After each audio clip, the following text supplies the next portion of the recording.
Chapter 93. Valentine. We may easily conceive where Morrel's appointment was. On leaving Monte Cristo, he walked slowly towards Villefort. We say slowly, for Morrel had more than half an hour to spare to go 500 steps. But he had hastened to take leave of Monte Cristo because he wished to be alone with his thoughts. He knew this time well, the hour when Valentine was giving Noirtier his breakfast, and was sure not to be disturbed in the performance of this pious duty. Noirtier and Valentine had given him leave to go twice a week, and he was now availing himself of that permission. He had arrived. Valentine was expecting him. Uneasy and almost crazed, she seized his hand and led him to her grandfather. This uneasiness, amounting almost to frenzy, arose from the report Morcerf's adventure had made in the world, for the affair at the opera was generally known. No one at Villefort doubted that a duel would ensue from it. Valentine, with her woman's instinct, guessed that Morrel would be Monte Cristo's second, and from the young man's well-known courage and his great affection for the Count, she feared that he would not content himself with the passive part assigned to him. We may easily understand how eagerly the particulars were asked for, given, and received, and Morrel could read an indescribable joy in the eyes of his beloved when she knew that the termination of this affair was as happy as it was unexpected. "Now," said Valentine, motioning to Morrel to sit down near her grandfather, while she took her seat on his footstool. "Now let us talk about our own affairs. You know, Maximilian, Grandpapa once thought of leaving this house and taking an apartment away from Monsieur de Villefort's." "Yes," said Maximilian, "I recollect the project, of which I highly approved." "Well," said Valentine, "you may approve again, for Grandpapa is again thinking of it." "Bravo!" said Maximilian. "And do you know," said Valentine, "what reason Grandpapa gives for leaving this house?" Noirtier looked at Valentine to impose silence, but she did not notice him. Her looks, her eyes, her smile were all for Morrel. "Oh, whatever may be Monsieur Noirtier's reason," answered Morrel, "I can readily believe it to be a good one." "An excellent one," said Valentine. "He pretends the air of the Faubourg Saint-Honoré is not good for me." "Indeed?" said Morrel. "In that Monsieur Noirtier may be right. You have not seemed to be well for the last fortnight." "Not very," said Valentine, "and Grandpapa has become my physician, and I have the greatest confidence in him because he knows everything." "Do you then really suffer?" asked Morrel quickly. "Oh, it must not be called suffering. I feel a general uneasiness, that is all. I have lost my appetite, and my stomach feels as if it were struggling to get accustomed to something." Noirtier did not lose a word of what Valentine said. "And what treatment do you adopt for this singular complaint?" "A very simple one," said Valentine. "I swallow every morning a spoonful of the mixture prepared for my grandfather. When I say 1 spoonful, I began by 1. Now I take 4. Grandpapa says it is a panacea." Valentine smiled, but it was evident that she suffered. Maximilian, in his devotedness, gazed silently at her. She was very beautiful, but her usual pallor had increased. Her eyes were more brilliant than ever, and her hands, which were generally white, like mother of pearl, now more resembled wax, to which time was adding a yellowish hue. From Valentine, the young man looked towards Noirtier. The latter watched with strange and deep interest the young girl, absorbed by her affection, and he also, like Morrel, followed those traces of inward suffering which was so little perceptible to a common observer, that they escaped the notice of everyone but the grandfather and the lover. "But," said Morrel, "I thought this mixture of which you now take 4 spoonfuls was prepared for Monsieur Noirtier." "I know it is very bitter," said Valentine, "so bitter that all I drink afterwards appears to have the same taste." Noirtier looked inquiringly at his granddaughter. "Yes, Grandpapa," said Valentine, "it is so. Just now, before I came down to you, I drank a glass of sugar water.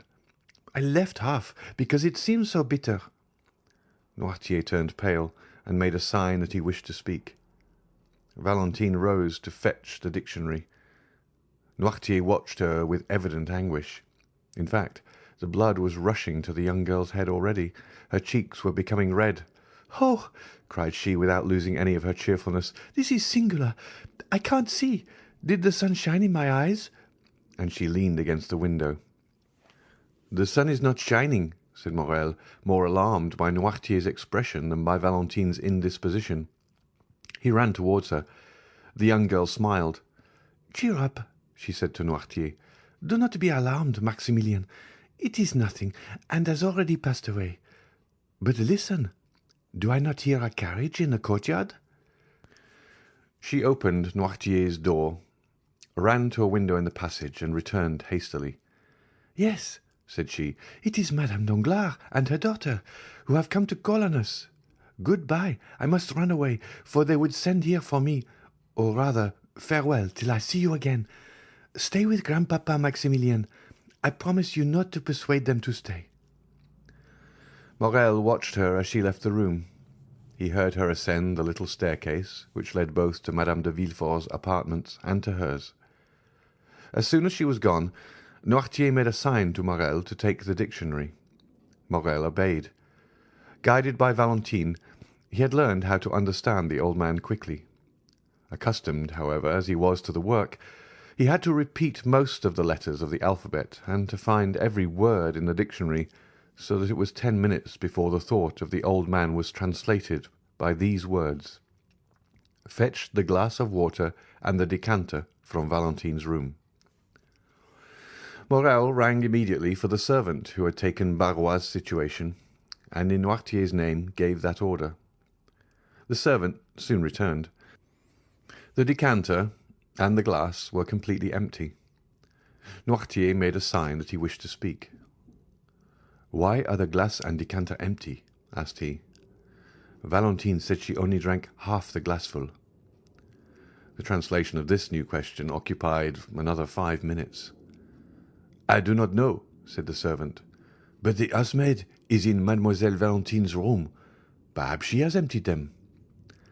"Ask her," said Morel, translating Noirtier's thought this time by his look. The servant went out, but returned almost immediately. "Mademoiselle Valentine passed through the room to go to Madame de Villefort's," said he, "and in passing, as she was thirsty, she drank what remained in the glass. As for the decanter, Master Edward had emptied that to make a pond for his ducks." Noirtier raised his eyes to heaven, as a gambler does who stakes his all on one stroke. From that moment the old man's eyes were fixed on the door, and did not quit it. It was indeed Madame Danglars and her daughter whom Valentine had seen. They had been ushered into Madame de Villefort's room, who had said she would receive them there. That is why Valentine passed through her room, which was on a level with Valentine's and only separated from it by Edward's. The two ladies entered the drawing-room with that sort of official stiffness which preludes a formal communication. Among worldly people manner is contagious. Madame de Villefort received them with equal solemnity. Valentine entered at this moment, and the formalities were resumed. "My dear friend," said the Baroness, while the two young people were shaking hands, "I and Eugenie are come to be the first to announce to you the approaching marriage of my daughter with the Prince Cavalcanti." Danglars kept up the title of Prince. The popular banker found that it answered better than Count. "Allow me to present to you my sincere congratulations," replied Madame de Villefort. "Prince Cavalcanti appears to be a young man of rare qualities." "Listen," said the Baroness, smiling. "Speaking to you as a friend, I can say that the prince does not yet appear all he will be. He has about him a little of that foreign manner by which French persons recognize at first sight the Italian or German nobleman. Besides, he gives evidence of a great kindness of disposition, much keenness of wit, and as to suitability, Monsieur Danglars assures me that his fortune is majestic. That is his word. And then, said Eugénie, while turning over the leaves of Madame de Villefort's album. "Add that you have taken a great fancy to the young man." "And," said Madame de Villefort, "I need not ask you if you share that fancy." "I?" replied Eugénie with her usual candour. "Oh, not the least in the world, madame. My wish was not to confine myself to domestic cares, or the caprice of any man, but to be an artist, and consequently free in heart, in person, and in thought." Eugénie pronounced these words with so firm a tone that the colour mounted to Valentine's cheeks. The timid girl could not understand that vigorous nature which appeared to have none of the timidities of woman. "At any rate," said she, "since I am to be married whether I will or not, I ought to be thankful to Providence for having released me from my engagement with Monsieur Albert de Morcerf, or I should this day have been the wife of a dishonoured man." "It is true," said the Baroness, with that strange simplicity sometimes met with among fashionable ladies, and of which plebeian intercourse can never entirely deprive them. "It is very true that had not the Morcerfs hesitated, my daughter would have married Monsieur Albert. The General depended much on it. He even came to force Monsieur Danglars. We have had a narrow escape." "But," said Valentine timidly, "does all the father's shame revert upon the son? Monsieur Albert appears to me quite innocent of the treason charged against the General."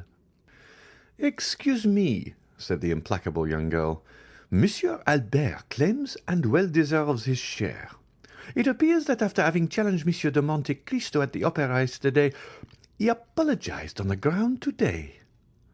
"Impossible," said Madame de Villefort. "Ah, my dear friend," said Madame Danglars, with the same simplicity we before noticed, "it is a fact. I heard it from Monsieur Debray, who was present at the explanation." Valentine also knew the truth, but she did not answer. A single word had reminded her that Morrel was expecting her in Monsieur Noirtier's room. Deeply engaged with a sort of inward contemplation, Valentine had ceased for a moment to join in the conversation. She would, indeed, have found it impossible to repeat what had been said the last few minutes, when suddenly Madame Danglars' hand pressed on her arm, arousing her from her lethargy. "What is it?" said she, starting at Madame Danglars' touch, as she would have done from an electric shock. "It is, my dear Valentine," said the Baroness, "that you are doubtless suffering." "I?" said the young girl, passing her hand across her burning forehead. "Yes, look at yourself in that glass. You have turned pale and then red successively, 3 or 4 times in 1 minute." "Indeed," cried Eugénie, "You are very pale." "Oh, do not be alarmed. I have been so for many days." Artless as she was, the young girl knew that this was an opportunity to leave, and besides, Madame de Villefort came to her assistance. "Retire, Valentine," said she. "You are really suffering, and these ladies will excuse you. Drink a glass of pure water. It will restore you." Valentine kissed Eugénie, bowed to Madame Danglars, who had already risen to take her leave, and went out. "That poor child," said Madame de Villefort, when Valentine was gone. "She makes me very uneasy, and I should not be astonished if she had some serious illness." Meanwhile Valentine, in a sort of excitement which she could not quite understand, had crossed Edward's room without noticing some trick of the child, and through her own had reached the little staircase. She was within 3 steps of the bottom. She already heard Morrel's voice, when suddenly a cloud passed over her eyes. Her stiffened foot missed the step, her hands had no power to hold the baluster, and falling against the wall, she lost her balance wholly and toppled to the floor. Morrel bounded to the door, opened it, and found Valentine stretched out at the bottom of the stairs. Quick as a flash, he raised her in his arms and placed her in a chair. Valentine opened her eyes. "Oh, what a clumsy thing I am," said she with feverish volubility. "I don't know my way. I forgot where there were 3 more steps before the landing." "You have hurt yourself, perhaps," said Morrel. What can I do for you, Valentine?" Valentine looked around her. She saw the deepest terror depicted in Noirtier's eyes. "Don't worry, dear grandpapa," said she, endeavouring to smile. "It is nothing. It is a nothing. I was giddy, that is all." "Another attack of giddiness?" said Morrel, clasping his hands. "Oh, attend to it, Valentine, I entreat you." "But no," said Valentine. "No, I tell you it is all past, and it was nothing. Now let me tell you some news. Eugénie is to be married in a week, and in 3 days there is to be a grand feast, a betrothal festival. We are all invited, my father, Madame de Villefort, and I. At least, I understood it so." "When will it be our turn to think of these things? Oh, Valentine, you who have so much influence over your grandpapa, try to make him answer soon." "And do you," said Valentine, "depend on me to stimulate the tardiness and arouse the memory of grandpapa?" "Yes," cried Morrel, "make haste. So long as you are not mine, Valentine, I shall always think I may lose you." "Oh," replied Valentine with a convulsive movement. "Oh, indeed, Maximilian, you are too timid for an officer, for a soldier who, they say, never knows fear." She burst into a forced and melancholy laugh. Her arms stiffened and twisted, her head fell back on her chair, and she remained motionless. The cry of terror which was stopped on Noirtier's lips seemed to start from his eyes.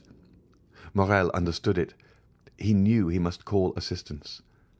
The young man rang the bell violently.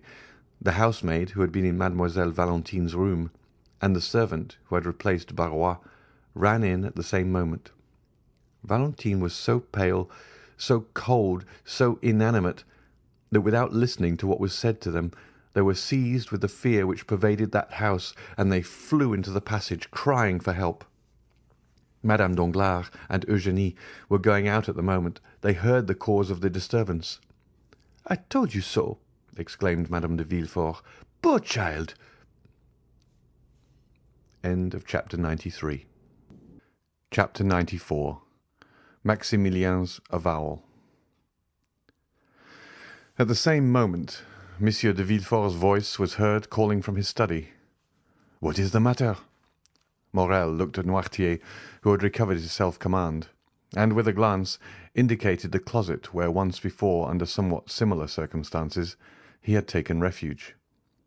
He had only time to get his hat and throw himself breathless into the closet when the procureur's footstep was heard in the passage. Villefort sprang into the room, ran to Valentine, and took her in his arms.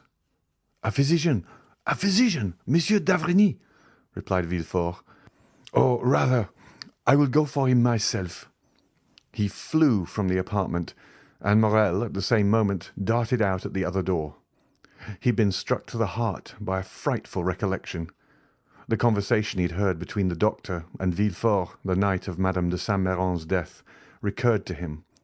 These symptoms, to a less alarming extent, were the same which had preceded the death of Barrois. At the same time, Monte Cristo's voice seemed to resound in his ear with the words he had heard only 2 hours before. "Whatever you want, Morrel, come to me. I have great power." More rapidly than thought, he darted down the Rue Matignon, and thence to the Avenue des Champs-Élysées. Meanwhile, Monsieur de Villefort arrived in a hired cabriolet at Monsieur d'Avrigny's door. He rang so violently that the porter was alarmed. Villefort ran upstairs without saying a word.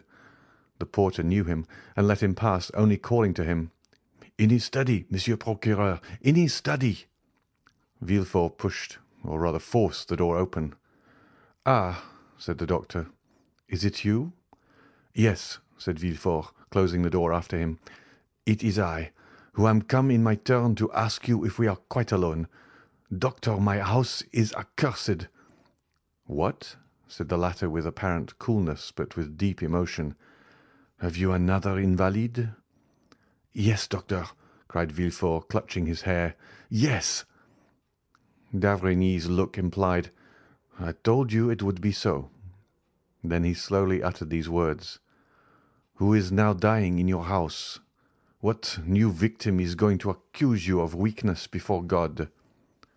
A mournful sob burst from Villefort's heart. He approached the doctor, and seizing his arm, "Valentine," said he, "it is Valentine's turn." "Your daughter?"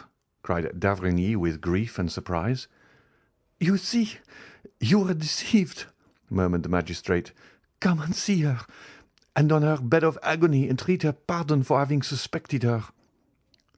"Each time you have applied to me," said the doctor, "it has been too late. Still, I will go. But let us make haste, sir. With the enemies you have to do with there is no time to be lost." "Oh, this time, doctor, you shall not have to reproach me with weakness.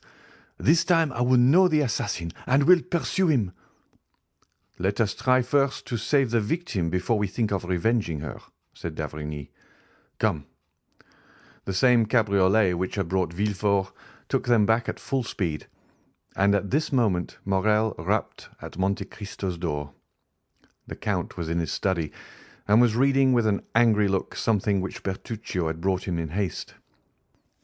Hearing the name of Morrel, who had left him only 2 hours before, the Count raised his head, arose, and sprang to meet him. "What is the matter, Maximilian?" asked he. "You are pale, and the perspiration rolls from your forehead." Morrel fell into a chair. "Yes," said he, "I came quickly. I wanted to speak to you." "Are all your family well?" asked the Count with an affectionate benevolence, whose sincerity no one could for a moment doubt. "Thank you, Count, thank you," said the young man, evidently embarrassed how to begin the conversation. "Yes, every one in my family is well." "So much the better. Yet you have something to tell me," replied the Count with increased anxiety. "Yes," said Morrel, "it is true.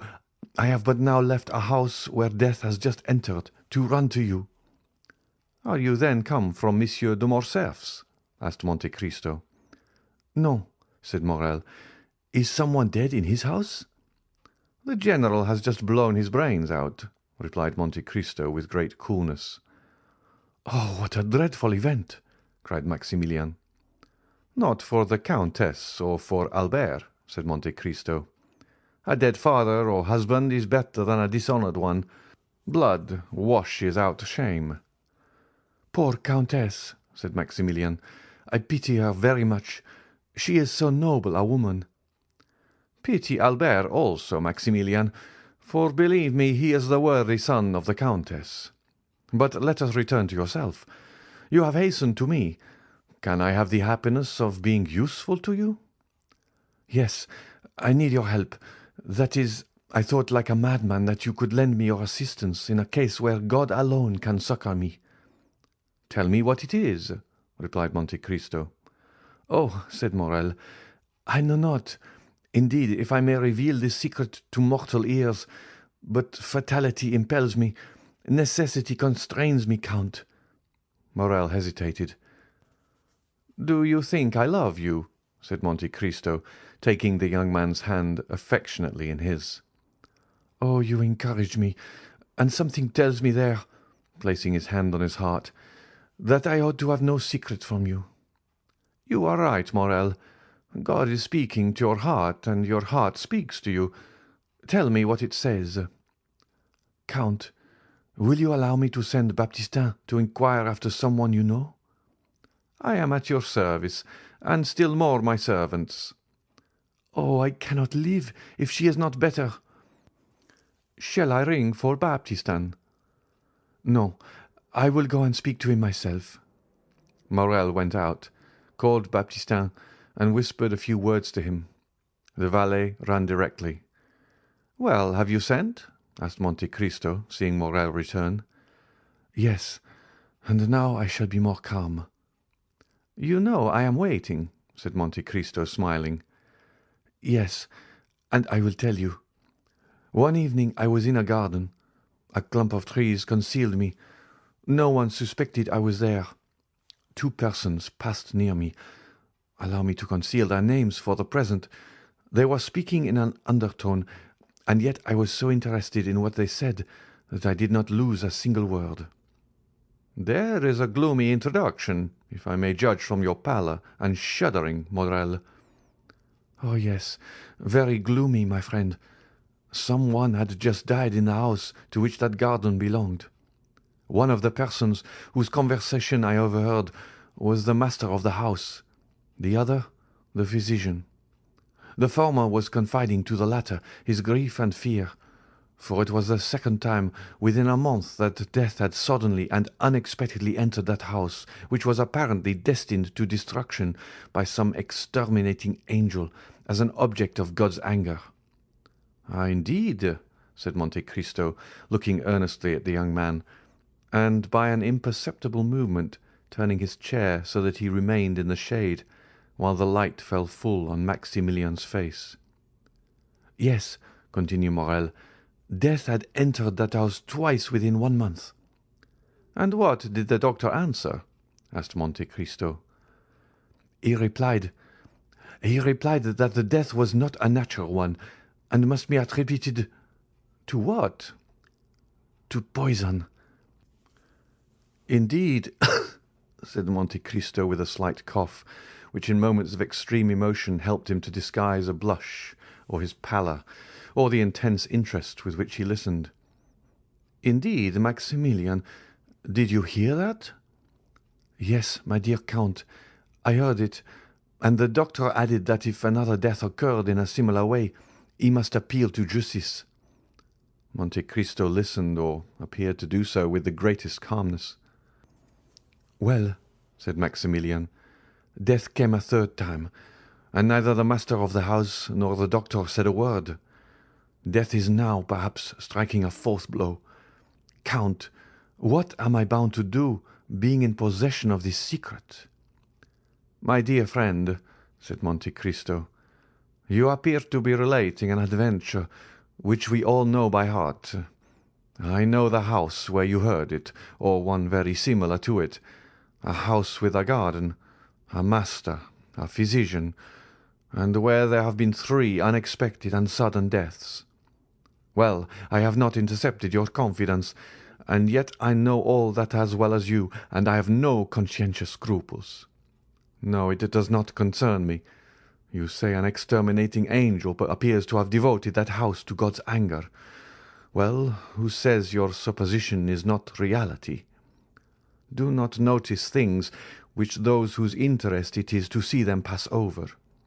If it is God's justice, instead of his anger, which is walking through that house, Maximilian, turn away your face, and let his justice accomplish its purpose." Morrel shuddered. There was something mournful, solemn, and terrible in the count's manner. "Besides," continued he, in so changed a tone that no one would have supposed it was the same person speaking, "besides, who says that it will begin again?" "It has returned, Count," exclaimed Morrel. "That is why I hasten to you."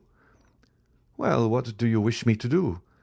Do you wish me, for instance, to give information to the procureur?" Monte Cristo uttered the last words with so much meaning that Morrel started up, cried out, "You know of whom I speak, Count, do you not?" "Perfectly well, my good friend, and I will prove it to you by putting the dots to the I, or rather by naming the persons. You were walking one evening in Monsieur de Villefort's garden. From what you relate, I suppose it to have been the evening of Madame de Saint-Méran's death. You heard Monsieur de Villefort talking to Monsieur d'Avrigny about the death of Monsieur de Saint-Méran, and that no less surprising of the Countess. Monsieur d'Avrigny said he believed they both proceeded from poison, and you, honest man, have ever since been asking your heart and sounding your conscience to know if you ought to expose or conceal this secret. Why do you torment them? Conscience, what hast thou to do with me? As Sterne said, my dear fellow, let them sleep on, if they are asleep. Let them grow pale in their drowsiness, if they are disposed to do so. And pray do you remain in peace, who have no remorse to disturb you." Deep grief was depicted on Morrel's features. He seized Monte Cristo's hand. "But it is beginning again, I say." "Well," said the Count, astonished at his perseverance, which he could not understand, and looking still more earnestly at Maximilian. "Let it begin again. It is like the house of Atrides. God has condemned them, and they must submit to their punishment. They will all disappear like the fabrics children build with cards, and which fall one by one under the breath of their builder, even if there are 200 of them. 3 months since it was Monsieur de Saint-Méran, Madame de Saint-Méran. 2 months since, the other day, it was Barrois. To-day the old Noirtier, or young Valentine." "You knew it!" cried Morel, in such a paroxysm of terror that Monte Cristo started. He whom the falling heavens would have found unmoved. "You knew it, and said nothing." "And what is it to me?" replied Monte Cristo, shrugging his shoulders. "Do I know these people? And must I lose the one to save the other? Faith, no, for between the culprit and the victim I have no choice." "But I," cried Morel, groaning with sorrow, "I love her." "You love? Whom?" cried Monte Cristo, starting to his feet and seizing the 2 hands which Morel was raising towards heaven. "I love most fondly, I love madly. I love as a man who would give his life-blood to spare her a tear. I love Valentine de Villefort, who is being murdered at this moment. Do you understand me? I love her, and I ask God and you, how can I save her?" Monte Cristo uttered a cry which those only can conceive who have heard the roar of a wounded lion. "Unhappy man!" cried he, wringing his hands in his turn. "You love Valentine, that daughter of an accursed race!" Never had Morel witnessed such an expression. Never had so terrible an eye flashed before his face. Never had the genius of terror he had so often seen, either on the battlefield or in the murderous nights of Algeria, shaken around him more dreadful fire. He drew back terrified. As for Monte Cristo, after this ebullition, he closed his eyes as if dazzled by internal light. In a moment he restrained himself so powerfully that the tempestuous heaving of his breast subsided as turbulent and foaming waves yield to the sun's genial influence when the cloud has passed. This silence, self-control, and struggle lasted about 20 seconds. Then the Count raised his pallid face. "See," said he, "my dear friend, how God punishes the most thoughtless and unfeeling men for their indifference by presenting dreadful scenes to their view. I, who was looking on, an eager and curious spectator. I, who was watching the working of this mournful tragedy. I, who, like a wicked angel, was laughing at the evil men committed protected by secrecy. A secret is easily kept by the rich and powerful. I am in my turn bitten by the serpent whose tortuous course I was watching, and bitten to the heart." Morel groaned. "Come, come," continued the Count. "Complaints are unavailing. Be a man, be strong, be full of hope, for I am here and will watch over you." Morel shook his head sorrowfully. "I tell you to hope. Do you understand me?" cried Monte Cristo. "Remember that I never uttered a falsehood and am never deceived. It is 12 o'clock, Maximilian. Thank heaven that you came at noon rather than in the evening or tomorrow morning. Listen, Morel, it is noon. If Valentine is not now dead, she will not die." "How so?" cried Morel. "When I left her dying." Monte Cristo pressed his hands to his forehead. What was passing in that brain, so loaded with dreadful secrets? What does the angel of light or the angel of darkness say to that mind at once implacable and generous? God only knows. Monte Cristo raised his head once more, and this time he was calm as a child awaking from its sleep. "Maximilian," said he, Return home. I command you not to stir. Attempt nothing, not to let your countenance betray a thought, and I will send you tidings. Go." "O Count, you overwhelm me with that coolness. Have you, then, power against death? Are you superhuman? Are you an angel?"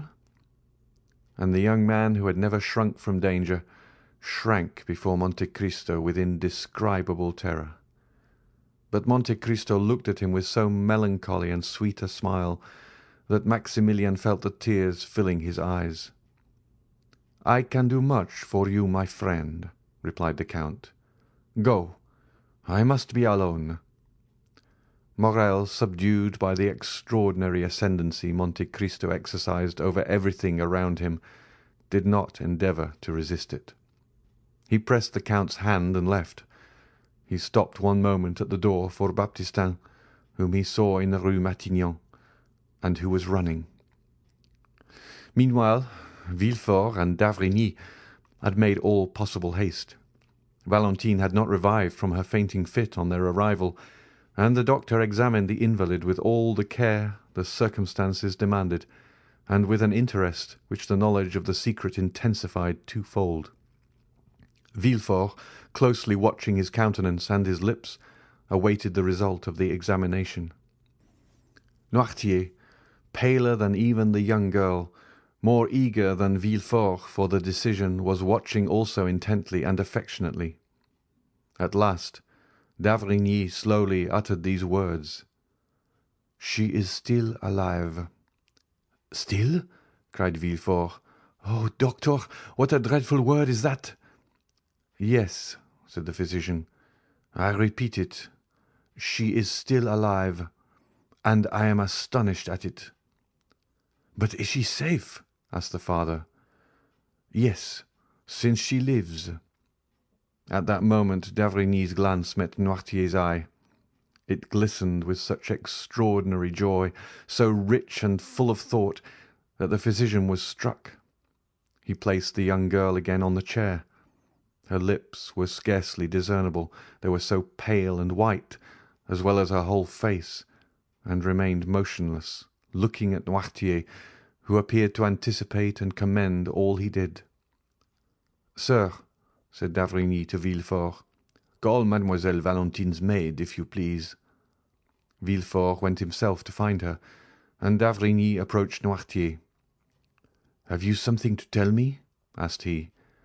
The old man winked, his eyes expressively, which we may remember was his only way of expressing his approval. "Privately?" "Yes." "Well, I remain with you." At this moment Villefort returned, followed by the lady's maid, and after her came Madame de Villefort. "What is the matter, then, with this dear child? She has just left me, and she complained of being indisposed, but I do not think seriously of it." The young woman, with tears in her eyes and every mark of affection of a true mother, approached Valentine and took her hand. D'Avrigny continued to look at Noirtier. He saw the eyes of the old man dilate and become round. His cheeks turn pale and tremble. The perspiration stood in drops upon his forehead.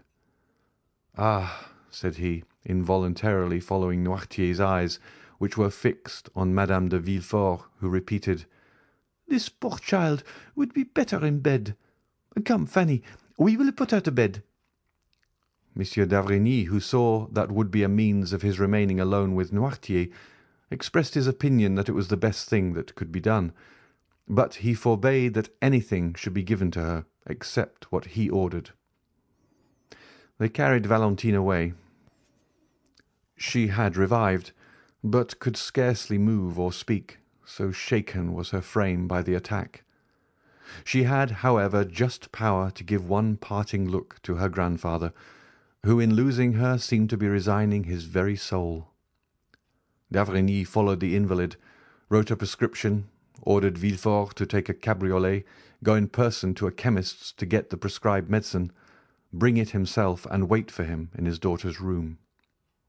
Then, having renewed his injunction not to give Valentine anything, he went down again to Noirtier, shut the doors carefully, and after convincing himself that no one was listening, "Do you," said he, "know anything of this young lady's illness?"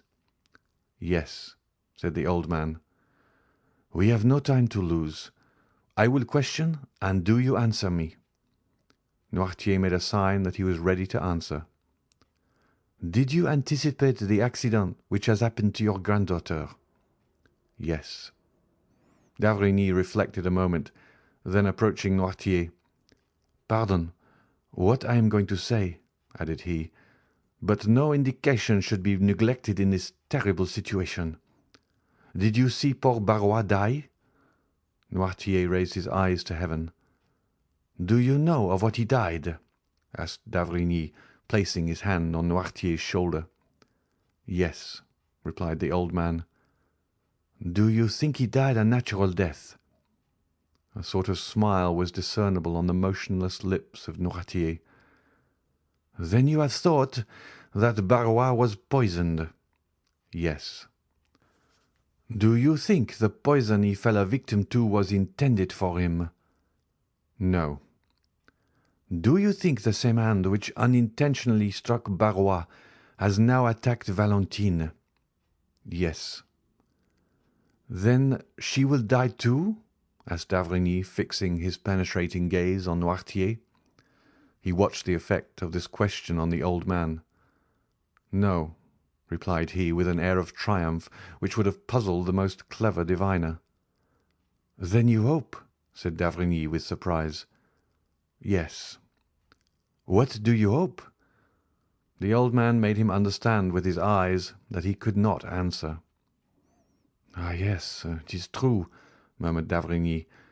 Then turning to Noirtier, "Do you hope the assassin will be tried?" "No." "Then you hope the poison will take no effect on Valentine?" "Yes." "It is no news to you," added d'Avrigny, "to tell you that an attempt has been made to poison her." The old man made a sign that he entertained no doubt upon the subject. "Then how do you hope Valentine will escape?" Noirtier kept his eyes steadfastly fixed on the same spot. D'Avrigny followed the direction and saw that they were fixed on a bottle containing the mixture which he took every morning.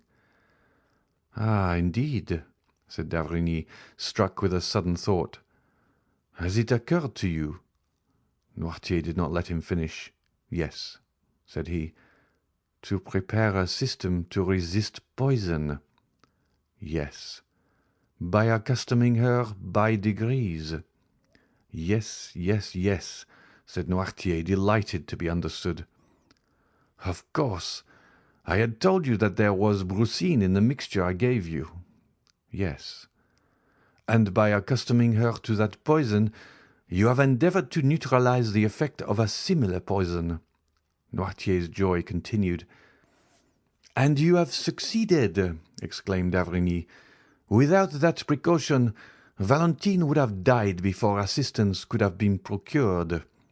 The dose has been excessive, but she has only been shaken by it, and this time, at any rate, Valentine will not die." A superhuman joy expanded the old man's eyes, which were raised towards heaven with an expression of infinite gratitude. At this moment Villefort returned. "Here, doctor," said he, "is what you sent me for." "Was this prepared in your presence?" "Yes," replied the procureur. "Have you not let it get out of your hands?" "No." D'Avrigny took the bottle, poured some drops of the mixture it contained in the hollow of his hand, and swallowed them. "Well," said he, "let us go to Valentine. I will give instructions to everyone, and you, Monsieur de Villefort, will yourself see that no one deviates from them." At the moment when d'Avrigny was returning to Valentine's room, accompanied by Villefort, an Italian priest of serious demeanour and calm and firm tone hired for his use the house adjoining the hotel of Monsieur de Villefort. No one knew how the three former tenants of that house left it. About 2 hours afterwards its foundation was reported to be unsafe. But the report did not prevent the new occupant establishing himself there with his modest furniture the same day at 5 o'clock. The lease was drawn up for 3, 6, or 9 years by the new tenant, who, according to the rule of the proprietor, paid 6 months in advance. This new tenant, who, as we have said, was an Italian, was called Il Signor Giacomo Busoni. Workmen were immediately called in, and that same night the passengers at the end of the faubourg saw with surprise that carpenters and masons were occupied in repairing the lower part of the tottering house. End of chapter 94. Chapter 95. Father and Daughter. We saw in a preceding chapter how Madame Danglars went formally to announce to Madame de Villefort the approaching marriage of Eugénie Danglars and Monsieur Andrea Cavalcanti. This announcement, which implied, or appeared to imply, the approval of all the persons concerned in this momentous affair, had been preceded by a scene to which our readers must be admitted. We beg them to take one step backward and to transport themselves, the morning of that day of great catastrophes, into the showy, gilded salon we have before shown them, and which was the pride of its owner, Baron Danglars. In this room, at about 10 o'clock in the morning, the banker himself had been walking to and fro for some minutes, thoughtfully and in evident uneasiness, watching both doors and listening to every sound. When his patience was exhausted, he called his valet. "Etienne," said he, "see why Mademoiselle Eugénie has asked me to meet her in the drawing-room, and why she makes me wait so long." Having given this vent to his ill-humour, the Baron became more calm. Mademoiselle Danglars had that morning requested an interview with her father, and had fixed on the gilded drawing-room as the spot. The singularity of this step, and above all its formality, had not a little surprised the banker, who had immediately obeyed his daughter by repairing first to the drawing-room. Etienne soon returned from his errand. "Mademoiselle's lady's maid says, sir, that Mademoiselle is finishing her toilette and will be here shortly." Danglars nodded, to signify that he was satisfied. To the world and to his servants, Danglars assumed the character of the good-natured man and the indulgent father. This was one of his parts in the popular comedy he was performing, a make-up he had adopted and which suited him about as well as the masks worn on the classic stage by paternal actors, who, seen from one side, were the image of geniality, and from the other showed lips drawn down in chronic ill-temper. Let us hasten to say that in private the genial side descended to the level of the other, so that generally the indulgent man disappeared to give place to the brutal husband and domineering father. "Why the devil does that foolish girl who pretends to wish to speak to me not come into my study? And why on earth does she want to speak to me at all?" He was turning this thought over in his brain for the 20th time, when the door opened and Eugénie appeared, attired in a figured black satin dress, her hair dressed and gloves on as if she were going to the Italian opera. "Well, Eugénie, what is it you want with me? And why in this solemn drawing-room when the study is so comfortable?" "I quite understand why you ask, sir," said Eugénie, making a sign that her father might be seated. "And in fact your two questions suggest fully the theme of our conversation. I will answer them both, and contrary to the usual method, the last first, because it is the least difficult. I have chosen the drawing-room, sir, as our place of meeting, in order to avoid the disagreeable impressions and influences of a banker's study. Those gilded cash-books, drawers locked like gates of fortresses, heaps of bank bills, come from I know not where, and the quantities of letters from England, Holland, Spain, India, China, and Peru have generally a strange influence on a father's mind, and make him forget that there is in the world an interest greater and more sacred than the good opinion of his correspondents. I have therefore chosen this drawing-room, where you see, smiling and happy in their magnificent frames, your portrait, mine, my mother's, and all sorts of rural landscapes and touching pastorals. I rely much on external impressions. Perhaps with regard to you, they are immaterial, but I should be no artist if I had not some fancies." "Very well," replied Monsieur Danglars, who had listened to all this preamble with imperturbable coolness, but without understanding a word, since, like every man burdened with thoughts of the past, he was occupied with seeking the thread of his own ideas in those of the speaker. "There is, then, the second point cleared up, or nearly so," said Eugénie, without the least confusion, and with that masculine pointedness which distinguished her gesture and her language. "And you appear satisfied with the explanation. Now, let us return to the first. You ask me why I have requested this interview. I will tell you in 2 words. Sir, I will not marry Count Andrea Cavalcanti." Danglars leapt from his chair and raised his eyes and arms towards heaven. "Yes, indeed, sir," continued Eugénie, still quite calm. "You are astonished, I see, for since this little affair began, I have not manifested the slightest opposition. And yet I am always sure, when the opportunity arrives, to oppose a determined and absolute will to people who have not consulted me, and things which displease me. However, this time my tranquillity or passiveness, as philosophers say, proceeded from another source. It proceeded from a wish, like a submissive and devoted daughter." A slight smile was observable on the purple lips of the young girl. "To practice obedience." "Well?" asked Danglars. "Well, sir," replied Eugénie, "I have tried to the very last, and now that the moment has come, I feel, in spite of all my efforts, that it is impossible." "But," said Danglars, whose weak mind was at first quite overwhelmed with the weight of this pitiless logic, marking evident premeditation and force of will, "what is the reason for this refusal, Eugénie? What reason do you assign?" "My reason?" replied the young girl.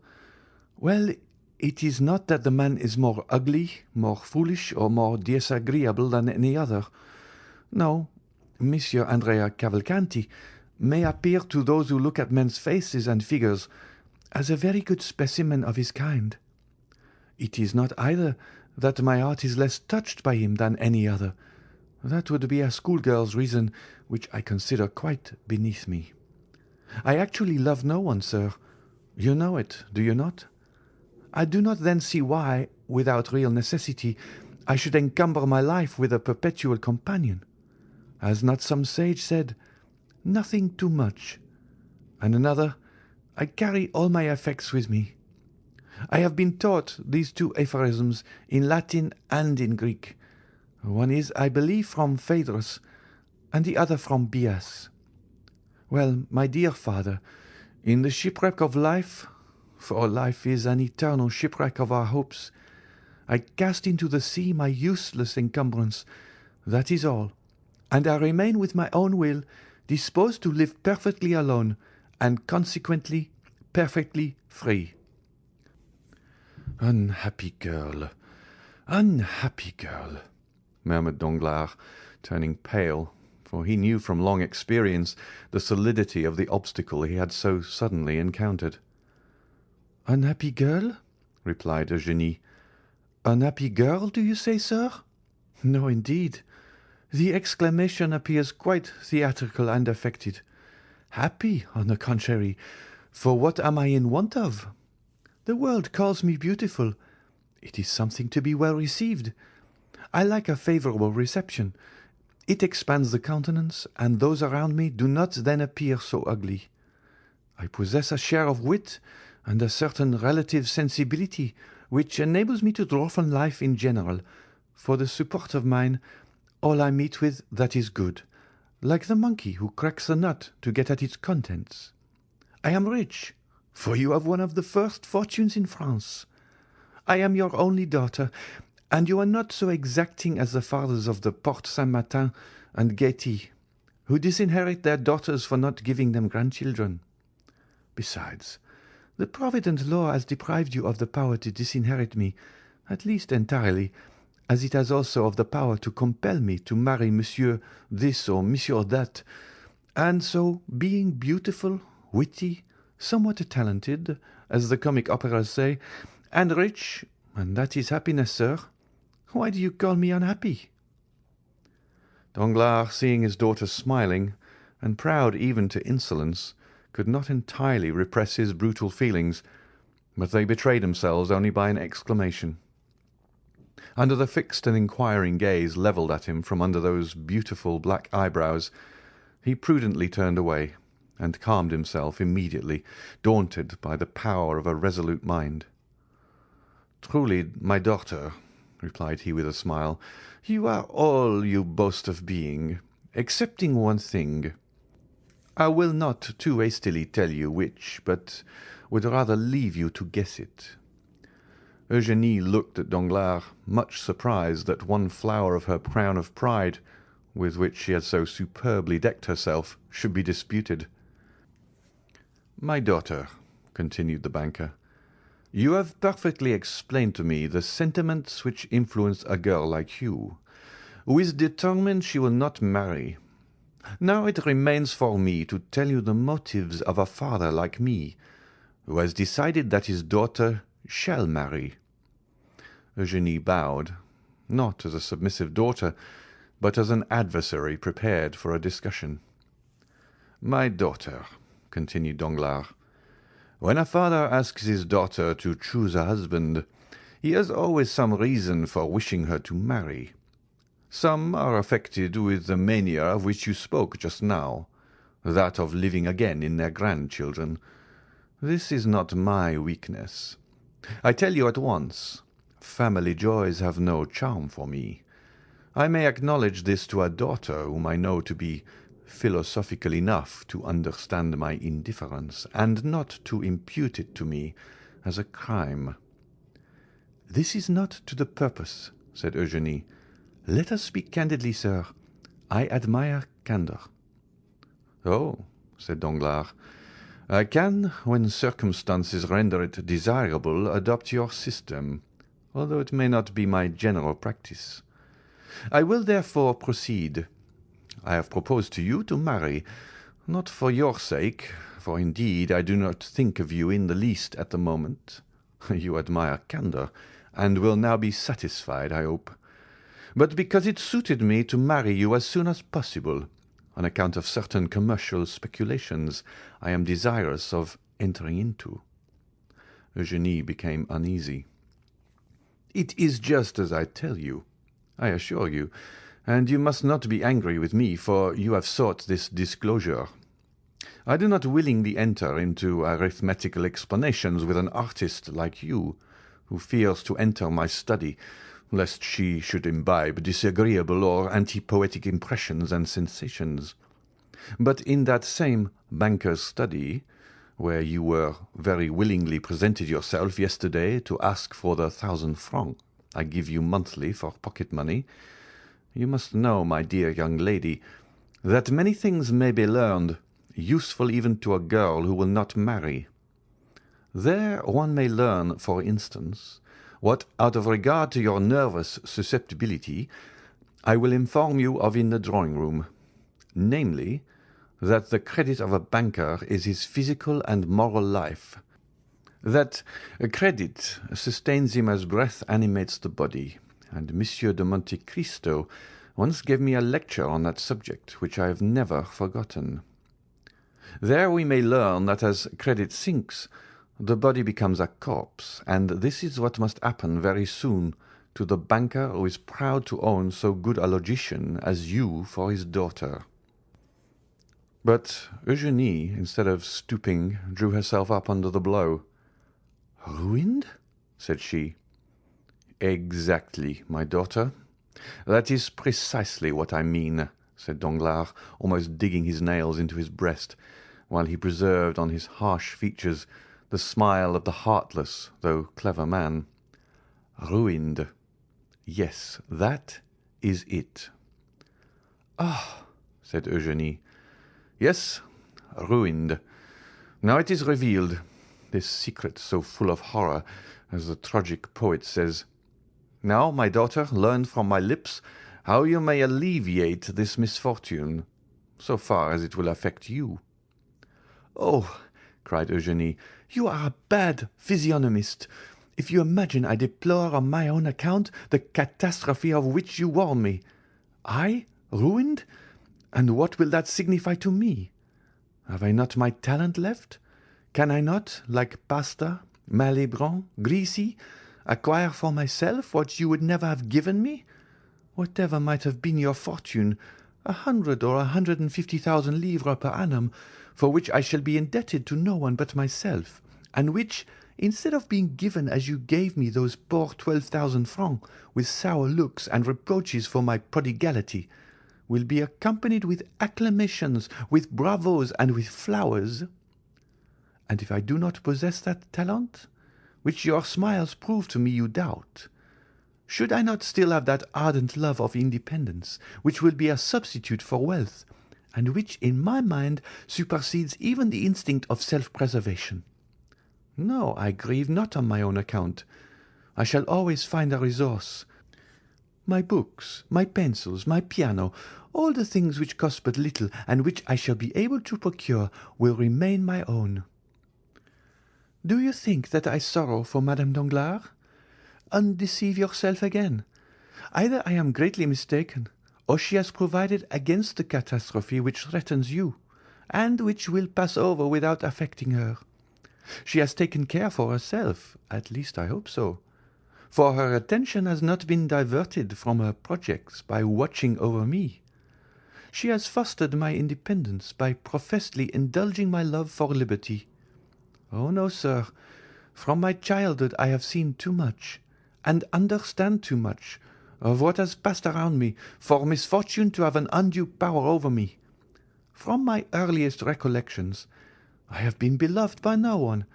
So much the worse. That has naturally led me to love no one. So much the better. Now you have my profession of faith." "Then," said Danglars, pale with anger, which was not at all due to offended paternal love, "then, mademoiselle, you persist in your determination to accelerate my ruin?" "Your ruin? I accelerate your ruin? What do you mean? I do not understand you." "So much the better. I have a ray of hope left.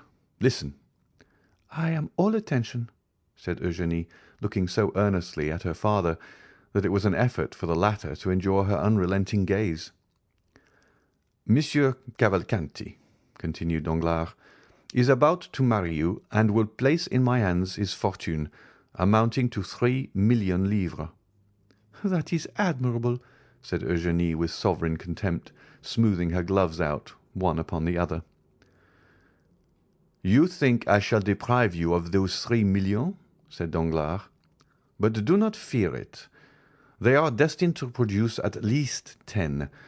I and a brother banker have obtained a grant of a railway, the only industrial enterprise which in these days promises to make good the fabulous prospects that lure once held out to the eternally deluded Parisians in the fantastic Mississippi scheme. As I look at it, a millionth part of a railway is worth fully as much as an acre of waste land on the banks of the Ohio.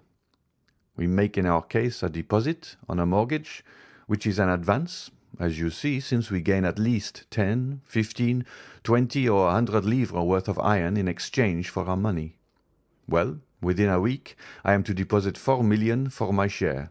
The 4,000,000, I promise you, will produce 10 or 12. "But during my visit to you the day before yesterday, sir, which you appear to recollect so well," replied Eugénie, "I saw you arranging a deposit, is not that the term, of 5,500,000. You even pointed it out to me in 2 drafts on the Treasury, and you were astonished that so valuable a paper did not dazzle my eyes like lightning." "Yes, but those 5,500,000 are not mine, and are only a proof of the great confidence placed in me. My title of popular banker has gained me the confidence of charitable institutions, and the 5.5 millions belong to them. At any other time I should not have hesitated to make use of them, but the great losses I have recently sustained are well known, and, as I told you, my credit is rather shaken. That deposit may be at any moment withdrawn, and if I had employed it for another purpose, I should bring on me a disgraceful bankruptcy. I do not despise bankruptcies, believe me, but they must be those which enrich, not those which ruin. Now, if you marry Monsieur Cavalcanti and I get the 3 millions, or even if it is thought I am going to get them, my credit will be restored, and my fortune, which for the last month or two has been swallowed up in gulfs which have been opened in my path by an inconceivable fatality, will revive. Do you understand me?" "Perfectly. You pledge me for 3 millions, do you not?" "The greater the amount, the more flattering it is to you. It gives you an idea of your value." "Thank you. One word more, sir. Do you promise me to make what use you can of the report of the fortune Monsieur Cavalcanti will bring, without touching the money? This is no act of selfishness, but of delicacy. I am willing to help rebuild your fortune, but I will not be an accomplice in the ruin of others." "But since I tell you," cried Danglars, "that with these 3 millions—" "Do you expect to recover your position, sir, without touching those 3 millions?" "I hope so, if the marriage should take place and confirm my credit." "Shall you be able to pay Monsieur Cavalcanti the 500,000 francs you promise for my dowry?" "He shall receive them on returning from the mayor's." "Very well." "What next? What more do you want?" "I wish to know if, in demanding my signature, you leave me entirely free in my person." "Absolutely." "Then, as I said before, sir, very well. I am ready to marry Monsieur Cavalcanti." "But what are you up to?" "Ah, that is my affair. What advantage should I have over you, if, knowing your secret, I were to tell you mine?" Danglars bit his lips. "Then," said he, "you are ready to pay the official visits, which are absolutely indispensable?" "Yes," replied Eugénie. "And to sign the contract in 3 days?" "Yes." "Then, in my turn, I also say, very well." Danglars pressed his daughter's hand in his. But, extraordinary to relate, the father did not say, "Thank you, my child," nor did the daughter smile at her father. "Is the conference ended?" asked Eugénie, rising. Danglars motioned that he had nothing more to say. 5 minutes afterwards the piano resounded to the touch of Mademoiselle d'Armilly's fingers, and Mademoiselle Danglars was singing Brabantio's Malediction on Desdemona. At the end of the piece Etienne entered, and announced to Eugénie that the horses were in the carriage, and that the Baroness was waiting for her to pay her visits. We have seen them at Villefort's. They proceeded then on their course. End of chapter 95. Chapter 96. The Contract. 3 days after the scene we have just described, namely towards 5 o'clock in the afternoon of the day fixed for the signature of the contract between Mademoiselle Eugénie Danglars and Andrea Cavalcanti, whom the banker persisted in calling Prince, a fresh breeze was stirring the leaves in the little garden in front of the Count of Monte Cristo's house, and the Count was preparing to go out. While his horses were impatiently pawing the ground, held in by the coachman who had been seated a quarter of an hour on his box, the elegant phaeton with which we are familiar rapidly turned the angle of the entrance gate and cast out on the doorsteps Monsieur Andrea Cavalcanti, as decked up and gay as if he were going to marry a princess. He inquired after the Count with his usual familiarity, and ascending lightly to the second story, met him at the top of the stairs. The Count stopped on seeing the young man. As for Andrea, he was launched, and when he was once launched, nothing stopped him. "Ah, good morning, my dear Count," said he. "Ah, Monsieur Andrea," said the latter, with his half-jesting tone. "How do you do?" "Charmingly, as you see. I am come to talk to you about 1,000 things. But first tell me, were you going out or just returned?" "I was going out, sir." "Then in order not to hinder you, I would get up with you, if you please, in your carriage, and Tom shall follow with my phaeton in tow." "No," said the Count, with an imperceptible smile of contempt, for he had no wish to be seen in the young man's society.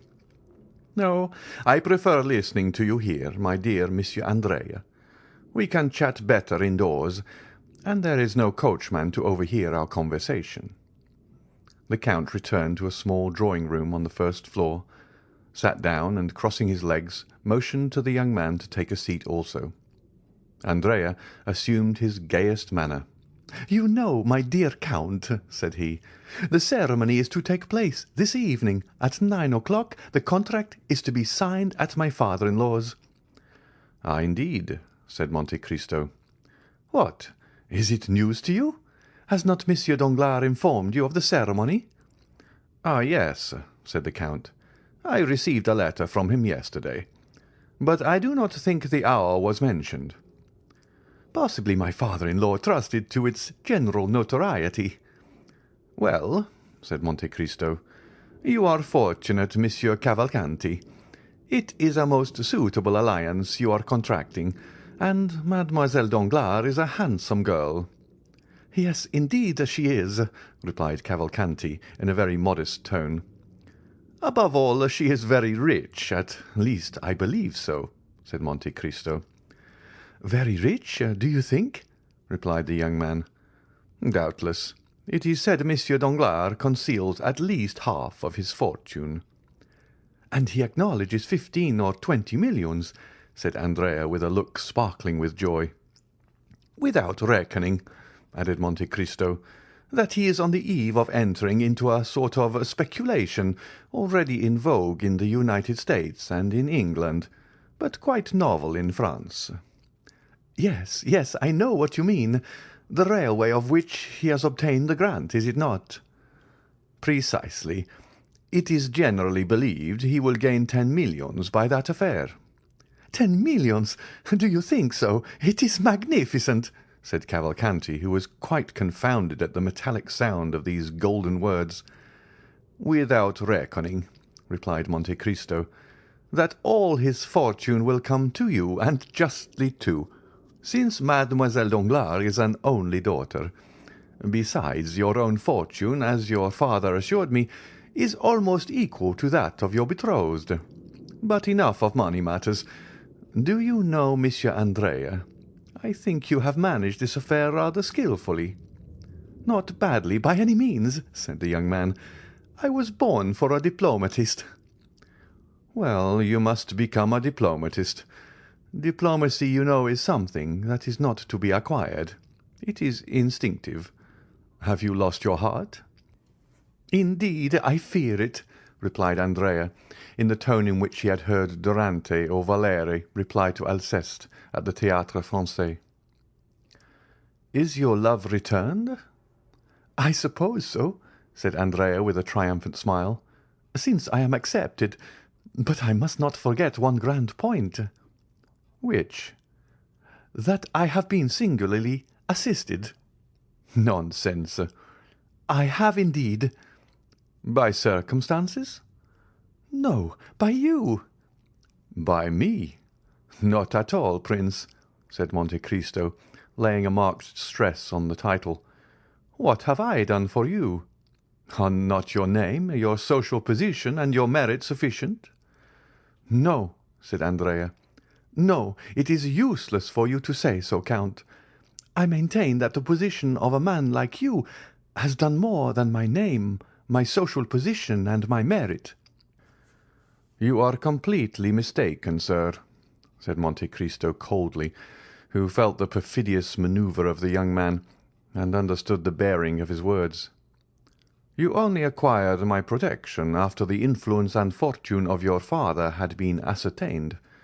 For, after all, who procured for me, who had never seen either you or your illustrious father, the pleasure of your acquaintance?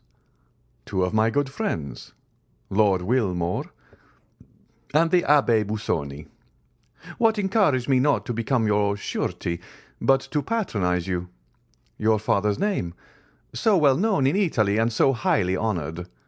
Personally, I do not know you." This calm tone and perfect ease made Andrea feel that he was, for the moment, restrained by a more muscular hand than his own, and that the restraint could not be easily broken through. "Oh, then my father has a really very large fortune, Count." "It appears so, sir," replied Monte Cristo. "Do you know if the marriage settlement he promised me has come?" "I have been advised of it." "But the 3 millions?" "The 3 millions are probably on the road." "Then I shall really have them." "Oh, well," said the Count, "I do not think you have yet known the want of money." Andrea was so surprised that he pondered the matter for a moment. Then, arousing from his reverie, "Now, sir, I have one request to make to you, which you will understand, even if it should be disagreeable to you." "Proceed," said Monte Cristo. "I have formed an acquaintance, thanks to my good fortune, with many noted persons, and have, at least for the moment, a crowd of friends. But marrying, as I am about to do before all Paris, I ought to be supported by an illustrious name, and in the absence of the paternal hand some powerful one ought to lead me to the altar. Now, my father is not coming to Paris, is he? He is old, covered with wounds, and suffers dreadfully, he says, in travelling." "Indeed?" "Well, I am come to ask a favour of you." "Of me?" "Yes, of you." "And pray what may it be?" "Well, to take his part." "Ah, my dear sir! What, after the varied relations I have had the happiness to sustain towards you, can it be that you know me so little as to ask such a thing? Ask me to lend you 500,000, and, although such a loan is somewhat rare, on my honour you should annoy me less. Know, then, what I thought I had already told you, that in participation in this world's affairs, more especially in their moral aspects, the Count of Monte Cristo has never ceased to entertain the scruples and even the superstitions of the East. I, who have a seraglio at Cairo, one at Smyrna, and one at Constantinople, preside at a wedding? Never." "Then you refuse me?" "Decidedly. And were you my son or my brother, I would refuse you in the same way." "But what must be done?" said Andrea, disappointed. "You said just now that you had 100 friends." "Very true, but you introduced me at Monsieur Danglars." "Not at all. Let us recall the exact facts. You met him at a dinner party at my house, and you introduced yourself at his house. That is a totally different affair." "Yes, but by my marriage you have forwarded that." "I? Not in the least. I beg you to believe. Recollect what I told you when you asked me to propose you. Oh, I never make matches, my dear Prince. It is my settled principle." Andrea bit his lips. "But at least you will be there?" "Will all Paris be there?" "Oh, certainly." "Well, like all Paris, I shall be there too," said the Count. "And will you sign the contract?" "I see no objection to that. My scruples do not go thus far." "Well, since you will grant me no more, I must be content with what you give me. But one word more, Count." "What is it?" "Advice." "Be careful. Advice is worse than a service." "Oh, you can give me this without compromising yourself." "Tell me what it is." "Is my wife's fortune 500,000 livres?" "That is the sum Monsieur Danglars himself announced." "Must I receive it or leave it in the hands of the notary?" "This is the way such affairs are generally arranged when it is wished to do them stylishly. Your two solicitors appoint a meeting. When the contract is signed, for the next or the following day, then they exchange the 2 portions, for which they each give a receipt. Then, when the marriage is celebrated, they place the amount at your disposal as the chief member of the alliance." "Because," said Andrea with a certain ill-concealed uneasiness, "I thought I heard my father-in-law say that he intended embarking our property in that famous railway affair of which you spoke just now." "Well," replied Monte Cristo, "it will be the way, everybody says, of trebling your fortune in 12 months. Baron Danglars is a good father, and knows how to calculate." "In that case," said Andrea, "everything is all right excepting your refusal, which quite grieves me." "You must attribute it only to natural scruples under similar circumstances." "Well," said Andrea, "let it be as you wish. This evening, then, at 9 o'clock." "Adieu till then." Notwithstanding a slight resistance on the part of Monte Cristo, whose lips turned pale, but who preserved his ceremonious smile, Andrea seized the Count's hand, pressed it, jumped into his phaeton, and disappeared. The 4 or 5 remaining hours before 9 o'clock arrived, Andrea employed in riding, paying visits, designed to induce those of whom he had spoken to appear at the banker's in their gayest equipage, dazzling them by promises of shares in schemes which have since turned every brain, and in which Danglars was just taking the initiative. In fact, at 8:30 in the evening, the grand salon, the gallery adjoining, and the 3 other drawing-rooms on the same floor were filled with a perfumed crowd, who sympathized but little in the event, but who all participated in that love of being present wherever there is anything fresh to be seen. An academician would say that the entertainments of the fashionable world are collections of flowers which attract inconstant butterflies, famished bees, and buzzing drones. No one could deny that the rooms were splendidly illuminated. The light streamed forth on the gilt mouldings and the silk hangings, and all the bad taste of decorations which had only their richness to boast of shone in its splendour. Mademoiselle Eugénie was dressed with elegant simplicity in a figured white silk dress, and a white rose half concealed in her jet-black hair was her only ornament, unaccompanied by a single jewel. Her eyes, however, betrayed that perfect confidence which contradicted the girlish simplicity of this modest attire. Madame Danglars was chatting at a short distance with Debray, Beauchamp, and Château Renaud. Debray was admitted to the house for this grand ceremony, but on the same plane with everyone else, and without any particular privilege. Monsieur Danglars, surrounded by deputies and men connected with the revenue, was explaining a new theory of taxation which he intended to adopt when the course of events had compelled the government to call him into the ministry. Andrea, on whose arm hung one of the most consummate dandies of the opera, was explaining to him rather cleverly, since he was obliged to be bold to appear at ease, his future projects, and the new luxuries he meant to introduce to Parisian fashions with his 175,000 livres per annum. The crowd moved to and fro in the rooms like an ebb and flow of turquoises, rubies, emeralds, opals, and diamonds. As usual, the oldest women were the most decorated, and the ugliest the most conspicuous. If there was a beautiful lily or a sweet rose, you had to search for it, concealed in some corner behind a mother with a turban, or an aunt with a bird of paradise.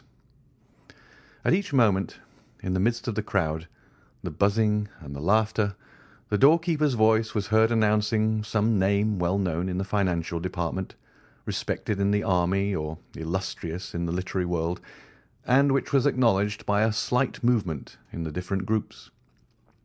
But for one whose privilege it was to agitate that ocean of human waves, how many were received with a look of indifference or a sneer of disdain.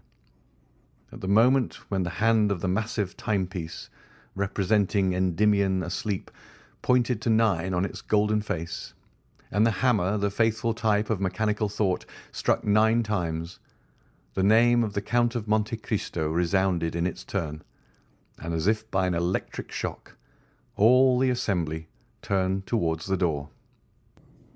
The Count was dressed in black, and with his habitual simplicity, his white waistcoat displayed his expansive, noble chest, and his black stock was singularly noticeable because of its contrast with the deadly paleness of his face. His only jewellery was a chain, so fine that the slender gold thread was scarcely perceptible on his white waistcoat. A circle was immediately formed around the door. The Count perceived at one glance Madame Danglars at one end of the drawing-room, Monsieur Danglars at the other, and Eugénie in front of him. He first advanced towards the Baroness, who was chatting with Madame de Villefort, who had come alone, Valentine being still an invalid, and without turning aside, so clear was the road left for him, he passed from the Baroness to Eugénie, whom he complimented in such rapid and measured terms that the proud artist was quite struck. Near her was Mademoiselle Louise d'Armilly, who thanked the Count for the letters of introduction he had so kindly given her for Italy, which she intended immediately to make use of. On leaving these ladies, he found himself with Danglars, who had advanced to meet him. Having accomplished these three social duties, Monte Cristo stopped, looking around him with that expression peculiar to a certain class, which seems to say, "I have done my duty, now let others do theirs."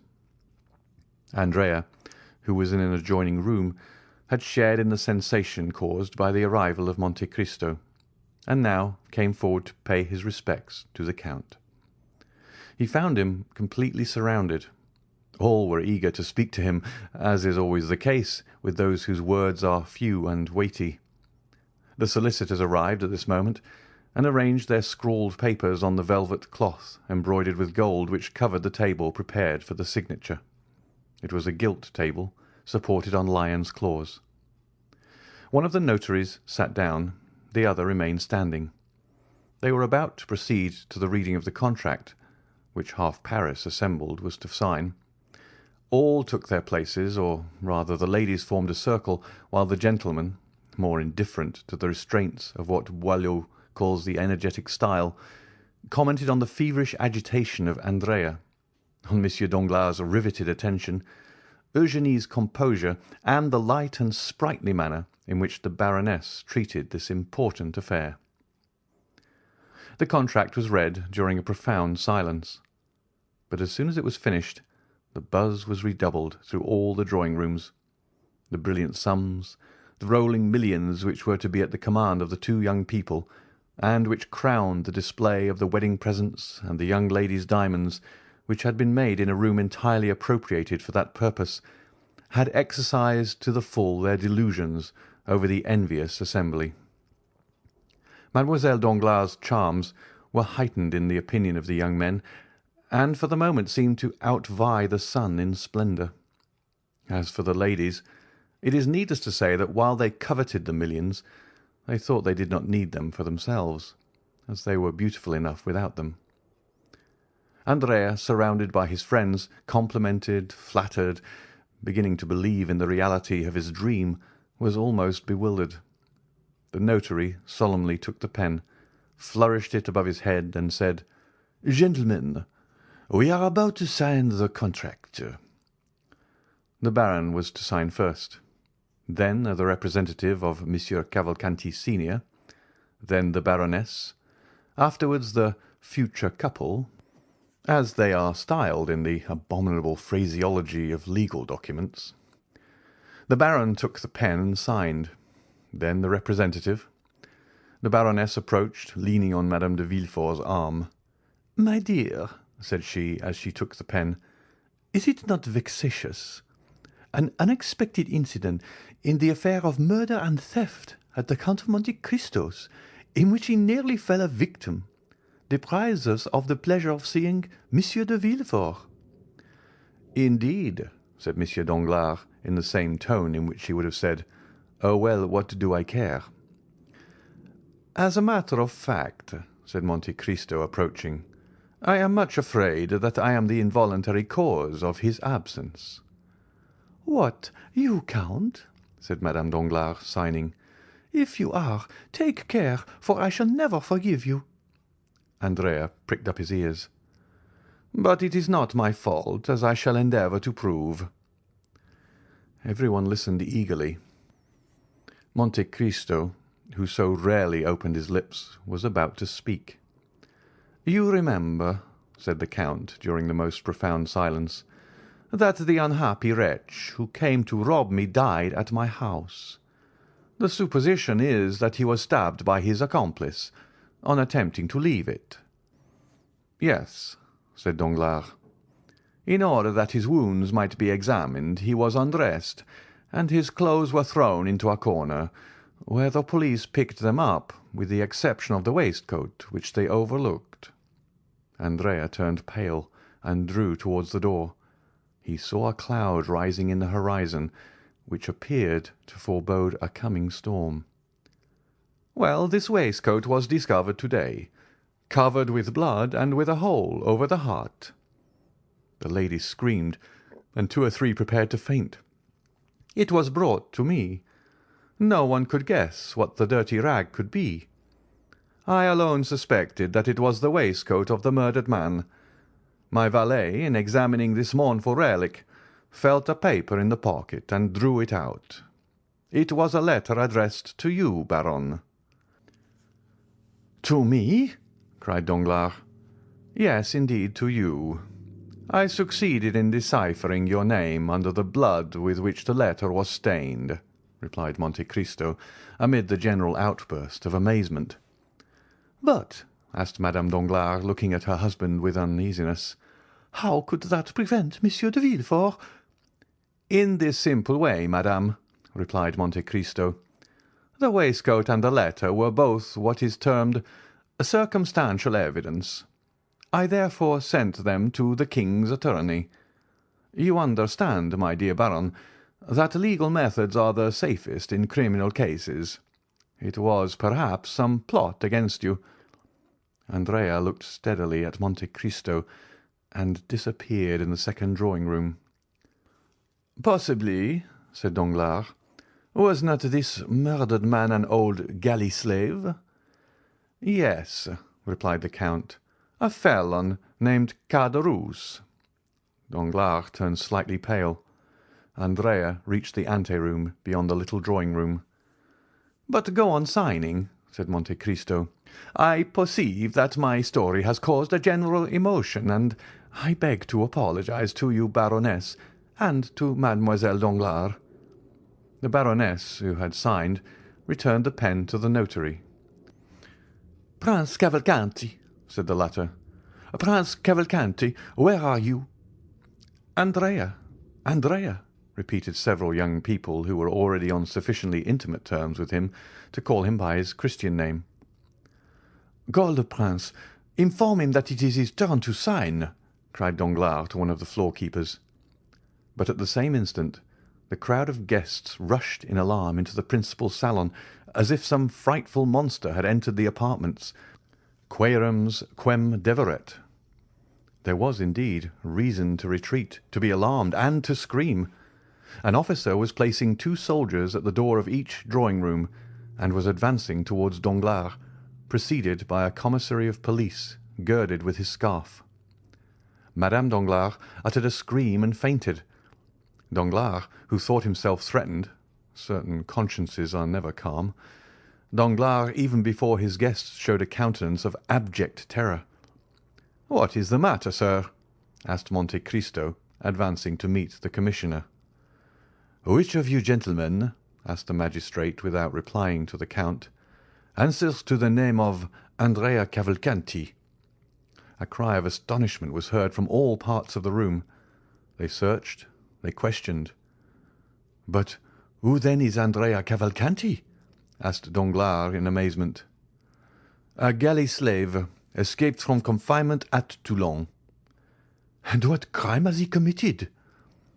"He is accused," said the commissary with his inflexible voice, "of having assassinated the man named Caderousse, his former companion in prison, at the moment he was making his escape from the house of the Count of Monte Cristo."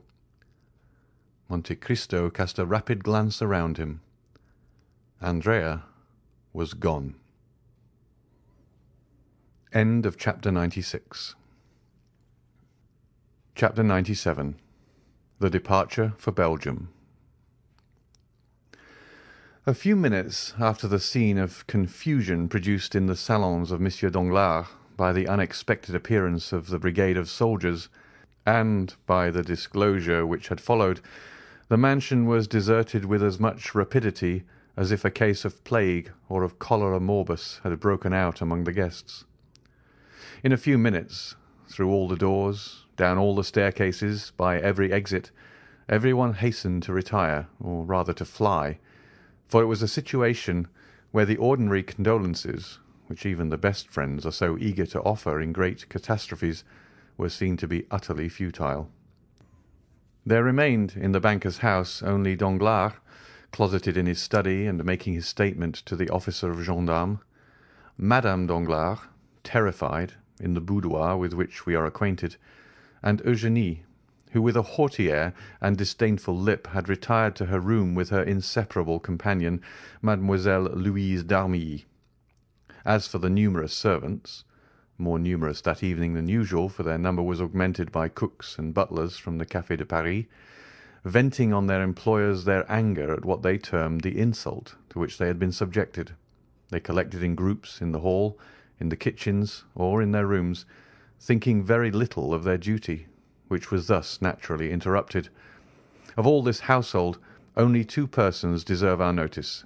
These are Mademoiselle Eugénie Danglars and Mademoiselle Louise d'Armilly. The betrothed had retired, as we said, with haughty air, disdainful lip, and the demeanour of an outraged queen, followed by her companion, who was paler and more disturbed than herself. On reaching her room, Eugénie locked her door, while Louise fell on a chair. "Ah, what a dreadful thing!" said the young musician. "Who would have suspected it?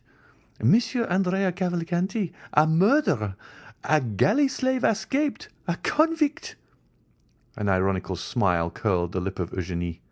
"In truth, I was fated," said she. "I escaped the Morcerf only to fall into the Cavalcanti." "Oh, do not confound the two, Eugénie. Hold your tongue. The men are all infamous, and I am happy to be able now to do more than detest them. I despise them." "What shall we do?" asked Louise. "What shall we do?" "Yes." "Why, the same we had intended doing 3 days since. Set off." "What? Although you are not now going to be married, you intend still—" "Listen, Louise. I hate this life of the fashionable world, always ordered, measured, ruled like our music paper. What I have always wished for, desired and coveted, is the life of an artist, free and independent, relying only on my own resources and accountable only to myself. Remain here? What for? That they may try a month hence to marry me again? And to whom? Monsieur Debray, perhaps, as it was once proposed. No, Louise, no. This evening's adventure will serve for my excuse. I did not seek one. I did not ask for one. God sends me this, and I hail it joyfully." "How strong and courageous you are!" said the fair, frail girl to her brunette companion. "Do you not know me? Come, Louise, let us talk of our affairs. The post-chaise was happily brought 3 days since." "Have you had it sent where we are to go for it?" "Yes." "Our passport?" "Here it is." And Eugénie, with her usual precision, opened a printed paper and read: "Monsieur Léon d'Armilly, 20 years of age, profession artist, hair black, eyes black, travelling with his sister." "Capital! How did you get this passport?" "When I went to ask Monsieur de Monte Cristo for letters to the directors of the theatres at Rome and Naples, I expressed my fears of travelling as a woman. He perfectly understood them, and undertook to procure for me a man's passport, and 2 days after I received this, to which I had added with my own hand, travelling with his sister." "Well," said Eugénie cheerfully, "we have then only to pack our trunks. We shall start the evening of the signing of the contract, instead of the evening of the wedding. That is all." But consider the matter seriously, Eugénie. Oh, I am done with considering. I am tired of hearing only of market reports, of the end of the month, of the rise and fall of Spanish funds, of Haitian bonds. Instead of that, Louise, do you understand? Air, liberty, melody of birds, plains of Lombardy, Venetian canals, Roman palaces, the Bay of Naples. How much have we, Louise?" The young girl to whom this question was addressed drew from an inlaid secretary a small portfolio with a lock, in which she counted 23 banknotes. 23,000 francs, said she. "And as much at least in pearls, diamonds, and jewels," said Eugénie. "We are rich. With 45,000 francs we can live like princesses for 2 years, and comfortably for 4. But before 6 months, you with your music, and I with my voice, we shall double our capital. Come, you shall take charge of the money, I of the jewel box, so that if one of us has the misfortune to lose her treasure, the other will still have hers left. Now, the portmanteau. Let us make haste. The portmanteau." "Stop," said Louise, going to listen at Madame Danglars' door. "What do you fear?" "That we may be discovered." "The door is locked." "They may tell us to open it." "They may if they like, but we will not." "You are a perfect Amazon, Eugénie." And the two young girls began to heap into a trunk all the things they thought they should require. "There now," said Eugénie. "While I change my costume, do you lock the portmanteau." Louise pressed with all the strength of her little hands on the top of the portmanteau. "But I cannot," said she. "I am not strong enough. Do you shut it?" "Ah, you do well to ask," said Eugénie, laughing. "I forgot that I was Hercule, and you only the pale Omphale." And the young girl, kneeling on the top, pressed the two parts of the portmanteau together, and Mademoiselle d'Armilly passed the bolt of the padlock through.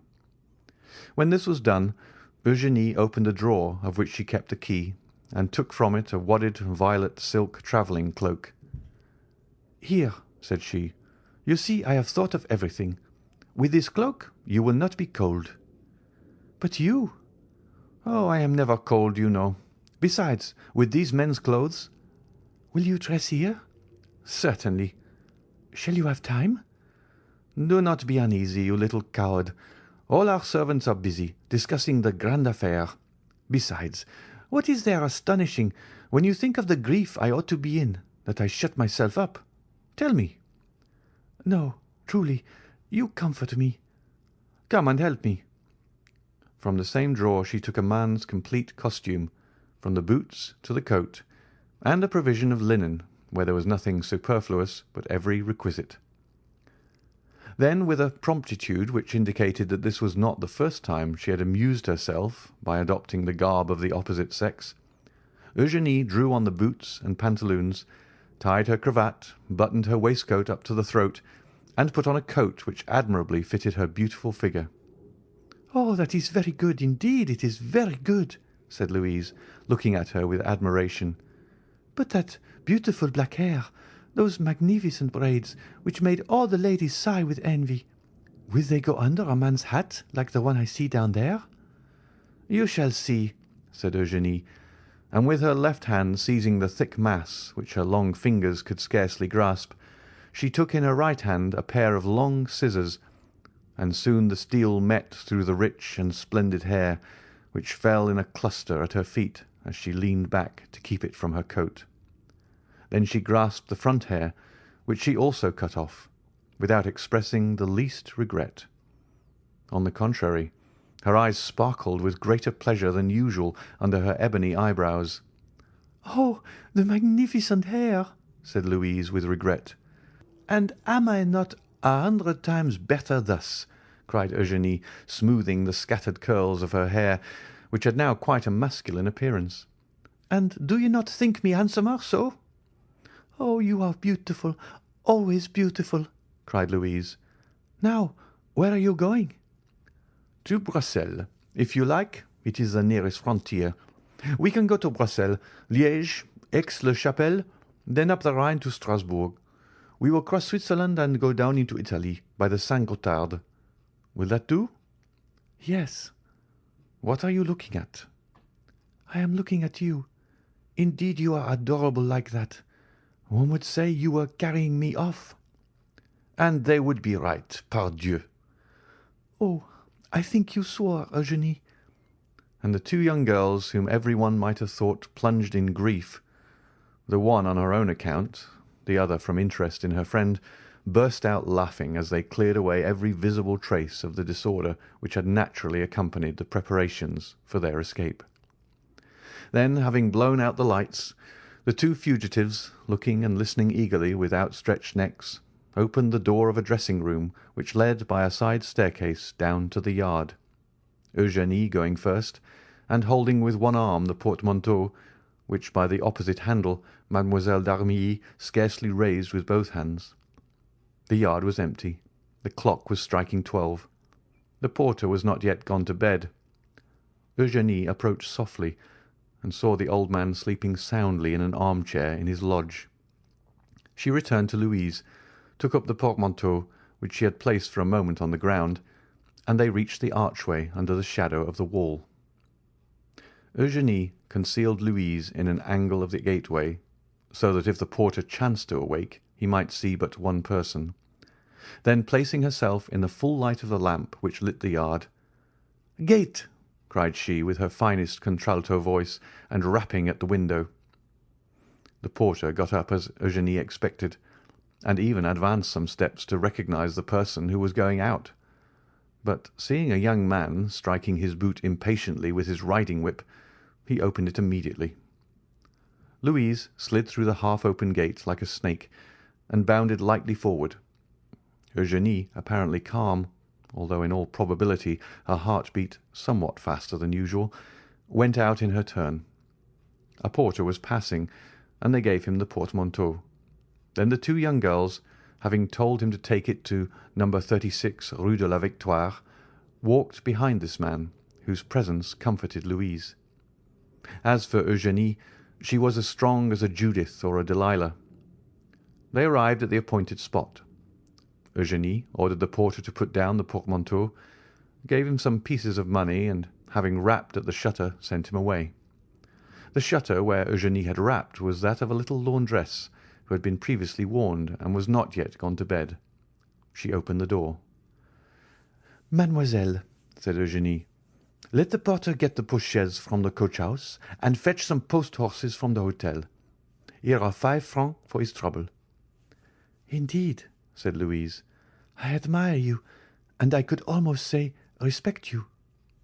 The laundress looked on in astonishment, but as she had been promised 20 louis, she made no remark.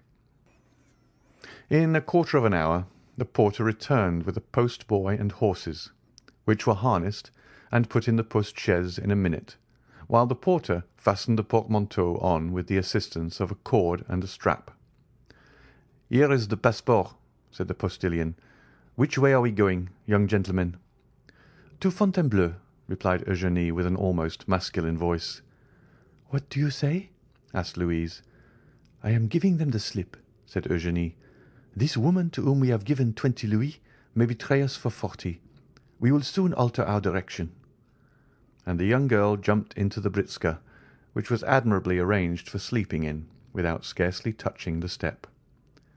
"You are always right," said the music teacher, seating herself by the side of her friend. A quarter of an hour afterwards, the postilion, having been put in the right road, passed with a crack of his whip through the gateway of the Barrière Saint-Martin. "Ah," said Louise, breathing freely, "here we are out of Paris." "Yes, my dear, the abduction is an accomplished fact," replied Eugénie. "Yes, and without violence," said Louise. "I shall bring that forward as an extenuating circumstance," replied Eugénie. These words were lost in the noise which the carriage made in rolling over the pavement of La Villette. Monsieur Danglars no longer had a daughter. End of chapter 97. Chapter 98. The Bell and Bottle Tavern. And now let us leave Mademoiselle Danglars and her friend pursuing their way to Brussels, and return to poor Andrea Cavalcanti, so inopportunely interrupted in his rise to fortune. Notwithstanding his youth, Master Andrea was a very skilful and intelligent boy. We have seen that on the first rumour which reached the salon, he had gradually approached the door, and, crossing 2 or 3 rooms, at last disappeared. But we have forgotten to mention one circumstance, which nevertheless ought not to be omitted. In one of the rooms he crossed, the trousseau of the bride-elect was on exhibition. There were caskets of diamonds, cashmere shawls, Valenciennes lace, English veilings, and, in fact, all the tempting things, the bare mention of which makes the hearts of young girls bound with joy, and which is called the corbeille. Now, in passing through this room, Andrea proved himself not only to be clever and intelligent, but also provident, for he helped himself to the most valuable of the ornaments before him. Furnished with this plunder, Andrea leapt with a lighter heart from the window, intending to slip through the hands of the gendarme. Tall and well-proportioned as an ancient gladiator, and muscular as a Spartan, he walked for a quarter of an hour without knowing where to direct his steps, actuated by the sole idea of getting away from the spot where, if he lingered, he knew that he would surely be taken. Having passed through the Rue Mont Blanc, guided by the instinct which leads thieves always to take the safest path, he found himself at the end of the Rue Lafayette. There he stopped, breathless and panting. He was quite alone. On one side was the vast wilderness of the Saint-Lazare. On the other, Paris enshrouded in darkness. "Am I to be captured?" he cried. "No, not if I can use more activity than my enemies. My safety is now a mere question of speed." At this moment he saw a cab at the top of the Faubourg Poissonnière. The dull driver, smoking his pipe, was plodding along towards the limits of the Faubourg Saint-Denis, where no doubt he ordinarily had his station. "Ho, friend!" said Benedetto. "What do you want, sir?" asked the driver. "Is your horse tired?" "Tired? Oh, yes, tired enough. He has done nothing the whole of his blessed day. 4 wretched fares and 20 sous over, making in all 7 francs, are all that I have earned, and I ought to take 10 to the owner." "Will you add these 20 francs to the 7 you have?" "With pleasure, sir. 20 francs are not to be despised. Tell me what I am to do for this." "A very easy thing, if your horse isn't tired." "I tell you, he'll go like the wind. Only tell me which way to drive." "Towards the Louvre." "I know the way. You get good sweetened rum over there." "Exactly so. I merely wish to overtake one of my friends with whom I am going to hunt tomorrow at Chapelle-en-Savel. He should have waited for me here with a cabriolet till 11:30. It is 12, and, tired of waiting, he must have gone on." "It is likely." "Well, will you try and overtake him?" "Nothing I should like better." "If you do not overtake him before you reach Bourget, you shall have 20 francs. If not before Louvre, 30. "And if we do overtake him?" 40, said Andrea after a moment's hesitation, at the end of which he remembered that he might safely promise. "That's all right," said the man. "Hop in and we're off. Whoop-la!" Andrea got into the cab, which passed rapidly through the Faubourg Saint-Denis, along the Faubourg Saint-Martin, crossed the barrier, and threaded its way through the interminable Villette. They never overtook the chimerical friend, yet Andrea frequently inquired of people on foot whom he passed, and at the inns which were not yet closed, for a green cabriolet and bay horse, and as there are a great many cabriolets to be seen on the road to the Low Countries, and as 9/10 of them are green, the inquiries increased at every step. Every one had just seen it pass. It was only 500, 200, 100 steps in advance. At length they reached it, but it was not the friend. Once the cab was also passed by a calash, rapidly whirled along by 2 post-horses. "Ah," said Cavalcanti to himself, "if I only had that britska, those 2 good post-horses, and above all the passport that carries them on." And he sighed deeply. The calash contained Mademoiselle Danglars and Mademoiselle d'Armilly. "Hurry, hurry," said Andrea. "We must overtake him soon." And the poor horse resumed the desperate gallop it had kept up since leaving the barrier, and arrived steaming at Louvres. "Certainly," said Andrea. "I shall not overtake my friend, but I shall kill your horse. Therefore I had better stop. Here are 30 francs. I will sleep at the Red Horse, and will secure a place in the first coach. Good night, friend." And Andrea, after placing 6 pieces of 5 francs each in the man's hand, leapt lightly on to the pathway. The cabman joyfully pocketed the sum, and turned back on his road to Paris. Andrea pretended to go towards the Red Horse Inn, but after leaning an instant against the door, and hearing the last sound of the cab, which was disappearing from view, he went on his road, and with a lusty stride soon traversed the space of 2 leagues. Then he rested. He must be near Chapelle-en-Serval, where he pretended to be going. It was not fatigue that stayed Andrea there. It was that he might form some resolution, adopt some plan. It would be impossible to make use of a diligence, equally so to engage post-horses. To travel either way a passport was necessary. It was still more impossible to remain in the department of the Oise, one of the most open and strictly guarded in France. This was quite out of the question, especially to a man like Andrea, perfectly conversant with criminal matters. He sat down by the side of the moat, buried his face in his hands, and reflected. 10 minutes after he raised his head, his resolution was made. He threw some dust over the top-coat, which he had found time to unhook from the antechamber, and button over his ball costume, and going to Chapelle-en-Serval, he knocked loudly at the door of the only inn in the place. The host opened. "My friend," said Andrea, "I was coming from Montfontaine to Senlis, when my horse, which is a troublesome creature, stumbled and threw me. I must reach Compiègne to-night, or I shall cause deep anxiety to my family. Could you let me hire a horse of you?" An innkeeper has always a horse to let, whether it be good or bad. The host called the stable-boy and ordered him to saddle Whitey. Then he awoke his son, a child of 7 years, whom he ordered to ride before the gentleman and bring back the horse. Andrea gave the innkeeper 20 francs, and in taking them from his pocket dropped a visiting card. This belonged to one of his friends at the Café de Paris, so that the innkeeper, picking it up after Andrea had left, was convinced that he had let his horse to the Count of Monte, 25 Rue Saint-Dominique, that being the name and address on the card. Whitey was not a fast animal, but he kept up an easy, steady pace.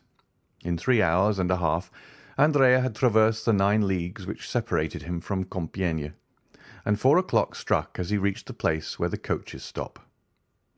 There's an excellent tavern at Compiègne, well remembered by those who have ever been there. Andrea, who had often stayed there in his rides about Paris, recollected the Bell and Bottle Inn. He turned around, saw the sign by the light of a reflected lamp, and having dismissed the child, giving him all the small coin he had about him, he began knocking at the door, very reasonably concluding that, having now 3 or 4 hours before him, he had best fortify himself against the fatigues of the morrow by a sound sleep and a good supper. A waiter opened the door.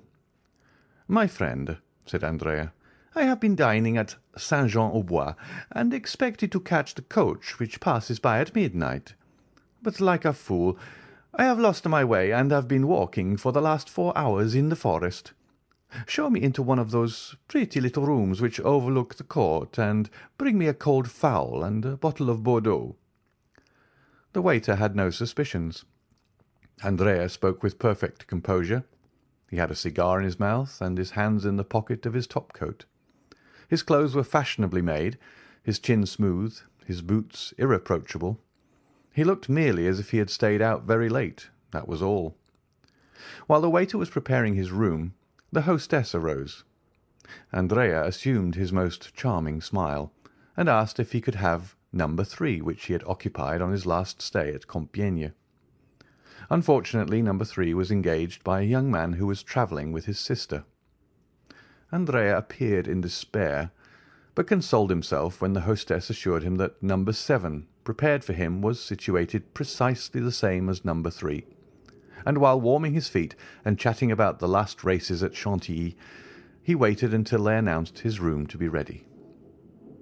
Andrea had not spoken without cause of the pretty rooms looking out upon the court of the Belle Tavern, which, with its triple galleries like those of a theatre, with the jessamine and clematis twining round the light columns, forms one of the prettiest entrances to an inn that you can imagine. The fowl was tender, the wine old, the fire clear and sparkling, and Andrea was surprised to find himself eating with as good an appetite as though nothing had happened. Then he went to bed, and almost immediately fell into that deep sleep which is sure to visit men of 20 years of age, even when they are torn with remorse. Now, here we are obliged to own that Andrea ought to have felt remorse, but that he did not. This was the plan which had appealed to him to afford the best chance of his security. Before daybreak he would awake, leave the inn after rigorously paying his bill, and reaching the forest he would, under pretence of making studies in painting, test the hospitality of some peasants, procure himself the dress of a woodcutter and a hatchet, casting off the lion-skin to assume that of the woodman. Then, with his hands covered with dirt, his hair darkened by means of a leaden comb, his complexion embrowned with a preparation for which one of his old comrades had given him the recipe, he intended by following the wooded districts to reach the nearest frontier, walking by night and sleeping in the day in the forests and quarries, and only entering inhabited regions to buy a loaf from time to time. Once past the frontier, Andrea proposed making money of his diamonds, and by uniting the proceeds to 10 bank-notes he always carried about with him in case of accident, he would then find himself possessor of about 50,000 livres, which he philosophically considered as no very deplorable condition after all. Moreover, he reckoned much on the interest of the Danglars to hush up the rumour of their own misadventures. These were the reasons which, added to the fatigue, caused Andrea to sleep so soundly. In order that he might awaken early, he did not close the shutters, but contented himself with bolting the door and placing on the table an unclasped and long-pointed knife, whose temper he well knew, and which was never absent from him. About 7 in the morning, Andrea was awakened by a ray of sunlight, which played warm and brilliant upon his face. In all well-organized brains the predominating idea, and there always is one, is sure to be the last thought before sleeping, and the first upon waking in the morning. Andrea had scarcely opened his eyes when his predominating idea presented itself, and whispered in his ear that he had slept too long. He jumped out of bed and ran to the window. A gendarme was crossing the court. A gendarme is one of the most striking objects in the world, even to a man void of uneasiness, but for one who has a timid conscience, and with good cause too, the yellow, blue, and white uniform is really very alarming. "Why is that gendarme here?" asked Andrea of himself. Then all at once he replied with that logic which the reader has doubtless remarked in him. "There is nothing astonishing in seeing a gendarme at an inn. Instead of being astonished, let me dress myself." And the youth dressed himself with a facility his valet de chambre had failed to rob him of during the 2 months of fashionable life he had led in Paris. "Now then," said Andrea, while dressing himself, "I'll wait till he leaves, and then I'll slip away." And saying this, Andrea, who had now put on his boots and cravat, stole gently to the window, and a second time lifted up the muslin curtain. Not only was the first gendarme still there, but the young man now perceived a second yellow, blue, and white uniform at the foot of the staircase, the only one by which he could descend, while a third, on horseback, holding a musket in his fist, was posted as a sentinel at the great street door which alone afforded the means of egress. The appearance of the third gendarme settled the matter, for a crowd of curious loungers was extended before him, effectually blocking the entrance to the hotel. "They're after me," was Andrea's first thought. "The devil!" A pallor overspread the young man's forehead, and he looked around him with anxiety. His room, like all those on the same floor, had but one outlet to the gallery in the sight of everybody. "I am lost," was his second thought, and indeed, for a man in Andrea's situation, an arrest meant the Assizes, trial, and death. Death without mercy or delay. For a moment he convulsively pressed his head within his hands, and during that brief period he became nearly mad with terror. But soon a ray of hope glimmered in the multitude of thoughts which bewildered his mind, and a faint smile played upon his white lips and pallid cheeks. He looked around and saw the objects of his search upon the chimney-piece. They were a pen, ink, and paper. With forced composure he dipped the pen in the ink and wrote the following lines upon a sheet of paper. "I have no money to pay my bill, but I am not a dishonest man. I leave behind me as a pledge this pin worth 10 times the amount. I should be excused for leaving at daybreak, for I was ashamed." He then drew the pin from his cravat and placed it on the paper. This done, instead of leaving the door fastened, he drew back the bolts and even placed the door ajar, as though he had left the room, forgetting to close it, and slipping into the chimney, like a man accustomed to that kind of gymnastic exercise. Having effaced the marks of his feet upon the floor, he commenced climbing the only opening which afforded him the means of escape. At this precise time the first gendarme Andrea had noticed walked upstairs, preceded by the commissary of police, and supported by the second gendarme, who guarded the staircase, and was himself reinforced by the one stationed at the door. Andrea was indebted for this visit to the following circumstances. At daybreak the telegraphs were set at work in all directions, and almost immediately the authorities in every district had exerted their utmost endeavours to arrest the murderer of Caderousse.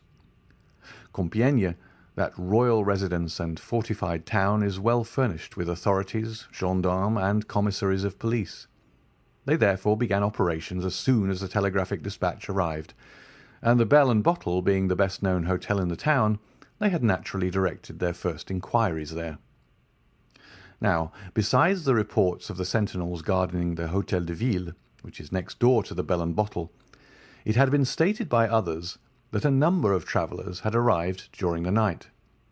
The sentinel, who was relieved at 6 o'clock in the morning, remembered perfectly that just as he was taking his post, a few minutes past 4, a young man arrived on horseback, with a little boy before him. The young man, having dismissed the boy and horse, knocked at the door of the hotel, which was opened, and again closed after his entrance. This late arrival had attracted much suspicion, and the young man being no other than Andrea, the commissary and gendarme, who was a brigadier, directed their steps towards his room. They found the door ajar. "Oh no," said the brigadier, who thoroughly understood the trick.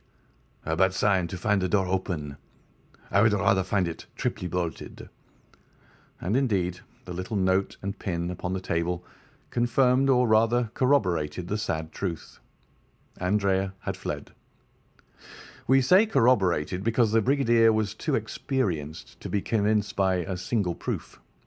He glanced around, looked in the bed, shook the curtains, opened the closets, and finally stopped at the chimney.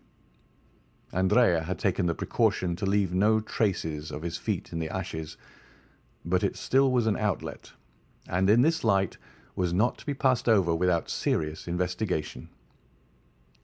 The brigadier sent for some sticks and straw, and having filled the chimney with them, set a light to it. The fire crackled and the smoke ascended like the dull vapour from a volcano. But still no prisoner fell down, as they expected. The fact was that Andrea had war with society ever since his youth was quite as deep as a gendarme, even though he were advanced to the rank of brigadier, and quite prepared for the fire. He had climbed out on the roof and was crouching down against the chimney-pots. At one time he thought he was saved, for he heard the brigadier exclaim in a loud voice to the two gendarmes, "He is not here!" But venturing to peep, he perceived that the latter, instead of retiring, as might have been reasonably expected upon this announcement, were watching with increased attention. It was now his turn to look about him. The Hôtel de Ville, a massive 16th-century building, was on his right. Anyone could descend from the openings in the tower and examine every corner of the roof below, and Andrea expected momentarily to see the head of a gendarme appear at one of these openings. If once discovered, he knew he would be lost, for the roof afforded no chance of escape. He therefore resolved to descend, not through the same chimney by which he had come up, but by a similar one conducting to another room. He looked around for a chimney from which no smoke issued, and having reached it, he disappeared through the orifice without being seen by anyone. At the same minute, one of the little windows of the Hôtel de Ville was thrown open, and the head of a gendarme appeared. For an instant it remained motionless as one of the stone decorations of the building. Then, after a long sigh of disappointment, the head disappeared. The brigadier, calm and dignified as the law he represented, passed through the crowd without answering the 1,000 questions addressed to him, and re-entered the hotel. "Well?" asked the two gendarmes. "Well, my boys," said the brigadier, "the brigand must really have escaped early this morning. But we will send to the Villers-Cotterêts and Noyon roads and search the forest, when we shall catch him, no doubt." The honourable functionary had scarcely expressed himself thus, in that intonation which is peculiar to brigadiers of the gendarmerie, when a loud scream, accompanied by the violent ringing of a bell, resounded through the court of the hotel. "Ah, what is that?" cried the brigadier. "Some traveller seems impatient," said the host. "What number was it that rang?" "Number 3. Run, waiter." At this moment the screams and ringing were redoubled. "Ah," said the brigadier, stopping the servant, "the person who is ringing appears to want something more than a waiter. We will attend upon him with a gendarme. Who occupies numéro 3? "The little fellow who arrived last night in a post-chaise with his sister, and who asked for an apartment with 2 beds. The bell here rang for the 3rd time with another shriek of anguish. "Follow me, Monsieur Commissary," said the brigadier. "Tread in my steps." "Wait an instant," said the host.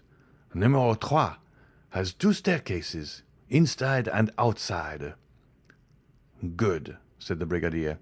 "I will take charge of the inside one. Are the carbines loaded?" "Yes, brigadier." "Well, you guard the exterior, and if he attempts to fly, fire upon him. He must be a great criminal from what the telegraph says." The brigadier, followed by the commissary, disappeared by the inside staircase, accompanied by the noise which his assertions respecting Andrea had excited in the crowd. This is what had happened. Andrea had very cleverly managed to descend 2/3 of the chimney, but then his foot slipped, and notwithstanding his endeavours, he came into the room with more speed and noise than he intended. It would have signified little had the room been empty, but unfortunately it was occupied. 2 ladies, sleeping in one bed, were awakened by the noise, and fixing their eyes upon the spot whence the sound proceeded, they saw a man. One of these ladies, the fair one, uttered those terrible shrieks which resounded through the house, while the other, rushing to the bell-rope, rang with all her strength. Andrea, as we can see, was surrounded by misfortune. "For pity's sake," he cried, pale and bewildered, without seeing whom he was addressing, "for pity's sake, do not call assistance. Save me. I will not harm you." "Andrea, the murderer!" cried one of the ladies. "Eugénie! Mademoiselle Danglars!" exclaimed Andrea, stupefied. "Help! Help!" cried Mademoiselle d'Armilly, taking the bell from her companion's hand and ringing it yet more violently. "Save me! I am pursued!" said Andrea, clasping his hands. "For pity, for mercy's sake, do not deliver me up!" "It is too late. They are coming," said Eugénie. "Well, conceal me somewhere. You can say you were needlessly alarmed. You can turn their suspicions and save my life." The 2 ladies, pressing closely to one another, and drawing the bedclothes tightly around them, remained silent to this supplicating voice, repugnance and fear taking possession of their minds. "Well, be it so," at length said Eugénie. "Return by the same road you came, and we will say nothing about you, unhappy wretch." "Here he is!" cried a voice from the landing. "Here he is! I see him!" The brigadier had put his eye to the keyhole and had discovered Andrea in a posture of entreaty. A violent blow from the butt end of the musket burst open the lock. Two more forced out the bolts, and the broken door fell in. Andrea ran to the other door, leading to the gallery, ready to rush out, but he was stopped short, and he stood with his body a little thrown back, pale and with the useless knife in his clinched hand. "Fly, then!" cried Mademoiselle d'Armilly, whose pity returned as her fears diminished. "Fly!" "Or kill yourself," said Eugénie in a tone which a vestal in the amphitheatre would have used when urging the victorious gladiator to finish his vanquished adversary. Andrea shuddered, and looked on the young girl with an expression which proved how little he understood such ferocious honour. "Kill myself!" he cried, throwing down his knife. "Why should I do so?" "Why, you said," answered Mademoiselle Danglars, "that you would be condemned to die like the worst criminals." "Bah!" said Cavalcanti, crossing his arms. "One has friends." The brigadier advanced to him, sword in hand. "Come, come," said Andrea. "Sheath your sword, my fine fellow." "There is no occasion to make such a fuss, since I give myself up." And he held out his hands to be manacled.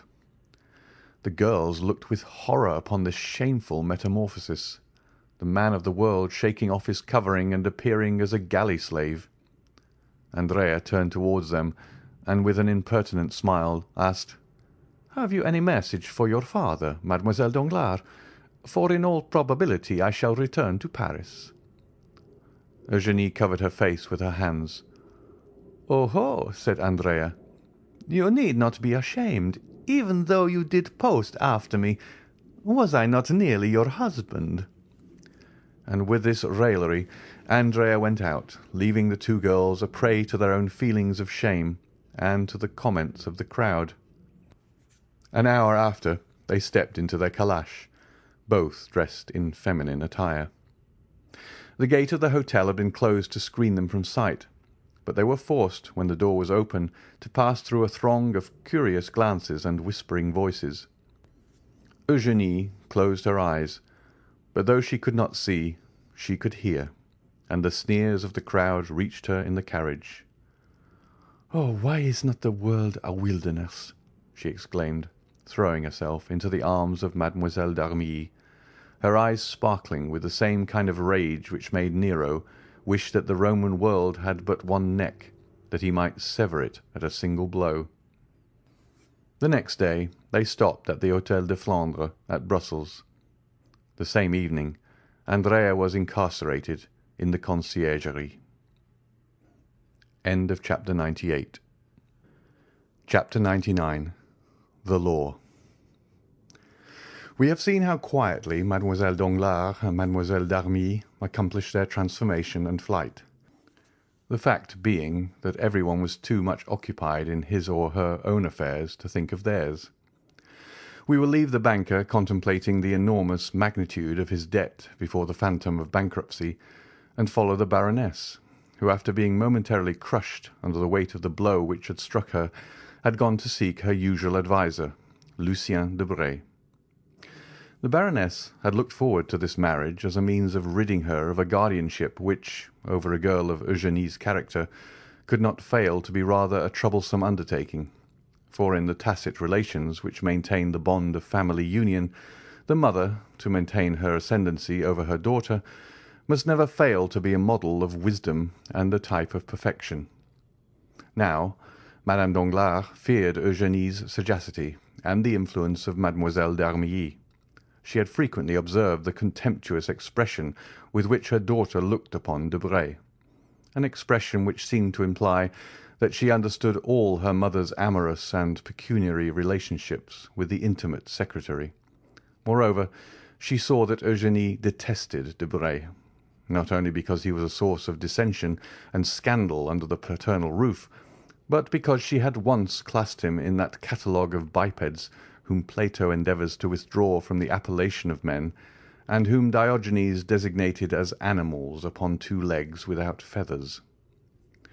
Unfortunately, in this world of ours, each person views things through a certain medium, and so is prevented from seeing in the same light as others, and Madame Danglars therefore very much regretted that the marriage of Eugénie had not taken place, not only because the match was good and likely to ensure the happiness of her child, but because it would also set her at liberty. She ran, therefore, to Debray, who, after having, like the rest of Paris, witnessed the contract scene and the scandal attending it, had retired in haste to his club, where he was chatting with some friends upon the events which served as a subject of conversation for 3/4 of that city known as the capital of the world.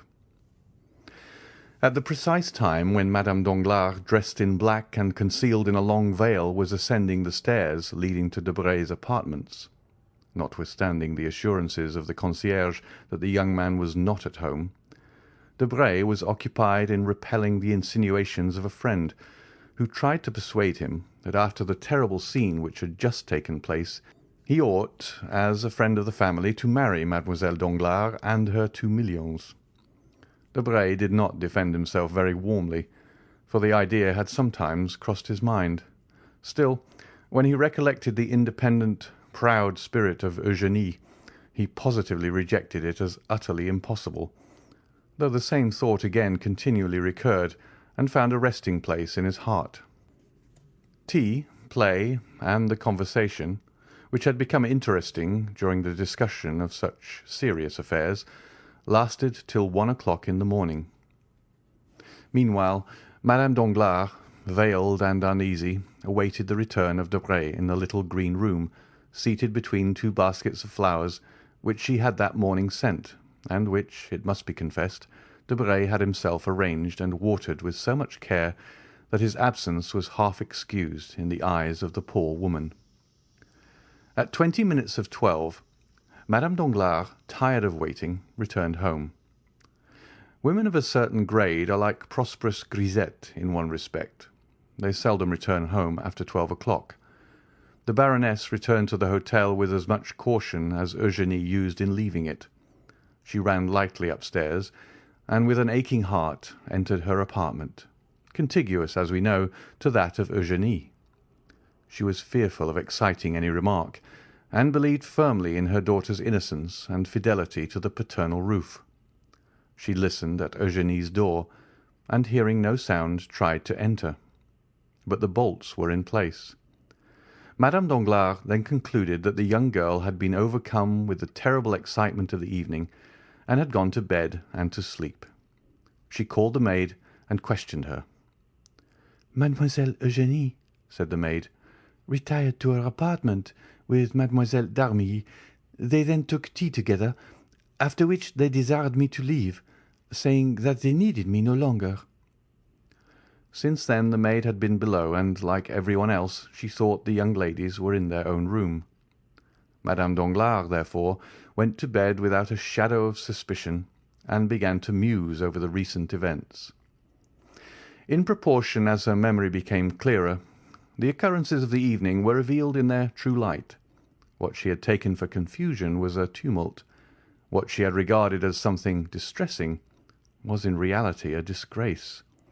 And then the Baroness remembered that she had felt no pity for poor Mercédès, who had been afflicted with a severer blow through her husband and son.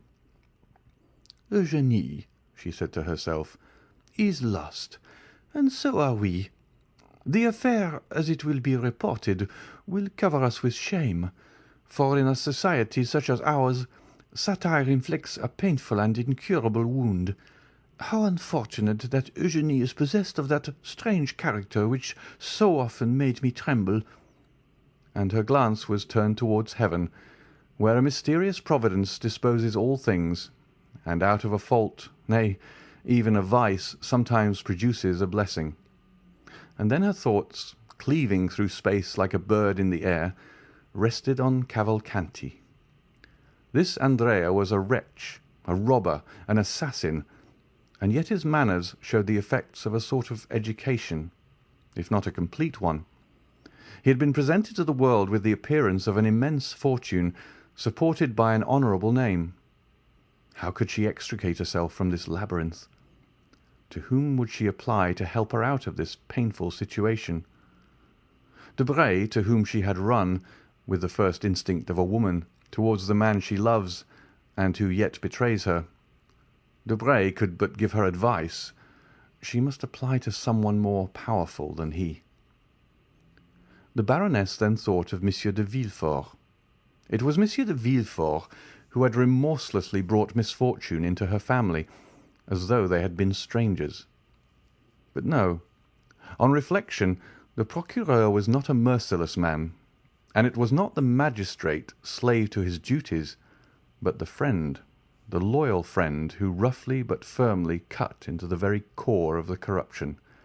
It was not the executioner, but the surgeon who wished to withdraw the honour of Danglars from ignominious association with the disgraced young man they had presented to the world as their son-in-law. And since Villefort, the friend of Danglars, had acted in this way, no one could suppose that he had been previously acquainted with or had lent himself to any of Andrea's intrigues. Villefort's conduct, therefore, upon reflection, appeared to the Baroness as if shaped for their mutual advantage. But the inflexibility of the procureur should stop there. She would see him the next day, and if she could not make him fail in his duties as a magistrate, she would at least obtain all the indulgence he could allow. She would invoke the past, recall old recollections. She would supplicate him by the remembrance of guilty yet happy days. Monsieur de Villefort would stifle the affair. He had only to turn his eyes on one side and allow Andrea to fly, and follow up the crime under that shadow of guilt called contempt of court. And after this reasoning, she slept easily. At 9 o'clock next morning she arose, and without ringing for her maid or giving the least sign of her activity, she dressed herself in the same simple style as on the previous night. Then running downstairs, she left the hotel, walked to the Rue de Provence, called a cab, and drove to Monsieur de Villefort's house. For the last month, this wretched house had presented the gloomy appearance of a lazaretto infected with the plague. Some of the apartments were closed within and without. The shutters were only opened to admit a minute's air, showing the scared face of a footman, and immediately afterwards the window would be closed, like a gravestone falling on a sepulchre, and the neighbours would say to each other in a low voice, "Will there be another funeral to-day at the procureur's house?" Madame Danglars involuntarily shuddered at the desolate aspect of the mansion. Descending from the cab, she approached the door with trembling knees and rang the bell. 3 times did the bell ring with a dull, heavy sound seeming to participate in the general sadness, before the concierge appeared and peeped through the door, which he opened just wide enough to allow his words to be heard. He saw a lady, a fashionable, elegantly dressed lady, and yet the door remained almost closed. "Do you intend opening the door?" said the Baroness. "First, madame, who are you?" "Who am I? You know me well enough." "We no longer know anyone, madame." "You must be mad, my friend," said the Baroness. "Where do you come from?" "Oh, this is too much." "Madame, these are my orders. Excuse me, your name?" "The Baroness Danglars. You have seen me 20 times." "Possibly, madame. And now, what do you want?" "Oh, how extraordinary! I shall complain to Monsieur de Villefort of the impertinence of his servants." "Madame, this is precaution, not impertinence. No one enters here without an order from Monsieur d'Avrigny, or without speaking to the procureur." "Well, I have business with the procureur." "Is it pressing business?" "You can imagine so, since I have not even brought my carriage out yet. But enough of this. Here is my card. Take it to your master." "Madame will await my return?" "Yes, go." The concierge closed the door, leaving Madame Danglars in the street. She had not long to wait. Directly afterwards the door was opened wide enough to admit her, and when she had passed through it was again shut. Without losing sight of her for an instant, the concierge took a whistle from his pocket as soon as they entered the court, and blew it. The valet de chambre appeared on the doorsteps. "You will excuse this poor fellow, madame," he said as he preceded the Baroness, "but his orders are precise, and Monsieur de Villefort begged me to tell you that he could not act otherwise." In the court, showing his merchandise, was a tradesman who had been admitted with the same precautions. The Baroness ascended the steps. She felt herself strongly infected with the sadness which seemed to magnify her own, and still guided by the valet de chambre, who never lost sight of her for an instant, she was introduced to the magistrate's study. Preoccupied as Madame Danglars had been with the object of her visit, the treatment she had received from these underlings appeared to her so insulting that she began by complaining of it. But Villefort, raising his head, bowed down by grief, looked up at her with so sad a smile that her complaints died upon her lips. "Forgive my servants," he said. "For a terror I cannot blame them for. From being suspected they had become suspicious." Madame Danglars had often heard of the terror to which the magistrate alluded, but without the evidence of her own eyesight she could never have believed that the sentiment had been carried so far. "You too, then, are unhappy?" she said. "Yes, madame," replied the magistrate. "Then you pity me?" "Sincerely, madame." "And you understand what brings me here?" "You wish to speak to me about the circumstance which has just happened?" "Yes, sir. A fearful misfortune." "You mean a mischance?" "A mischance?" repeated the Baroness. "Alas, madame," said the procureur with his imperturbable calmness of manner, "I consider those alone misfortunes which are irreparable." "And do you suppose this will be forgotten?" "Everything will be forgotten, madame," said Villefort. "Your daughter will be married tomorrow, if not today. In a week, if not tomorrow, and I do not think you can regret the intended husband of your daughter." Madame Danglars gazed on Villefort, stupefied to find him so almost insultingly calm. "Am I come to a friend?" she asked in a tone full of mournful dignity. "You know that you are, madame," said Villefort, whose pale cheeks became slightly flushed as he gave her the assurance. And truly this assurance carried him back to different events from those now occupying the Baroness and him. "Well, then, be more affectionate, my dear Villefort," said the Baroness. "Speak to me not as a magistrate, but as a friend, and when I am in bitter anguish of spirit, do not tell me that I ought to be gay." Villefort bowed. "When I hear misfortune named, madame," he said, "I have within the last few months contracted the bad habit of thinking of my own, and then I cannot help drawing up an egotistical parallel in my mind. That is the reason that by the side of my misfortunes yours appear to me mere mischances. That is why my dreadful position makes yours appear enviable. But this annoys you. Let us change the subject. You were saying, madame." "I came to ask you, my friend," said the Baroness, "what will be done with this impostor?" "Impostor?" repeated Villefort. "Certainly, madame. You appear to extenuate some cases and exaggerate others. Impostor, indeed! Monsieur Andrea Cavalcanti, or rather Monsieur Benedetto, is nothing more nor less than an assassin." "Sir, I do not deny the justice of your correction, but the more severely you arm yourself against that unfortunate man, the more deeply will you strike our family.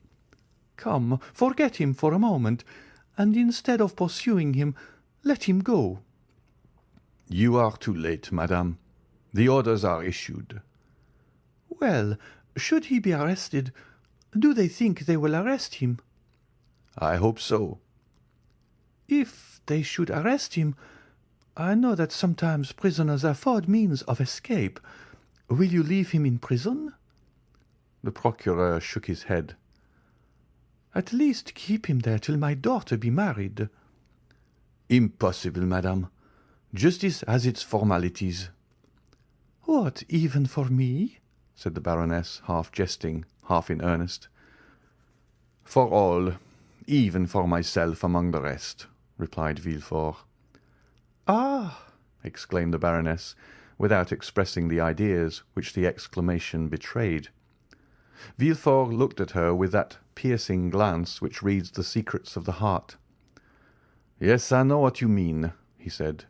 "You refer to the terrible rumours spread abroad in the world that the deaths which have kept me in mourning for the last 3 months, and from which Valentine has only escaped by a miracle, have not happened by natural means." "I was not thinking of that," replied Madame Danglars quickly. "Yes, you were thinking of it, and with justice. You could not help thinking of it, and saying to yourself, 'You who pursue crime so vindictively, answer now why are there unpunished crimes in your dwelling?'" The Baroness became pale. "You were saying this, were you not?" "Well, I own it." "I will answer you." Villefort drew his armchair nearer to Madame Danglars. Then, resting both hands upon his desk, he said, in a voice more hollow than usual, "There are crimes which remain unpunished, because the criminals are unknown, and we might strike the innocent instead of the guilty. But when the culprits are discovered—" Villefort here extended his hand toward a large crucifix placed opposite to his desk. "When they are discovered, I swear to you by all I hold most sacred, that whoever they may be, they shall die. Now, after the oath I have just taken, and which I will keep, madame, dare you ask for mercy for that wretch?" "But, sir, are you sure he is guilty as they say?" "Listen, this is his description. Benedetto, condemned at the age of 16 for 5 years to the galleys for forgery. He promised well, as you see. First a runaway, then an assassin." "And who is this wretch?" "Who can tell? A vagabond, a Corsican." "Has no one owned him?" "No one. His parents are unknown." "But who was the man who brought him from Lucca?" "Another rascal like himself. Perhaps his accomplice." The Baroness clasped her hands. "Villefort!" she exclaimed in her softest and most captivating manner. "For heaven's sake, madame," said Villefort, with a firmness of expression not altogether free from harshness, "for heaven's sake, do not ask pardon for me for a guilty wretch. What am I? The law. Has the law any eyes to witness your grief? Has the law ears to be melted by your sweet voice? Has the law a memory for all those soft recollections you endeavour to recall? No, madame. The law has commanded, and when it commands, it strikes. You will tell me that I am a living being and not a code, a man and not a volume. Look at me. Madame, look around me. Have mankind treated me as a brother? Have they loved me? Have they spared me? Has anyone shown the mercy towards me that you now ask at my hands? No, madame. They struck me, always struck me. Woman, siren that you are, do you persist in fixing on me that fascinating eye which reminds me that I ought to blush? Well, be it so. Let me blush for the faults you know, and perhaps for even more than those. But having sinned myself, it may be more deeply than others. I never rest till I have torn the disguises from my fellow creatures and found out their weaknesses. I have always found them, and more, I repeat it with joy, with triumph, I have always found some proof of human perversity or error. Every criminal I condemn seems to me living evidence that I am not a hideous exception to the rest. Alas, alas, alas, all the world is wicked. Let us therefore strike at wickedness."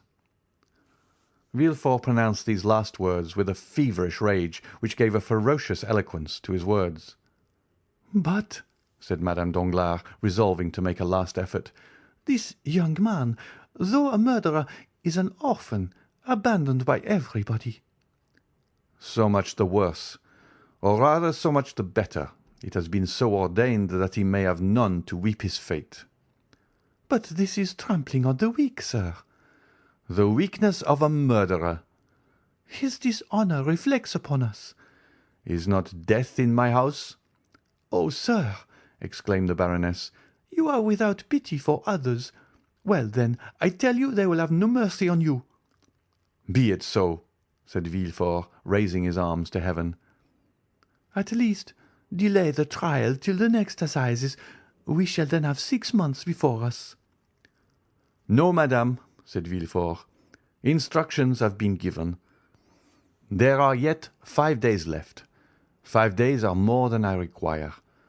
Do you not think that I also long for forgetfulness? While working night and day, I sometimes lose all recollection of the past, and then I experience the same sort of happiness I can imagine the dead feel. Still, it is better than suffering." "But, sir, he has fled. Let him escape. Inaction is a pardonable offence." "I tell you it is too late. Early this morning the telegraph was employed, and at this very minute—" "Sir," said the valet de chambre, entering the room, "a dragoon has brought his dispatch from the Minister of the Interior." Villefort seized the letter and hastily broke the seal. Madame Danglars trembled with fear. Villefort started with joy. "Arrested!" he exclaimed. "He was taken at Compiègne, and all is over." Madame Danglars rose from her seat, pale and cold. "Adieu, sir," she said. "Adieu, madame," replied the king's attorney, as in an almost joyful manner he conducted her to the door. Then, turning to his desk, he said, striking the letter with the back of his right hand, "Come, I had a forgery, 3 robberies, and 2 cases of arson. I only wanted a murder, and here it is. It will be a splendid session." End of chapter 99. Chapter 100. The Apparition. As the procureur had told Madame Danglars, Valentine was not yet recovered. Bowed down with fatigue, she was indeed confined to her bed, and it was in her own room and from the lips of Madame de Villefort that she heard all the strange events we have related. We mean the flight of Eugénie and the arrest of Andrea Cavalcanti, or rather Benedetto, together with the accusation of murder pronounced against him. But Valentine was so weak that this recital scarcely produced the same effect it would have done had she been in her usual state of health. Indeed, her brain was only the seat of vague ideas and confused forms, mingled with strange fancies, alone presented themselves before her eyes. During the daytime, Valentine's perceptions remained tolerably clear, owing to the constant presence of Monsieur Noirtier, who caused himself to be carried to his granddaughter's room and watched her with his paternal tenderness. Villefort also, on his return from the law courts, frequently passed an hour or two with his father and child. At 6 o'clock Villefort retired to his study. At 8 Monsieur d'Avrigny himself arrived, bringing the night draught prepared for the young girl, and then Monsieur Noirtier was carried away. A nurse of the doctor's choice succeeded them, and never left till about 10 or 11 o'clock, when Valentine was asleep.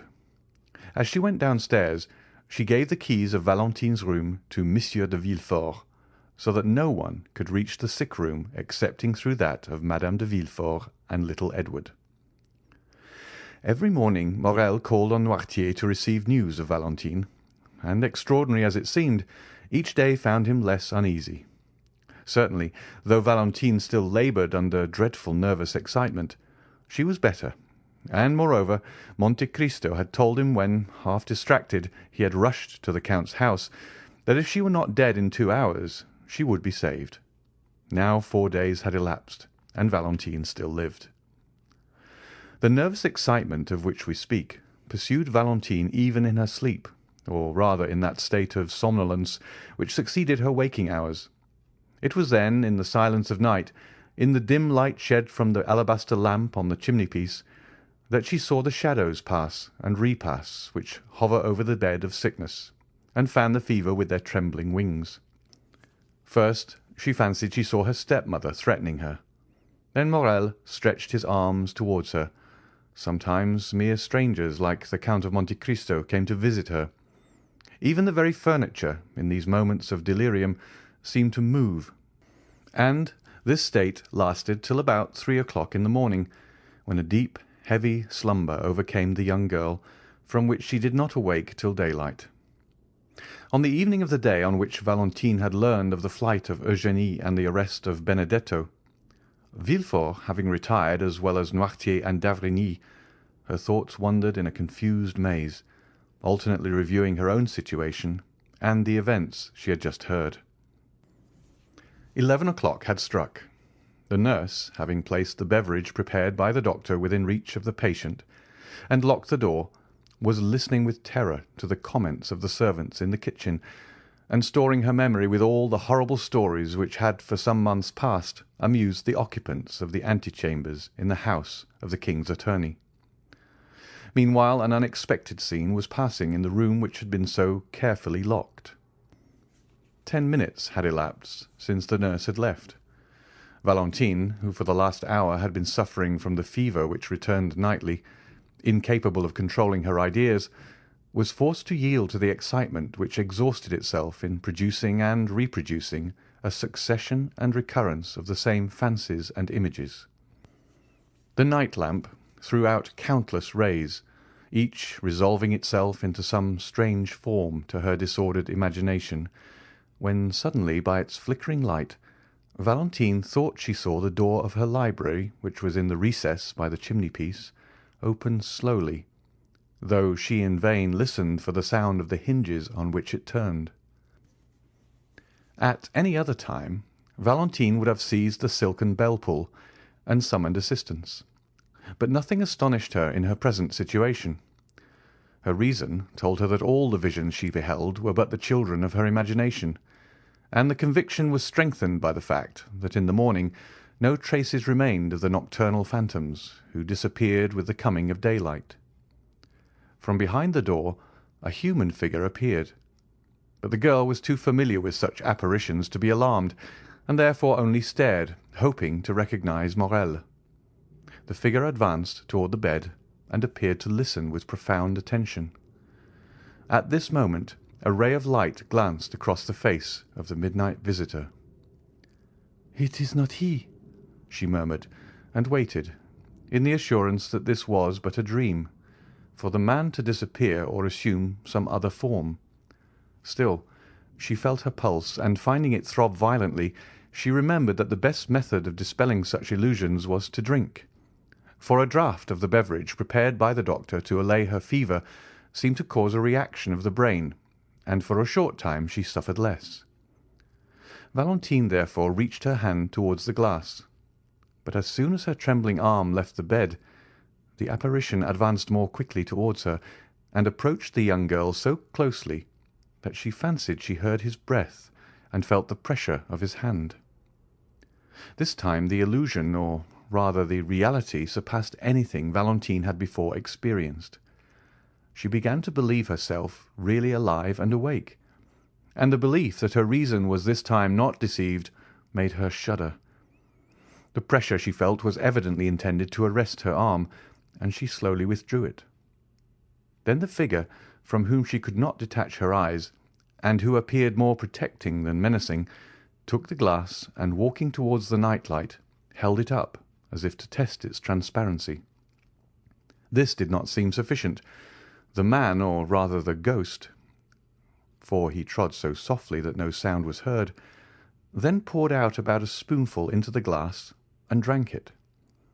Valentine witnessed this scene with a sentiment of stupefaction. Every minute she had expected that it would vanish and give place to another vision, but the man, instead of dissolving like a shadow, again approached her and said in an agitated voice, "Now you may drink." Valentine shuddered. It was the first time one of these visions had ever addressed her in a living voice, and she was about to utter an exclamation. The man placed his finger on her lips. "The Count of Monte Cristo," she murmured. It was easy to see that no doubt now remained in the young girl's mind as to the reality of the scene. Her eyes started with terror, her hands trembled, and she rapidly drew the bedclothes closer to her. Still, the presence of Monte Cristo at such an hour, his mysterious, fanciful, and extraordinary entrance into her room through the wall, might well seem impossibilities to her shattered reason. "Do not call anyone. Do not be alarmed," said the Count. "Do not let a shade of suspicion or uneasiness remain in your breast. The man standing before you, Valentine, for this time it is no ghost, is nothing more than the tenderest father, and the most respectful friend you could dream of." Valentine could not reply.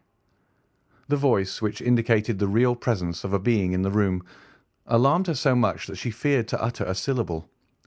Still, the expression of her eyes seemed to inquire, "If your intentions are pure, why are you here?" The Count's marvellous sagacity understood all that was passing in the young girl's mind. "Listen to me," he said, "or rather look upon me. Look at my face, paler even than usual, and my eyes red with weariness. For 4 days I have not closed them, for I have been constantly watching you, to protect and preserve you for Maximilian." The blood mounted rapidly to the cheeks of Valentine, for the name just announced by the Count dispelled all the fear with which his presence had inspired her. "Maximilian!" she exclaimed, and so sweet did the sound appear to her that she repeated it. "Maximilian! Has he then owned all to you?" "Everything. He told me your life was his, and I have promised him that you shall live." "You have promised him that I shall live?" "Yes." "But, sir, you spoke of vigilance and protection. Are you a doctor?" "Yes, the best you can have at the present time. Believe me."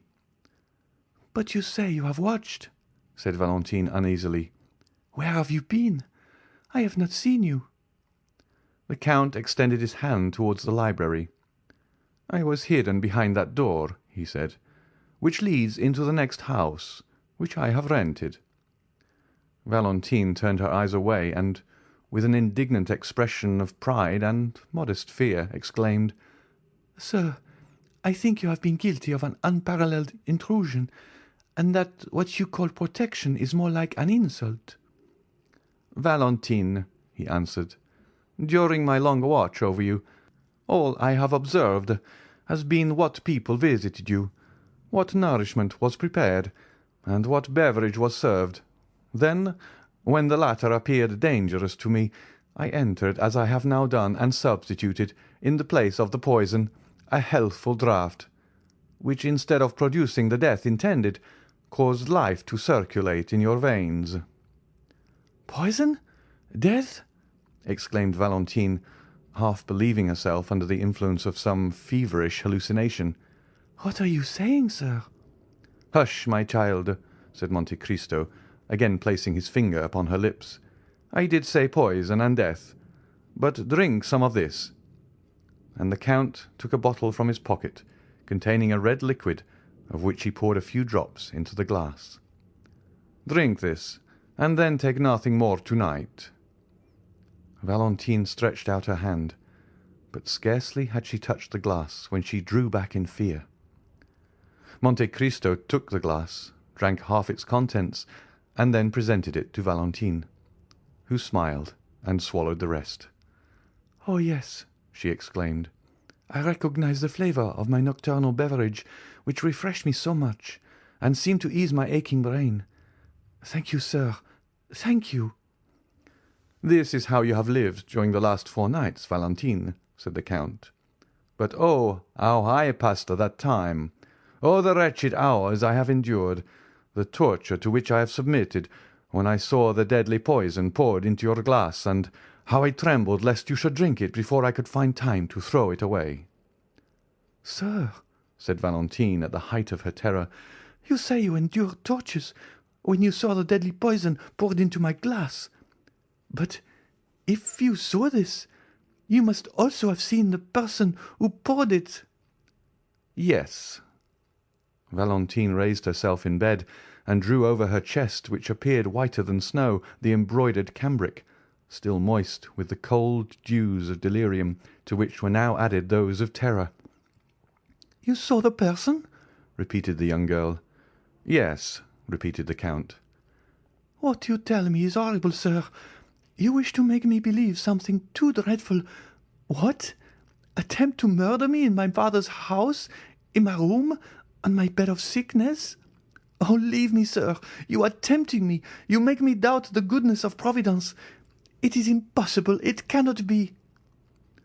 "Are you the first that this hand has stricken? Have you not seen Monsieur de Saint-Méran, Madame de Saint-Méran, Barrois, all fall? Would not Monsieur Noirtier also have fallen victim, had not the treatment he has been pursuing for the last 3 years neutralized the effects of the poison?" "Oh, heaven!" said Valentine. "Is this the reason my grandpapa has made me share all his beverages during the last month?" "And have they all tasted of a slightly bitter flavour, like that of dried orange peel?" "Oh, yes, yes." "Then that explains all," said Monte Cristo.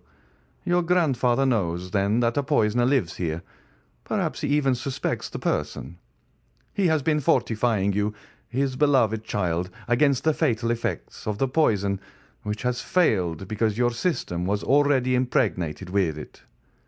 But even this would have availed little against a more deadly medium of death employed 4 days ago, which is generally but too fatal." "But who, then, is this assassin, this murderer?" "Let me also ask you a question. Have you never seen any one enter into your room at night?" "Oh, yes. I have frequently seen shadows pass close to me, approach and disappear.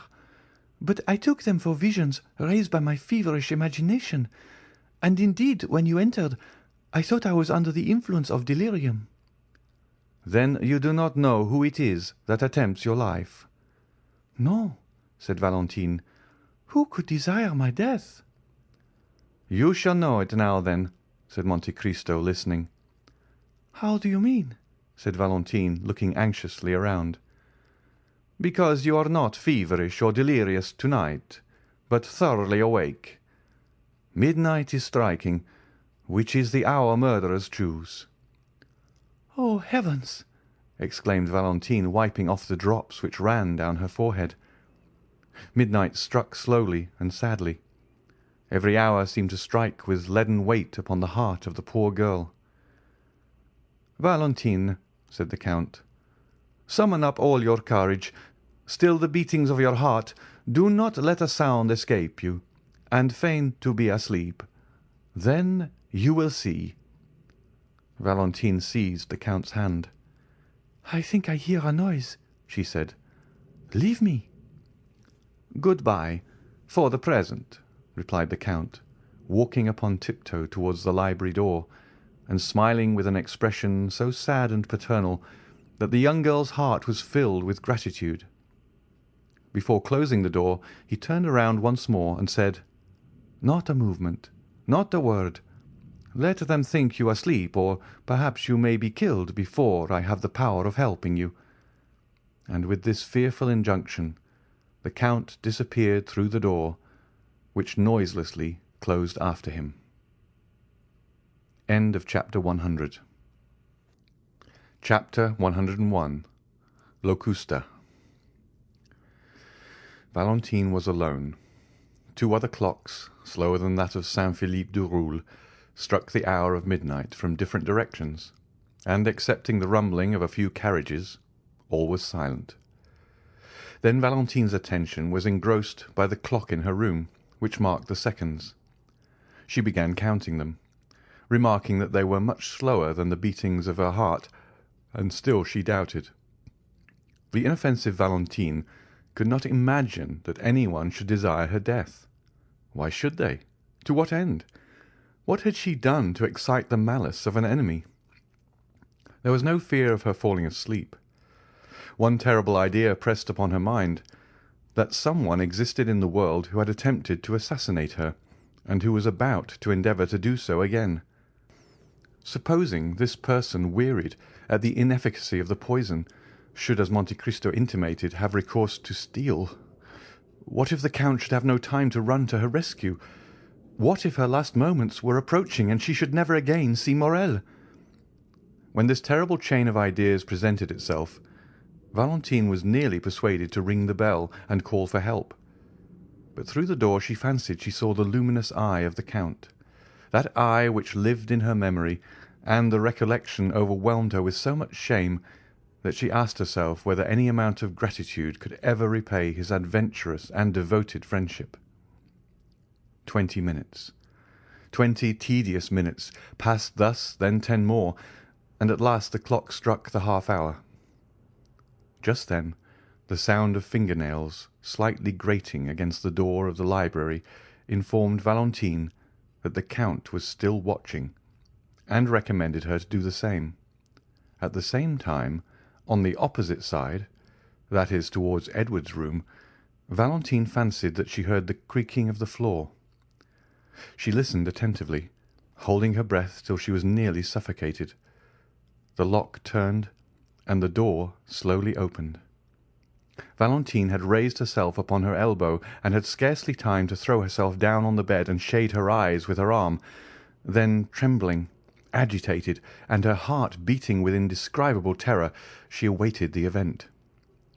Someone approached the bed and drew back the curtains. Valentine summoned every effort, and breathed with that regular respiration which announces tranquil sleep. "Valentine," said a low voice. Still silent, Valentine had promised not to awake. Then everything was still, excepting that Valentine heard the almost noiseless sound of some liquid being poured into the glass she had just emptied. Then she ventured to open her eyelids and glance over her extended arm. She saw a woman in a white dressing-gown pouring a liquor from a phial into her glass. During this short time Valentine must have held her breath or moved in some slight degree, for the woman, disturbed, stopped and leaned over the bed in order the better to ascertain whether Valentine slept. It was Madame de Villefort. On recognizing her stepmother, Valentine could not repress a shudder, which caused a vibration in the bed. Madame de Villefort instantly stepped back close to the wall, and there, shaded by the bed curtains, she silently and attentively watched the slightest movement of Valentine. The latter recollected the terrible caution of Monte Cristo. She fancied that the hand not holding the phial clasped a long, sharp knife. Then, collecting all her remaining strength, she forced herself to close her eyes. But this simple operation upon the most delicate organs of our frame, generally so easy to accomplish, became almost impossible at this moment. So much did curiosity struggle to retain the eyelid open and learn the truth. Madame de Villefort, however, reassured by the silence, which was alone disturbed by the regular breathing of Valentine, again extended her hand, and, half hidden by the curtains, succeeded in emptying the contents of the phial into the glass. Then she retired so gently that Valentine did not know she had left the room. She only witnessed the withdrawal of the arm, the fair round arm of a woman but 25 years old, and who yet spread death around her. It is impossible to describe the sensations experienced by Valentine during the minute and a half Madame de Villefort remained in the room. The grating against the library door aroused the young girl from the stupor in which she was plunged, and which almost amounted to insensibility. She raised her head with an effort. The noiseless door again turned on its hinges, and the Count of Monte Cristo reappeared. "Well," said he, "do you still doubt?" "Oh," murmured the young girl, "have you seen?" "Alas!" "Did you recognize?" Valentine groaned. "Oh, yes," she said. "I saw, but I cannot believe." "Would you rather die, then, and cause Maximilian's death?" "Oh," repeated the young girl, almost bewildered. "Can I not leave the house? Can I not escape?" "Valentine, the hand which now threatens you will pursue you everywhere. Your servants will be seduced with gold, and death will be offered to you disguised in every shape. You will find it in the water you drink from the spring, in the fruit you pluck from the tree." "But did you not say that my kind grandfather's precaution had neutralized the poison?" "Yes, but not against a strong dose. The poison will be changed and the quantity increased." He took the glass and raised it to his lips. "It is already done," he said. "Brucine is no longer employed, but a simple narcotic. I can recognize the flavour of the alcohol in which it has been dissolved. If you had taken what Madame de Villefort has poured into your glass, Valentine, you would have been doomed." "But," exclaimed the young girl, "why am I thus pursued?" "Why? Are you so kind, so good, so unsuspicious of ill, that you cannot understand, Valentine?" "No, I have never injured her." "But you are rich, Valentine. You have 200,000 livres a year, and you prevent her son from enjoying those 200,000 livres." "How so? The fortune is not her gift, but is inherited from my relations." "Certainly, and that is why Monsieur and Madame de Saint-Méran have died. That is why Monsieur Noirtier was sentenced the day he made you his heir. That is why you, in your turn, are to die. It is because your father would inherit your property, and your brother, his only son, succeed to his." "Edward, poor child, are all these crimes committed on his account?" "Ah, then you at length understand." "Heaven grant that this may not be visited upon him." "Valentine, you are an angel." "But why is my grandfather allowed to live?" "It was considered that you dead, the fortune would naturally revert to your brother, unless he were disinherited, and besides, the crime appearing useless, it would be folly to commit it."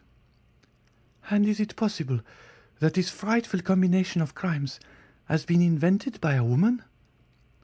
"Do you recollect, in the arbour of the Hôtel des Postes at Perugia, seeing a man in a brown cloak whom your stepmother was questioning upon Aqua Tofana? Well, ever since then, the infernal project has been ripening in her brain." "Ah, then indeed, sir," said the sweet girl, bathed in tears, "I see that I am condemned to die." "No, Valentine, for I have foreseen all their plots. No, your enemy is conquered, since we know her, and you will live, Valentine, live to be happy yourself and to confer happiness upon a noble heart. But to ensure this, you must rely on me." "Command me, sir. What am I to do?"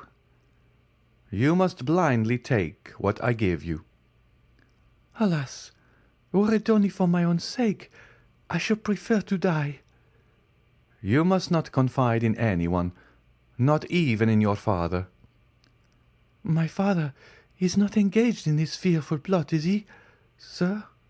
asked Valentine, clasping her hands. "No, and yet your father, a man accustomed to judicial accusations, ought to have known that all these deaths have not happened naturally. It is he who should have watched over you. He should have occupied my place. He should have emptied that glass. He should have risen against the assassin." "Spectre against spectre," he murmured in a low voice as he concluded his sentence. "Sir," said Valentine, "I will do all I can to live, for there are two beings whose existence depends on mine, my grandfather and Maximilian." "I will watch over them as I have over you." "Well, sir, do as you will with me." And then she added in a low voice, "Oh, heavens, what will befall me?" "Whatever may happen, Valentine, do not be alarmed. Though you suffer, though you lose sight, hearing, consciousness, fear nothing. Though you should awake and be ignorant where you are, still do not fear. Even though you should find yourself in a sepulchral vault or coffin, reassure yourself then, and say to yourself, 'At this moment, a friend, a father, who lives for my happiness and that of Maximilian, watches over me.'" "Alas, alas, what a fearful extremity!" "Valentine, Would you rather denounce your stepmother?" "I would rather die 100 times. Oh, yes, die!" "No, you will not die. But will you promise me, whatever happens, that you will not complain, but hope?" "I will think of Maximilian." "You are my own darling child, Valentine. I alone can save you, and I will." Valentine, in the extremity of her terror, joined her hands, for she felt that the moment had arrived to ask for courage, and began to pray. And while uttering little more than incoherent words, she forgot that her white shoulders had no other covering than her long hair, and that the pulsations of her heart could be seen through the lace of her nightdress. Monte Cristo gently laid his hand on the young girl's arm, drew the velvet coverlet close to her throat, and said with a paternal smile, "My child, believe in my devotion to you as you believe in the goodness of Providence and the love of Maximilian." Then he drew from his waistcoat pocket the little emerald box, raised the golden lid, and took from it a pastille about the size of a pea, which he placed in her hand. She took it and looked attentively on the Count. There was an expression on the face of her intrepid protector which commanded her veneration. She evidently interrogated him by her look. "Yes," said he. Valentine carried the pastille to her mouth and swallowed it. "And now, my dear child, adieu for the present. I will try and gain a little sleep, for you are saved." "Go," said Valentine. "Whatever happens, I promise you not to fear." Monte Cristo for some time kept his eyes fixed on the young girl, who gradually fell asleep, yielding to the effects of the narcotic the Count had given her. Then he took the glass, emptied 3 parts of the contents in the fireplace, that it might be supposed Valentine had taken it, and replaced it on the table. Then he disappeared, after throwing a farewell glance on Valentine, who slept with the confidence and innocence of an angel. End of chapter 101. Chapter 102. Valentine. The night-light continued to burn on the chimney-piece, exhausting the last drops of oil which floated on the surface of the water. The globe of the lamp appeared of a reddish hue, and the flame, brightening before it expired, threw out the last flickerings which an inanimate object have been so often compared with the convulsions of a human creature in its final agonies. A dull and dismal light was shed over the bedclothes and curtains surrounding the young girl. All noise in the streets had ceased, and the silence was frightful.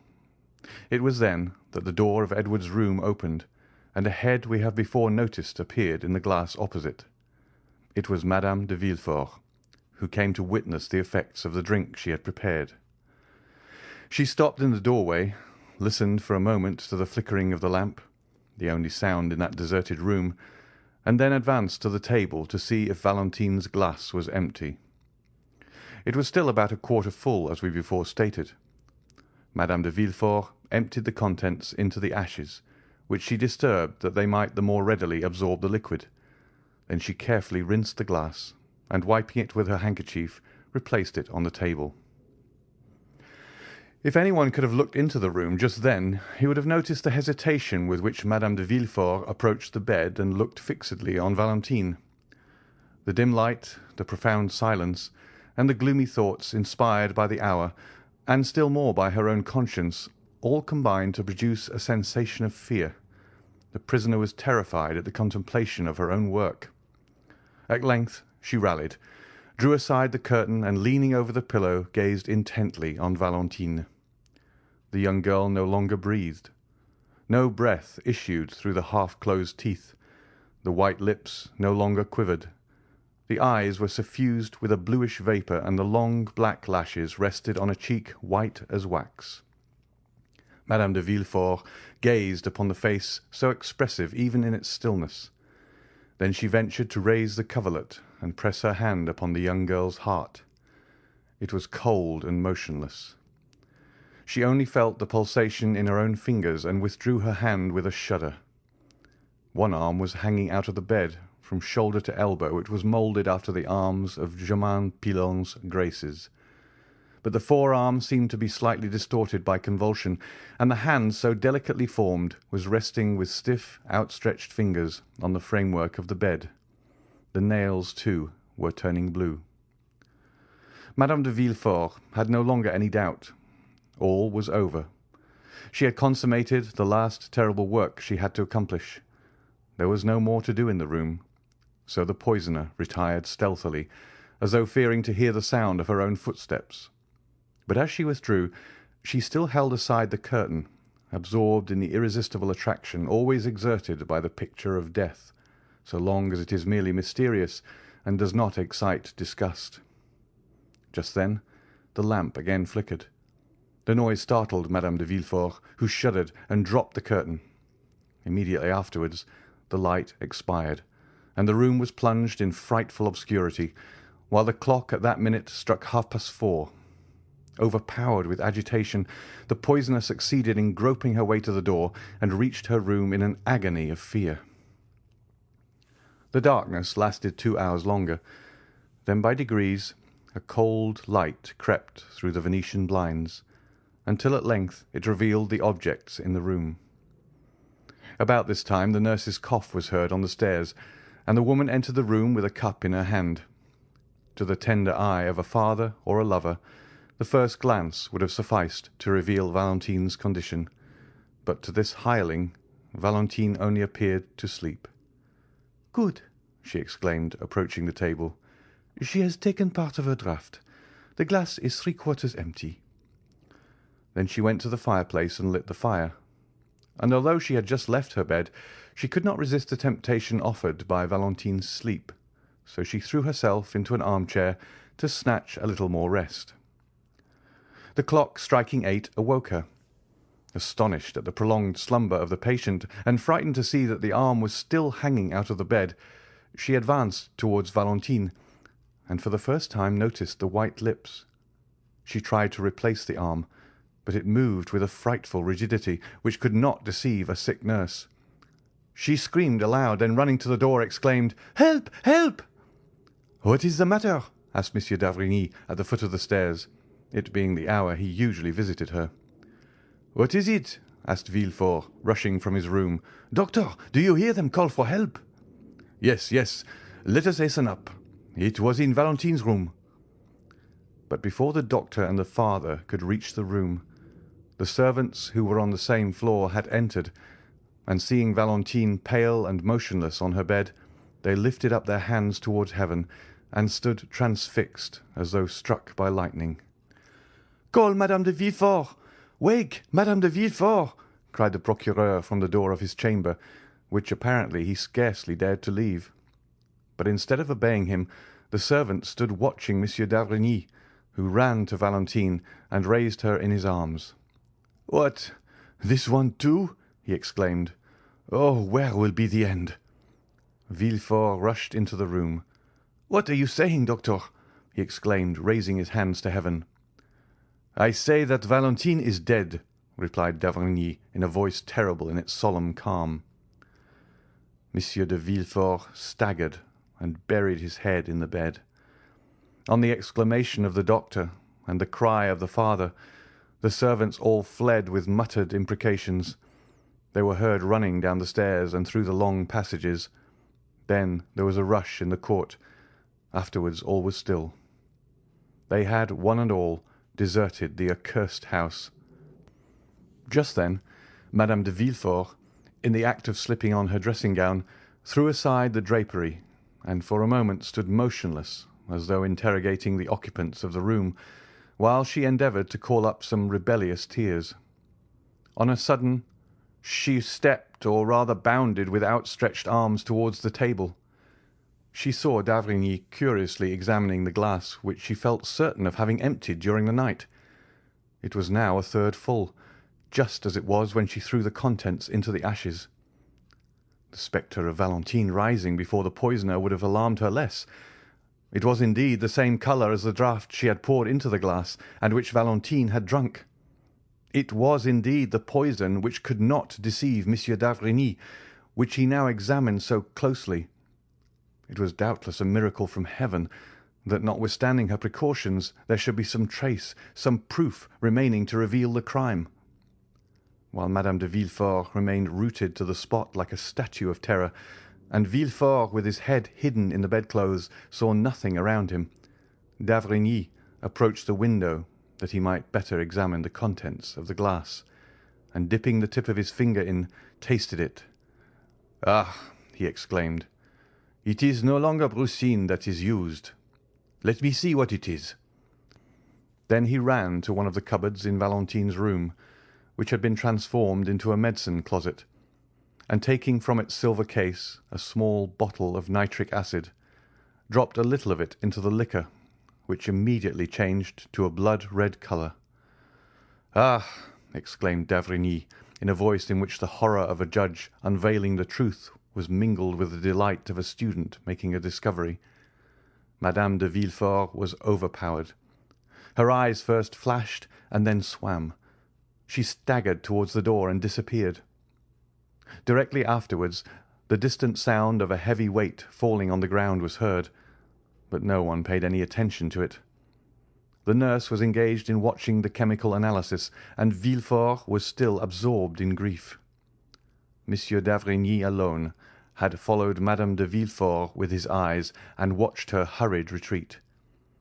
He lifted up the drapery over the entrance to Edward's room, and his eye reaching as far as Madame de Villefort's apartment, he beheld her extended lifeless on the floor.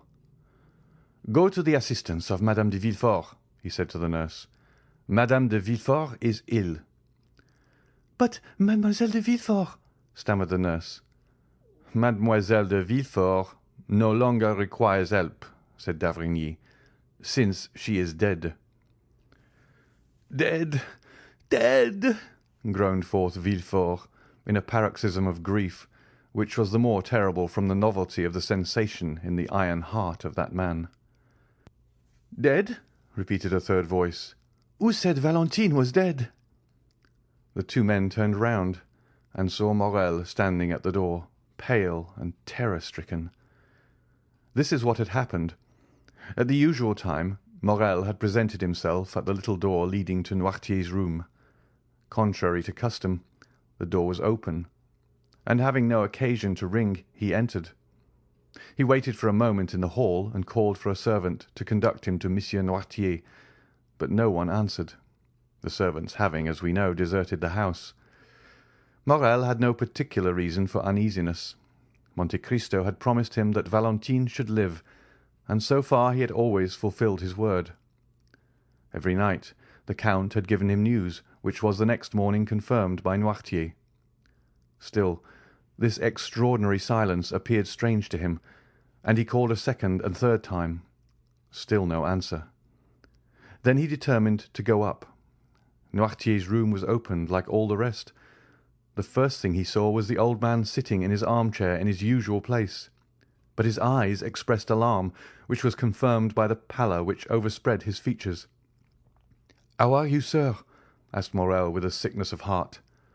"Well," answered the old man by closing his eyes, but his appearance manifested increasing uneasiness. "You are thoughtful, sir," continued Morrel. "You want something. Shall I call one of the servants?" "Yes," replied Noirtier. Morrel pulled the bell, but though he nearly broke the cord, no one answered. He turned towards Noirtier. The pallor and anguish expressed on his countenance momentarily increased. "Oh!" exclaimed Morrel, "why do they not come? Is anyone ill in the house?" The eyes of Noirtier seemed as though they would start from their sockets. "What is the matter? You alarm me. Valentine! Valentine!" "Yes, yes," signed Noirtier. Maximilian tried to speak, but he could articulate nothing. He staggered and supported himself against the wainscot. Then he pointed to the door. "Yes, yes, yes," continued the old man. Maximilian rushed up the little staircase, while Noirtier's eyes seemed to say, "Quicker, quicker!" In a minute the young man darted through several rooms, till at length he reached Valentine's.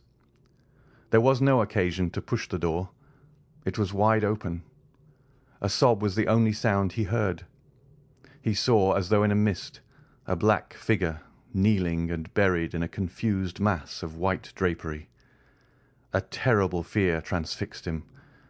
It was then he heard a voice exclaim, "Valentine is dead," and another voice, which like an echo repeated, "Dead, dead." End of chapter 102. Chapter 103. Maximilian. Villefort rose, half ashamed of being surprised in such a paroxysm of grief. The terrible office he had held for 25 years had succeeded in making him more or less than man. His glance, at first wandering, fixed itself upon Morrel. "Who are you, sir?" he asked. "That forget that this is not the manner to enter a house stricken with death. Go, sir, go!" But Morrel remained motionless. He could not detach his eyes from that disordered bed and the pale corpse of the young girl who was lying on it. "Go!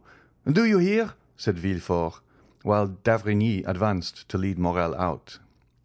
Maximilian stared for a moment at the corpse, gazed all round the room, then upon the two men. He opened his mouth to speak, but finding it impossible to give utterance to the innumerable ideas that occupied his brain, he went out, thrusting his hands through his hair in such a manner that Villefort and d'Avrigny, for a moment diverted from the engrossing topic, exchanged glances which seemed to say, "He is mad." But in less than 5 minutes the staircase groaned beneath an extraordinary weight. Morrel was seen carrying, with superhuman strength, the armchair containing Noirtier upstairs. When he reached the landing, he placed the armchair on the floor and rapidly rolled it into Valentine's room.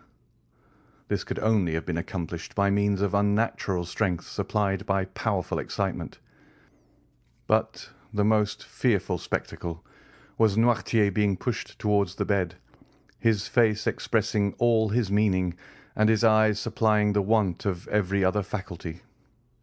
That pale face and flaming glance appeared to Villefort like a frightful apparition. Each time he had been brought into contact with his father, something terrible had happened. "See what they have done!" cried Morrel, with one hand leaning on the back of the chair and the other extended towards Valentine. "See, my father, see!"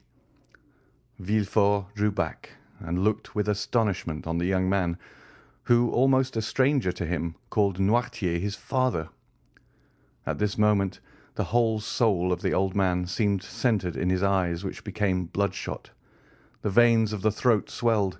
His cheeks and temples became purple, as though he was struck with epilepsy. Nothing was wanting to complete this but the utterance of a cry, and the cry issued from his pores, if we may thus speak, a cry frightful in its silence.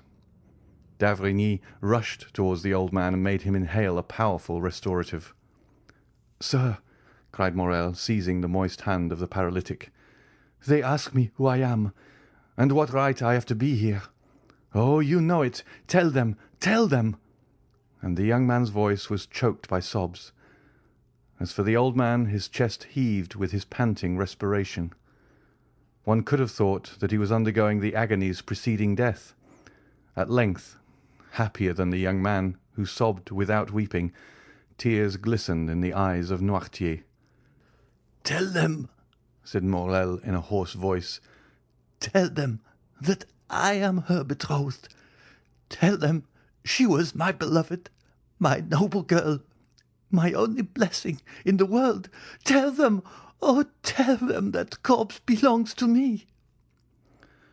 The young man, overwhelmed by the weight of his anguish, fell heavily on his knees before the bed, which his fingers grasped with convulsive energy.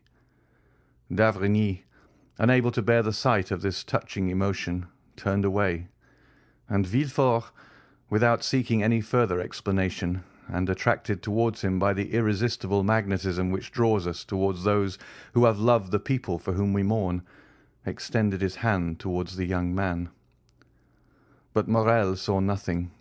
He had grasped the hand of Valentine, and, unable to weep, vented his agony in groans as he bit the sheets. For some time nothing was heard in that chamber but sobs, exclamations, and prayers. At length Villefort, the most composed of all, spoke. "Sir," said he to Maximilian, "you say you loved Valentine, that you were betrothed to her. I knew nothing of this engagement, of this love. Yet I, her father, forgive you. For I see that your grief is real and deep, and besides my own sorrow, it is too great for anger to find a place in my heart. But you see that the angel whom you hoped for has left this earth. She has nothing more to do with the adoration of men. Take a last farewell, sir, of her sad remains. Take the hand you expected to possess once more within your own, and then separate yourself from her forever. Valentine now requires only the ministrations of the priest." "You are mistaken, sir," exclaimed Morrel, raising himself on one knee, his heart pierced by a more acute pang than any he had yet felt. "You are mistaken. Valentine, dying as she has, not only requires a priest, but an avenger. You, Monsieur de Villefort, sent for the priest. I will be the avenger." "What do you mean, sir?" asked Villefort, trembling at the new idea inspired by the delirium of Morrel. "I tell you, sir, that two persons exist in you. The father has mourned sufficiently. Now let the procureur fulfill his office." The eyes of Noirtier glistened, and d'Avrigny approached. "Gentlemen," said Morrel, reading all that passed through the minds of the witnesses to the scene, "I know what I am saying, and you know as well as I do what I am about to say. Valentine has been assassinated." Villefort hung his head. D'Avrigny approached nearer, and Noirtier said yes with his eyes. "Now, sir," continued Morrel, "in these days no one can disappear by violent means without some inquiries being made as to the cause of her disappearance. Even were she not a young, beautiful, and adorable creature like Valentine, Monsieur Procureur," said Morrel with increasing vehemence, "no mercy is allowed. I denounce the crime. It is your place to seek the assassin."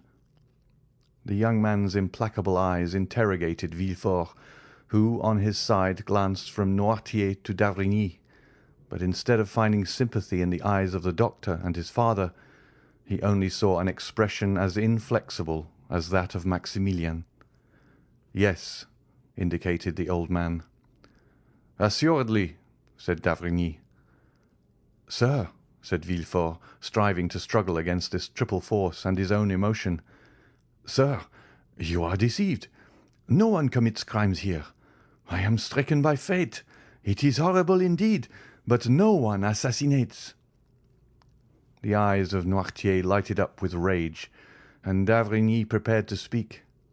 Morrel, however, extended his arm and commanded silence. "And I say that murders are committed here," said Morrel, whose voice, though lower in tone, lost none of its terrible distinctness. "I tell you that this is the fourth victim within the last 4 months. I tell you Valentine's life was attempted by poison 4 days ago, though she escaped, owing to the precautions of Monsieur Noirtier. I tell you that the dose has been double, the poison changed, and that this time it has succeeded. I tell you that you know these things as well as I do, since this gentleman has forewarned you, both as doctor and as a friend." "Oh, you rave, sir!" exclaimed Villefort, in vain endeavouring to escape the net in which he was taken. "I rave?" said Morrel. "Well, then, I appeal to Monsieur d'Avrigny himself. Ask him, sir, if he recollects the words he uttered in the garden of this house on the night of Madame de Saint-Méran's death. You thought yourselves alone, and talked about that tragical death, and the fatality you mentioned then is the same which has caused the murder of Valentine." Villefort and d'Avrigny exchanged looks. "Yes, yes," continued Morrel, "recall the scene, for the words you thought were only given to silence and solitude fell into my ears. Certainly, After witnessing the culpable indolence manifested by Monsieur de Villefort towards his own relations, I ought to have denounced him to the authorities.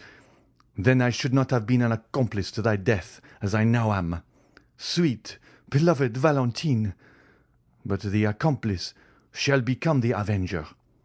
This forced murder is apparent to all, and if thy father abandon thee, Valentine, it is I, and I swear it, that shall pursue the assassin." And this time, as though nature had at least taken compassion on the vigorous frame, nearly bursting with its own strength, the words of Morrel were stifled in his throat. His breast heaved, the tears, so long rebellious, gushed from his eyes, and he threw himself weeping on his knees by the side of the bed. Then d'Avrigny spoke. "And I too," he exclaimed in a low voice. "I unite with Monsieur Morrel in demanding justice for crime. My blood boils at the idea of having encouraged a murderer by my cowardly concession." "Oh, merciful heavens!" murmured Villefort. Morrel raised his head, and reading the eyes of the old man, which gleamed with unnatural lustre, "Stay," he said. "Monsieur Noirtier wishes to speak." "Yes," indicated Noirtier with an expression the more terrible from all his faculties being centred in his glance. "Do you know the assassin?"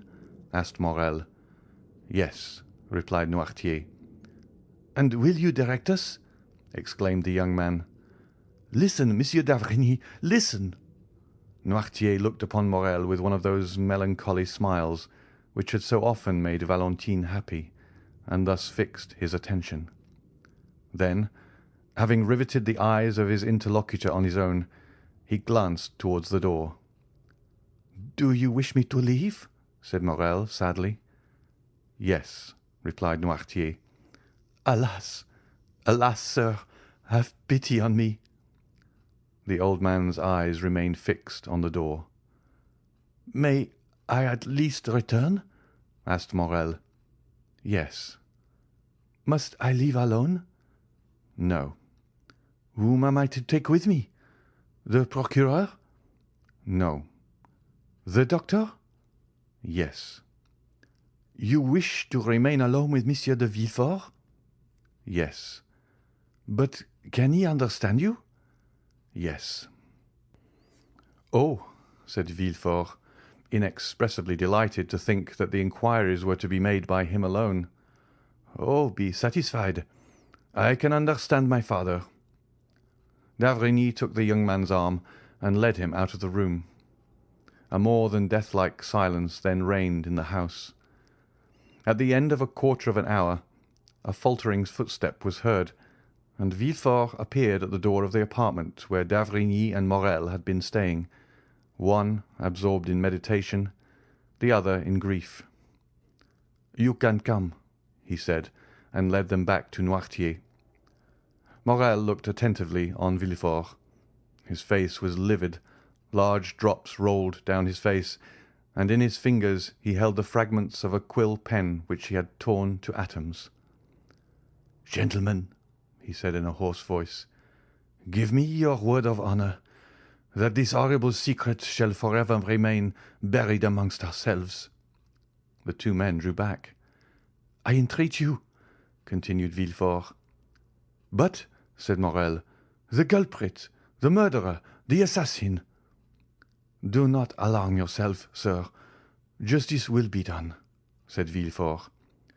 "My father has revealed the culprit's name.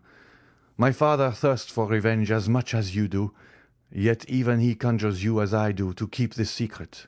Do you not, father?" "Yes," resolutely replied Noirtier. Morrel suffered an exclamation of horror and surprise to escape him.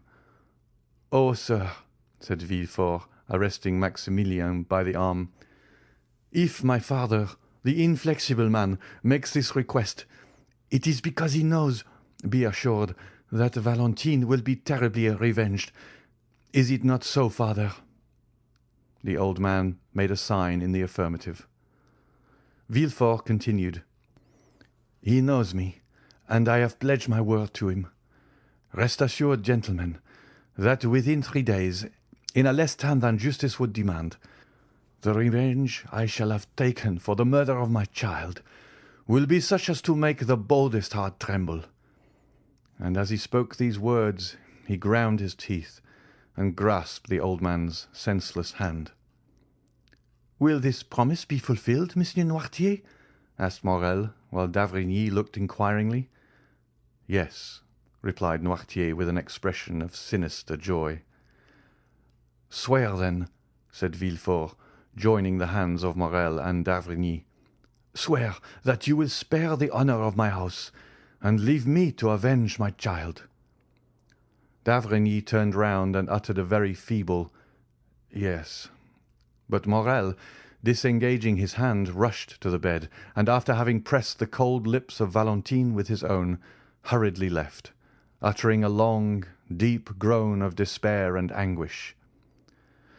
We have before stated that all the servants had fled. Monsieur de Villefort was therefore obliged to request Monsieur d'Avrigny to superintend all the arrangements consequent upon a death in a large city, more especially a death under such suspicious circumstances.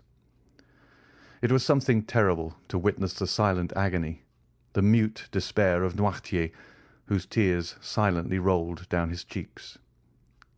Villefort retired to his study, and d'Avrigny left to summon the doctor of the mayoralty, whose office it is to examine bodies after decease, and who is expressly named the Doctor of the Dead. Monsieur Noirtier could not be persuaded to quit his grandchild. At the end of a quarter of an hour, Monsieur d'Avrigny returned with his associate. They found the outer gate closed, and not a servant remaining in the house. Villefort himself was obliged to open to them, but he stopped on the landing. He had not the courage to again visit the death-chamber. The two doctors therefore entered the room alone. Noirtier was near the bed, pale, motionless, and silent as the corpse. The district doctor approached with the indifference of a man accustomed to spend half his time amongst the dead. He then lifted the sheet which was placed over the face, and just unclosed the lips. "Alas," said d'Avrigny, "she is indeed dead, poor child." "Yes," answered the doctor laconically, dropping the sheet he had raised. Noirtier uttered a kind of hoarse, rattling sound. The old man's eyes sparkled, and the good doctor understood that he wished to behold his child. He therefore approached the bed, and while his companion was dipping the fingers with which he had touched the lips of the corpse in chloride of lime, he uncovered the calm and pale face, which looked like that of a sleeping angel. A tear, which appeared in the old man's eye, expressed his thanks to the doctor. The doctor of the dead then laid his permit on the corner of the table, and, having fulfilled his duty, was conducted out by d'Avrigny. Villefort met them at the door of his study. Having in a few words thanked the district doctor, he turned to d'Avrigny and said, "And now the priest." "Is there any particular priest you wish to pray with Valentine?" asked d'Avrigny. "No," said Villefort. "Fetch the nearest." "The nearest," said the district doctor, "is a good Italian abbé, who lives next door to you. Shall I call on him as I pass?" "d'Avrigny," said Villefort, "be so kind, I beseech you, as to accompany this gentleman. Here is the key of the door, so that you can go in and out as you please. You will bring the priest with you, and will oblige me by introducing him into my child's room. Do you wish to see him?" "I only wish to be alone. You will excuse me, will you not? A priest can understand a father's grief." And Monsieur de Villefort, giving the key to d'Avrigny, again bade farewell to the strange doctor, and retired to his study, where he began to work. For some temperaments, work is a remedy for all afflictions. As the doctors entered the street, they saw a man in a cassock standing on the threshold of the next door. "This is the abbé of whom I spoke," said the doctor to d'Avrigny. D'Avrigny accosted the priest. "Sir," he said, "are you disposed to confer a great obligation to an unhappy father who has just lost his daughter? I mean Monsieur de Villefort, the king's attorney. "Ah," said the priest in a marked Italian accent. "Yes, I have heard that death is in that house." "Then I need not tell you what kind of service he requires of you." "I was about to offer myself, sir," said the priest. "It is our mission to forestall our duties." "It is a young girl." "I know it, sir. The servants who fled from the house informed me. I also know that her name is Valentine, and I have already prayed for her." "Thank you, sir," said d'Avrigny. "Since you have commenced your sacred office, deign to continue it. Come and watch by the dead, and all the wretched family will be grateful to you." "I am going, sir, and I do not hesitate to say that no prayers will be more fervent than mine." D'Avrigny took the priest's hand, and without meeting Villefort, who was engaged in his study, they reached Valentine's room, which on the following night was to be occupied by the undertakers. On entering the room, Noirtier's eyes met those of the abbé, and no doubt he read some particular expression in them, for he remained in the room. D'Avrigny recommended the attention of the priest to the living as well as to the dead, and the abbé promised to devote his prayers to Valentine and his attentions to Noirtier.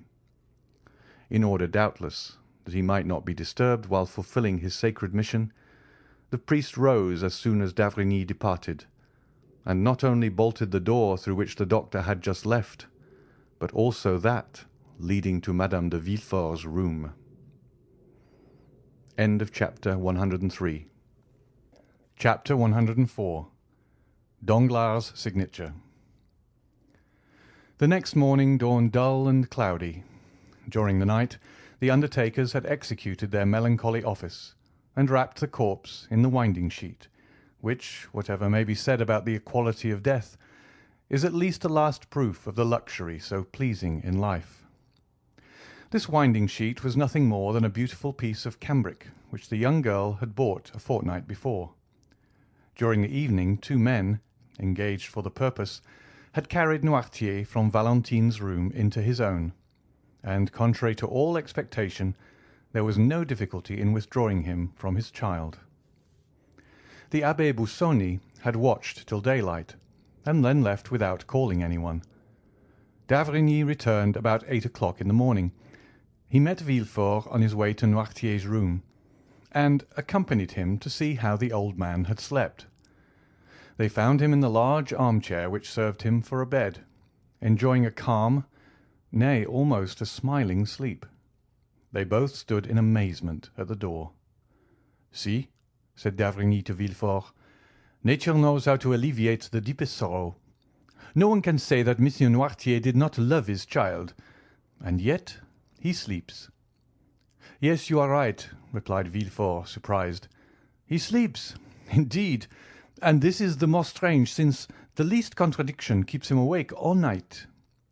"Grief has stunned him," replied d'Avrigny, and they both returned thoughtfully to the procureur's study. "See, I have not slept," said Villefort, showing his undisturbed bed. "Grief does not stun me. I have not been in bed for 2 nights. But then look at my desk. See what I have written during these 2 days and nights. I have filled those papers and have made out the accusation against the assassin Benedetto. Oh, work, work! My passion, my joy, my delight. It is for thee to alleviate my sorrows."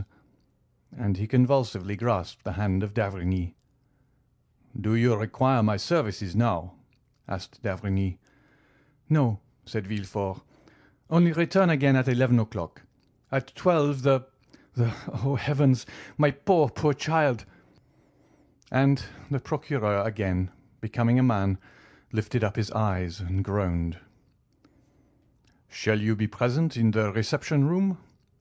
"No, I have a cousin who has undertaken this sad office. I shall work, doctor. When I work, I forget everything." And indeed, no sooner had the doctor left the room than he was again absorbed in study. On the doorsteps d'Avrigny met the cousin whom Villefort had mentioned, a personage as insignificant in our story as in the world he occupied. one of those beings designed from their birth to make themselves useful to others.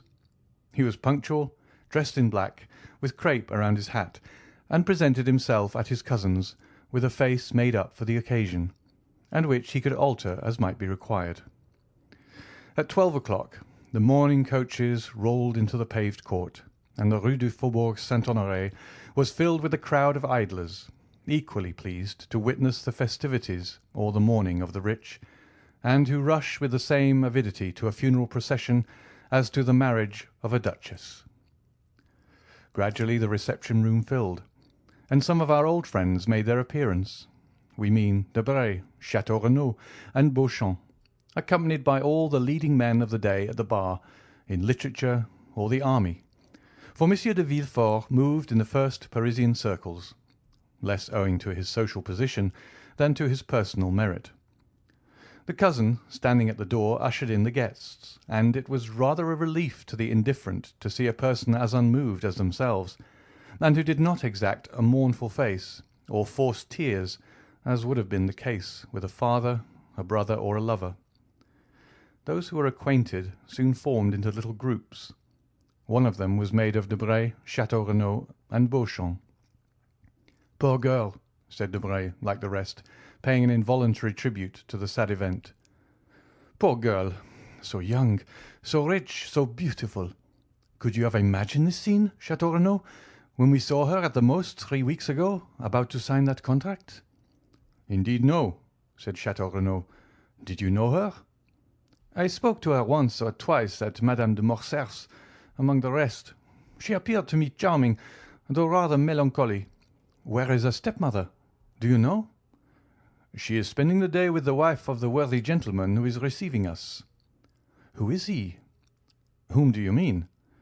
"The gentleman who receives us. Is he a deputy?" "Oh, no, I am condemned to witness those gentlemen every day," said Beauchamp, "but he is perfectly unknown to me." "Have you mentioned this death in your paper?"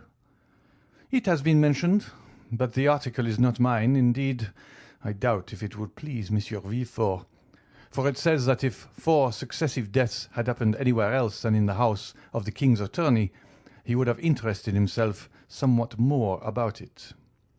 "Still," said Chateau Renaud, "Miss Dr. d'Avrigny, who attends my mother, declares he is in despair about it. But whom are you seeking, Debray?" "I am seeking the Count of Monte Cristo," said the young man. "I met him on the boulevard on my way here," said Beauchamp. "I think he is about to leave Paris. He was going to his banker."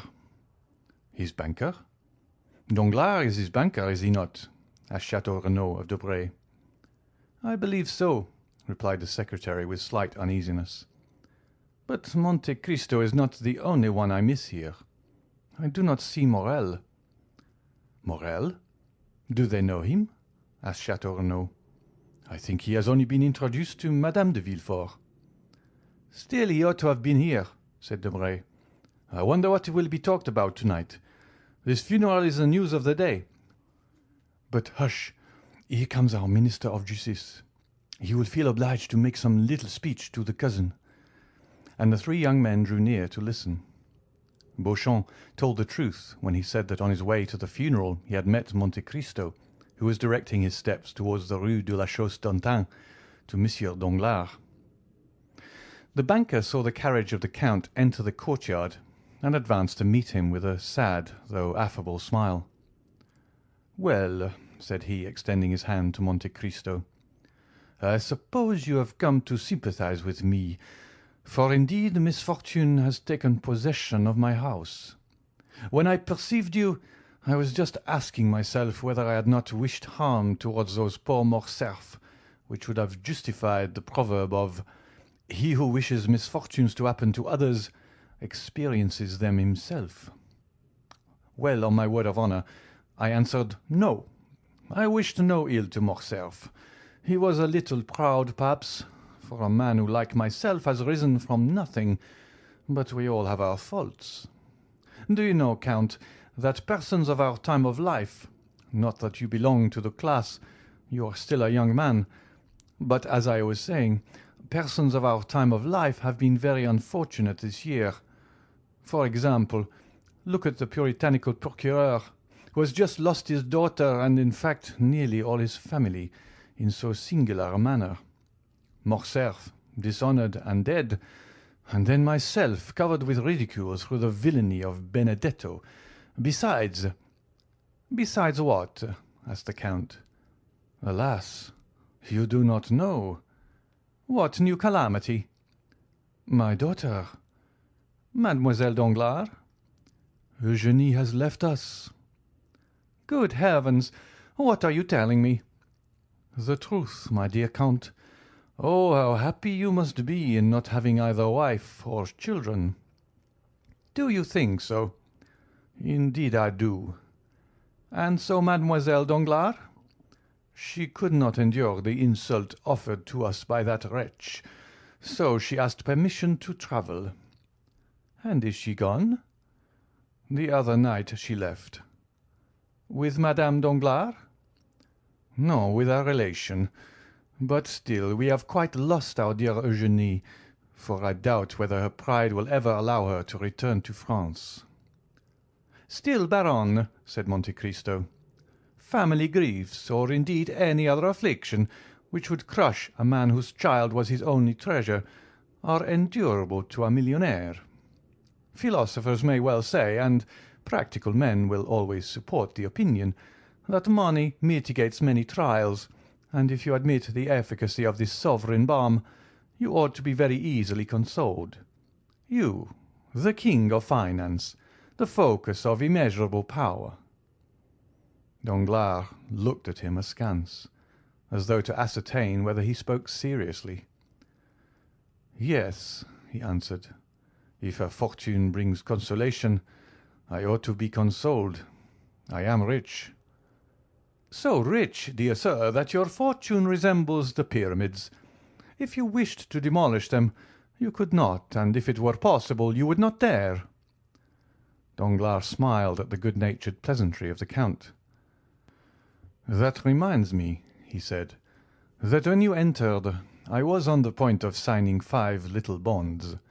I have already signed 2. Will you allow me to do the same to the others?"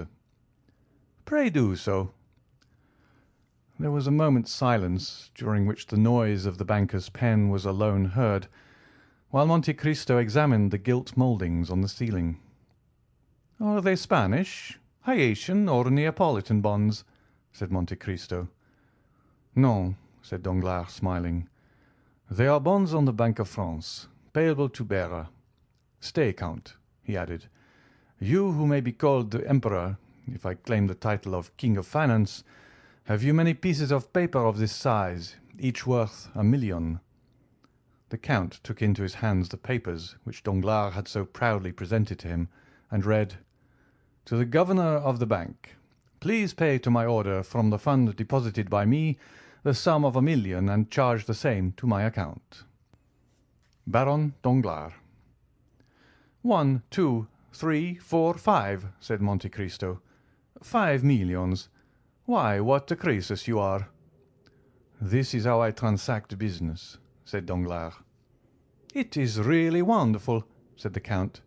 "Above all, if, as I suppose, it is payable at sight." "It is indeed," said Danglars. "It is a fine thing to have such credit. Really, it is only in France these things are done. 5 millions on 5 little scraps of paper. It must be seen to be believed." "You do not doubt it?" "No." "You say so with an accent.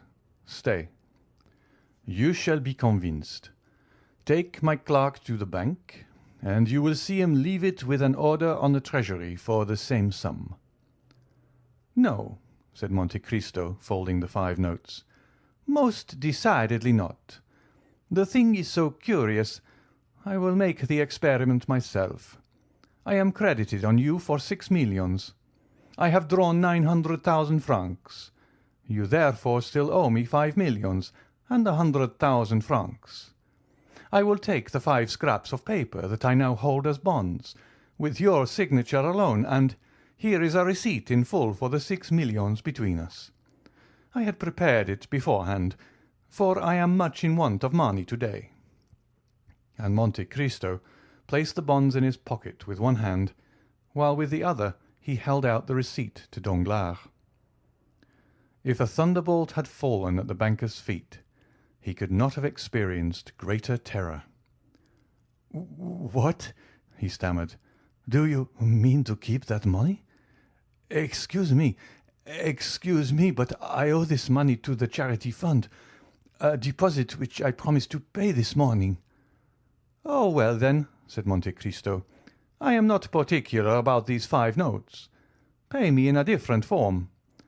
I wished from curiosity to take these, that I might be able to say that, without any advice or preparation, the house of Danglars had paid me 5 millions without a minute's delay. It would have been remarkable. But here are your bonds. Pay me differently." And he held the bonds towards Danglars, who seized them like a vulture extending its claws to withhold the food that is being wrested from its grasp.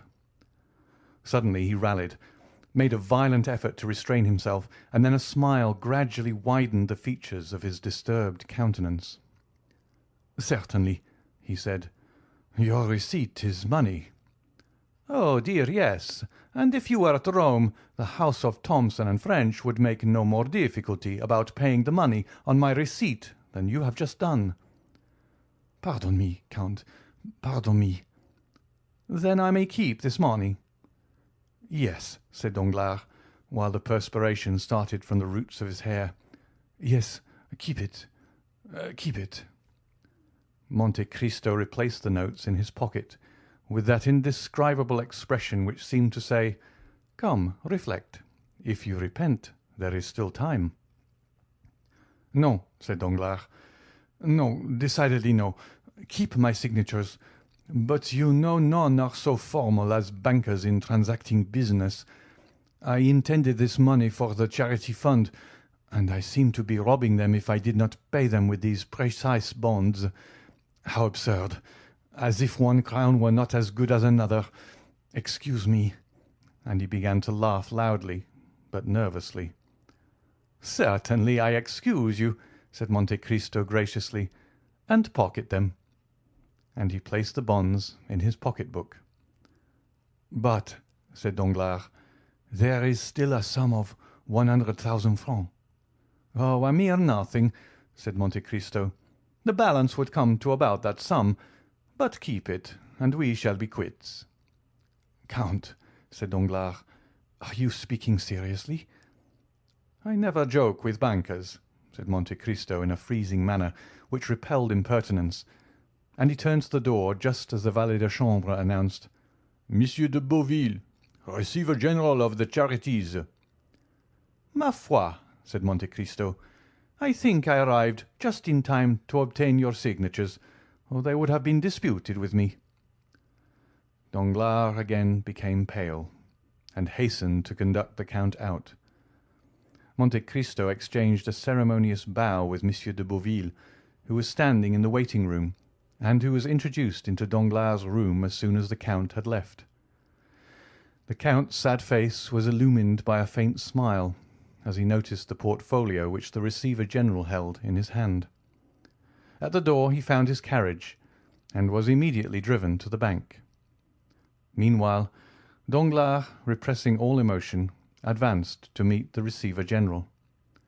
We need not say that a smile of condescension was stamped upon his lips. "Good morning, creditor," said he. "For I wager anything it is the creditor who visits me." "You are right, Baron," answered Monsieur de Beauville. "The charities present themselves to you through me. The widows and orphans depute me to receive alms to the amount of 5 millions from you." "And yet they say orphans are to be pitied," said Danglars, wishing to prolong the jest. "Poor things!" "Here I am in their name," said Monsieur de Beauville. "But did you receive my letter yesterday?" "Yes." "I have brought my receipt." "My dear Monsieur de Beauville, your widows and orphans must oblige me by waiting 24 hours, since Monsieur de Monte Cristo, whom you just saw leaving here, you did see him, I think?" "Yes, well?" Well, Monsieur de Monte Cristo has just carried off their 5 millions. How so? The Count has an unlimited credit upon me, a credit opened by Thomson and French of Rome. He came to demand 5 millions at once, which I paid him with cheques on the bank. My funds are deposited there, and you can understand that if I draw out 10 millions on the same day, it will appear rather strange to the governor. 2 days will be a different thing, said Danglars, smiling. Come, said Beauville with a tone of entire incredulity. 5 millions to that gentleman who just left, and who bowed to me as though he knew me? Perhaps he knows you, though you do not know him. Monsieur de Monte Cristo knows everybody. 5 millions? Here is his receipt. Believe your own eyes. Monsieur de Beauville took the paper Danglars presented him, and read, Received of Baron Danglars the sum of 5,100,000 francs, to be repaid on demand by the house of Thomson and French of Rome. It is really true, said Monsieur de Beauville. Do you know the house of Thomson and French? Yes, I once had business to transact with it to the amount of 200,000 francs. But since then I have not heard it mentioned. It is one of the best houses in Europe, said Danglars, carelessly throwing down the receipt on his desk. And he had 5 millions in your hands alone? Why, this Count of Monte Cristo must be a nabob. Indeed, I do not know what he is. He has 3 unlimited credits, one on me, one on Rothschild, and one on Lafitte. And, you see, he added carelessly, he has given me the preference by leaving a balance of 100,000 francs. Monsieur de Beauville manifested signs of extraordinary admiration. I must visit him, he said, and obtain some pious grant from him. Oh, you may be sure of him. His charities alone amount to 20,000 francs a month. It is magnificent. I will set before him the example of Madame de Morcerf and her son. What example? They gave all their fortune to the hospitals. What fortune? Their own. Monsieur de Morcerf's, who is deceased. For what reason? Because they would not spend money so guiltily acquired. And what are they to live upon? The mother retires into the country, and the son enters the army. Well, I must confess, these are scruples. I registered their deed of gift yesterday. And how much did they possess? Oh, not much. From 12 to 1,300,000 francs. But to return to our million. Certainly, said Danglars in the most natural tone in the world. Are you then pressed for this money? Yes, for the examination of our cash takes place tomorrow. Tomorrow? Why did you not tell me so before? Why, it is as good as a century. At what hour does the examination take place? At 2 o'clock. Send at 12, said Danglars, smiling. Monsieur de Beauville said nothing, but nodded his head and took up the portfolio.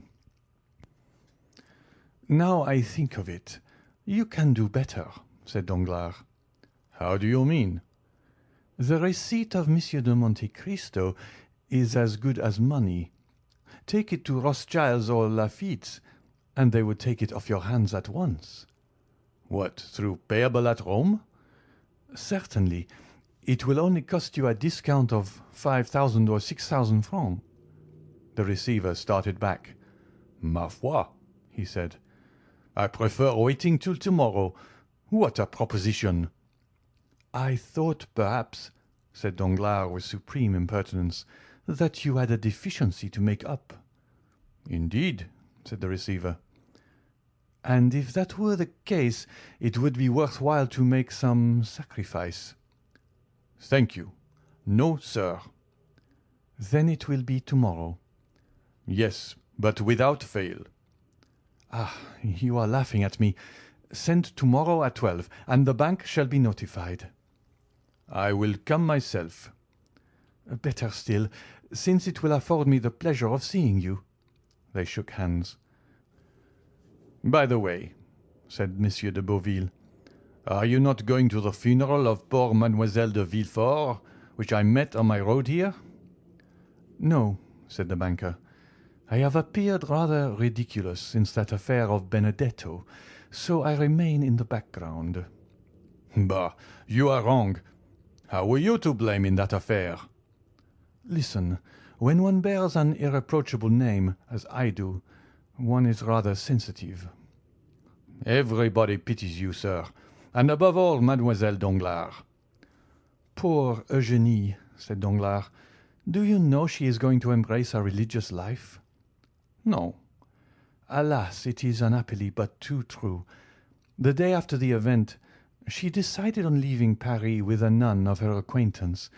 They are going to seek a very strict convent in Italy or Spain." "Oh, it is terrible!" And Monsieur de Beauville retired with this exclamation, after expressing acute sympathy with the father. But he had scarcely left before Danglars, with an energy of action those can alone understand who have seen Robert Macaire represented by Frederick, exclaimed, "Fool!" Then, enclosing Monte Cristo's receipt in a little pocket-book, he added, "Yes, come at 12 o'clock. I shall then be far away." Then he double-locked his door, emptied all his drawers, collected about 50,000 francs in banknotes, burned several papers, left others exposed to view, and then commenced writing a letter, which he addressed to Madame la Baronne Danglars. "I will place it on her table myself tonight," he murmured. Then, taking a passport from his drawer, he said, "Good. It is available for 2 months longer." End of chapter 104. Chapter 105. The Cemetery of Père-Lachaise. Monsieur de Beauville had indeed met the funeral procession which was taking Valentine to her last home on earth. The weather was dull and stormy. A cold wind shook the few remaining yellow leaves from the boughs of the trees, and scattered them among the crowd which filled the boulevards. Monsieur de Villefort, a true Parisian, considered the cemetery of Père-Lachaise alone worthy of receiving the mortal remains of a Parisian family. There alone the corpses belonging to him would be surrounded by worthy associates. He had therefore purchased a vault, which was quickly occupied by members of his family. On the front of the monument was inscribed, "The families of Saint-Méran and Villefort," for such had been the last wish expressed by poor Renée, Valentine's mother. The pompous procession therefore wended its way towards Père-Lachaise from the Faubourg Saint-Honoré. Having crossed Paris, it passed through the Faubourg du Temple, then leaving the exterior boulevards, it reached the cemetery. More than 50 private carriages followed the 20 mourning coaches, and behind them more than 500 persons joined in the procession on foot. These last consisted of all the young people whom Valentine's death had struck like a thunderbolt, and who, notwithstanding the raw chilliness of the season, could not refrain from paying a last tribute to the memory of the beautiful, chaste, and adorable girl, thus cut off in the flower of her youth. As they left Paris, an equipage with 4 horses at full speed was seen to draw up suddenly. It contained Monte Cristo. The count left the carriage and mingled in the crowd who followed on foot. Château Renaud perceived him, and immediately alighting from his coupé, joined him. The count looked attentively through every opening in the crowd. He was evidently watching for someone, but his search ended in disappointment. "Where is Morel?" he asked. "Do either of these gentlemen know where he is?" "We have already asked that question," said Château Renaud, "for none of us has seen him." The count was silent, but continued to gaze around him. At length they arrived at the cemetery. The piercing eye of Monte Cristo glanced through clusters of bushes and trees, and was soon relieved from all anxiety. For seeing a shadow glide between the yew trees, Monte Cristo recognized him whom he sought. One funeral is generally very much like another in this magnificent metropolis. Black figures are seen scattered over the long white avenues. The silence of earth and heaven is alone broken by the noise made by the crackling branches of hedges planted around the monuments. Then follows the melancholy chant of the priests, mingled now and then with a sob of anguish, escaping from some woman concealed behind a mass of flowers. The shadow Monte Cristo had noticed passed rapidly behind the tomb of Abelard and Heloise, placed itself close to the heads of the horses belonging to the hearse, and, following the undertaker's men, arrived with them at the spot appointed for the burial. Each person's attention was occupied. Monte Cristo saw nothing but the shadow which no one else observed. Twice the Count left the ranks to see whether the object of his interest had any concealed weapon beneath his clothes. When the procession stopped, this shadow was recognized as Morrel, who, with his coat buttoned up to his throat, his face livid and convulsively crushing his hat between his fingers, leaned against a tree situated on an elevation commanding the mausoleum, so that none of the funeral details could escape his observation. Everything was conducted in the usual manner. A few men, the least impressed of all by the scene, pronounced a discourse, some deploring this premature death, others expatiating on the grief of the father, and one very ingenious person quoting the fact that Valentine had solicited pardon of her father for criminals on whom the arm of justice was ready to fall, until at length they exhausted their stories of metaphor and mournful speeches. Monte Cristo heard and saw nothing, or rather he only saw Morrel, whose calmness had a frightful effect on those who knew what was passing in his heart. "See," said Beauchamp, pointing out Morrel to Debray. "What is he doing up there?" And they called Château Renaud's attention to him. "How pale he is," said Château Renaud, shuddering. "He is cold," said Debray. "Not at all," said Château Renaud slowly. "I think he is violently agitated. He is very susceptible." "Bah!" said Debray. "He scarcely knew Mademoiselle de Villefort. You said so yourself." "True. Still, I remember he danced 3 times with her at Madame de Morcerf's. Do you recollect that ball, Count, where you produced such an effect?" "No, I do not," replied Monte Cristo, without even knowing of what or to whom he was speaking, so much was he occupied in watching Morrel, who was holding his breath with emotion. "The discourse is over. Farewell, gentlemen," said the Count, and he disappeared without anyone seeing whither he went. The funeral being over, the guests returned to Paris. Château Renaud looked for a moment for Morrel, but while they were watching the departure of the Count, Morrel had quitted his post, and Château Renaud, failing in his search, joined Debray and Beauchamp. Monte Cristo concealed himself behind a large tomb, and awaited the arrival of Morrel, who by degrees approached the tomb now abandoned by spectators and workmen. Morrel threw a glance around, but before it reached the spot occupied by Monte Cristo, the latter had advanced yet nearer, still unperceived. The young man knelt down. The Count, with outstretched neck and glaring eyes, stood in an attitude ready to pounce upon Morrel upon the first occasion. Morrel bent his head till it touched the stone, then clutching the grating with both hands, he murmured, "Oh, Valentine!" The Count's heart was pierced by the utterance of these 2 words. He stepped forward, and touching the young man's shoulder, said, "I was looking for you, my friend." Monte Cristo expected a burst of passion, but he was deceived, for Morrel turned round and said calmly, "You see, I was praying."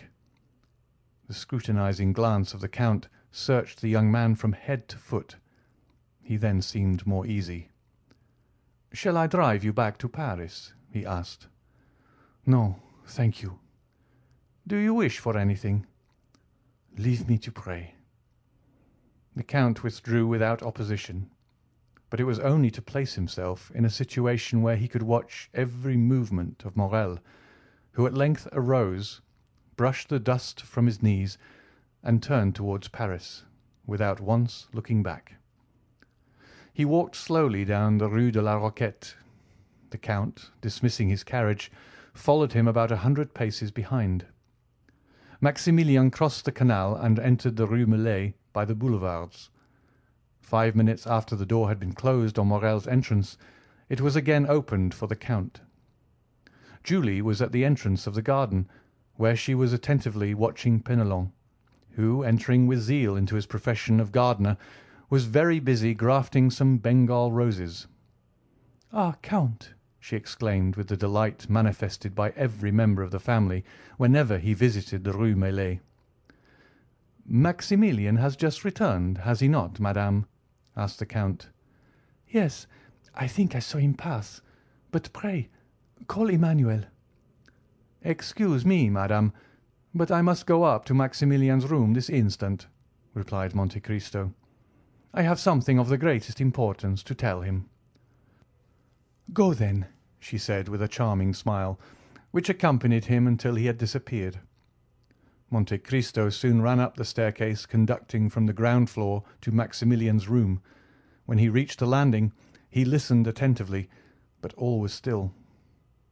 Like many old houses occupied by a single family, the room door was panelled with glass, but it was locked. Maximilian was shut in, and it was impossible to see what was passing in the room, because a red curtain was drawn before the glass. The Count's anxiety was manifested by a bright colour which seldom appeared on the face of that imperturbable man. "What shall I do?" he uttered, and reflected for a moment. "Shall I ring? No. The sound of a bell announcing a visitor will but accelerate the resolution of one in Maximilian's situation, and then the bell would be followed by a louder noise." Monte Cristo trembled from head to foot, and as if his determination had been taken with the rapidity of lightning, he struck one of the panes of glass with his elbow. The glass was shivered to atoms. Then, withdrawing the curtain, he saw Morrel, who had been writing at his desk, bound from his seat at the noise of the broken window. "I beg 1,000 pardons," said the Count. "There is nothing the matter, but I slipped down and broke one of your panes of glass with my elbow. Since it is opened, I will take advantage of it to enter your room. Do not disturb yourself. Do not disturb yourself." And passing his hand through the broken glass, the Count opened the door. Morrel, evidently discomposed, came to meet Monte Cristo, less with the intention of receiving him than to exclude his entry. "Ma foi," said Monte Cristo, rubbing his elbow, "it's all your servant's fault. Your stairs are so polished, it is like walking on glass." "Are you hurt, sir?" coldly asked Morrel. "I believe not. But what are you about there? You were writing." "I? Your fingers are stained with ink." "Ah, true, I was writing. I do sometimes, soldier though I am." Monte Cristo advanced into the room. Maximilian was obliged to let him pass, but he followed him. "You were writing?" said Monte Cristo with a searching look. "I have already had the honour of telling you I was," said Morrel. The Count looked around him. "Your pistols are beside your desk," said Monte Cristo, pointing with his finger to the pistols on the table. "I am on the point of starting on a journey," replied Morrel disdainfully. "My friend," exclaimed Monte Cristo in a tone of exquisite sweetness. "Sir?" "My friend, my dear Maximilian, do not make a hasty resolution, I entreat you." "I make a hasty resolution?" said Morrel, shrugging his shoulders. "Is there anything extraordinary in a journey?" "Maximilian," said the Count, "let us both lay aside the mask we have assumed. You no more deceive me with that false calmness than I impose upon you with my frivolous solicitude. You can understand, can you not, that to have acted as I've done, to have broken that glass, to have intruded on the solitude of a friend, you can understand that, to have done all this, I must have been actuated by real uneasiness, or rather by a terrible conviction. Morrel, you are going to destroy yourself." "Indeed, Count," said Morrel, shuddering. "What has put this into your head?" "I tell you that you are about to destroy yourself," continued the Count, "and here is proof of what I say." And approaching the desk, he removed the sheet of paper which Morrel had placed over the letter he had begun, and took the latter in his hands.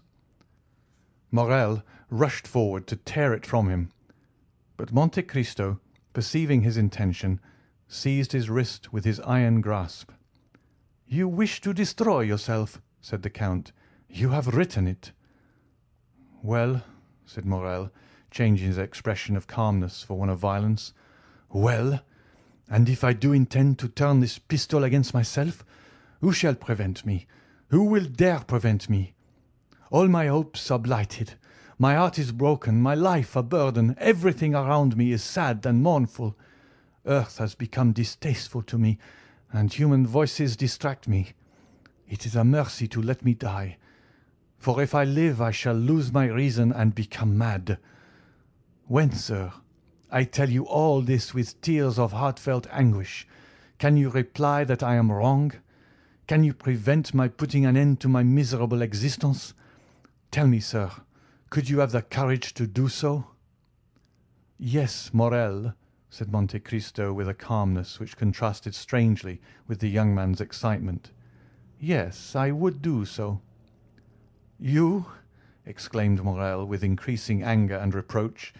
"You, who have deceived me with false hopes, who have cheered and soothed me with vain promises, when I might, if not have saved her, at least have seen her die in my arms.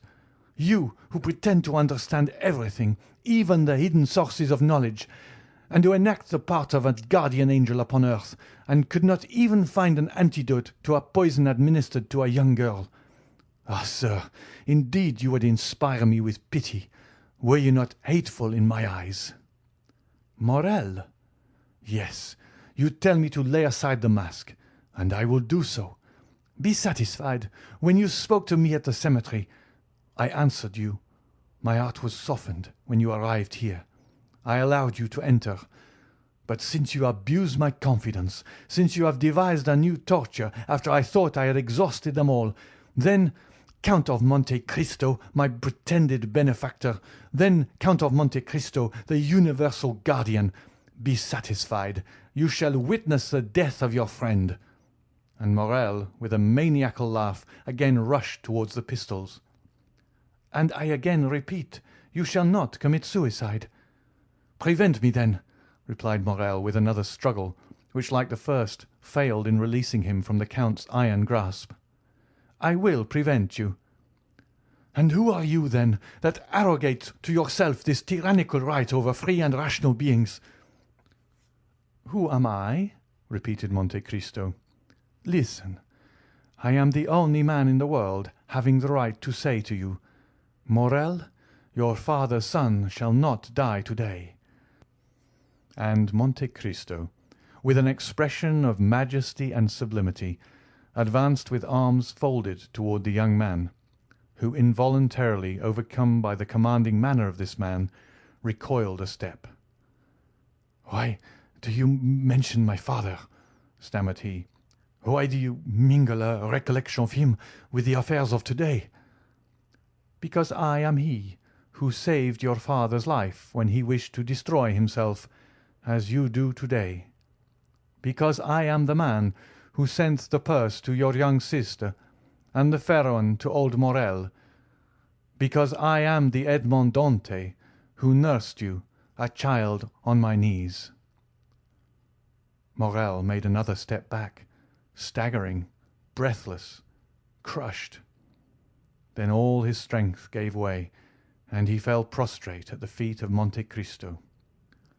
Then his admirable nature underwent a complete and sudden revulsion. He arose, rushed out of the room and to the stairs, exclaiming energetically, "Julie! Julie! Emmanuel! Emmanuel!" Monte Cristo endeavoured also to leave, but Maximilian would have died rather than relax his hold of the handle of the door, which he closed upon the Count. Julie, Emmanuel, and some of the servants ran up in alarm on hearing the cries of Maximilian. Morrel seized their hands. and opening the door, exclaimed in a voice choked with sobs, On your knees, on your knees. He is our benefactor, the saviour of our father. He is—" He would have added, Edmond Dantès, but the Count seized his arm and prevented him. Julie threw herself into the arms of the Count. Emmanuel embraced him as a guardian angel. Morrel again fell on his knees and struck the ground with his forehead. Then the iron-hearted man felt his heart swell in his breast. A flame seemed to rush from his throat to his eyes. He bent his head and wept. For a while nothing was heard in the room but a succession of sobs, while the incense from their grateful hearts mounted to heaven. Julie had scarcely recovered from her deep emotion when she rushed out of the room, descended to the next floor, ran into the drawing-room with childlike joy, and raised the crystal globe which covered the purse given by the unknown of the Allées de Meilhan. Meanwhile, Emmanuel, in a broken voice, said to the Count, "Oh, Count, how could you, hearing us so often speak of our unknown benefactor, seeing us pay such homage of gratitude and adoration to his memory, how could you continue so long without discovering yourself to us? Oh, it was cruel to us, and, dare I say it, to you also." "Listen, my friends," said the Count. "I may call you so since we have really been friends for the last 11 years. The discovery of this secret has been occasioned by a great event, which you must never know. I wished to bury it during my whole life in my own bosom, but your brother Maximilian wrested it from me by a violence he repents of now, I am sure." Then turning around, and seeing that Morrel, still on his knees, had thrown himself into an armchair, he added in a low voice, pressing Emmanuel's hand significantly, "Watch over him." "Why so?" asked the young man, surprised. "I cannot explain myself, but watch over him." Emmanuel looked around the room and caught sight of the pistols.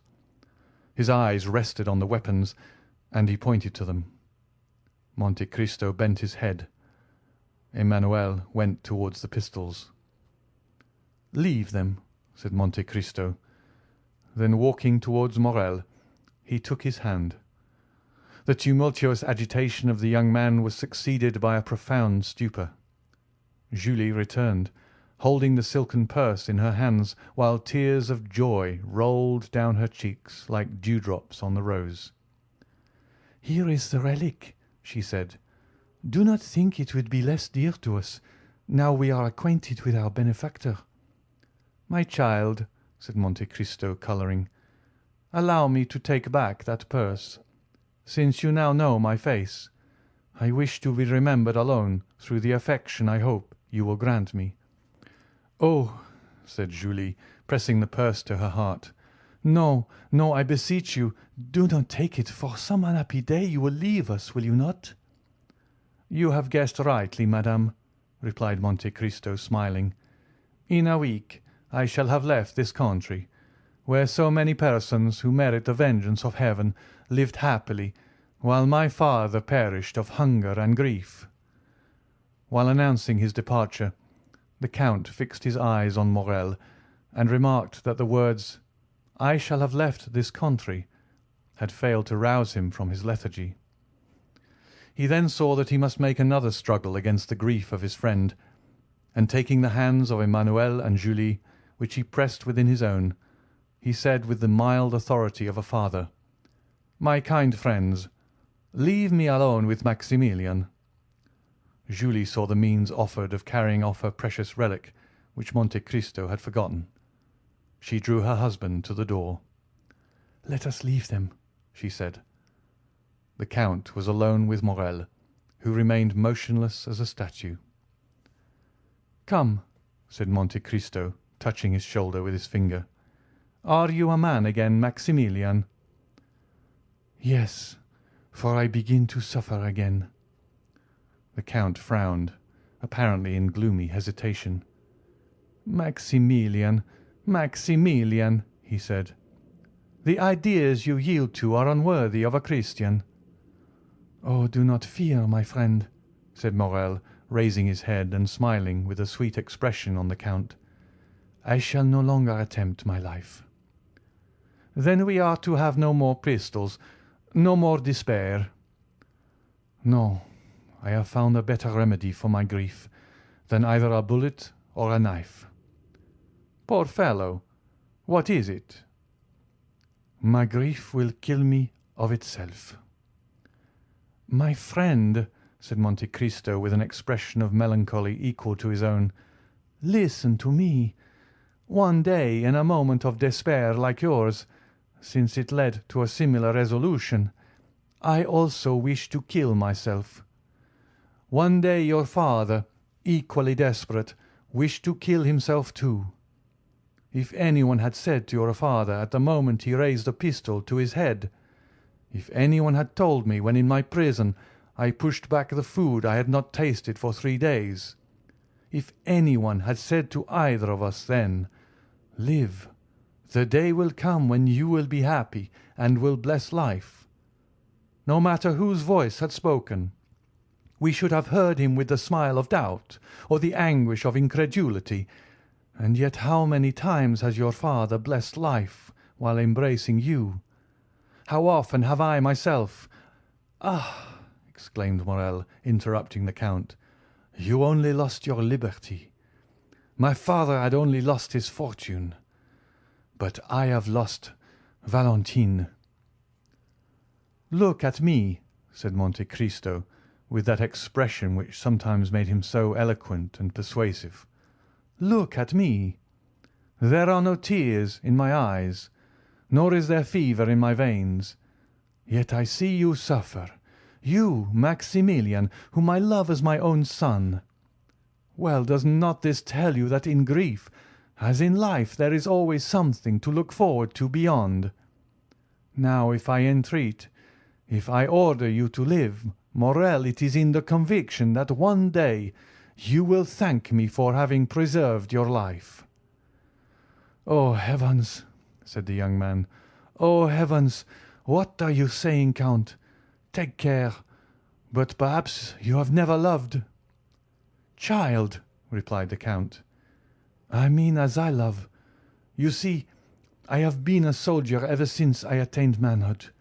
I reached the age of 29 without loving, for none of the feelings I before then experienced merit the appellation of love. Well, at 29 I saw Valentine. For 2 years I have loved her. For 2 years I have seen written in her heart, as in a book, all the virtues of a daughter and wife. Count, to possess Valentine would have been a happiness too infinite, too ecstatic, too complete, too divine for this world, since it has been denied me. But without Valentine, the earth is desolate." "I have told you to hope," said the Count.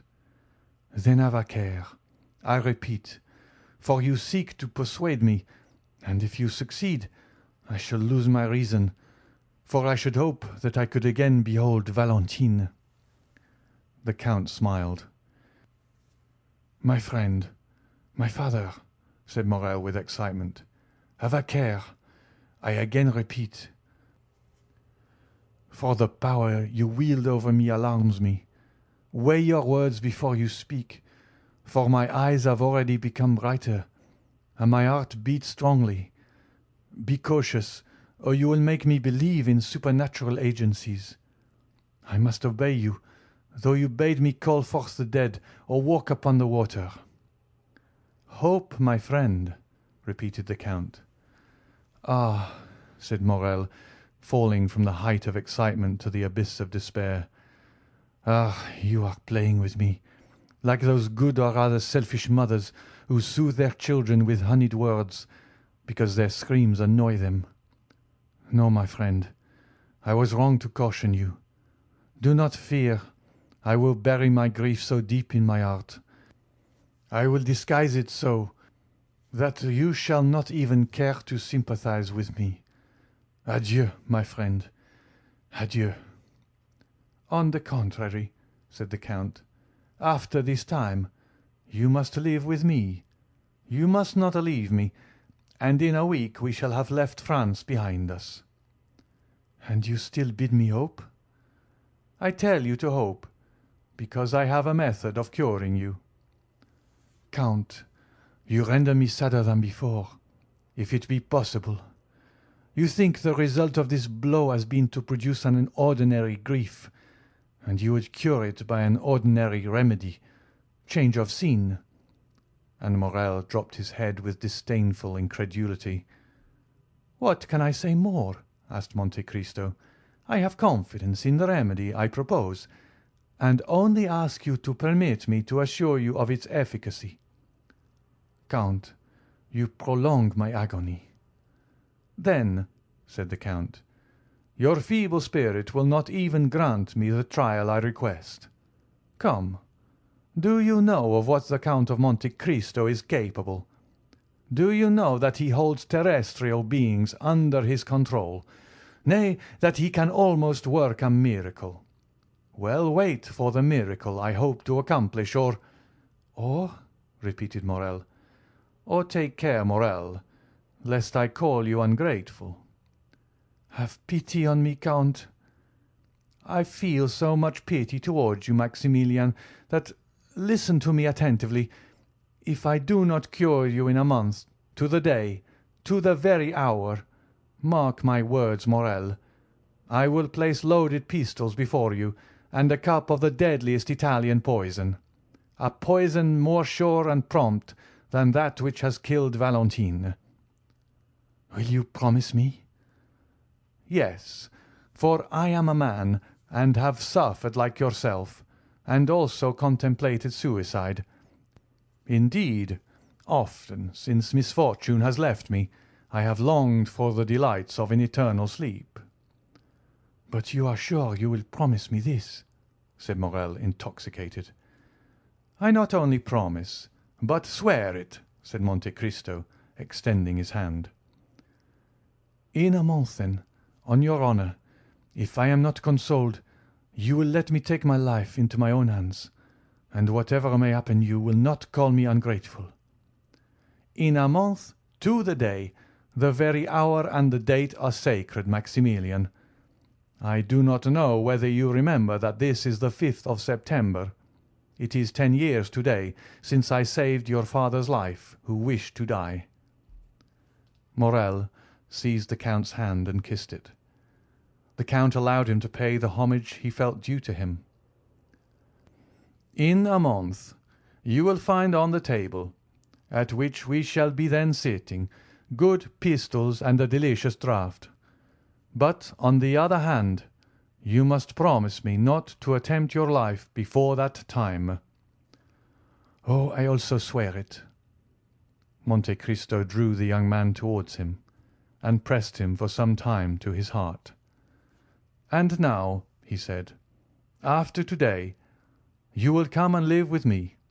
You can occupy Haydée's apartment, and my daughter will at least be replaced by my son. Haydée, said Morrel. What has become of her? She departed last night. To leave you? To wait for me. Hold yourself ready, then, to join me at the Champs-Élysées, and lead me out of this house without anyone seeing my departure. Maximilian hung his head and obeyed with childlike reverence. End of chapter 105. Chapter 106. Dividing the Proceeds.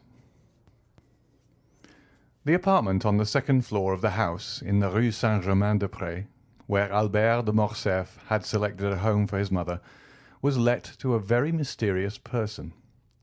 This was a man whose face the concierge himself had never seen, for in the winter his chin was buried in one of the large red handkerchiefs worn by gentlemen's coachmen on a cold night, and in the summer he made a point of always blowing his nose just as he approached the door. Contrary to custom, this gentleman had not been watched, for as the report ran that he was a person of high rank, and one who would allow no impertinent interference, His incognito was strictly respected. His visits were tolerably regular, though occasionally he appeared a little before or after his time, but generally, both in summer and winter, he took possession of his apartment about 4 o'clock, though he never spent the night there. At 3:30 in the winter, the fire was lighted by the discreet servant who had the superintendence of the little apartment, and in the summer ices were placed on the table at the same hour. At 4 o'clock, as we have already stated, the mysterious personage arrived. 20 minutes afterwards, a carriage stopped at the house. A lady alighted in a black or dark blue dress, and always thickly veiled. She passed like a shadow through the lodge, and ran upstairs without a sound escaping under the touch of her light foot. No one ever asked her where she was going. Her face, therefore, like that of the gentleman, was perfectly unknown to the two concierges, who were perhaps unequalled throughout the capital for discretion. We need not say she stopped at the second floor. Then she tapped in her peculiar manner at a door, which, after being opened to admit her, was again fastened, and curiosity penetrated no farther. They used the same precautions in leaving as in entering the house. The lady always left first, and as soon as she had stepped into her carriage, it drove away, sometimes towards the right hand, sometimes to the left. Then about 20 minutes afterwards the gentleman would also leave, buried in his cravat or concealed by his handkerchief. The day after Monte Cristo had called upon Danglars, the mysterious lodger entered at 10 o'clock in the morning instead of 4 in the afternoon. Almost directly afterwards, without the usual interval of time, a cab arrived, and the veiled lady ran hastily upstairs. The door opened, but before it could be closed, the lady exclaimed, "Oh, Lucien! Oh, my friend!" The concierge therefore heard for the first time that the lodger's name was Lucien. Still, as he was the very perfection of a doorkeeper, he made up his mind not to tell his wife. "Well, what is the matter, my dear?" asked the gentleman, whose name the lady's agitation revealed. "Tell me, what is the matter?" "Oh, Lucien, can I confide in you?" "Of course. You know you can do so. But what can be the matter? Your note of this morning has completely bewildered me. This precipitation, this unusual appointment. Come, ease me of my anxiety, or else frighten me at once." "Lucien, a great event has happened," said the lady, glancing inquiringly at Lucien. "Monsieur Danglars left last night." "Left? Monsieur Danglars left? Where has he gone?" "I do not know." "What do you mean? Has he gone intending not to return?" "Undoubtedly. At 10 o'clock at night his horses took him to the barrier of Charenton. There a post-chaise was waiting for him. He entered it with his valet de chambre, saying that he was going to Fontainebleau." "Then what did you mean?" "Stay, he left a letter for me." "A letter?" "Yes, read it." And the Baroness took from her pocket a letter which she gave to Debray. Debray paused a moment before reading, as if trying to guess its contents, or perhaps while making up his mind how to act, whatever it might contain. No doubt his ideas were arranged in a few minutes, for he began reading the letter which caused so much uneasiness in the heart of the Baroness, and which ran as follows: "Madame and most faithful wife."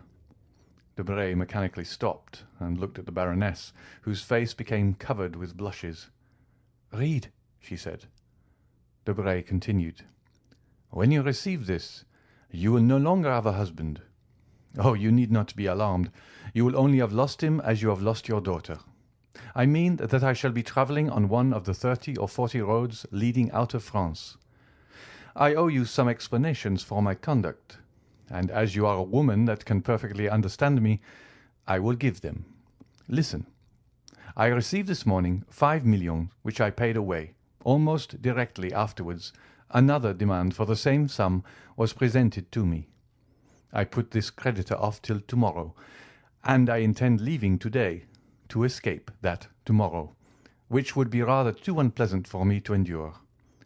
You understand this, do you not, my most precious wife?"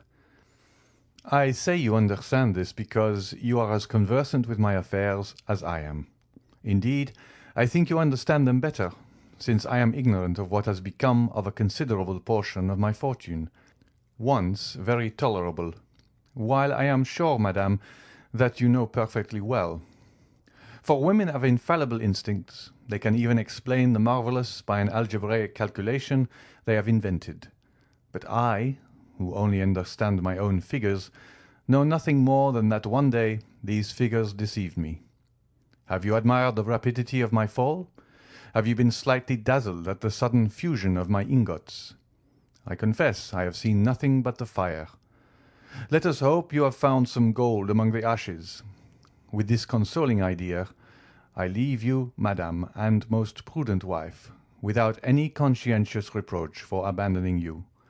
You have friends left, and the ashes I have already mentioned, and above all the liberty I hasten to restore to you. And here, madame, I must add another word of explanation.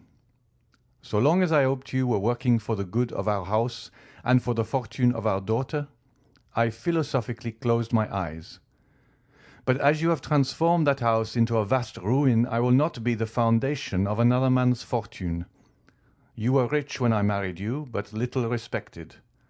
Excuse me for speaking so very candidly, but as this is intended only for ourselves, I do not see why I should weigh my words. I have augmented our fortune, and it has continued to increase during the last 15 years, till extraordinary and unexpected catastrophes have suddenly overturned it, without any fault of mine. I can honestly declare, you, madame, have only sought to increase your own, and I am convinced that you have succeeded. I leave you, therefore, as I took you, rich but little respected. Adieu. I also intend from this time to work on my own account. Accept my acknowledgments for the example you have set me, and which I intend following. Your very devoted husband, Baron Danglars. The Baroness had watched Debray while he read this long and painful letter, and saw him, notwithstanding his self-control, change colour once or twice. When he had ended the perusal, he folded the letter and resumed his pensive attitude. "Well?" asked Madame Danglars, with an anxiety easy to be understood. "Well, madame?" unhesitatingly repeated Debray. "With what ideas does that letter inspire you?" "Oh, it is simple enough, madame. It inspires me with the idea that Monsieur Danglars has left suspiciously." "Certainly. But is this all you have to say to me?" "I do not understand you," said Debray with freezing coldness. "He is gone, never to return." "Oh, madame, do not think that." "I tell you, he will never return. I know his character. He is inflexible in any resolutions formed for his own interests. If he could have made any use of me, he would have taken me with him. He leaves me in Paris, as our separation will conduce to his benefit.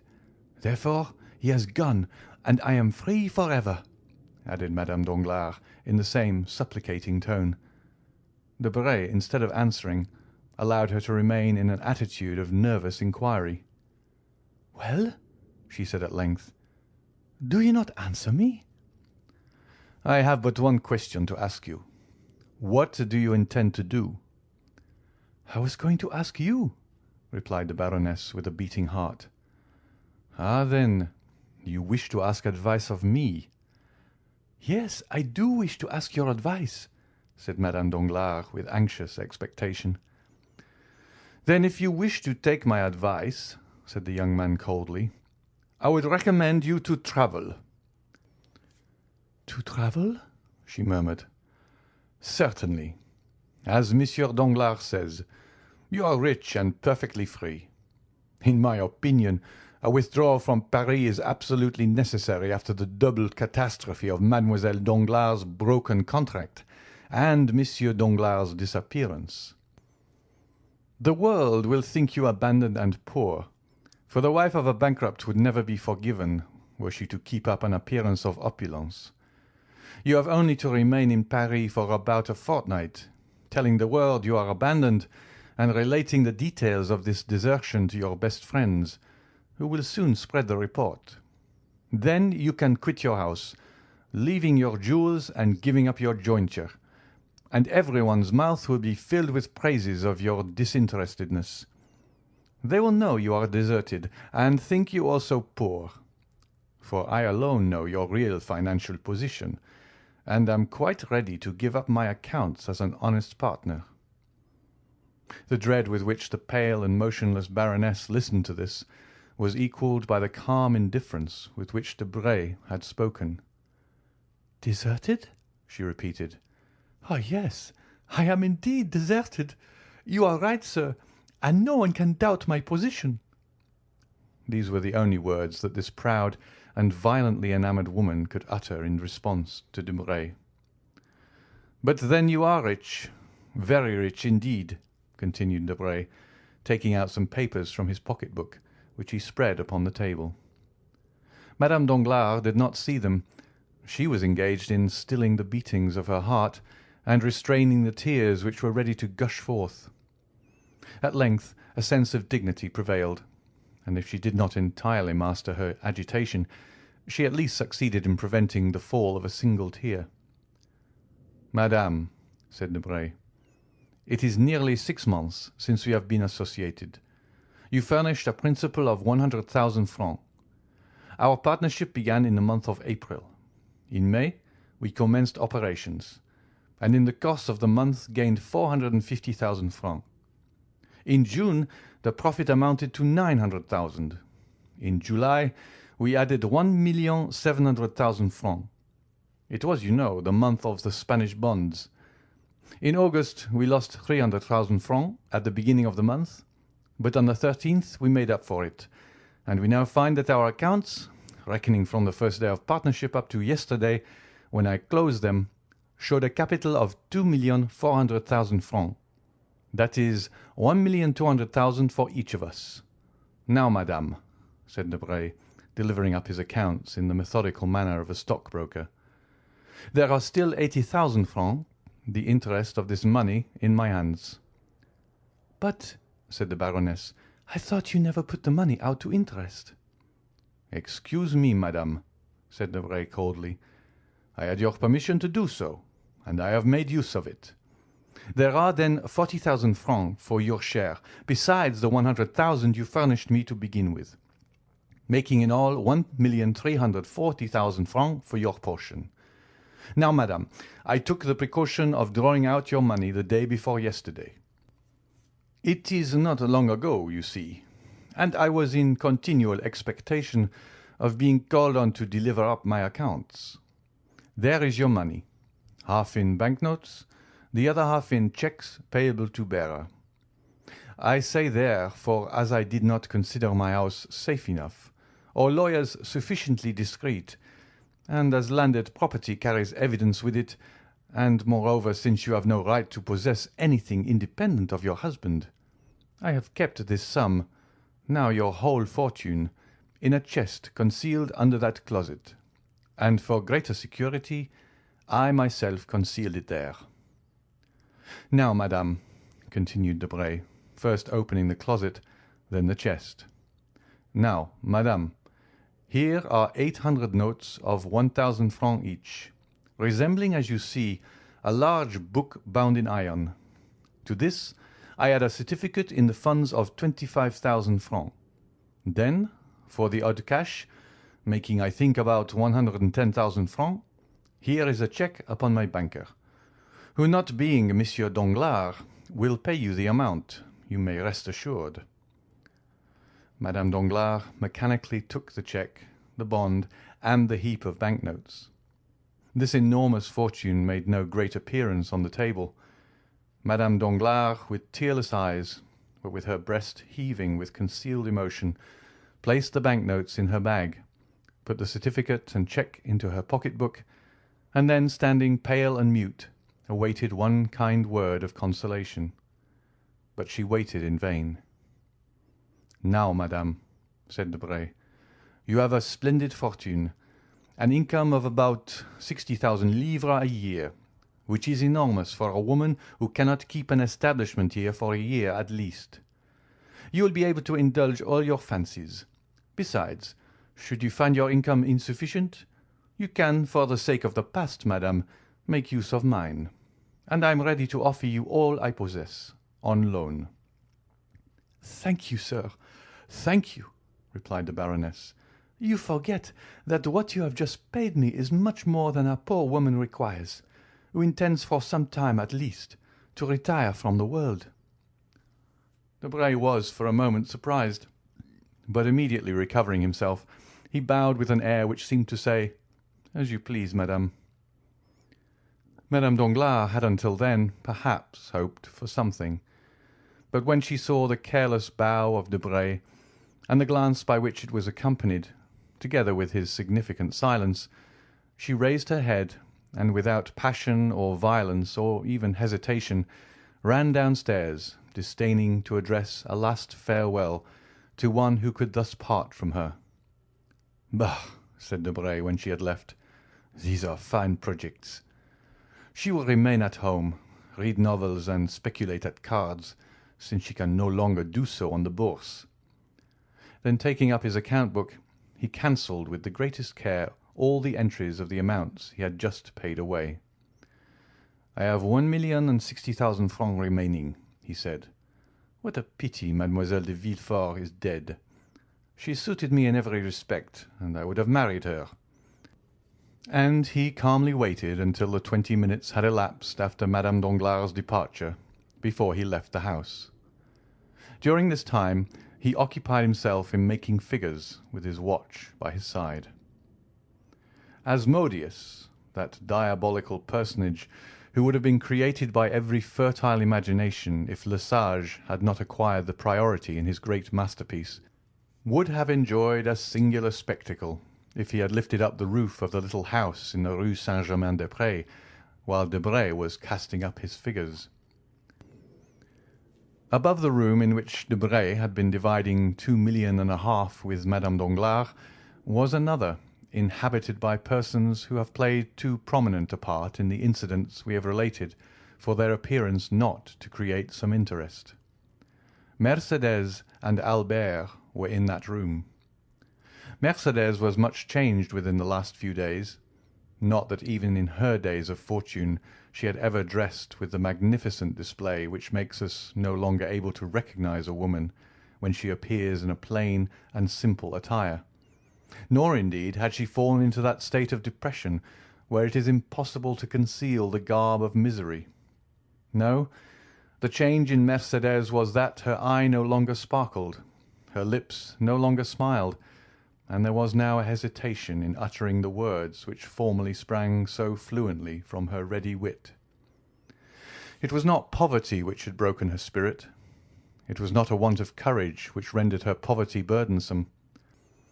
Mercédès, although deposed from the exalted position she had occupied, lost in the sphere she had now chosen, like a person passing from a room splendidly lighted into utter darkness, appeared like a queen fallen from her palace to a hovel, and who, reduced to strict necessity, could neither become reconciled to the earthen vessels she was herself forced to place upon the table, nor to the humble pallet which had become her bed. The beautiful Catalan and noble countess had lost both her proud glance and charming smile, because she saw nothing but misery around her.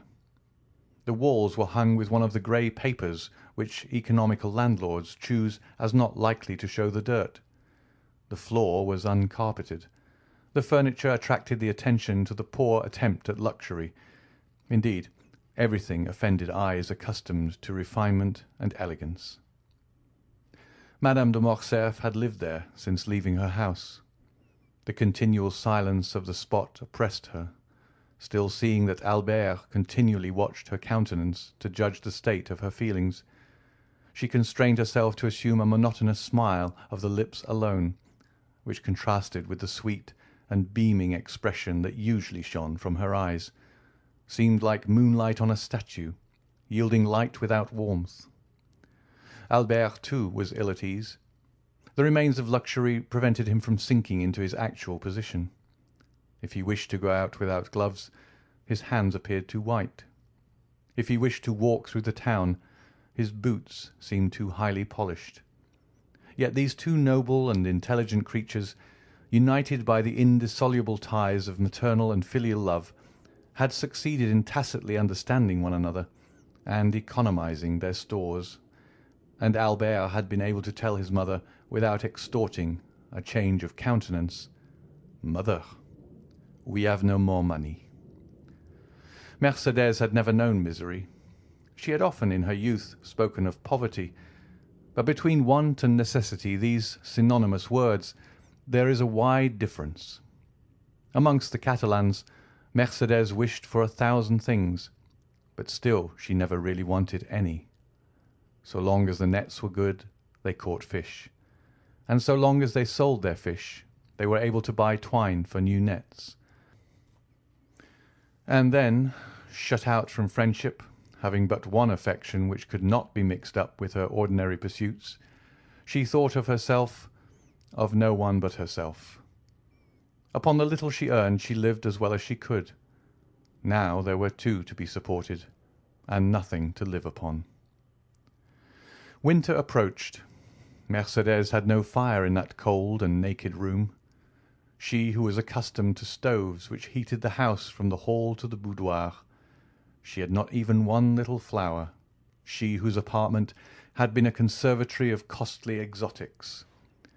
But she had her son. Hitherto the excitement of fulfilling a duty had sustained them. Excitement, like enthusiasm, sometimes renders us unconscious to the things of earth. But the excitement had calmed down, and they felt themselves obliged to descend from dreams to reality. After having exhausted the ideal, they found they must talk of the actual. "Mother," exclaimed Albert, just as Madame Danglars was descending the stairs, "let us reckon our riches, if you please. I want capital to build my plans upon." "Capital nothing," replied Mercédès with a mournful smile. "No, mother, capital 3,000 francs, and I have an idea of our leading delightful life upon this 3,000 francs." "Child," sighed Mercédès. "Alas, dear mother," said the young man, "I have unhappily spent too much of your money not to know the value of it. These 3,000 francs are enormous, and I intend building upon this foundation a miraculous certainty for the future." "You say this, my dear boy, but do you think we ought to accept these 3,000 francs?" said Mercédès, colouring. "I think so," answered Albert in a firm tone. "We will accept them the more readily since we have them not here. You know they are buried in the garden of the little house in the Allée de Meilhan at Marseille. With 200 francs we can reach Marseille." "With 200 francs? Are you sure, Albert?" "Oh, as for that, I have made inquiries respecting the diligences and steamboats, and my calculations are made. You will take your place in the coupé to Châlons. You see, mother, I treat you handsomely for 35 francs." Albert then took a pen and wrote, "Coupé, 35 francs. From Châlons to Lyon you will go on by the steamboat, 6 francs. From Lyon to Avignon, still by steamboat, 16 francs. From Avignon to Marseille, 7 francs. Expenses on the road, about 50 francs. Total, 114 francs. Let us put down 120, added Albert, smiling. You see, I am generous, am I not, mother? But you, my poor child? I? Do you not see that I reserve 80 francs for myself? A young man does not require luxuries. Besides, I know what travelling is. With a post-chaise and valet de chambre? Any way, mother. Well, be it so. But these 200 francs? Here they are, and 200 more besides. See, I have sold my watch for 100 francs, and the guard and seals for 300. How fortunate that the ornaments were worth more than the watch. Still the same story of superfluities. Now I think we are rich, since instead of the 114 francs we require for the journey, we find ourselves in possession of 250. But we owe something in this house. 30 francs. but I pay that out of my 150 francs. That is understood. And as I require only 80 francs for my journey, you see I am overwhelmed with luxury. But that is not all. What do you say to this, mother?" And Albert took out of a little pocket-book with golden clasps, a remnant of his old fancies, or perhaps a tender souvenir from one of the mysterious and veiled ladies who used to knock at his little door. Albert took out of his pocket-book a note of 1,000 francs. "What is this?" asked Mercédès. 1,000 francs. "But whence have you obtained them?" "Listen to me, mother, and do not yield too much to agitation." And Albert, rising, kissed his mother on both cheeks, then stood looking at her.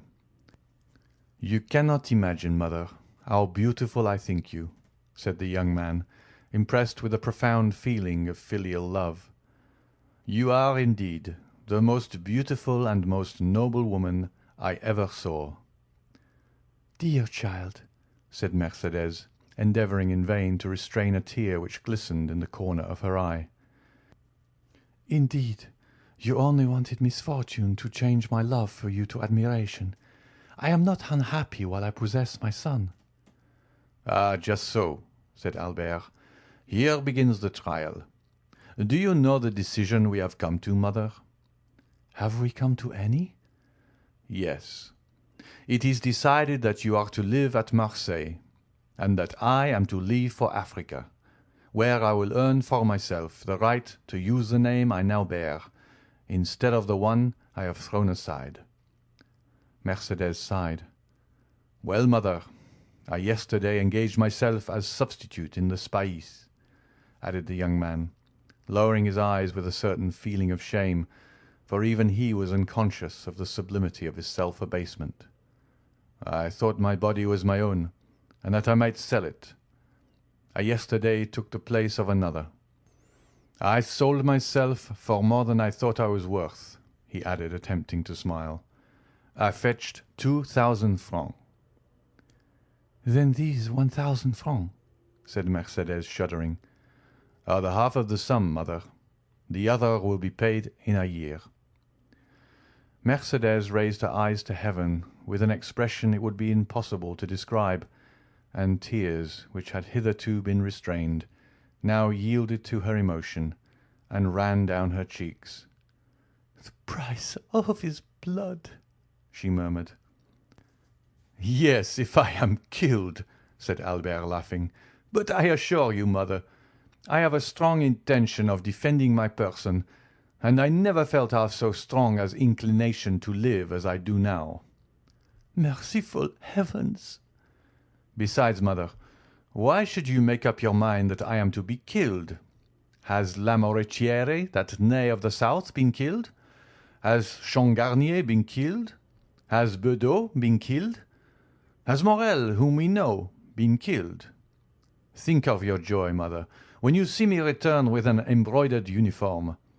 I declare, I expect to look magnificent in it, and chose that regiment only from vanity." Mercédès sighed while endeavouring to smile. The devoted mother felt that she ought not to allow the whole weight of the sacrifice to fall upon her son. "Well, now you understand, mother," continued Albert. "Here are more than 4,000 francs settled on you. Upon these you can live at least 2 years." "Do you think so?" said Mercédès. These words were uttered in so mournful a tone that their real meaning did not escape Albert. He felt his heart beat, and taking his mother's hand within his own, he said tenderly, "Yes, you will live." "I shall live? Then you will not leave me, Albert." "Mother, I must go," said Albert in a firm, calm voice. "You love me too well to wish me to remain useless and idle with you. Besides, I have signed." "You will obey your own wish and the will of heaven." "Not my own wish, mother, but reason, necessity. Are we not two despairing creatures? What is life to you? Nothing. What is life to me? Very little without you. Mother, for believe me, but for you I should have ceased to live on the day I doubted my father and renounced his name. Well, I will live, if you promise me to still hope, and if you grant me the care of your future prospects. You will redouble my strength. Then I will go to the governor of Algeria. He has a royal heart and is essentially a soldier. I will tell him my gloomy story. I will beg him to turn his eyes now and then towards me, and if he keeps his word and interests himself for me, in 6 months I shall be an officer or dead. If I am an officer, your fortune is certain, for I shall have money enough for both, and, moreover, a name we shall both be proud of, since it will be our own.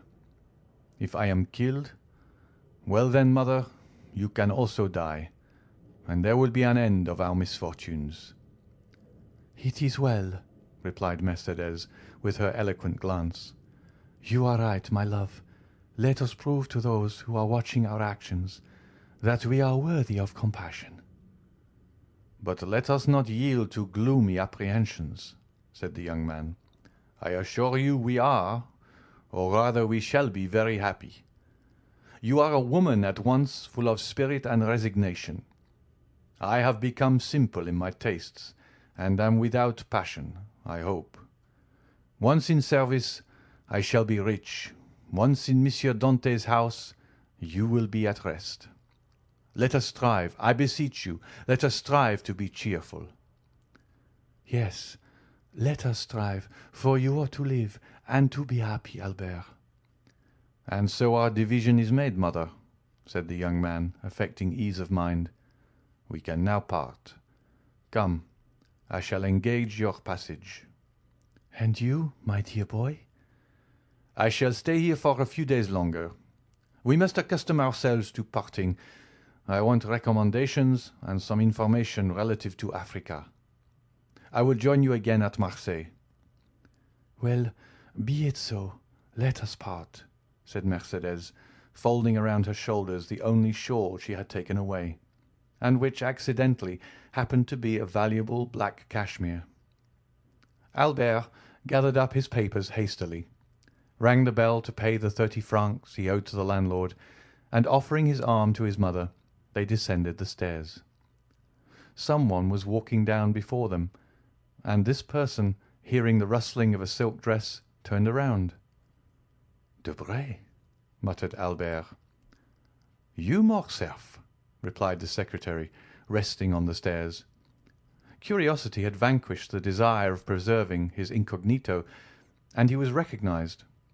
It was, indeed, strange in this unknown spot to find the young man whose misfortunes had made so much noise in Paris. "Morcerf," repeated Debray. Then, noticing in the dim light the still youthful and veiled figure of Madame de Morcerf, "Pardon me," he added with a smile. "I leave you, Albert." Albert understood his thoughts. "Mother," he said, turning towards Mercédès, "this is Monsieur Debray, secretary of the Minister for the Interior, once a friend of mine." "How once?" stammered Debray. What do you mean?" "I say so, Monsieur Debray, because I have no friends now, and I ought not to have any. I thank you for having recognized me, sir." Debray stepped forward and cordially pressed the hand of his interlocutor. "Believe me, dear Albert," he said, with all the emotion he was capable of feeling, "believe me, I feel deeply for your misfortunes, and if in any way I can serve you, I am yours." "Thank you, sir," said Albert, smiling. "In the midst of our misfortunes, we are still rich enough not to require assistance from anyone. We are leaving Paris, and when our journey is paid, we shall have 5,000 francs left." The blood mounted to the temples of Debray, who held 1,000,000 in his pocket-book, and unimaginative as he was, he could not help reflecting that the same house had contained 2 women, one of whom, justly dishonoured, had left it poor, with 1,500,000 francs under her cloak, while the other, unjustly stricken, but sublime in her misfortune, was yet rich with a few deniers. This parallel disturbed his usual politeness. The philosophy he witnessed appalled him. He muttered a few words of general civility and ran down the stairs. That day the minister's clerks and the subordinates had a great deal to put up with from his ill humour. But that same night he found himself the possessor of a fine house situated on the Boulevard de la Madeleine, and an income of 50,000 livres. The next day, just as Debray was signing the deed, that is about 5 o'clock in the afternoon, Madame de Morcerf, after having affectionately embraced her son, entered the coupé of the diligence which closed upon her. A man was hidden in Laffitte's banking-house, behind one of the little arched windows which are placed above each desk. He saw Mercédès enter the diligence, and he also saw Albert withdraw. Then he passed his hand across his forehead, which was clouded with doubt. "Alas!" he exclaimed, "how can I restore the happiness I have taken away from these poor innocent creatures? God help me!" End of chapter 106. Chapter 107. The Lion's Den. One division of La Force, in which the most dangerous and desperate prisoners are confined, is called the Court of Saint-Bernard. The prisoners, in their expressive language, have named it the Lion's Den, probably because the captives possess teeth which frequently gnaw the bars, and sometimes the keepers also. It is a prison within a prison. The walls are double the thickness of the rest. The gratings are every day carefully examined by jailers, whose Herculean proportions and cold, pitiless expression prove them to have been chosen to reign over their subjects for their superior activity and intelligence. The courtyard of this quarter is enclosed by enormous walls, over which the sun glances obliquely when it deigns to penetrate into this gulf of moral and physical deformity.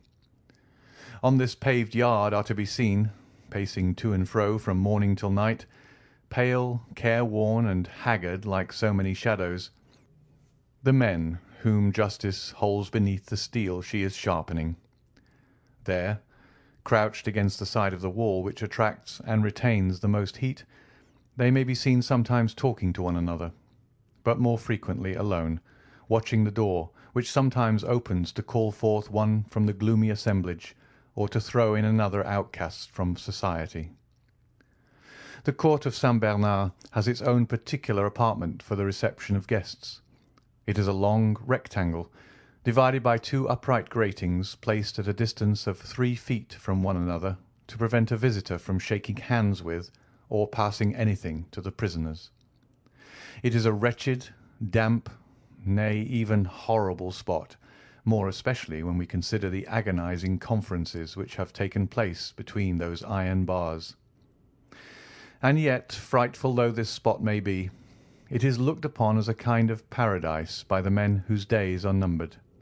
It is so rare for them to leave the Lion's Den for any other place than the Barrier Saint-Jacques or the galleys. In the court, which we have attempted to describe and from which a damp vapour was rising, a young man with his hands in his pockets, who had excited much curiosity among the inhabitants of the den, might be seen walking. The cut of his clothes would have made him pass for an elegant man, if those clothes had not been torn to shreds. Still they did not show signs of wear, and the fine cloth beneath the careful hands of the prisoner soon recovered its gloss in the parts which were still perfect, for the wearer tried his best to make it assume the appearance of a new coat. He bestowed the same attention upon the cambric front of a shirt, which had considerably changed in colour since his entrance into the prison, and he polished his varnished boots with the corner of a handkerchief embroidered with initials surmounted by a coronet. Some of the inmates of the Lion's Den were watching the operations of the prisoner's toilet with considerable interest. "See, the prince is pluming himself," said one of the thieves. "He's a fine-looking fellow," said another. "If he had only a comb and hair grease, he'd take the shine off the gentlemen in white kids." His coat looks almost new, and his boots shine like a nigger's face. It's pleasant to have such well-dressed comrades, but didn't those gendarmes behave shamefully? Must have been jealous to tear such clothes." "He looks like a big bug," said another. "Dresses in fine style, and then to be here so young. Oh, what larks!" Meanwhile the object of this hideous admiration approached the wicket against which one of the keepers was leaning. "Come, sir," he said, "lend me 20 francs. You will soon be paid. You run no risks with me. Remember, I have relations who possess more millions than you have deniers. Come, I beseech you, lend me 20 francs, so that I may buy a dressing gown. It is intolerable always to be in a coat and boots. And what a coat, sir, for a prince of the Cavalcanti!" The keeper turned his back and shrugged his shoulders. He did not even laugh at what would have caused anyone else to do so. He'd heard so many utter the same things. Indeed, he heard nothing else. "Come," said Andrea, "you are a man void of compassion. I'll have you turned out." This made the keeper turn round, and he burst into a loud laugh. The prisoners then approached and formed a circle. "I tell you, with that wretched sum," continued Andrea, "I could obtain a coat and a room in which to receive the illustrious visitor I am daily expecting."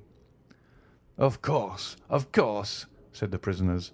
"Anyone can see he's a gentleman." "Well, then, lend him the 20 francs," said the keeper, leaning on the other shoulder. "Surely you will not refuse a comrade." "I am no comrade of these people," said the young man proudly. "You have no right to insult me thus."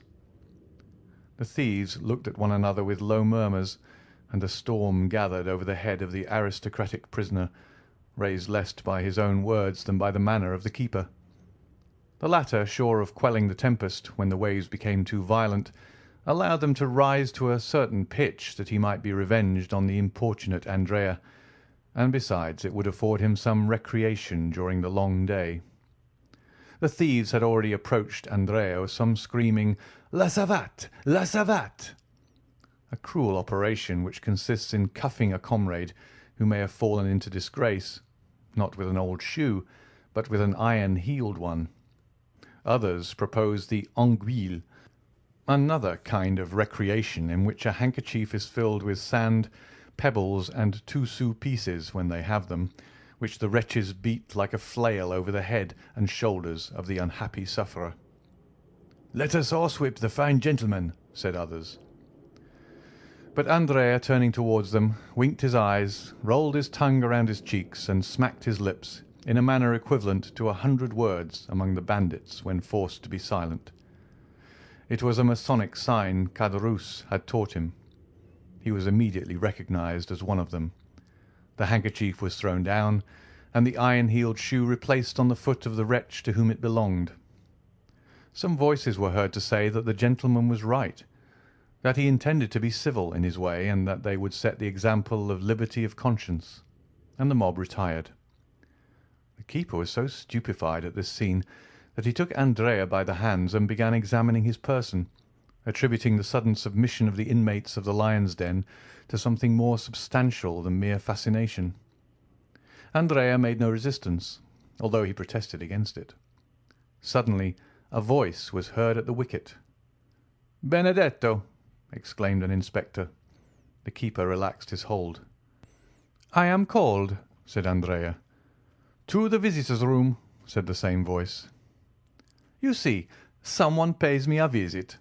Ah, my dear sir, you will see whether a Cavalcanti is to be treated like a common person." And Andrea, gliding through the court like a black shadow, rushed out through the wicket, leaving his comrades and even the keeper lost in wonder. Certainly a call to the visitors' room had scarcely astonished Andrea less than themselves, for the wily youth, instead of making use of his privilege of waiting to be claimed on his entry into La Force, had maintained a rigid silence. "Everything," he said, "proves me to be under the protection of some powerful person. This sudden fortune, the facility with which I have overcome all obstacles, an unexpected family and an illustrious name awarded to me, gold showered down upon me, and the most splendid alliances about to be entered into. An unhappy lapse of fortune and the absence of my protector have cast me down, certainly, but not for ever. The hand which has retreated for a while will be again stretched forth to save me at the very moment when I shall think myself sinking into the abyss. Why should I risk an imprudent step? It might alienate my protector. He has two means of extricating me from this dilemma, the one by a mysterious escape, managed through bribery, the other by buying off my judges with gold. I will say and do nothing until I am convinced that he has quite abandoned me, and then—" Andrea had formed a plan which was tolerably clever. The unfortunate youth was intrepid in the attack and rude in the defence. He had borne with the public prison and with privations of all sorts. Still, by degrees nature, or rather custom, had prevailed, and he suffered from being naked, dirty, and hungry. It was at this moment of discomfort that the inspector's voice called him to the visitors' room. Andrea felt his heart leap with joy. It was too soon for a visit from the examining magistrate, and too late for one from the director of the prison or the doctor. It must, then, be the visitor he hoped for. Behind the grating of the room into which Andrea had been led, he saw, while his eyes dilated with surprise, the dark and intelligent face of Monsieur Bertuccio, who was also gazing with sad astonishment upon the iron bars, the bolted doors, and the shadow which moved behind the other grating. "Ah!" said Andrea, deeply affected. "Good morning, Benedetto," said Bertuccio, with his deep, hollow voice. "You! said the young man, looking fearfully around him. "Do you not recognize me, unhappy child?" "Silence! Be silent!" said Andrea, who knew the delicate sense of hearing possessed by the walls. "For heaven's sake, do not speak so loud." "You wish to speak with me alone, do you not?" said Bertuccio. "Oh, yes." "That is well." And Bertuccio, feeling in his pocket, signed to a keeper whom he saw through the window of the wicket. "Read," he said. "What is that?" asked Andrea. "An order to conduct you to a room, and to leave you there to talk to me." "Oh!" cried Andrea, leaping with joy. Then he mentally added, "Still, my unknown protector, I am not forgotten. They wish for secrecy, since we are to converse in a private room. I understand Bertuccio has been sent by my protector." The keeper spoke for a moment with an official, then opened the iron gates and conducted Andrea to a room on the first floor. The room was whitewashed, as is the custom in prisons, but it looked quite brilliant to a prisoner, though a stove, a bed, a chair, and a table formed the whole of its sumptuous furniture. Bertuccio sat down upon the chair. Andrea threw himself upon the bed. The keeper retired. "Now," said the steward, "what have you to tell me?" "And you?" said Andrea. "You speak first." "Oh, no, you must have much to tell me, since you have come to seek me." "Well, be it so. You have continued your course of villainy. You have robbed, you have assassinated." "Well, I should say, if you had me taken to a private room only to tell me this, you might have saved yourself the trouble. I know all these things, but there are some with which, on the contrary, I am not acquainted. Let us talk of those, if you please. Who sent you?" "Come, come, you are going on quickly, Monsieur Benedetto." "Yes, and to the point. Let us dispense with useless words. Who sends you?" "No one." "How did you know I was in prison?" "I recognized you, some time since, as the insolent dandy who so gracefully mounted his horse in the Champs-Élysées." "Oh, the Champs-Élysées! Ah, yes, we burn, as they say, at the game of pincette. The Champs-Élysées. Come, let us talk a little about my father." "Who, then, am I?" "You, sir. You are my adopted father. But it was not you, I presume, who placed at my disposal 100,000 francs which I spent in 4 or 5 months. It was not you who manufactured an Italian gentleman for my father. It was not you who introduced me into the world and had me invited to a certain dinner at Auteuil, which I fancy I am eating at this moment, in company with the most distinguished people in Paris, amongst the rest with a certain procureur, whose acquaintance I did very wrong not to cultivate, for he would have been very useful to me just now. It was not you, in fact, who bailed me for 1 or 2 millions when the fatal discovery of my little secret took place. Come, speak, my worthy Corsican, speak." "What do you wish me to say?" "I will help you. You were speaking of the Champs-Élysées just now, worthy foster father." "Well?" "Well, in the Champs-Élysées there resides a very rich gentleman." "At whose house you robbed and murdered, did you not?" "I believe I did." "The Count of Monte Cristo." "'Tis you who have named him, as Monsieur Racine says. Well, am I to rush into his arms and strain him to my heart, crying 'My father,' like Monsieur Pixercourt?" "Do not let us jest," gravely replied Bertuccio, "and dare not to utter that name again as you have pronounced it." "Bah!" said Andrea, a little overcome by the solemnity of Bertuccio's manner. "Why not?"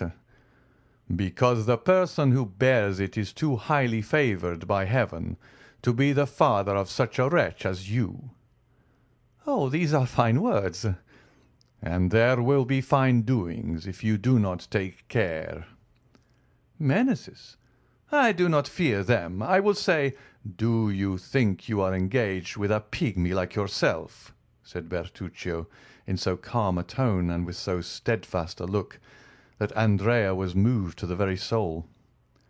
"Do you think you have to do with galley slaves or novices in the world? Benedetto, you are fallen into terrible hands. They are ready to open for you.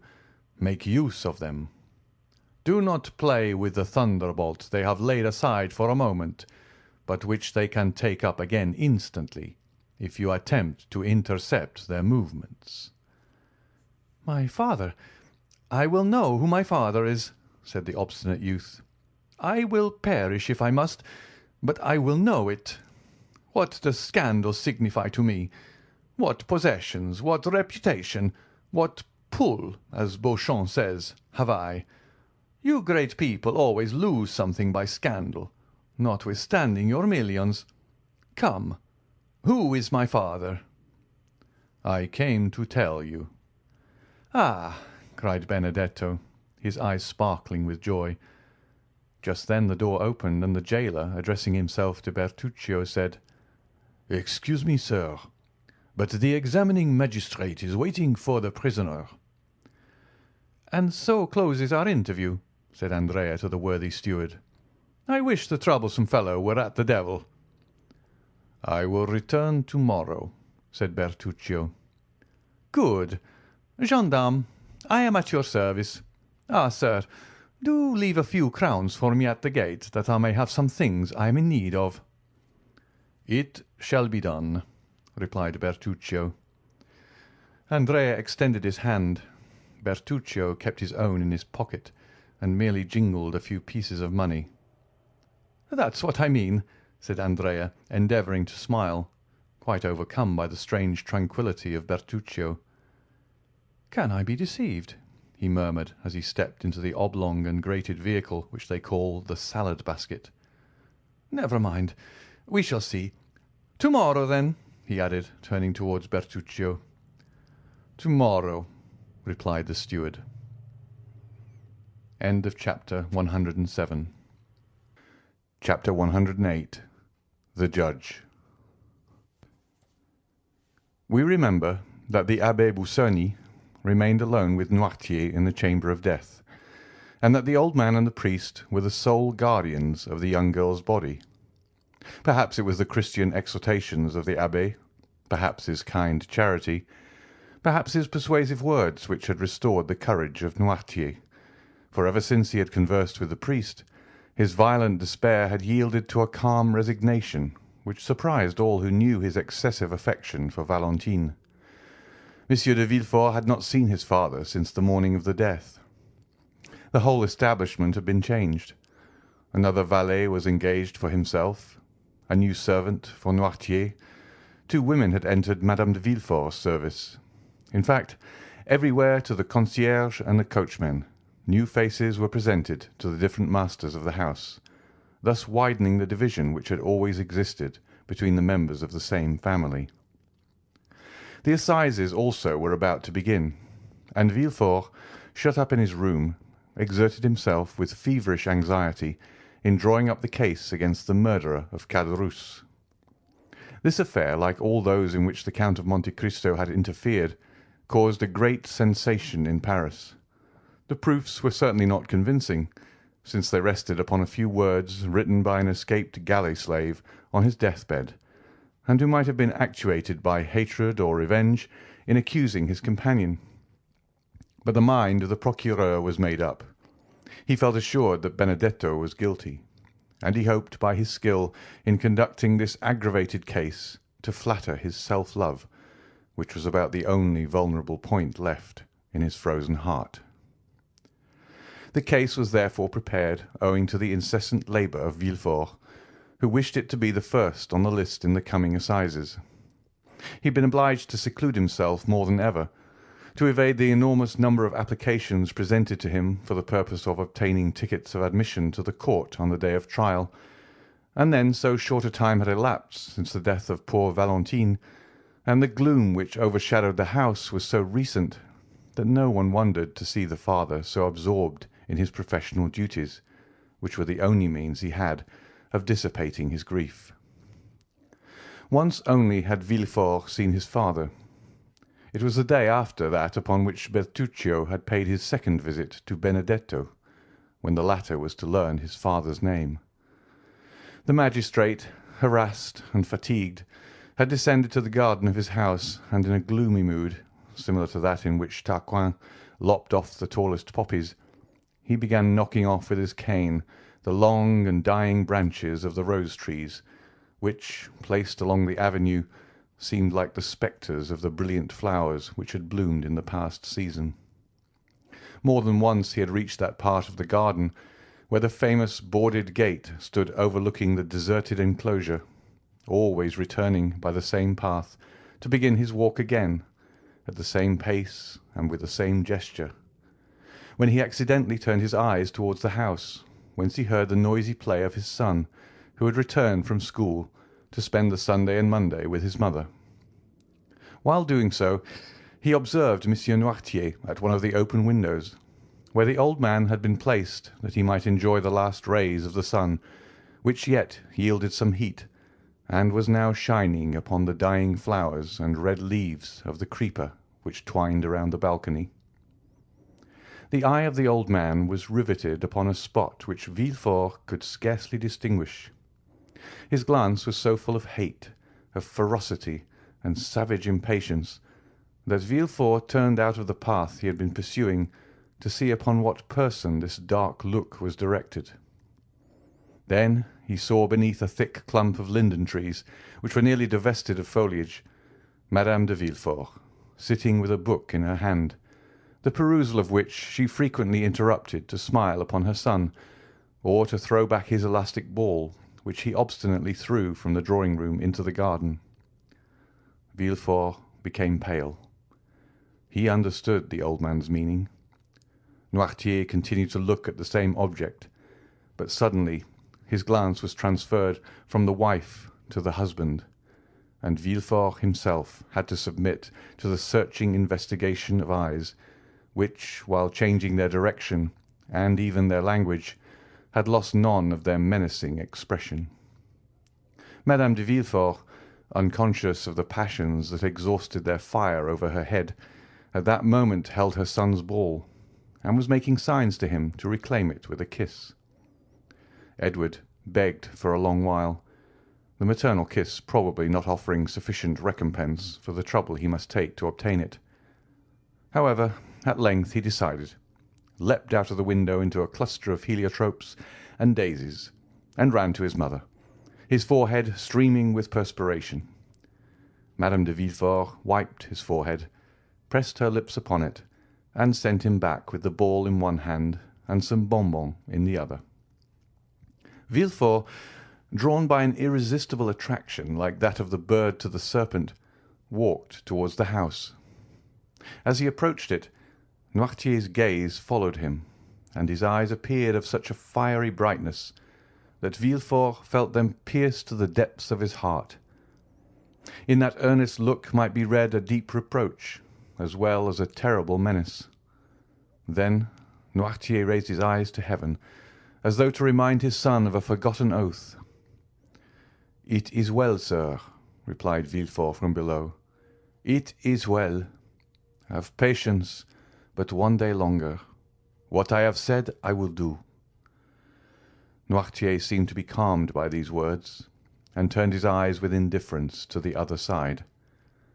Villefort violently unbuttoned his greatcoat, which seemed to strangle him, and passing his livid hand across his forehead, entered his study. The night was cold and still. The family had all retired but Villefort, who alone remained up, and worked till 5 o'clock in the morning, reviewing the last interrogatories made the night before by the examining magistrates, compiling the depositions of the witnesses, and putting the finishing stroke to the deed of accusation, which was one of the most energetic and best conceived of any he had yet delivered. The next day, Monday, was the first sitting of the Assizes. The morning dawned dull and gloomy, and Villefort saw the dim grey light shine upon the lines he had traced in red ink. The magistrate had slept for a short time while the lamp sent forth its final struggles. Its flickerings awoke him, and he found his fingers as damp and purple as though they had been dipped in blood. He opened the window. A bright yellow streak crossed the sky, and seemed to divide in half the poplars which stood out in black relief on the horizon. In the clover fields beyond the chestnut trees, a lark was mounting up to heaven, while pouring out her clear morning song. The damps of the dew bathed the head of Villefort and refreshed his memory. "Today," he said with an effort, "today the man who holds the blade of justice must strike wherever there is guilt." Involuntarily his eyes wandered towards the window of Noirtier's room, where he had seen him the preceding night. The curtain was drawn, and yet the image of his father was so vivid to his mind that he addressed the closed window as though it had been open, and as if through the opening he had beheld the menacing old man. "Yes," he murmured, "yes, be satisfied." His head dropped upon his chest, and in this position he paced his study. Then he threw himself, dressed as he was, upon a sofa, less to sleep than to rest his limbs, cramped with cold and study. By degrees everyone awoke. Villefort, from his study, heard the successive noises which accompany the life of a house, the opening and shutting of doors, the ringing of Madame de Villefort's bell to summon the waiting-maid, mingled with the first shouts of the child, who rose full of the enjoyment of his age. Villefort also rang. His new valet brought him the papers, and with them a cup of chocolate. "What are you bringing me?" said he. "A cup of chocolate." "I did not ask for it. Who has paid me this attention?" "My mistress, sir. She said you would have to speak a great deal in the murder case, and that you should take something to keep up your strength." And the valet placed the cup on the table nearest to the sofa, which was, like all the rest, covered with papers. The valet then left the room. Villefort looked for an instant with a gloomy expression. Then, suddenly, taking it up with a nervous motion, he swallowed its contents at one draught. It might have been thought that he hoped the beverage would be mortal, and that he sought for death to deliver him from a duty which he would rather die than fulfil. He then rose and paced his room with a smile it would have been terrible to witness. The chocolate was inoffensive, for Monsieur de Villefort felt no effects. The breakfast hour arrived, but Monsieur de Villefort was not at table. The valet re-entered. "Madame de Villefort wishes to remind you, sir," he said, "that 11 o'clock has just struck, and that the trial commences at 12. "Well," said Villefort, "what then?" "Madame de Villefort is dressed. She is quite ready, and wishes to know if she is to accompany you, sir." "Where to?" "To the Palais." "What to do?" "My mistress wishes much to be present at the trial." "Ah," said Villefort, with a startling accent. "Does she wish that?" The man drew back and said, "If you wish to go alone, sir, I will go and tell my mistress." Villefort remained silent for a moment and dented his pale cheeks with his nails. "Tell your mistress," he at length answered, "that I wish to speak to her, and I beg she will wait for me in her own room." "Yes, sir." "Then come to dress and shave me." "Directly, sir." The valet reappeared almost instantly, and, having shaved his master, assisted him to dress entirely in black. When he had finished, he said, "My mistress said she should expect you, sir, as soon as you had finished dressing." "I am going to her." And Villefort, with his papers under his arm and hat in hand, directed his steps toward the apartment of his wife. At the door he paused for a moment to wipe his damp, pale brow. He then entered the room. Madame de Villefort was sitting on an ottoman and impatiently turning over the leaves of some newspapers and pamphlets which young Edward, by way of amusing himself, was tearing to pieces before his mother could finish reading them. She was dressed to go out. Her bonnet was placed beside her on a chair, and her gloves were on her hands. "Ah, here you are, monsieur," she said in her naturally calm voice. "But how pale you are! Have you been working all night? Why did you not come down to breakfast? Well, will you take me, or shall I take Edward?" Madame de Villefort had multiplied her questions in order to gain one answer, but to all her inquiries Monsieur de Villefort remained mute and cold as a statue. "Edward," said Villefort, fixing an imperious glance on the child, "go and play in the drawing-room, my dear. I wish to speak to your mamma." Madame de Villefort shuddered at the sight of that cold countenance, that resolute tone, and the awfully strange preliminaries. Edward raised his head, looked at his mother, and then, finding that she did not confirm the order, began cutting off the heads of his leaden soldiers. "Edward!" cried Monsieur de Villefort, so harshly that the child started up from the floor. "Do you hear me? Go!" The child, unaccustomed to such treatment, arose pale and trembling. It would be difficult to say whether his emotion were caused by fear or passion. His father went up to him, took him in his arms, and kissed his forehead. "Go," he said. "Go, my child." Edward ran out. Monsieur de Villefort went to the door, which he closed behind the child, and bolted. "Dear me," said the young woman, endeavouring to read her husband's inmost thoughts, while a smile passed over her countenance which froze the impassibility of Villefort. "What is the matter?" "Madame, where do you keep the poison you generally use?" said the magistrate without any introduction, placing himself between his wife and the door. Madame de Villefort must have experienced something of the sensation of a bird which, looking up, sees the murderous trap closing over its head. A hoarse, broken tone, which was neither a cry nor a sigh, escaped from her while she became deadly pale. "Monsieur," she said, I do not understand you." And in her first paroxysm of terror she had raised herself from the sofa. In the next, stronger, very likely than the other, she fell down again on the cushions.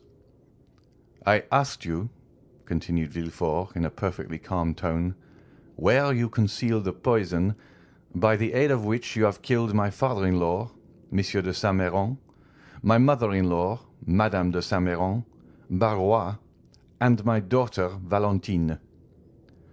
"Ah, sir," exclaimed Madame de Villefort, clasping her hands. "what do you say?" "It is not for you to interrogate, but to answer." "Is it to the judge or to the husband?" stammered Madame de Villefort. "To the judge. To the judge, madame." It was terrible to behold the frightful pallor of that woman, the anguish of her look, the trembling of her whole frame. "Ah, sir," she muttered. "Ah, sir." And this was all.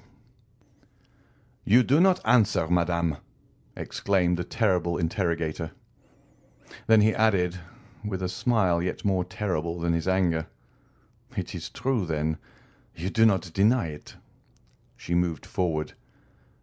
"And you cannot deny it," added Villefort, extending his hand towards her as though to seize her in the name of justice. "You have accomplished these different crimes with impudent address, but which could only deceive those whose affections for you blinded them. Since the death of Madame de Saint-Méran, I have known that a poisoner lived in my house. Monsieur d'Avrigny warned me of it. After the death of Barrois, my suspicions were directed towards an angel. Those suspicions which, even when there is no crime, are always alive in my heart. But after the death of Valentine, there has been no doubt in my mind, madame. And not only in mine, but in those of others. Thus your crime, known by two persons, suspected by many, will soon become public. And as I told you just now, you no longer speak to the husband, but to the judge." The young woman hid her face in her hands. "Oh, sir," she stammered, "I beseech you, do not believe appearances." "Are you then a coward?" cried Villefort in a contemptuous voice. "But I have always observed that poisoners were cowards. Can you be a coward, you who have the courage to witness the death of two old men and a young girl murdered by you?" "Sir, sir!" "Can you be a coward?" continued Villefort with increasing excitement. "You, who could count one by one the minutes of 4 death agonies? You, who have arranged your infernal plans and removed the beverages with a talent and precision almost miraculous? Have you, then, who have calculated everything with such nicety, have you forgotten to calculate one thing? I mean, where the revelation of your crimes will lead you to? Oh, it is impossible. You must have saved some surer, more subtle and deadly poison than any other, that you might escape the punishment that you deserve. You have done this, I hope so at least." Madame de Villefort stretched out her hands and fell on her knees. "I understand," he said. "You confess, but a confession made to the judges. A confession made at the last moment, extorted when the crime cannot be denied, diminishes not the punishment inflicted on the guilty." "The punishment?" exclaimed Madame de Villefort. "The punishment, monsieur? Twice you have pronounced that word." "Certainly. Did you hope to escape it because you were 4 times guilty? Did you think the punishment would be withheld because you are the wife of him who pronounced it? No, madame, no. The scaffold awaits the poisoner, whoever she may be, unless, as I just said, the poisoner has taken the precaution of keeping for herself a few drops of her deadliest potion." Madame de Villefort uttered a wild cry, and a hideous and uncontrollable terror spread over her distorted features. "Oh, do not fear the scaffold, madame," said the magistrate. "I will not dishonour you, since that would be dishonour to myself. No, if you have heard me distinctly, you will understand that you are not to die on the scaffold." "No, I do not understand. What do you mean?" stammered the unhappy woman, completely overwhelmed. "I mean that the wife of the first magistrate in the capital shall not, by her infamy, soil an unblemished name, that she shall not, with one blow, dishonour her husband and her child." "No, no! Oh, no!" "Well, madame, it will be a laudable action on your part, and I will thank you for it." "You will thank me for what?" "For what you have just said." "What did I say? Oh, my brain whirls. I no longer understand anything. Oh, my God, my God!" And she rose with her hair dishevelled and her lips foaming. "Have you answered the question I put to you on entering the room? Where do you keep the poison you generally use, madame?" Madame de Villefort raised her arms to heaven and convulsively struck one hand against the other. "No, no!" she vociferated. "No, you cannot wish that." "What I do not wish, madame, is that you should perish on the scaffold. Do you understand?" asked Villefort. "Oh, mercy, mercy, monsieur!" "What I require is that justice be done. I am on the earth to punish, madame," he added with a flaming glance. "Any other woman, were it the queen herself, I would send to the executioner. But to you I shall be merciful. To you I will say, have you not, madame, put aside some of the surest, deadliest, most speedy poison?" "Oh, pardon me, sir. Let me live." "She is cowardly," said Villefort. "Reflect that I am your wife." "You are a poisoner." "In the name of heaven." "No." "In the name of the love you once bore me." "No, no." "In the name of our child. Oh, for the sake of our child, let me live."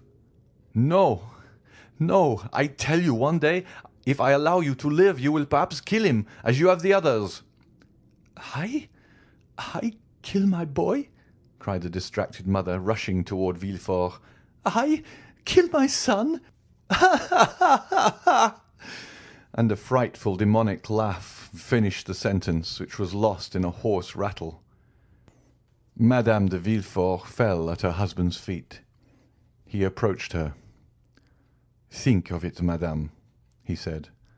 "If, on my return, justice has not been satisfied, I will denounce you with my own mouth and arrest you with my own hands." She listened, panting, overwhelmed, crushed. Her eye alone lived and glared horribly. "Do you understand me?" he said. "I am going down there to pronounce the sentence of death against a murderer. If I find you alive on my return, you shall sleep tonight in the conciergerie." Madame de Villefort sighed. Her nerves gave way, and she sunk on the carpet. The king's attorney seemed to experience a sensation of pity. He looked upon her less severely, and, bowing to her, said slowly, "Farewell, madame. Farewell." That farewell struck Madame de Villefort like the executioner's knife. She fainted. The procureur went out after having double-locked the door. End of chapter 108. Chapter 109. The Assizes. The Benedetto affair, as it was called at the Palais, and by people in general, had produced a tremendous sensation.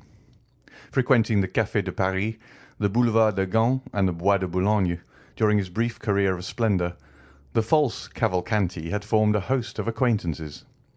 The papers had related his various adventures, both as a man of fashion and the galley slave, and as everyone who had been personally acquainted with Prince Andrea Cavalcanti experienced a lively curiosity in his fate, they all determined to spare no trouble in endeavouring to witness the trial of Monsieur Benedetto for the murder of his comrade in chains.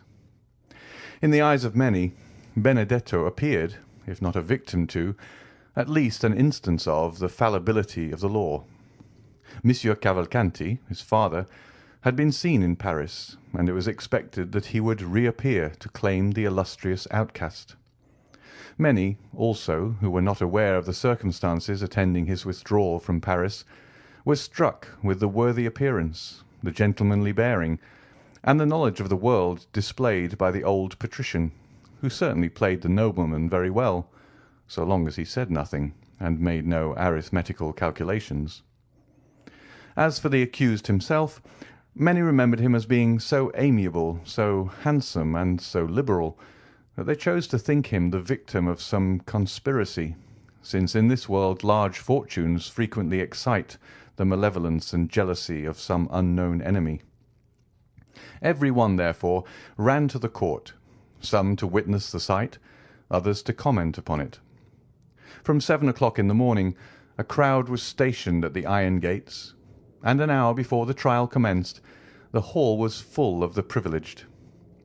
Before the entrance of the magistrates, and indeed frequently afterwards, a court of justice, on days when some special trial is to take place, resembles a drawing-room where many persons recognise each other and converse, if they can do so, without losing their seats, or if they are separated by too great a number of lawyers, communicate by signs.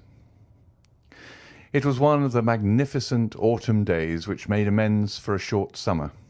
The clouds which M. de Villefort had perceived at sunrise had all disappeared as if by magic, and one of the softest and most brilliant days of September shone forth in all its splendour. Beauchamp, one of the kings of the press, and therefore claiming the right of a throne everywhere, was eyeing everybody through his monocle. He perceived Château Renaud and Debray, who had just gained the good graces of a sergeant-at-arms, and who had persuaded the latter to let them stand before instead of behind him, as they ought to have done. The worthy sergeant had recognised the minister's secretary and the millionaire, and by the way of paying extra attention to his noble neighbours, promised to keep their places while they paid a visit to Beauchamp. "Well," said Beauchamp, "we shall see our friend." "Yes, indeed," replied Debray. "That worthy prince.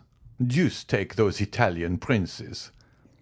A man, too, who could boast of Dante for a genealogist, and could reckon back to the Divine Comedy." "A nobility of the rope," said Château Renaud phlegmatically. "He will be condemned, will he not?" asked Debray of Beauchamp. "My dear fellow, I think we should ask you that question. You know such news much better than we do. Did you see the president at the minister's last night?" "Yes." "What did he say?" "Something which will surprise you." "Oh, make haste and tell me, then. It is a long time since that has happened." "Well, he told me that Benedetto, who is considered a serpent of subtlety and a giant of cunning, is really but a very commonplace, silly rascal, and altogether unworthy of the experiments that will be made on his phrenological organs after his death." "Bah!" said Beauchamp. "He played the prince very well." "Yes, for you who detest those unhappy princes, Beauchamp, and are always delighted to find fault with them, but not for me, who discover a gentleman by instinct, and who sent out an aristocratic family like a very bloodhound of heraldry." "Then you have never believed in the principality?" "Yes, in the principality, but not in the prince." "Not so bad," said Beauchamp. "Still, I assure you he passed very well with many people. I saw him at the minister's house." "Ah, yes," said Château Renaud. "The idea of thinking ministers understand anything about princes!" "There is something in what you have just said," said Beauchamp, laughing. "But," said Debray to Beauchamp, "if I spoke to the president, you must have been with the procureur." "It was an impossibility. For the last week Monsieur de Villefort has secluded himself. It is natural enough. This strange chain of domestic afflictions, followed by the no less strange death of his daughter." "Strange? What do you mean, Beauchamp?" "Oh, yes, Do you pretend that all this has been unobserved at the minister's? Said Beauchamp, placing his eyeglass in his eye, where he tried to make it remain. My dear sir, said Chateau Renaud, allow me to tell you that you do not understand that manoeuvre with the eyeglass half so well as Debray. Give him a lesson, Debray. Stay, said Beauchamp. Surely I am not deceived. What is it? It is she. Whom do you mean? They said she had left. Mademoiselle Eugénie, said Chateau Renaud. Has she returned? No, but her mother. Madame Danglars? Nonsense. Impossible, said Chateau Renaud. Only 10 days after the flight of her daughter, and 3 days from the bankruptcy of her husband. Debray coloured slightly, and followed with his eyes the direction of Beauchamp's glance. Come, he said. It is only a veiled lady, some foreign princess, perhaps the mother of Cavalcanti. But you are just speaking on a very interesting topic, Beauchamp. I? Yes, you were telling us about the extraordinary death of Valentine. Ah, yes, so I was. But how is it that Madame de Villefort is not here? Poor dear woman, said Debray. She is no doubt occupied in distilling balm for the hospitals or in making cosmetics for herself or friends. Do you know she spends 2,000 or 3,000 crowns a year in this amusement? But I wonder she is not here. I should have been pleased to see her, for I like her very much. And I hate her, said Chateau Renaud. Why? I do not know. Why do we love? Why do we hate? I detest her from antipathy. Or rather by instinct. Perhaps so. But to return to what you were saying, Beauchamp. Well, do you know why they die so multitudinously at Monsieur de Villefort's? Multitudinously is good, said Chateau Renaud. My good fellow, you'll find the word in Saint-Simon. But the thing itself is at Monsieur de Villefort's. But let's get back to the subject. Talking of that, said Debray, Madame was making inquiries about that house which for the last 3 months has been hung with black. Who is Madame? asked Chateau Renaud. The minister's wife, pardieu. Oh, your pardon. I never visit ministers. I leave that to the princes. Really, you were only before sparkling, but now you are brilliant. Take compassion on us, or, like Jupiter, you will wither us up. I will not speak again, said Chateau Renaud. Pray have compassion upon me, and do not take up every word I say. Come, let us endeavour to get to the end of our story, Beauchamp. I told you that yesterday Madame made inquiries of me upon the subject. Enlighten me, and I will then communicate my information to her.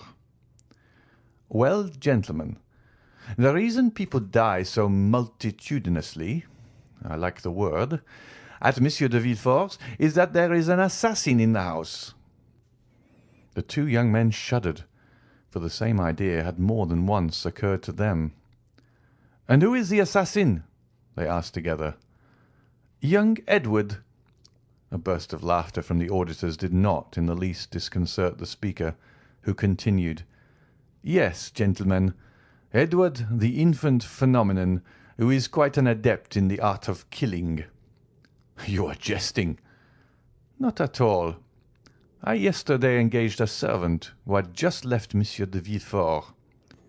I intend sending him away tomorrow, for he eats so enormously to make up for the fast imposed upon him by his terror in that house. Well, now listen. We are listening. It appears the dear child has obtained possession of a bottle containing some drug, which he every now and then uses against those who have displeased him. First, Monsieur and Madame de Saint-Méran incurred his displeasure, so he poured out 3 drops of this elixir. 3 drops were sufficient. Then followed Barrois, the old servant of Monsieur Noirtier, who sometimes rebuffed this little wretch. He therefore received the same quantity of the elixir. The same happened to Valentine, of whom he was jealous. He gave her the same dose as the others, and all was over for her as well as the rest." "Why, what nonsense are you telling us?" said Chateau Renaud. "Yes, it is an extraordinary story," said Beauchamp. "Is it not?" "It is absurd," said Debray. "Ah," said Beauchamp, "you doubt me? Well, you can ask my servant, or rather him who will no longer be my servant tomorrow. It was the talk of the house." "And this elixir, where is it? What is it?" "The child conceals it." "But where did he find it?" "In his mother's laboratory." "Does his mother, then, keep poisons in her laboratory?" "How can I tell? You are questioning me like a king's attorney. I only repeat what I have been told, and like my informant I can do no more. The poor devil would eat nothing, from fear." "It is incredible." "No, my dear fellow, it is not at all incredible. You saw the child pass through the Rue Richelieu last year, who amused himself with killing his brothers and sisters by sticking pins in their ears while they slept. The generation who follow us are very precocious." "Come, Beauchamp," said Chateau Renaud, "I will bet anything you do not believe a word of all you have been telling us." "I do not see the Count of Monte Cristo here." "He is worn out," said Debray. "Besides, he could not well appear in public, since he has been the dupe of the Cavalcanti, who, it appears, presented themselves to him with false letters of credit, and cheated him out of 100,000 francs upon the hypothesis of this principality." "By the way, Monsieur de Chateau Renaud," asked Beauchamp, "how is Morel?" "Ma foi, I've called him 3 times without once seeing him. Still, his sister did not seem uneasy, and told me that though she had not seen him for 2 or 3 days, she was sure he was well." "Ah, now I think of it, the Count of Monte Cristo cannot appear in the hall," said Beauchamp. "Why not?" "Because he is an actor in the drama." "Has he assassinated anyone, then?" "No, on the contrary. They wish to assassinate him. You know that it was in leaving his house that Monsieur de Caderousse was murdered by his friend Benedetto. You know that the famous waistcoat was found in his house, containing the letter which stopped the signature of the marriage contract.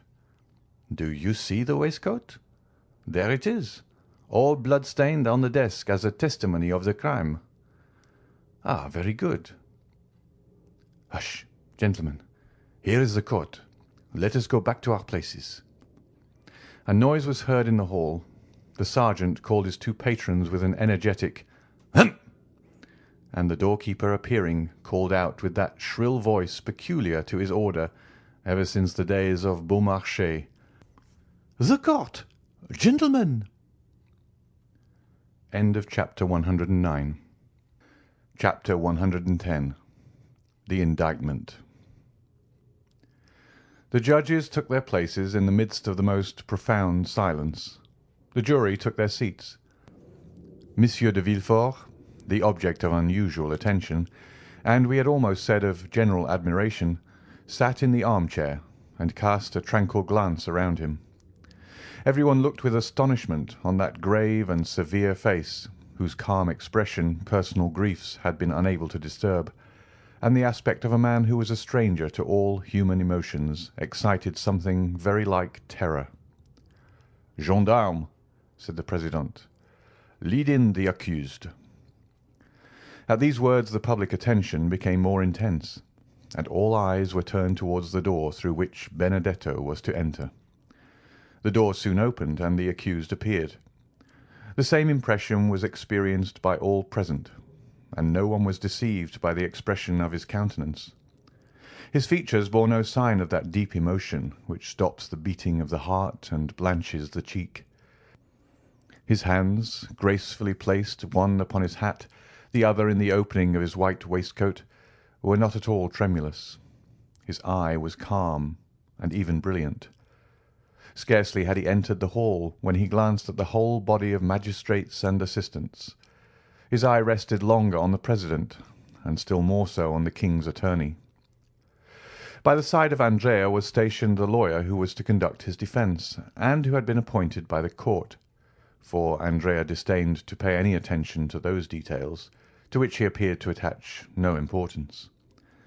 The lawyer was a young man with light hair, whose face expressed 100 times more emotion than that which characterised the prisoner. The president called for the indictment, revised, as we know, by the clever and implacable pen of Villefort. During the reading of this, which was long, the public attention was continually drawn towards Andrea, who bore the inspection with Spartan unconcern. Villefort had never been so concise and eloquent. The crime was depicted in the most vivid colours, the former life of the prisoner, his transformation, a review of his life from the earliest period, was set forth with all the talent that a knowledge of human life could furnish to a mind like that of the procureur. Benedetto was thus for ever condemned in public opinion before the sentence of the law could be pronounced. Andrea paid no attention to the successive charges which were brought against him.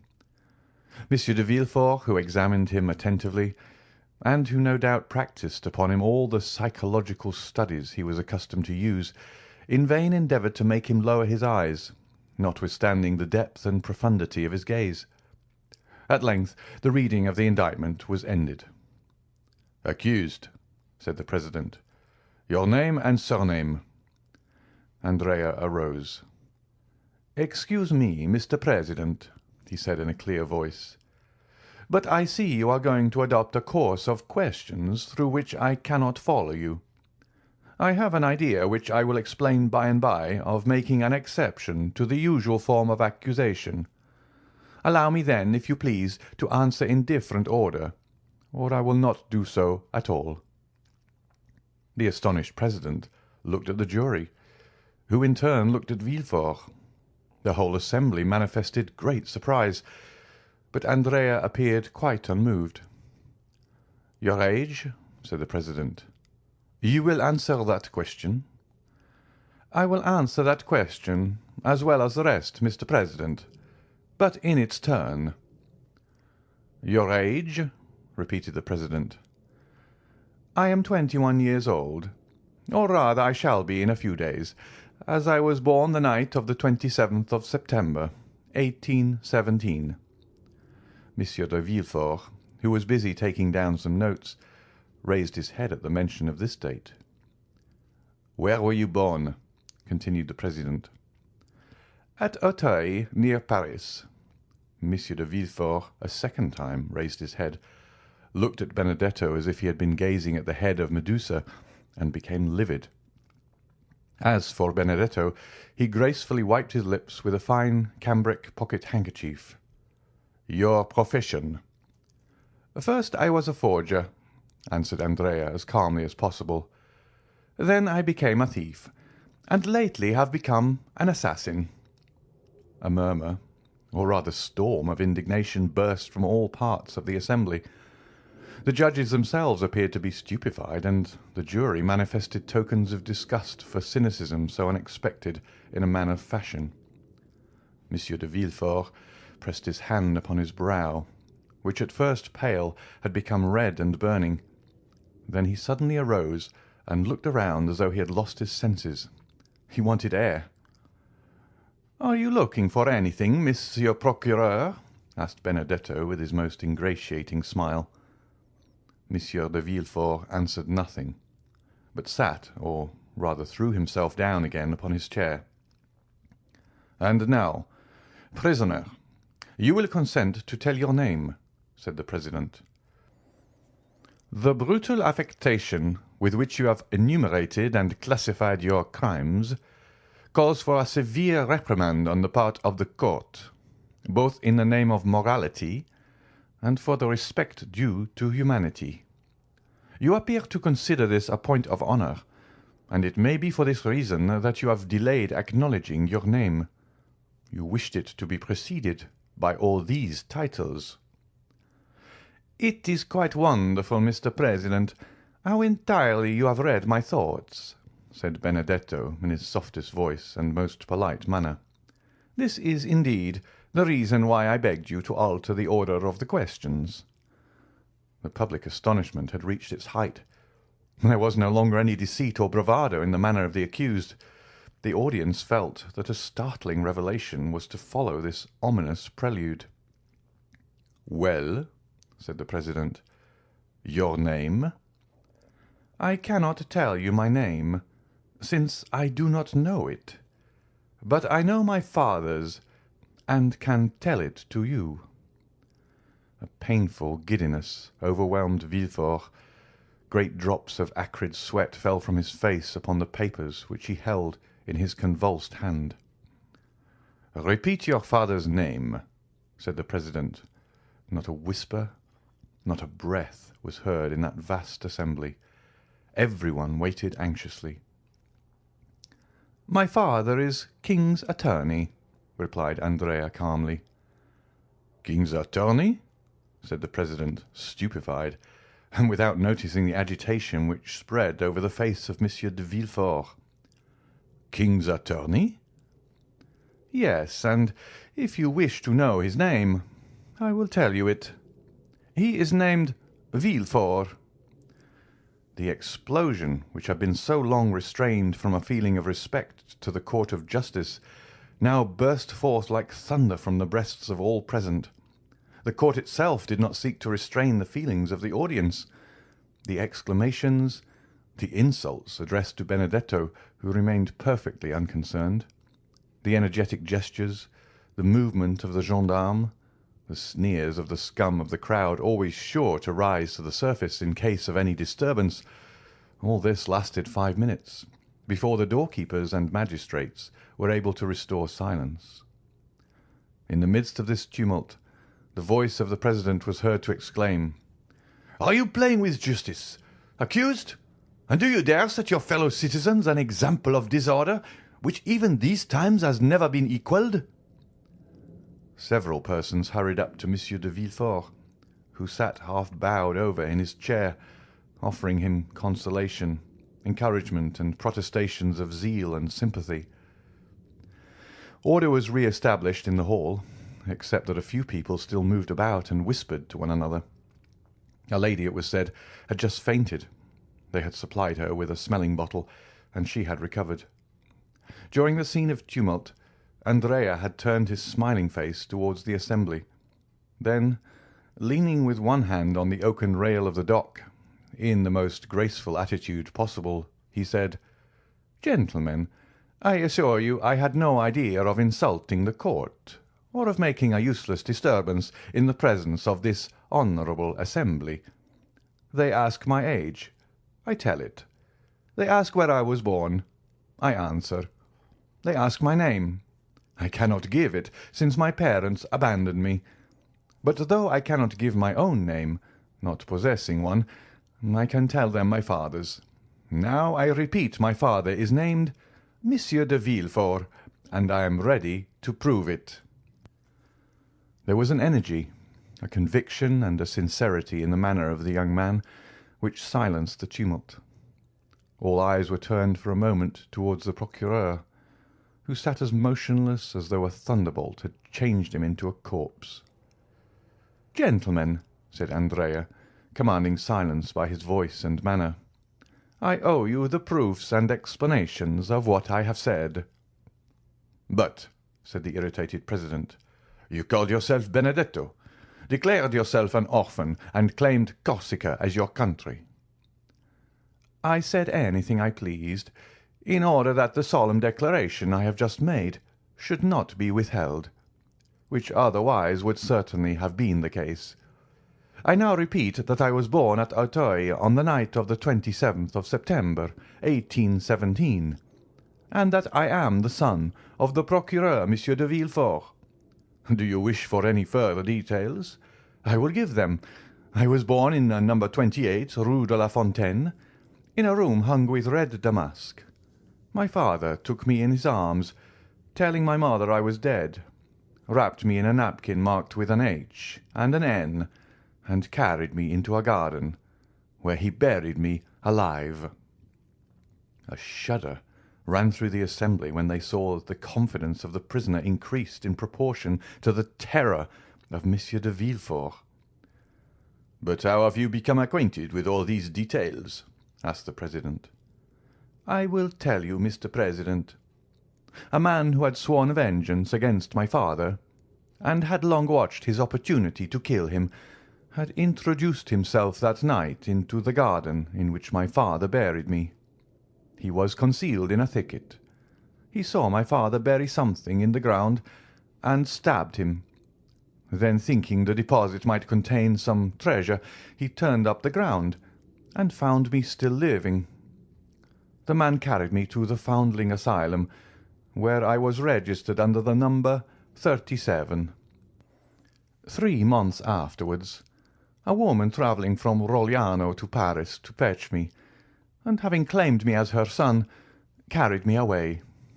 Thus, you see, though born in Paris, I was brought up in Corsica." There was a moment's silence, during which one could have fancied the hall empty, so profound was the stillness. "Proceed," said the President. "Certainly I might have lived happily amongst those good people who adored me, but my perverse disposition prevailed over the virtues which my adopted mother endeavoured to instil into my heart. I increased in wickedness till I committed crime. One day, when I cursed Providence for making me so wicked and ordaining me to such a fate, my adopted father said to me, 'Do not blaspheme, unhappy child. The crime is that of your father, not yours. Of your father, who consigned you to hell if you died, and to misery if a miracle preserved you alive.' After that I ceased to blaspheme, but I cursed my father. That is why I have uttered the words for which you blame me. That is why I have filled this whole assembly with horror. I have committed an additional crime. Punish me. But if you will allow that ever since the day of my birth my fate has been sad, bitter, and lamentable, then pity me." "But your mother?" asked the President. "My mother thought me dead. She is not guilty. I did not even wish to know her name, nor do I know it." Just then a piercing cry, ending in a sob, burst from the centre of the crowd, who encircled the lady who had before fainted, and who now fell into a violent fit of hysterics. She was carried out of the hall, the thick veil which concealed her face dropped off, and Madame Danglars was recognized. Notwithstanding his shattered nerves, the ringing sensation in his ears, and the madness which turned his brain, Villefort rose as he perceived her. "The proofs! The proofs!" said the President. "Remember, this tissue of horrors must be supported by the clearest proofs." "The proofs!" said Benedetto, laughing. "Do you want the proofs?" "Yes." "Well, then, look at Monsieur de Villefort, and then ask me for proofs." Everyone turned towards the procureur, who, unable to bear the universal gaze now riveted on him alone, advanced staggering into the midst of the tribunal, with his hair dishevelled and his face indented with the mark of his nails. The whole assembly uttered a long murmur of astonishment. "Father," said Benedetto, "I am asked for proofs. Do you wish me to give them?" "No, no, it is useless," stammered Monsieur de Villefort in a hoarse voice. "No, it is useless." "How useless?" cried the President. "What do you mean?" "I mean that I feel it impossible to struggle against this deadly weight which crushes me. Gentlemen, I know I am in the hands of an avenging God. We need no proofs. Everything relating to this young man is true." A dull, gloomy silence, like that which precedes some awful phenomenon of nature, pervaded the assembly, who shuddered in dismay. "What, Monsieur de Villefort?" cried the President. "Do you yield to an hallucination? What, are you no longer in possession of your senses? This strange, unexpected, terrible accusation has disordered your reason. Come, recover." The procureur dropped his head. His teeth chattered like those of a man under a violent attack of fever, and yet he was deadly pale. "I am in possession of all my senses, sir," he said. "My body alone suffers, as you may suppose. I acknowledge myself guilty of all the young man has brought against me, and from this hour hold myself under the authority of the procureur, who will succeed me." And as he spoke these words with a hoarse, choking voice, he staggered towards the door, which was mechanically opened by a doorkeeper. The whole assembly were dumb with astonishment at the revelation and confession which had produced a catastrophe so different from that which had been expected during the last fortnight by the Parisian world. "Well," said Beauchamp, "let them now say that drama is unnatural." "Ma foi," said Chateau Renaud, "I would rather end my career like Monsieur de Morcerf. A pistol shot seems quite delightful compared with this catastrophe." "And moreover it kills," said Beauchamp. "And to think I had an idea of marrying his daughter," said Debray. "She did well to die, poor girl." "The sitting is adjourned, gentlemen," said the president. "Fresh inquiries will be made, and the case will be tried next session by another magistrate." As for Andrea, who was calm and more interesting than ever, he left the hall escorted by gendarmes who involuntarily paid him some attention. "Well, what do you think of this, my fine fellow?" asked Debray of the sergeant-at-arms, slipping a louis into his hand. "There will be extenuating circumstance," he replied. End of chapter 110. Chapter 111. Expiation. Notwithstanding the density of the crowd, Monsieur de Villefort saw it open before him. There is something so awe-inspiring in great afflictions that even in the worst times the first emotion of a crowd has generally been to sympathize with the sufferer in a great catastrophe. Many people have been assassinated in a tumult, but even criminals have rarely been insulted during trial. Thus Villefort passed through the mass of spectators and officers of the Palais and withdrew. Though he had acknowledged his guilt, he was protected by his grief. There are some situations which men understand by instinct, but which reason is powerless to explain. In such cases, the greatest poet is he who gives utterance to the most natural and vehement outburst of sorrow. Those who hear the bitter cry are as much impressed as if they listened to an entire poem, and when the sufferer is sincere, they are right in regarding his outburst as sublime. It would be difficult to describe the state of stupor in which Villefort left the Palais. Every pulse beat with feverish excitement, every nerve was strained, every vein swollen, and every part of his body seemed to suffer distinctly from the rest, thus multiplying his agony 1,000-fold. He made his way along the corridors through force of habit. He threw aside his magisterial robe, not out of deference to etiquette, but because it was an unbearable burden, a veritable garb of Nessus, insatiate in torture. Having staggered as far as the Rue Dauphine, he perceived his carriage, awoke his sleeping coachman by opening the door himself, threw himself on the cushions and pointed towards the Faubourg Saint-Honoré. The carriage drove on. The weight of his fallen fortunes seemed suddenly to crush him. He could not foresee the consequences. He could not contemplate the future with the indifference of the hardened criminal who merely faces a contingency already familiar. God was still in his heart. "God," he murmured, not knowing what he said. "God, God." Behind the event that had overwhelmed him he saw the hand of God. The carriage rolled rapidly onward. Villefort, while turning restlessly on the cushions, felt something press against him. He put out his hand to remove the object. It was a fan which Madame de Villefort had left in the carriage. This fan awakened a recollection which darted through his mind like lightning. He thought of his wife. "Oh!" he exclaimed, as though a red-hot iron were piercing his heart. During the last hour his own crime had alone been presented to his mind. Now another object, not less terrible, suddenly presented itself. His wife. He had just acted the inexorable judge with her. He had condemned her to death, and she, crushed by remorse, struck with terror, covered with the shame inspired by the eloquence of his irreproachable virtue.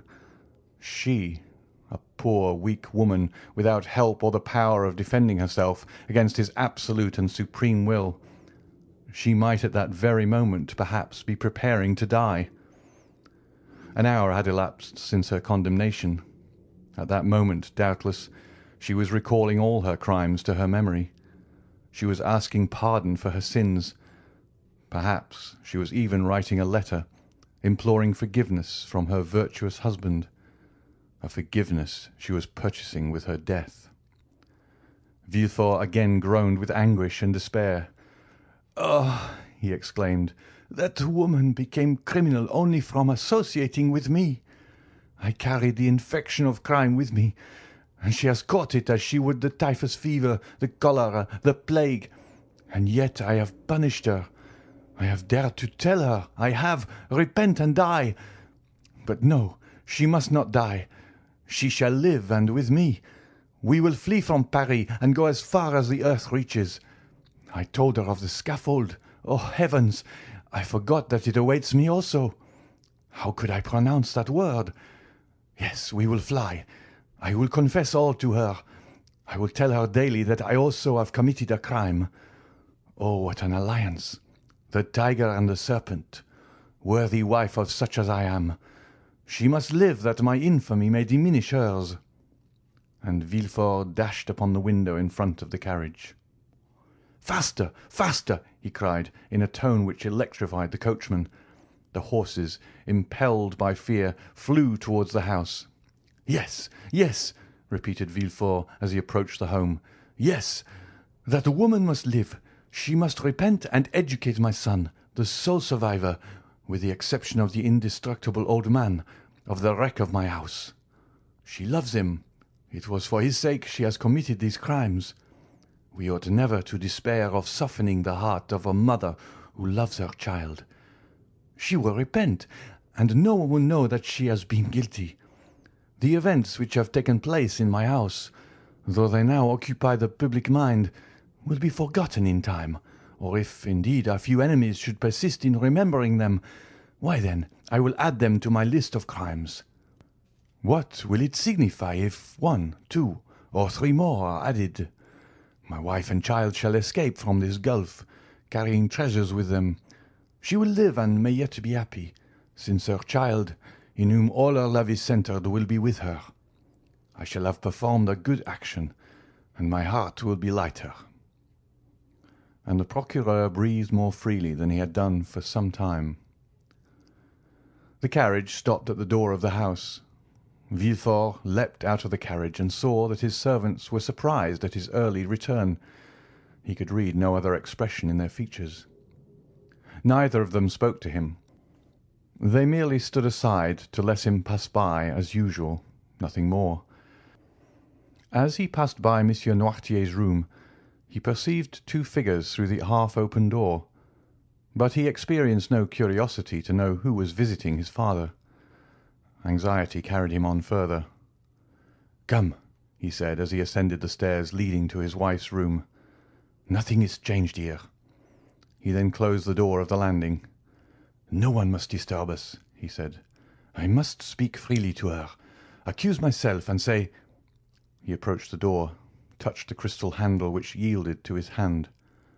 "Not locked?" he cried. "That is well." And he entered the little room in which Edward slept, for though the child went to school during the day, his mother could not allow him to be separated from her at night. With a single glance, Villefort's eye ran through the room.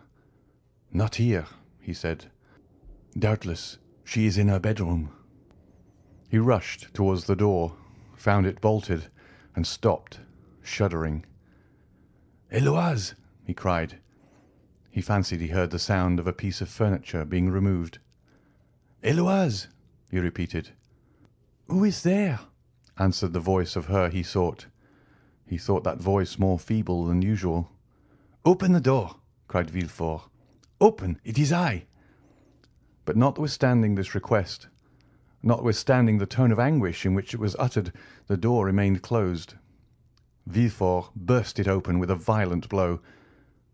At the entrance of the room which led to her boudoir, Madame de Villefort was standing erect, pale, her features contracted and her eyes glaring horribly.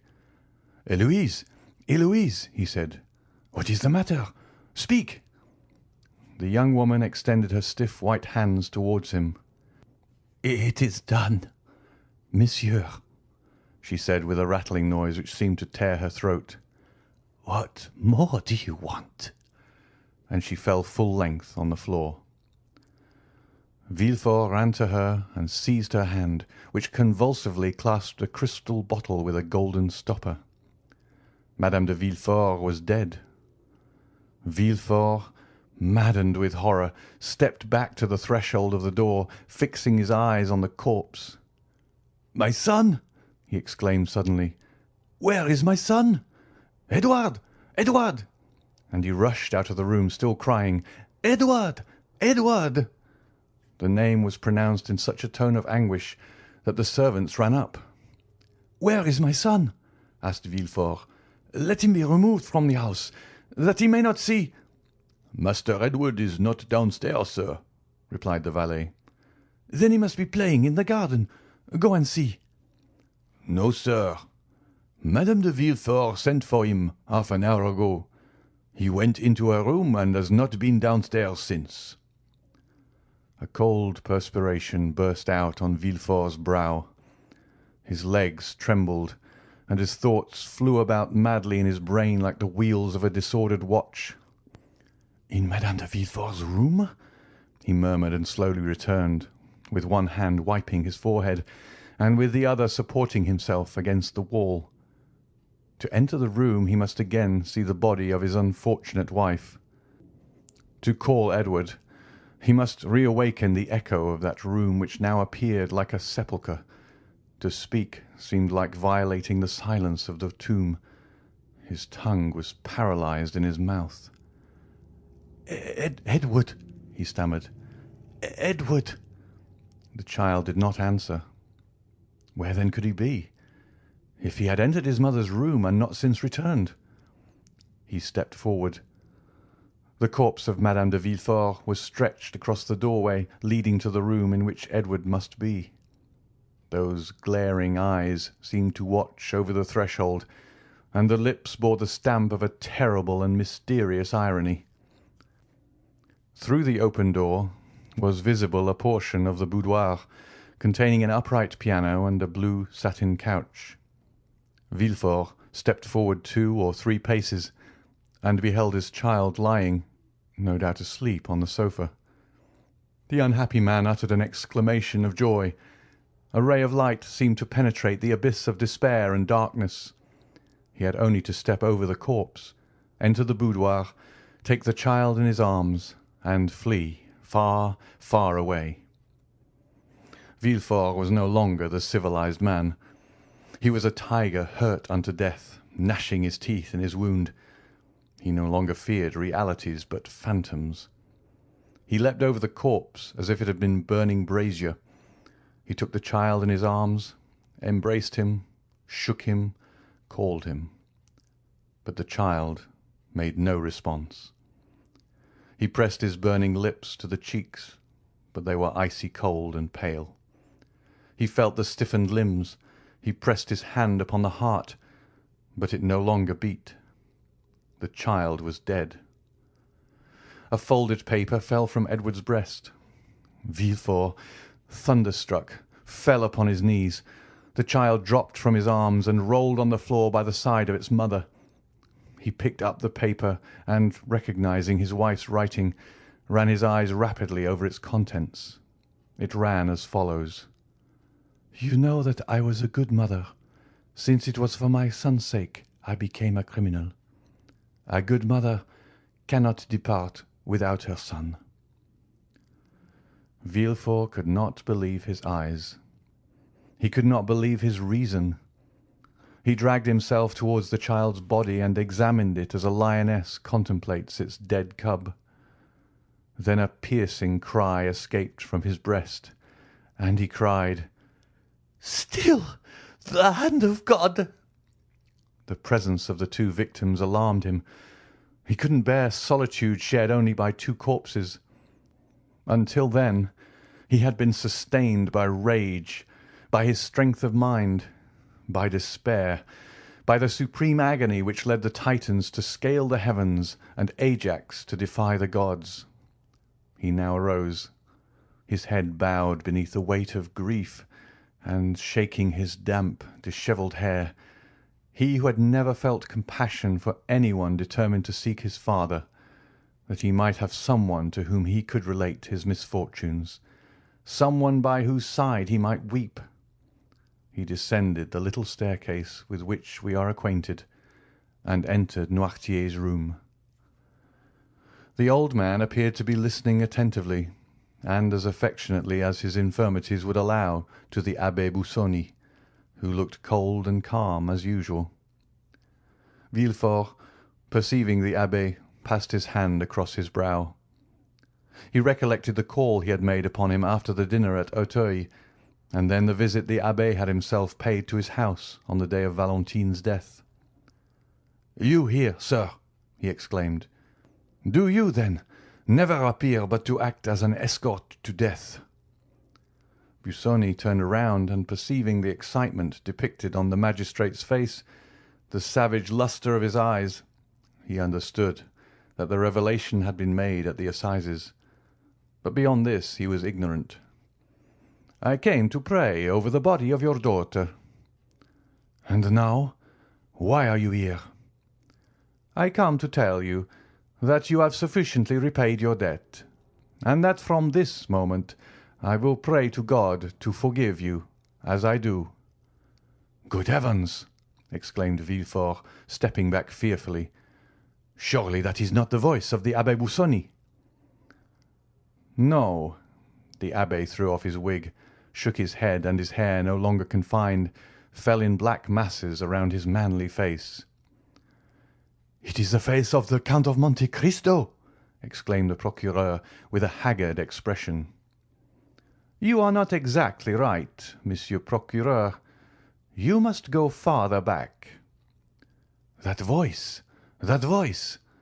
Where did I first hear it?" "You heard it for the first time at Marseilles, 23 years ago, the day of your marriage with Mademoiselle de Saint-Méran. Refer to your papers." "You are not Busoni? You are not Monte Cristo? Oh, heavens! You are then some secret, implacable, and mortal enemy. I must have wronged you in some way at Marseilles. Oh, woe to me!" "Yes, you are now on the right path," said the Count, crossing his arms over his broad chest. "Search, search." "But what have I done to you?" exclaimed Villefort, whose mind was balancing between reason and insanity. In that cloud which is neither a dream nor reality. "What have I done to you? Tell me, then. Speak." "You condemned me to a horrible, tedious death. You killed my father. You deprived me of liberty, of love and happiness." "Who are you, then? Who are you?" "I am the spectre of a wretch you buried in the dungeons of the Château d'If. God gave that spectre the form of the Count of Monte Cristo when he at length issued from his tomb, enriched him with gold and diamonds, and led him to you." "Ah, I recognize you! I recognize you!" exclaimed the king's attorney. "You are—" "I am Edmond Dantès." "You are Edmond Dantès!" cried Villefort, seizing the Count by the wrist. "Then come here." And up the stairs he dragged Monte Cristo, who, ignorant of what had happened, followed him in astonishment, foreseeing some new catastrophe. "There, Edmond Dantès," he said, pointing to the bodies of his wife and child. "See, are you well avenged?" Monte Cristo became pale at this horrible sight. He felt that he had passed beyond the bounds of vengeance, and that he could no longer say, "God is for and with me." With an expression of indescribable anguish, he threw himself upon the body of the child, reopened its eyes, felt its pulse, and then rushed with him into Valentine's room, of which he double-locked the door. "My child!" cried Villefort. "He carries away the body of my child! Oh, curses! Woe! Death to you!" And he tried to follow Monte Cristo, but as though in a dream he was transfixed to the spot. His eyes glared as though they were starting through the sockets. He gripped the flesh on his chest until his nails were stained with blood. The veins of his temples swelled and boiled as though they would burst their narrow boundary and deluge his brain with living fire. This lasted several minutes, until the frightful overturn of reason was accomplished. Then, uttering a loud cry, followed by a burst of laughter, he rushed down the stairs. A quarter of an hour afterwards, the door of Valentine's room opened, and Monte Cristo reappeared. Pale, with a dull eye and heavy heart, all the noble features of that face, usually so calm and serene, were overcast by grief. In his arms he held the child, whom no skill had been able to recall to life. Bending on one knee, he placed it reverently by the side of its mother, with its head upon her breast. Then rising he went out, and meeting a servant on the stairs, he asked, "Where is Monsieur de Villefort?" The servant, instead of answering, pointed to the garden. Monte Cristo ran down the steps, and advancing towards the spot designated, beheld Villefort encircled by his servants, with a spade in his hand, and digging the earth with fury. "It is not here!" he cried. "It is not here!" And then he moved farther on, and began again to dig. Monte Cristo approached him, and said in a low voice, with an expression almost humble, "Sir, you have indeed lost a son, but—" Villefort interrupted him. He had neither listened nor heard. "Oh, I will find it!" he cried. "You may pretend he is not here, but I will find him, though I dig forever." Monte Cristo drew back in horror. "Oh," he said, "he is mad." And as though he feared that the walls of the accursed house would crumble around him, he rushed into the street, for the first time doubting whether he had the right to do as he had done. "Oh, enough of this! Enough of this!" he cried. "Let me save the last." On entering his house he met Morrel, who wandered about like a ghost awaiting the heavenly mandate for return to the tomb. "Prepare yourself, Maximilian," he said with a smile. "We leave Paris tomorrow."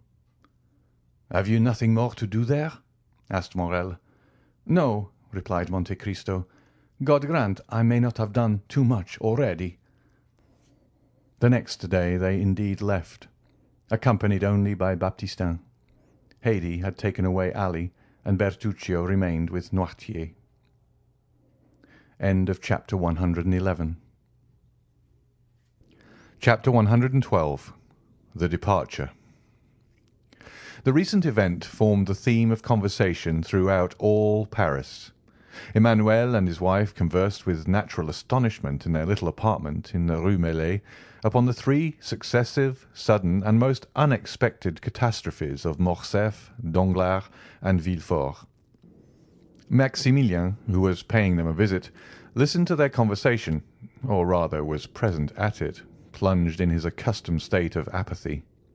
"Indeed," said Julie, "might we not almost fancy, Emmanuel, that those people so rich, so happy, but yesterday had forgotten in their prosperity that an evil genius, like the wicked fairies in Perrault's stories, who present themselves unbidden at a wedding or a baptism, hovered over them, and appeared all at once to revenge himself for their fatal neglect?"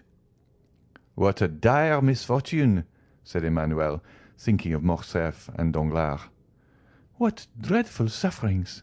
said Julie, remembering Valentine, but whom, with a delicacy natural to women, she did not name before her brother.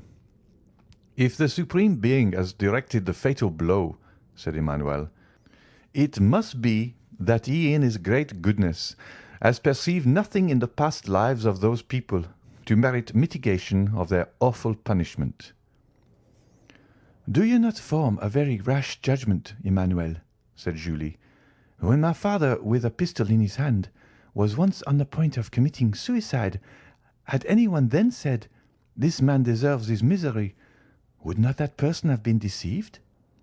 "Yes, but your father was not allowed to fall. A being was commissioned to arrest the fatal hand of death about to descend on him." Emmanuel had scarcely uttered these words when the sound of the bell was heard, the well-known signal given by the porter that a visitor had arrived. Nearly at the same instant the door was opened, and the Count of Monte Cristo appeared on the threshold. The young people uttered a cry of joy, while Maximilian raised his head, but let it fall again immediately. "Maximilian," said the Count, without appearing to notice the different impressions which his presence produced on the little circle, "I come to seek you." "To seek me?" repeated Morrel, as if awakening from a dream. "Yes," said Monte Cristo. "Has it not been agreed that I should take you with me? And did I not tell you yesterday to prepare for departure?" "I am ready," said Maximilian. "I came expressly to wish them farewell." "Whither are you going, Count?" asked Julie. "In the first instance to Marseilles, madame." "To Marseilles?" exclaimed the young couple. "Yes, and I take your brother with me." "Oh, Count," said Julie, "will you restore him to us, cured of his melancholy?" Morrel turned away to conceal the confusion of his countenance. "You perceive, then, that he is not happy?" said the Count. "Yes," replied the young woman, "and fear much that he finds our home but a dull one." "I will undertake to divert him," replied the Count. "I am ready to accompany you, sir," said Maximilian. "Adieu, my kind friends. Emmanuel, Julie, farewell." "How farewell?" exclaimed Julie. "Do you leave us thus, so suddenly, without any preparations for your journey, without even a passport?" "Needless delays but increase the grief of parting," said Monte Cristo, "and Maximilian has doubtless proved himself with everything requisite. At least, I advised him to do so." "I have a passport, and my clothes are ready packed," said Morrel, in his tranquil but mournful manner. "Good," said Monte Cristo, smiling. "In these prompt arrangements we recognize the order of a well-disciplined soldier." "And you leave us," said Julie, "at a moment's warning?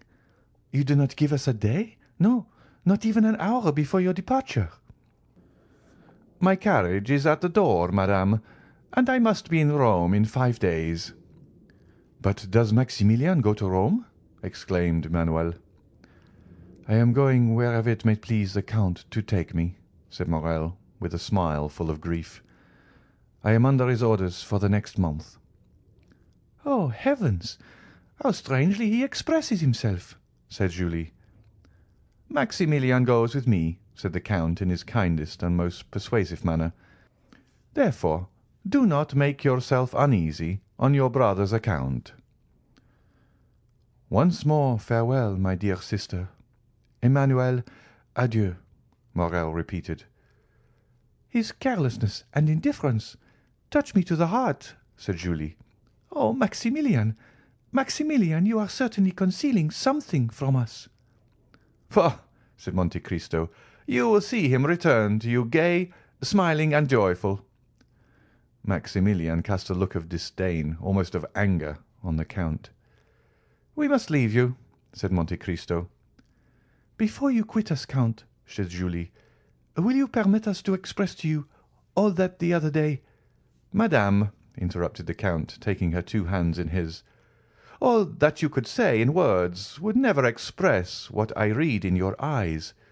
The thoughts of your heart are fully understood by mine, like benefactors in romances. I should have left you without seeing you again, but that would have been a virtue beyond my strength, because I am a weak and vain man, fond of the tender, kind, and thankful glances of my fellow creatures. On the eve of departure, I carry my egotism so far as to say, do not forget me, my kind friends, for probably you will never see me again." "Never see you again?" exclaimed Emmanuel, while two large tears rolled down Julie's cheeks. "Never behold you again?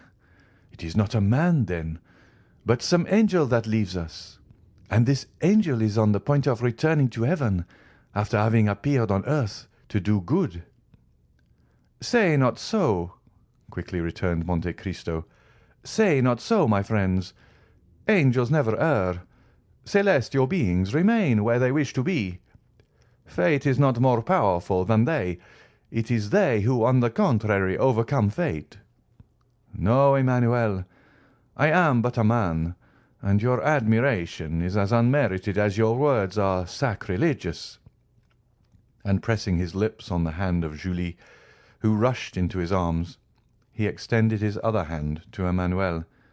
Then, tearing himself from this abode of peace and happiness, he made a sign to Maximilian, who followed him passively, with the indifference which had been perceptible in him ever since the death of Valentine had so stunned him. "Restore my brother to peace and happiness," whispered Julie to Monte Cristo, and the Count pressed her hand in reply, as he had done 11 years before on the staircase leading to Morrel's study. "You still confide, then, in Sinbad the sailor?" asked he, smiling. "Oh, yes," was the ready answer. "Well, then, sleep in peace, and put your trust in heaven." As we have said before, the post-chaise was waiting. 4 powerful horses were already pawing the ground with impatience, while Ali, apparently just arrived from a long walk, was standing at the foot of the steps, his face bathed in perspiration. "Well?" asked the Count in Arabic. "Have you been to see the old man?" Ali made a sign in the affirmative. "And have you placed the letter before him, as I ordered you to do?" The slave respectfully signalized that he had. "And what did he say, or rather do?" Ali placed himself in the light so that his master might see him distinctly, and then, imitating in his intelligent manner the countenance of the old man, he closed his eyes, as Noirtier was in the custom of doing when saying "yes." "Good. He accepts," said Monte Cristo. "Now let us go." These words had scarcely escaped him when the carriage was on its way, and the feet of the horses struck a shower of sparks from the pavement. Maximilian settled himself in his corner without uttering a word. Half an hour had passed when the carriage stopped suddenly. The Count had just pulled the silken check-string which was fastened to Ali's finger. The Nubian immediately descended and opened the carriage door. It was a lovely starlight night. They had just reached the top of the hill Villejuif, from whence Paris appears like a sombre sea, tossing its millions of phosphoric waves into light, waves indeed more noisy, more passionate, more changeable, more furious, more greedy than those of the tempestuous ocean, waves which never rest as those of the sea sometimes do, waves ever dashing, ever foaming, ever engulfing what falls within their grasp. The Count stood alone, and at a sign from his hand the carriage went on for a short distance. With folded arms he gazed for some time upon the great city. When he had fixed his piercing look on this modern Babylon, which equally engages the contemplation of the religious enthusiast, the materialist, and the scoffer. "Great city," murmured he, inclining his head and joining his hands as if in prayer. "Less than 6 months have elapsed since first I entered the gates. I believe that the Spirit of God led my steps to thee, and that he also enables me to quit thee in triumph. The secret cause of my presence within thy walls I have confided alone to him who only has had the power to read my heart.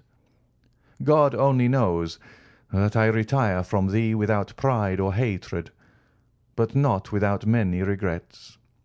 He only knows that the power confided to me has never been made subservient to my personal good or to any useless cause. O great city, it is in thy palpitating bosom that I have found that which I sought. Like a patient miner, I have dug deep into thy very entrails to root out evil thence. Now my work is accomplished. My mission is terminated. Now thou canst neither afford me pain nor pleasure. Adieu, Paris. Adieu. His look wandered over the vast plain like that of some genius of the night. He passed his hand over his brow, got into the carriage. The door was closed on him, and the vehicle quickly disappeared down the other side of the hill in a whirlwind of noise and dust. 10 leagues were passed, and not a single word was uttered. Morrel was dreaming, and Monte Cristo was looking at the dreamer. "Morrel," said the Count to him at length, "do you repent having followed me?" "No, Count, but to leave Paris." "If I thought happiness might await you in Paris, Morrel, I would have left you there." "Valentine reposes within the walls of Paris, and to leave Paris is like losing her a second time." "Maximilian," said the Count, "the friends that we have lost do not repose in the bosom of the earth, but are buried deep in our hearts, and it has been thus ordained that we may always be accompanied by them. I have 2 friends who in this way never depart from me, the one who gave me being, and the one who conferred knowledge and intelligence on me. Their spirits live in me. I consult them when doubtful, and if ever do any good, it is due to their beneficent counsels. Listen to the voice of your heart, Morrel, and ask it whether you ought to preserve this melancholy exterior towards me." "My friend," said Maximilian, "the voice of my heart is very sorrowful, and promises me nothing but misfortune."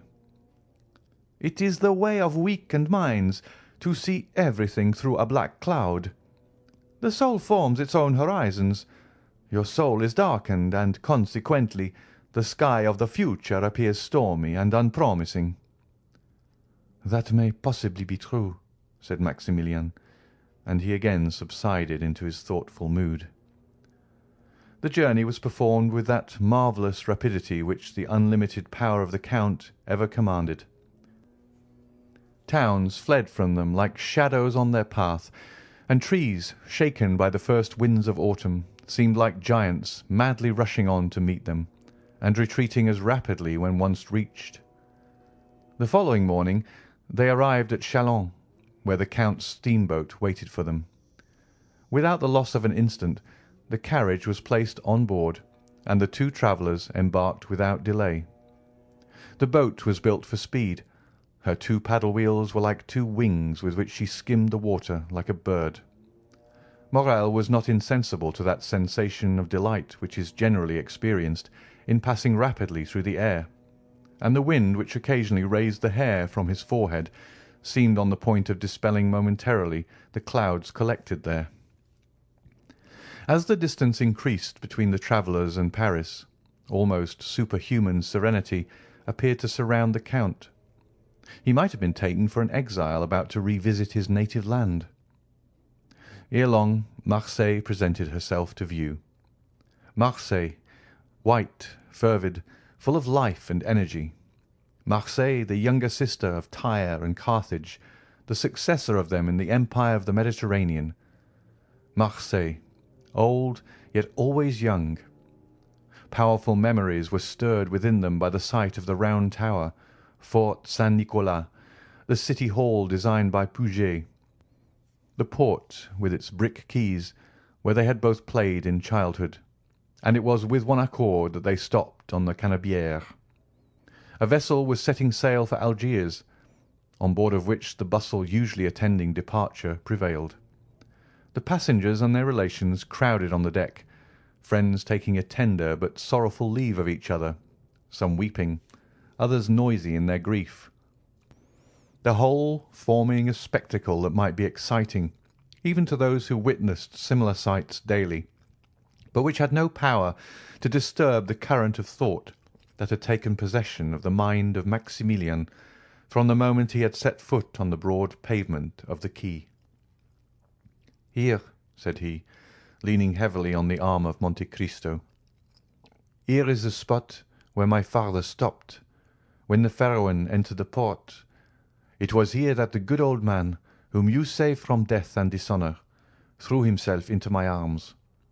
I yet feel his warm tears on my face, and his were not the only tears shed, for many who witnessed our meeting wept also." Monte Cristo gently smiled and said, "I was there," at the same time pointing to the corner of a street. As he spoke, and in the very direction he indicated, a groan, expressive of bitter grief, was heard, and a woman was seen waving her hand to a passenger on board the vessel about to sail. Monte Cristo looked at her with an emotion that must have been remarked by Morrel, had not his eyes been fixed on the vessel. "Oh, heavens!" exclaimed Morrel, "I do not deceive myself. That young man who is waving his hat, that youth in the uniform of a lieutenant, is Albert de Morcerf." "Yes," said Monte Cristo, "I recognized him." "How so? You were looking the other way." The Count smiled, as he was in the habit of doing when he did not want to make any reply, and he again turned towards the veiled woman, who soon disappeared at the corner of the street. Turning to his friend, "Dear Maximilian," said the Count, "have you nothing to do in this land?" "I have to weep over the grave of my father," replied Morrel in a broken voice. "Well, then, go. Wait for me there, and I will soon join you." "You leave me, then?" "Yes, I also have a pious visit to pay." Morrel allowed his hand to fall into that which the Count extended to him. Then, with an inexpressibly sorrowful inclination of the head, he quitted the Count, and bent his steps to the east of the city. Monte Cristo remained on the same spot until Maximilian was out of sight. He then walked slowly towards the Allée de Meilhan, to seek out a small house with which our readers were made familiar at the beginning of this story. It yet stood, under the shade of the fine avenue of lime trees, which forms one of the most frequent walks of the idlers of Marseille, covered by an immense vine, which spreads its aged and blackened branches over the stone front, burnt yellow by the ardent sun of the south. 2 stone steps, worn away by the friction of many feet, led to the door, which was made of 3 planks. The door had never been painted or varnished, so great cracks yawned in it during the dry season, to close again when the rains came on. The house, with all its crumbling antiquity and apparent misery, was yet cheerful and picturesque, and was the same that old Dante formerly inhabited, the only difference being that the old man occupied merely the garret, while the whole house was now placed at the command of Mercédès by the Count. The woman whom the Count had seen leave the ship with so much regret entered this house. She had scarcely closed the door after her when Monte Cristo appeared at the corner of a street, so that he found and lost her again almost at the same instant. The worn-out steps were old acquaintances of his. He knew better than anyone else how to open that weather-beaten door, with a large headed nail which served to raise the latch within. He entered without knocking, or giving any other intimation of his presence, as if he had been a friend or the master of the place. At the end of a passage paved with bricks was a little garden, bathed in sunshine and rich in warmth and light. In this garden Mercédès had found, at the place indicated by the Count, the sum of money which he, through a sense of delicacy, had described as having been placed there 24 years previously. The trees of the garden were easily seen from the steps of the street door. Monte Cristo, on stepping into the house, heard a sigh that was almost a deep sob. He looked in the direction whence it came, and there, under an arbour of Virginia jessamine, with its thick foliage and beautiful long purple flowers, he saw Mercédès seated with her head bowed and weeping bitterly. She had raised her veil, and with her face hidden by her hands was giving free scope to the sighs and tears which had been so long restrained by the presence of her son. Monte Cristo advanced a few steps, which were heard on the gravel. Mercédès raised her head, and uttered a cry of terror on beholding a man before her. "Madame," said the Count, "it is no longer in my power to restore you to happiness, but I offer you consolation. Will you deign to accept it as coming from a friend?" "I am indeed most wretched," replied Mercédès, "alone in the world. I had but my son, and he has left me." "He possesses a noble heart, madame," replied the Count, "and he has acted rightly. He feels that every man owes a tribute to his country. Some contribute their talents, others their industry. These devote their blood, those their nightly labours to the same cause. Had he remained with you, his life must have become a hateful burden, nor would he have participated in your griefs. He will increase in strength and honour by struggling with adversity, which he will convert into prosperity. Leave him to build up the future for you, and I venture to say you will confide it to safe hands." "Oh," replied the wretched woman, mournfully shaking her head, "the prosperity of which you speak, and which, from the bottom of my heart, I pray God in his mercy to grant him, I can never enjoy. The bitter cup of adversity has been drained to me to the very dregs, and I feel that the grave is not far distant. You have acted kindly, Count, in bringing me back to the place where I have enjoyed so much bliss. I ought to meet death on the same spot where happiness was once all my own." "Alas," said Monte Cristo, "your words sear and embitter my heart, the more so as you have every reason to hate me. I have been the cause of all your misfortunes, but why do you pity instead of blaming me? You render me still more unhappy." "Hate you? Blame you? You, Edmond? Hate, reproach, the man that has spared my son's life? For was it not your fatal and sanguinary intention to destroy that son of whom Monsieur de Morcerf was so proud? Oh, look at me closely, and discover if you can even the semblance of a reproach in me."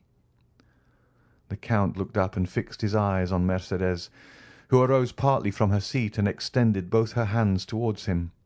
"Oh, look at me," continued she with a feeling of profound melancholy. "My eyes no longer dazzle by their brilliancy, for the time has long fled since I used to smile on Edmond Dantès, who anxiously looked out for me from the window of yonder garret, then inhabited by his old father. Years of grief have created an abyss between those days and the present. I neither reproach you nor hate you, my friend. Oh no, Edmond, it is myself that I blame, myself that I hate. Oh, miserable creature that I am!"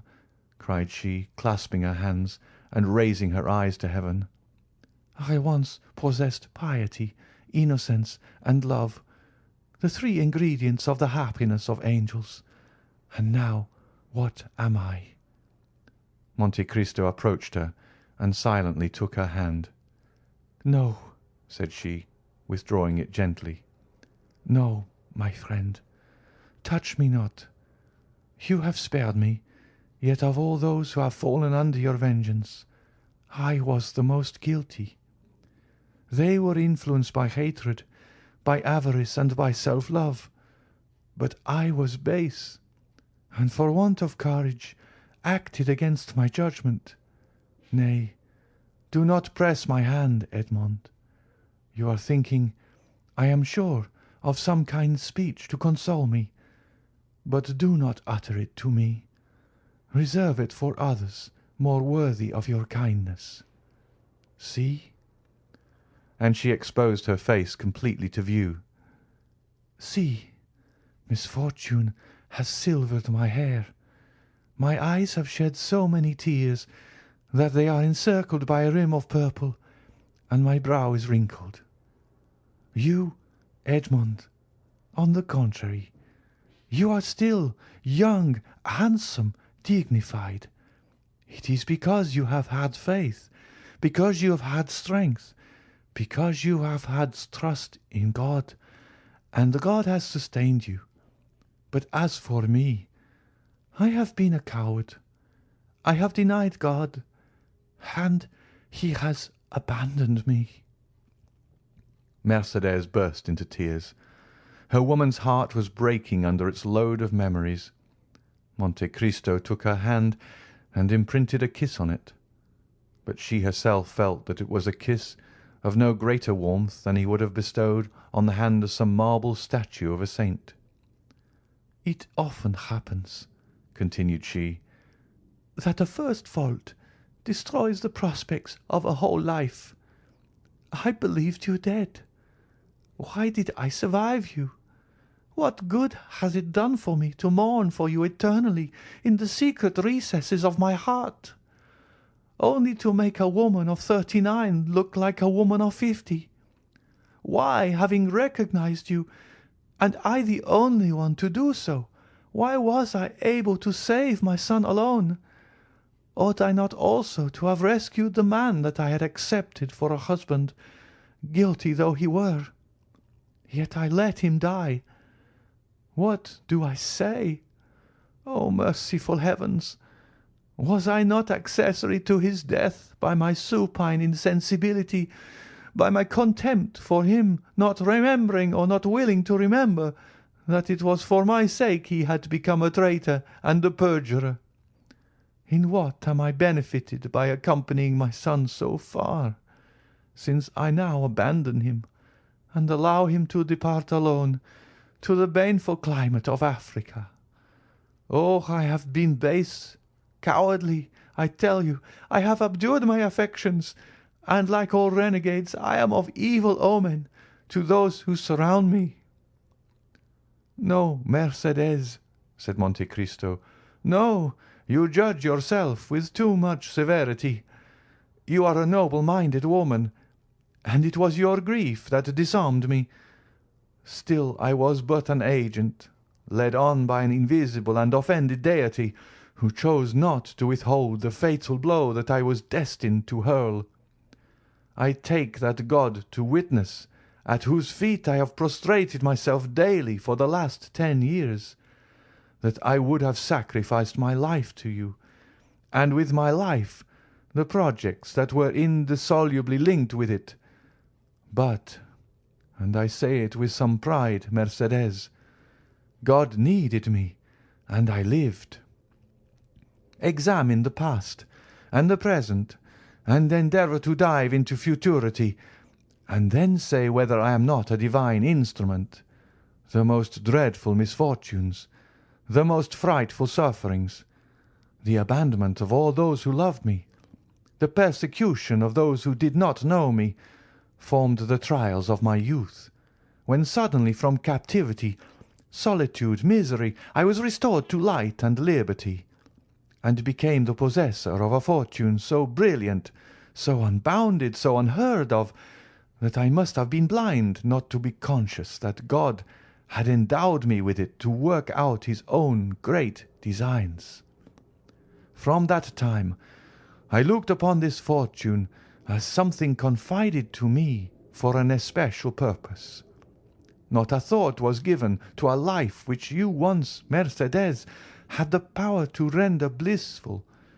Not 1 hour of a peaceful calm was mine, but I felt myself driven on like an exterminating angel.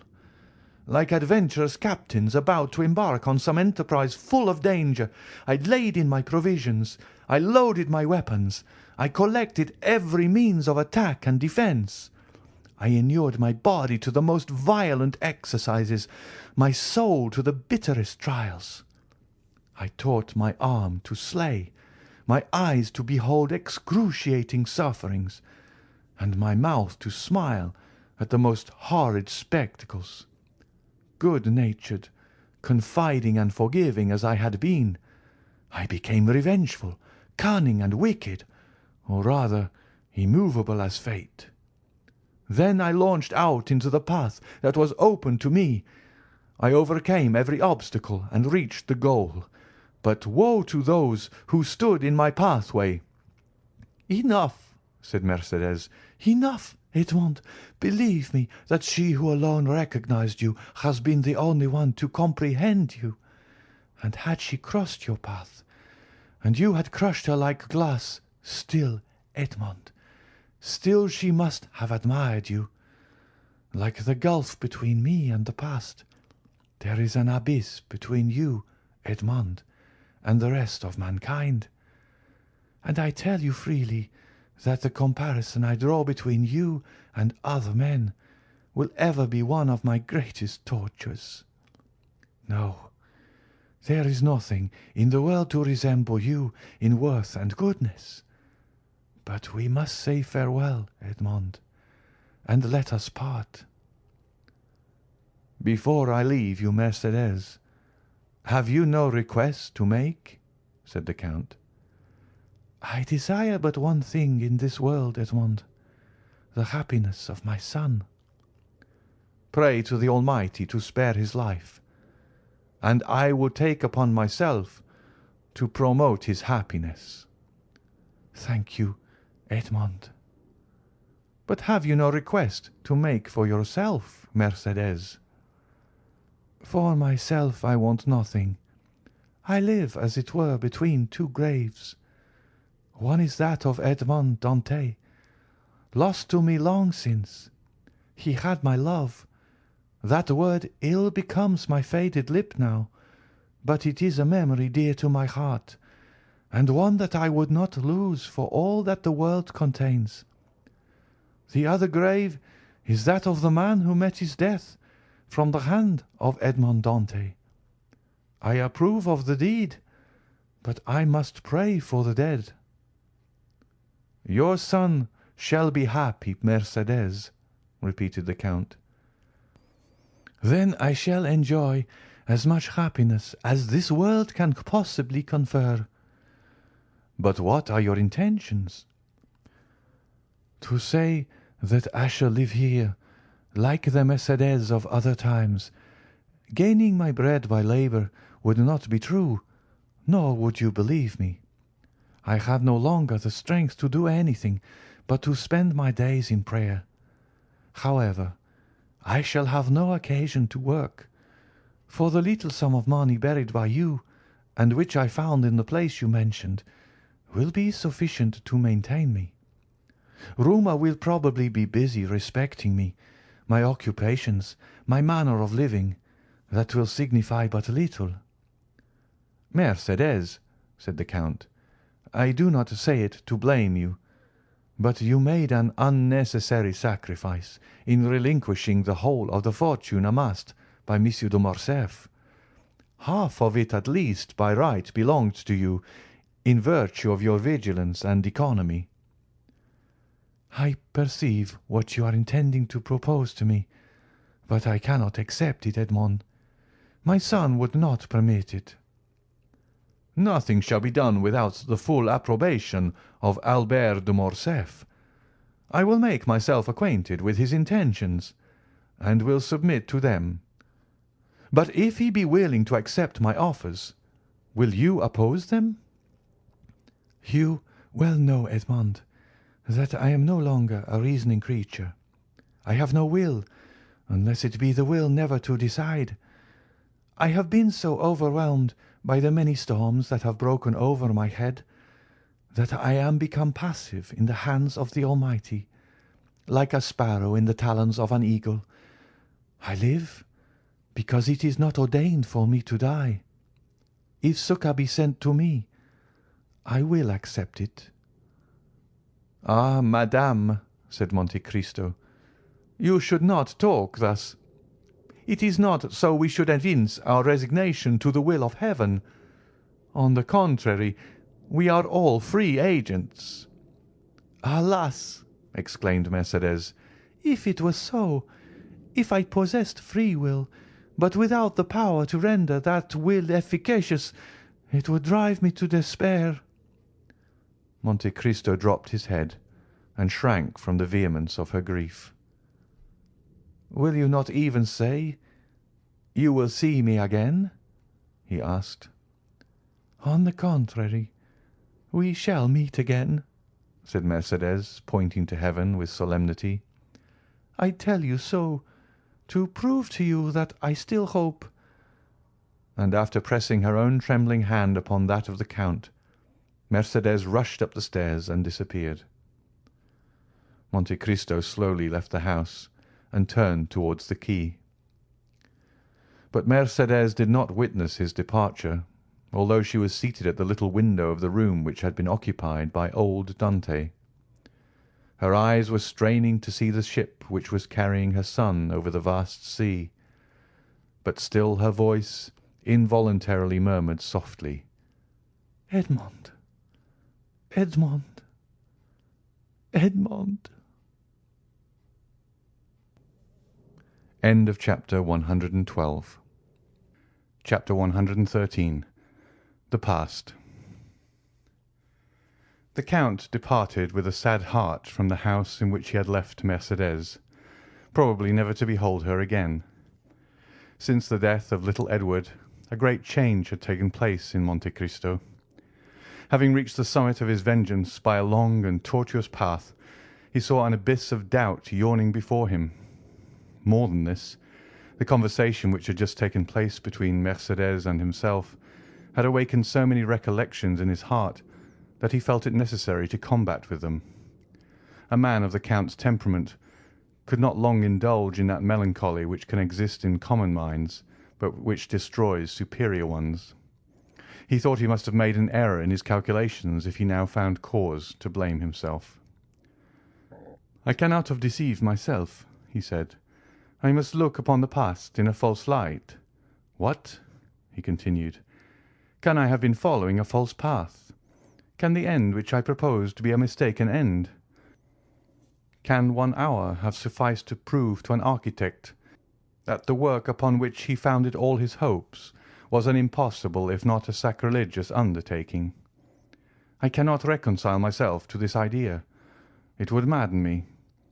The reason why I am now dissatisfied is that I have not a clear appreciation of the past. The past, like the country through which we walk, becomes indistinct as we advance. My position is like that of a person wounded in a dream. He feels the wound, though he cannot recollect when he received it. Come, then, thou regenerate man, thou extravagant prodigal, thou awakened sleeper, thou all-powerful visionary, thou invincible millionaire, once again review thy past life of starvation and wretchedness. Revisit the scenes where fate and misfortune conducted, and where despair received thee. Too many diamonds, too much gold and splendour are now reflected by the mirror in which Monte Cristo seeks to behold Dante. Hide thy diamonds, bury thy gold, shroud thy splendour, exchange riches for poverty, liberty for a prison, a living body for a corpse." As he thus reasoned, Monte Cristo walked down the Rue de la Caisserie. It was the same through which 24 years ago he had been conducted by a silent and nocturnal guard. The houses, to-day so smiling and animated, were on that dark night mute and closed. "And yet they were the same," murmured Monte Cristo, "only now it is a broad daylight instead of night. It is the sun which brightens the place, and makes it appear so cheerful." He proceeded towards the quay by the Rue Saint-Laurent, and advanced to the Consigne. It was the point where he had embarked. A pleasure boat with striped awning was going by. Monte Cristo called the owner, who immediately rowed up to him with the eagerness of a boatman hoping for a good fare. The weather was magnificent, and the excursion a treat. The sun, red and flaming, was sinking into the embrace of the welcoming ocean.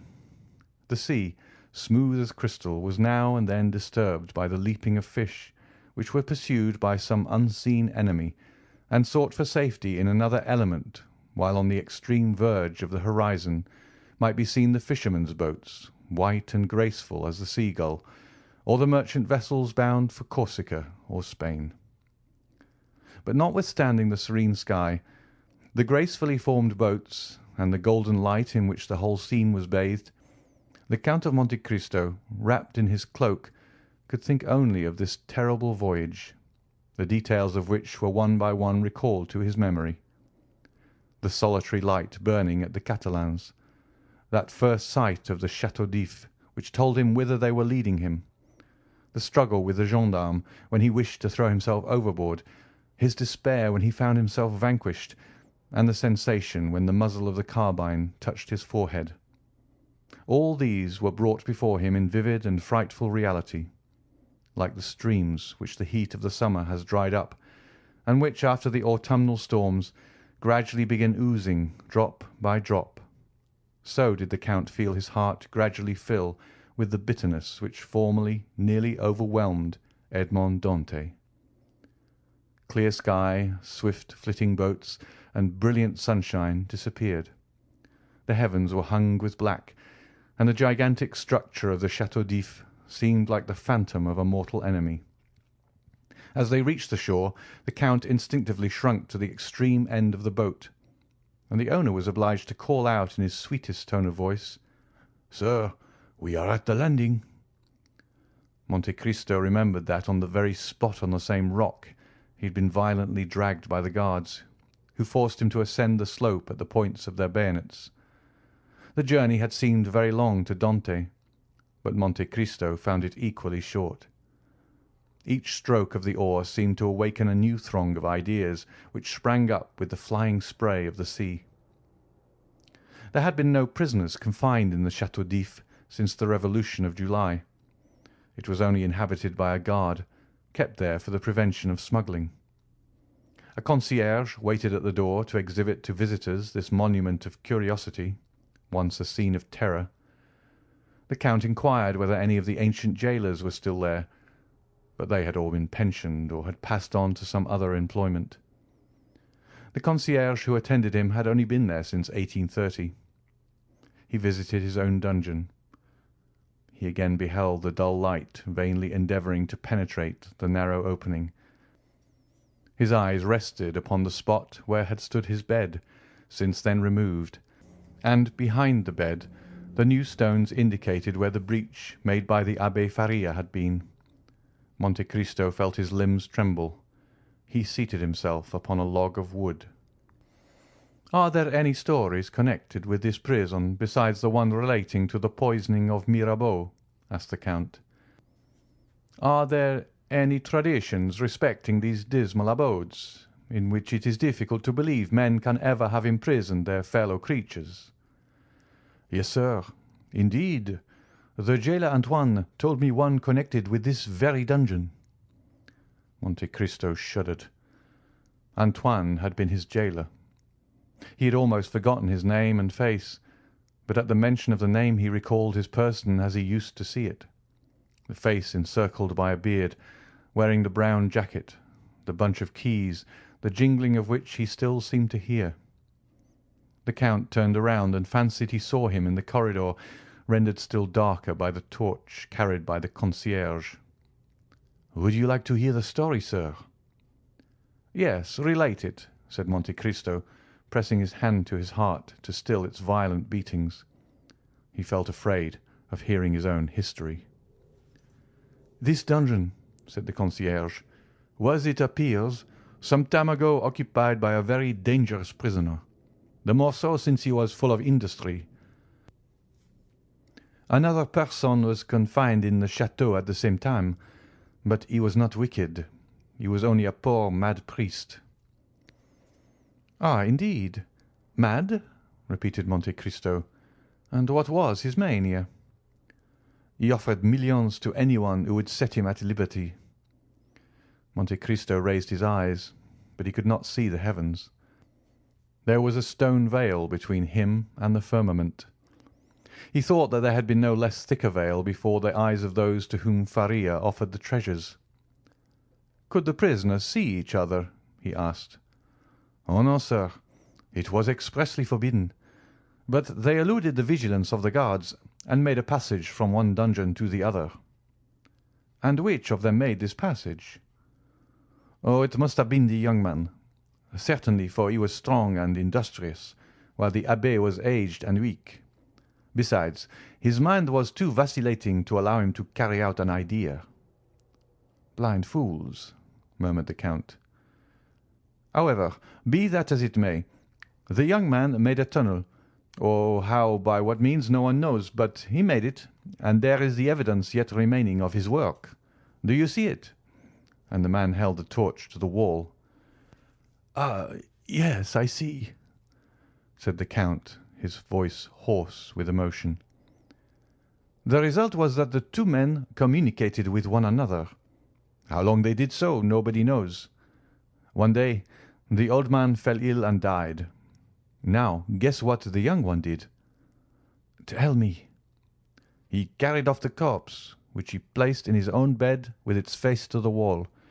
Then he entered the empty dungeon, closed the entrance, and slipped into the sack which had contained the dead body. Did you ever hear of such an idea?" Monte Cristo closed his eyes, and seemed again to experience all the sensations he had felt when the coarse canvas, yet moist with the cold dews of death, had touched his face. The jailer continued. "Now this was his project. He fancied that they buried the dead at the Château d'If, and imagining they would not expend much labour on the grave of a prisoner, he calculated on raising the earth with his shoulders. But unfortunately their arrangements at the château frustrated his projects. They never buried the dead. They merely attached a heavy cannonball to the feet, and then threw them into the sea. This is what was done. The young man was thrown from the top of the rock. The corpse was found on the bed next day, and the whole truth was guessed. For the men who performed the office then mentioned, what they had not dared to speak of before, that at the moment the corpse was thrown into the deep, they heard a shriek, which was almost immediately stifled by the water in which it disappeared." The Count breathed with difficulty. The cold drops ran down his forehead, and his heart was full of anguish. "No," he muttered. "The doubt I felt was but the commencement of forgetfulness. But here the wound reopens, and the heart again thirsts for vengeance. And the prisoner?" he continued aloud. "Was he ever heard of afterwards?" "Oh, no, of course not. You can understand that one of two things must have happened. He must either have fallen flat, in which case the blow from a height of 90 feet must have killed him instantly, or he must have fallen upright, and then the weight would have dragged him to the bottom, where he remained. Poor fellow!" "Then you pity him?" said the Count. "Ma foi, yes, though he was in his own element." "What do you mean?" "The report was that he had been a naval officer who had been confined for plotting with the Bonapartists." "Great is the truth," muttered the Count. "Fire cannot burn, nor water drown it. Thus the poor sailor lives in the recollection of those who narrate his history. His terrible story is recited in the chimney corner, and a shudder is felt at the description of his transit through the air to be swallowed by the deep." Then the Count added aloud, "Was his name ever known?" "Oh, yes, but only as number 34.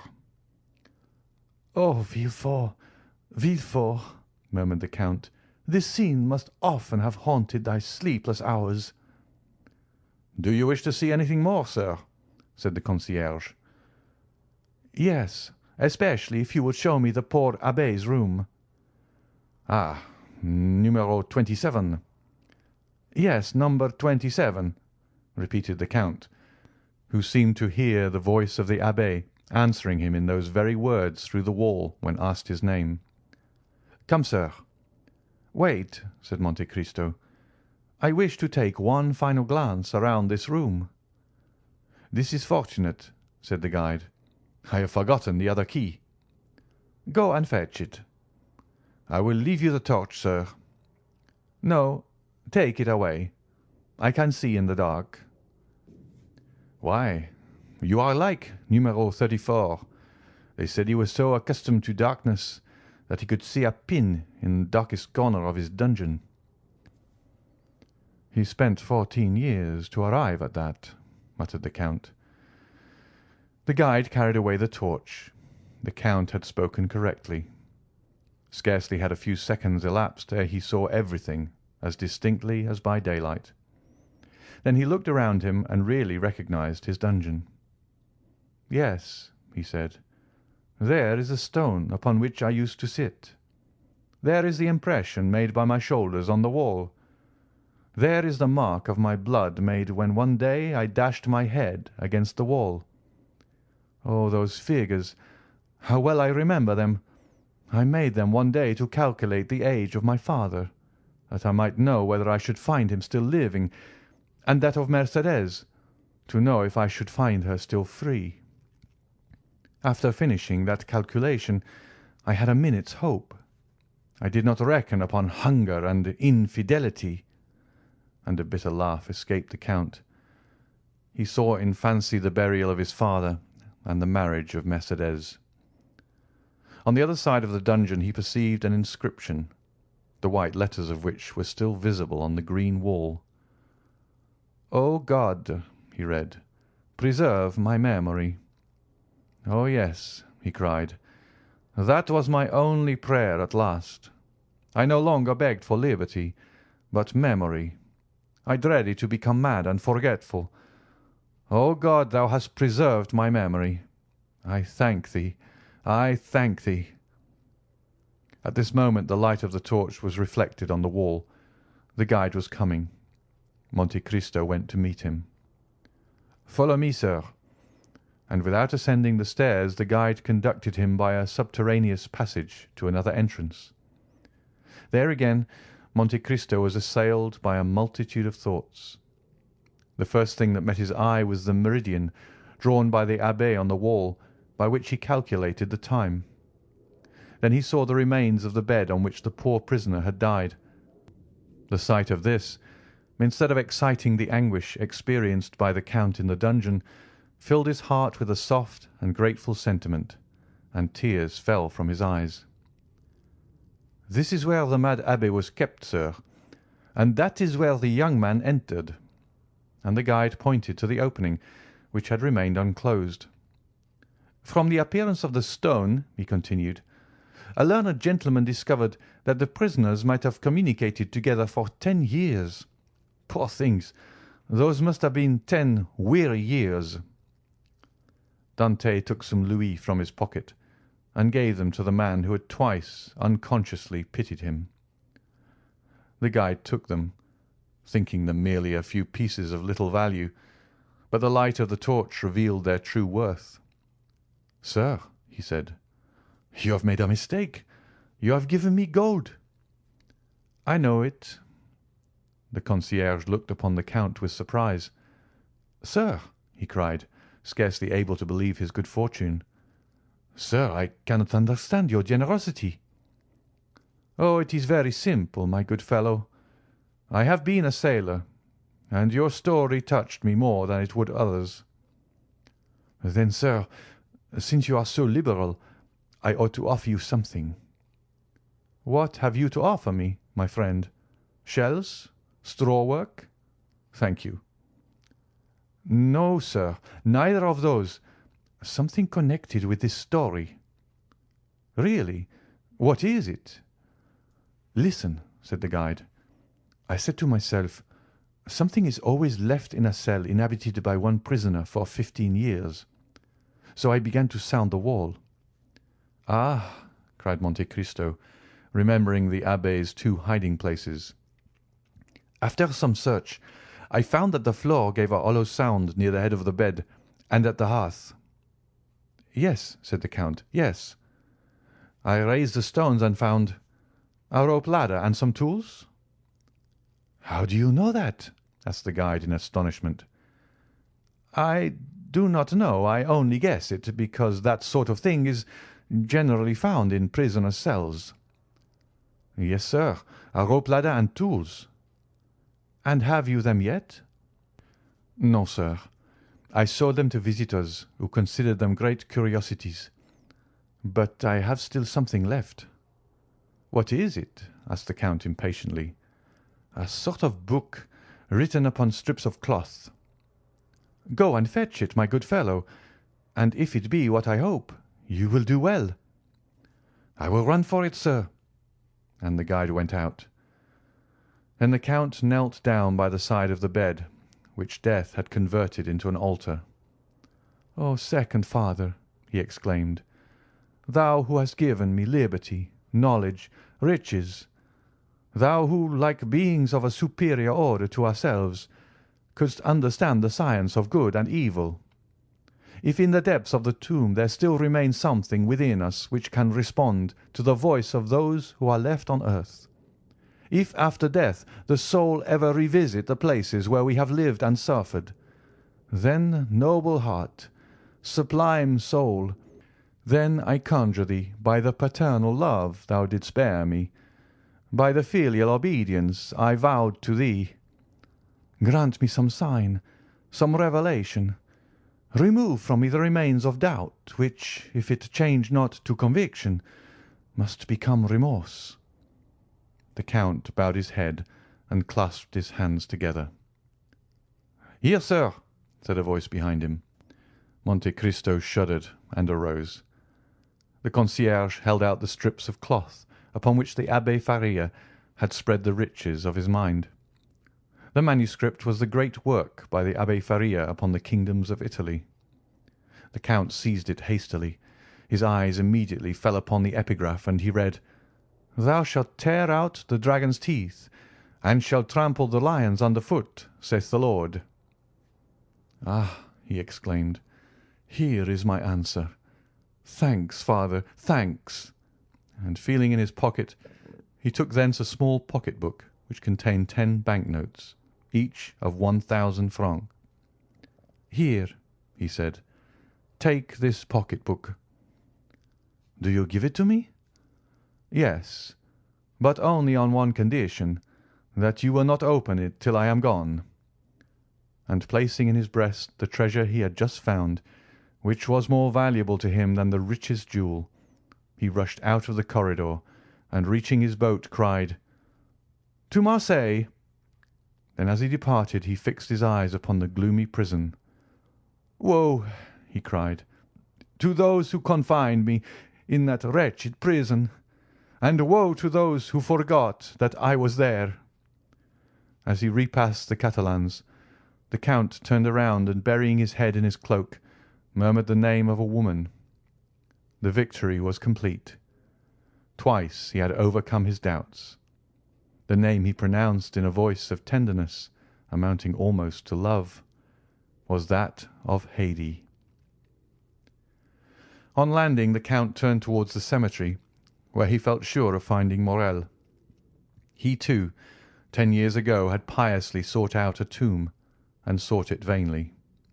He, who returned to France with millions, had been unable to find the grave of his father, who had perished from hunger. Morrel had indeed placed a cross over the spot, but it had fallen down, and the gravedigger had burnt it, as he did all the old wood in the churchyard. The worthy merchant had been more fortunate. Dying in the arms of his children, he had been by them laid by the side of his wife, who had preceded him in eternity by 2 years.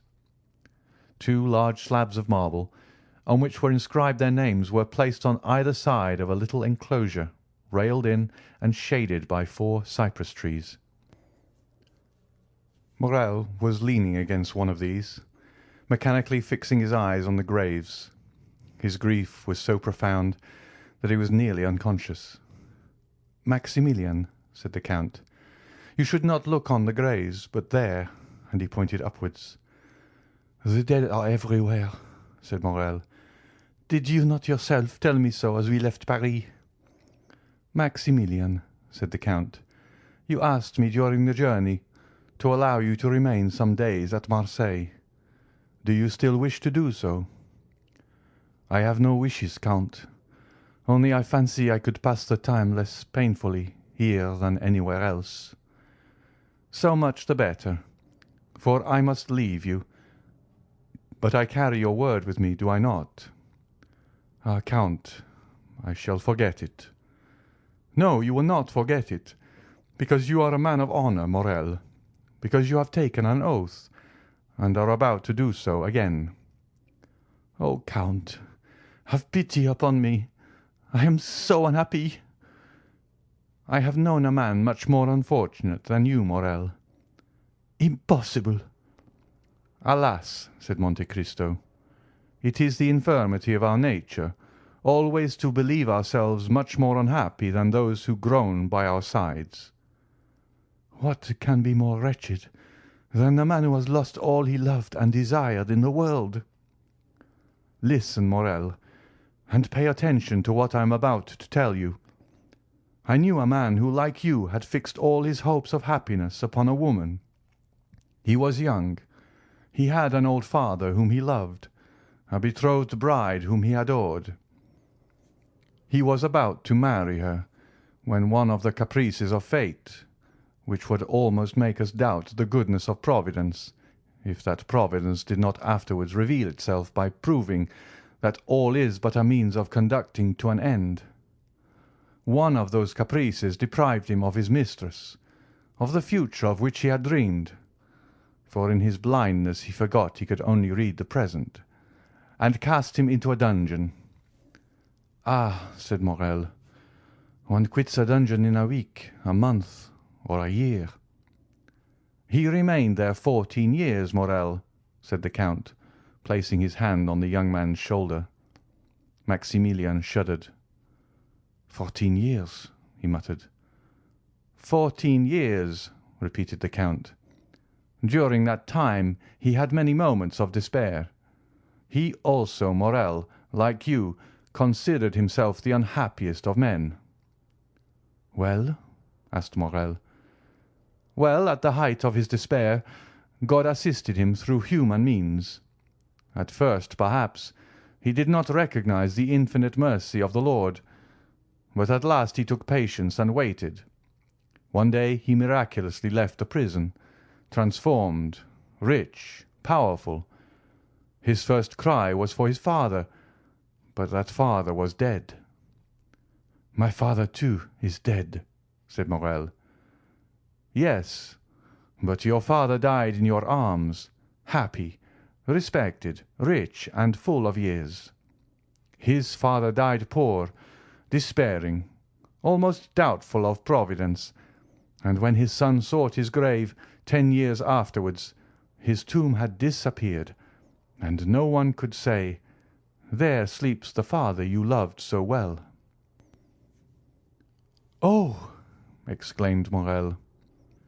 "He was, then, a more unhappy son than you, Morel, for he could not even find his father's grave."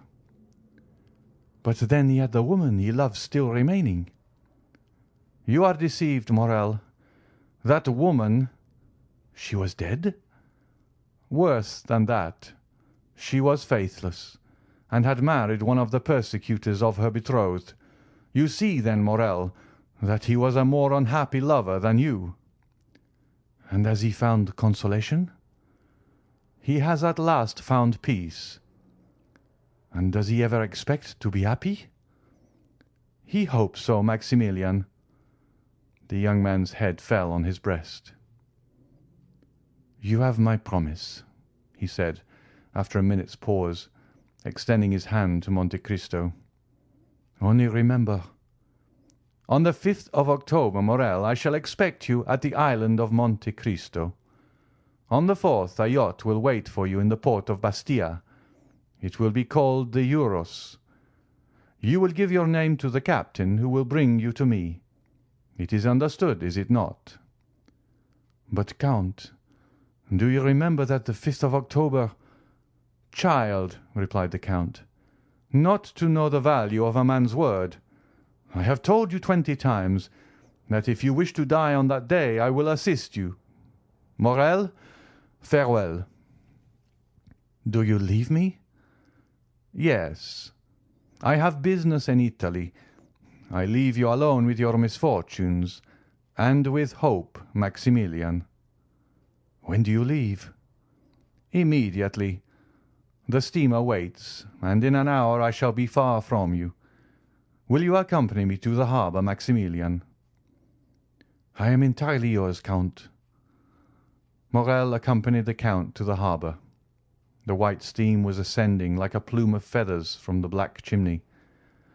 The steamer soon disappeared, and in an hour afterwards, as the Count had said, was scarcely distinguishable in the horizon amidst the fogs of the night. End of chapter 113. Chapter 114. Peppino. At the same time that the steamer disappeared behind Cape Morgion, a man travelling post on the road from Florence to Rome had just passed the little town of Acquapendente. He was travelling fast enough to cover a great deal of ground without exciting suspicion. This man was dressed in a greatcoat, or rather a surtout, a little worse for the journey, but which exhibited the ribbon of the Legion of Honour still fresh and brilliant, a decoration which also ornamented the undercoat.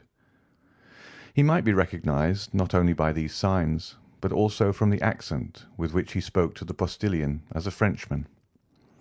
Another proof that he was a native of the universal country was apparent in the fact of his knowing no other Italian words than the terms used in music, and which, like the Goddam of Figaro, served all possible linguistic requirements. "Allegro," he called out to the postilions at every ascent. "Moderato," he cried as they descended, and heaven knows there are hills enough between Rome and Florence by the way of Acquapendente. These two words greatly amused the men to whom they were addressed. On reaching La Storta, the point from whence Rome is first visible, the traveller evinced none of the enthusiastic curiosity which usually leads strangers to stand up and endeavour to catch sight of the dome of St. Peter's, which may be seen long before any other object is distinguishable. No, he merely drew a pocket-book from his pocket, and took from it a paper folded in four, and after having examined it in a manner almost reverential, he said, "Good, I have it still." The carriage entered by the Porto del Popolo, turned to the left, and stopped at the Hotel d'Espagne. Old Pastrini, our former acquaintance, received the traveller at the door, hat in hand. The traveller alighted, ordered a good dinner, and inquired the address of the house of Thomson and French, which was immediately given to him, as it was one of the most celebrated in Rome. It was situated in the Via dei Banchi, near St. Peter's in Rome. As everywhere else, the arrival of a post-chaise is an event. 10 young descendants of Marius and the Gracchi, barefooted and out at elbows, with one hand resting on the hip and the other gracefully curved above the head, stared at the traveller, the post-chaise, and the horses. To these were added about 50 little vagabonds from the Papal States, who earned a pittance by diving into the Tiber at high water from the bridge of St. Angelo. Now, as these street Arabs of Rome, more fortunate than those of Paris, understand every language, more especially the French, they heard the traveller order an apartment, a dinner, and finally inquire the way to the house of Thomson and French. The result was that when the newcomer left the hotel with the cicerone, a man detached himself from the rest of the idlers, and without having been seen by the traveller, and appearing to excite no attention from the guide, followed the stranger with as much skill as a Parisian police agent would have used.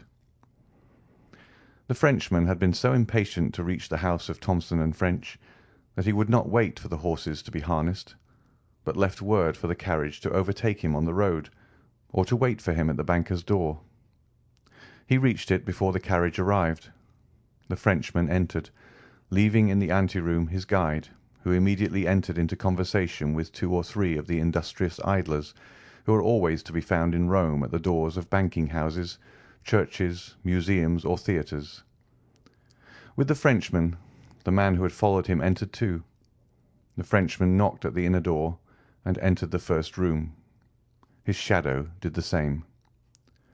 "Messrs. Thomson and French?" inquired the stranger. An attendant arose at a sign from a confidential clerk at the first desk. "Whom shall I announce?" said the attendant. Baron Danglars. "Follow me," said the man. A door opened, through which the attendant and the Baron disappeared. The man who had followed Danglars sat down on a bench. The clerk continued to write for the next 5 minutes. The man preserved profound silence and remained perfectly motionless. Then the pen of the clerk ceased to move over the paper. He raised his head, and appearing to be perfectly sure of privacy, "Aha," he said, "here you are, Peppino." "Yes," was the laconic reply. "You have found out that there is something worth having about this large gentleman. There is no great merit due to me, for we were informed of it. You know his business here, then?" "Pardieu, he has come to draw, but I don't know how much." "You will know presently, my friend." "Very well, only do not give me false information, as you did the other day." "What do you mean? Of whom do you speak? Was it the Englishman who carried off 3,000 crowns from here the other day?" "No, he really had 3,000 crowns, and we found them. I mean the Russian prince, who you said had 30,000 livres, and we only found 22,000.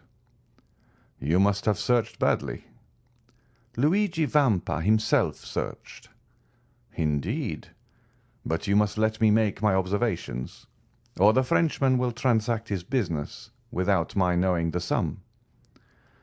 Peppino nodded, and taking a rosary from his pocket, began to mutter a few prayers while the clerk disappeared through the same door by which Danglars and the attendant had gone out. At the expiration of 10 minutes, the clerk returned with a beaming countenance. "Well?" asked Peppino of his friend. "Joy! Joy! The sum is large." 5 or 6 millions, is it not?" "Yes, you know the amount?" "On the receipt of the Count of Monte Cristo." "Why, how came you to be so well acquainted with all this?" "I told you we were informed beforehand." "Then why do you apply to me?" "That I may be sure I have the right man." "Yes, it is indeed he. 5 millions, a pretty sum, eh, Peppino?" "Hush! Here is our man." The clerk seized his pen, and Peppino his beads. One was writing and the other praying when the door opened. Danglars looked radiant with joy. The banker accompanied him to the door. Peppino followed Danglars. According to the arrangements, the carriage was waiting at the door. The guide held the door open. Guides are useful people who will turn their hands to anything. Danglars leapt into the carriage like a young man of 20. The cicerone reclosed the door and sprang up by the side of the coachman. Peppino mounted the seat behind. "Will your Excellency visit St. Peter's?" asked the cicerone. "I did not come to Rome to see," said Danglars aloud. Then he added softly with an avaricious smile, "I came to touch," and he rapped his pocket-book, in which he had just placed a letter.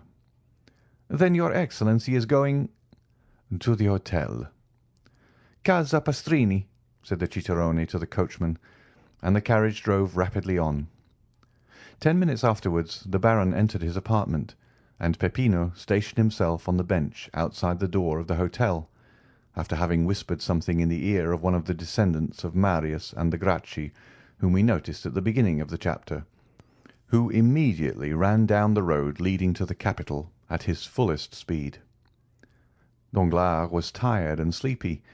He therefore went to bed, placing his pocket-book under his pillow.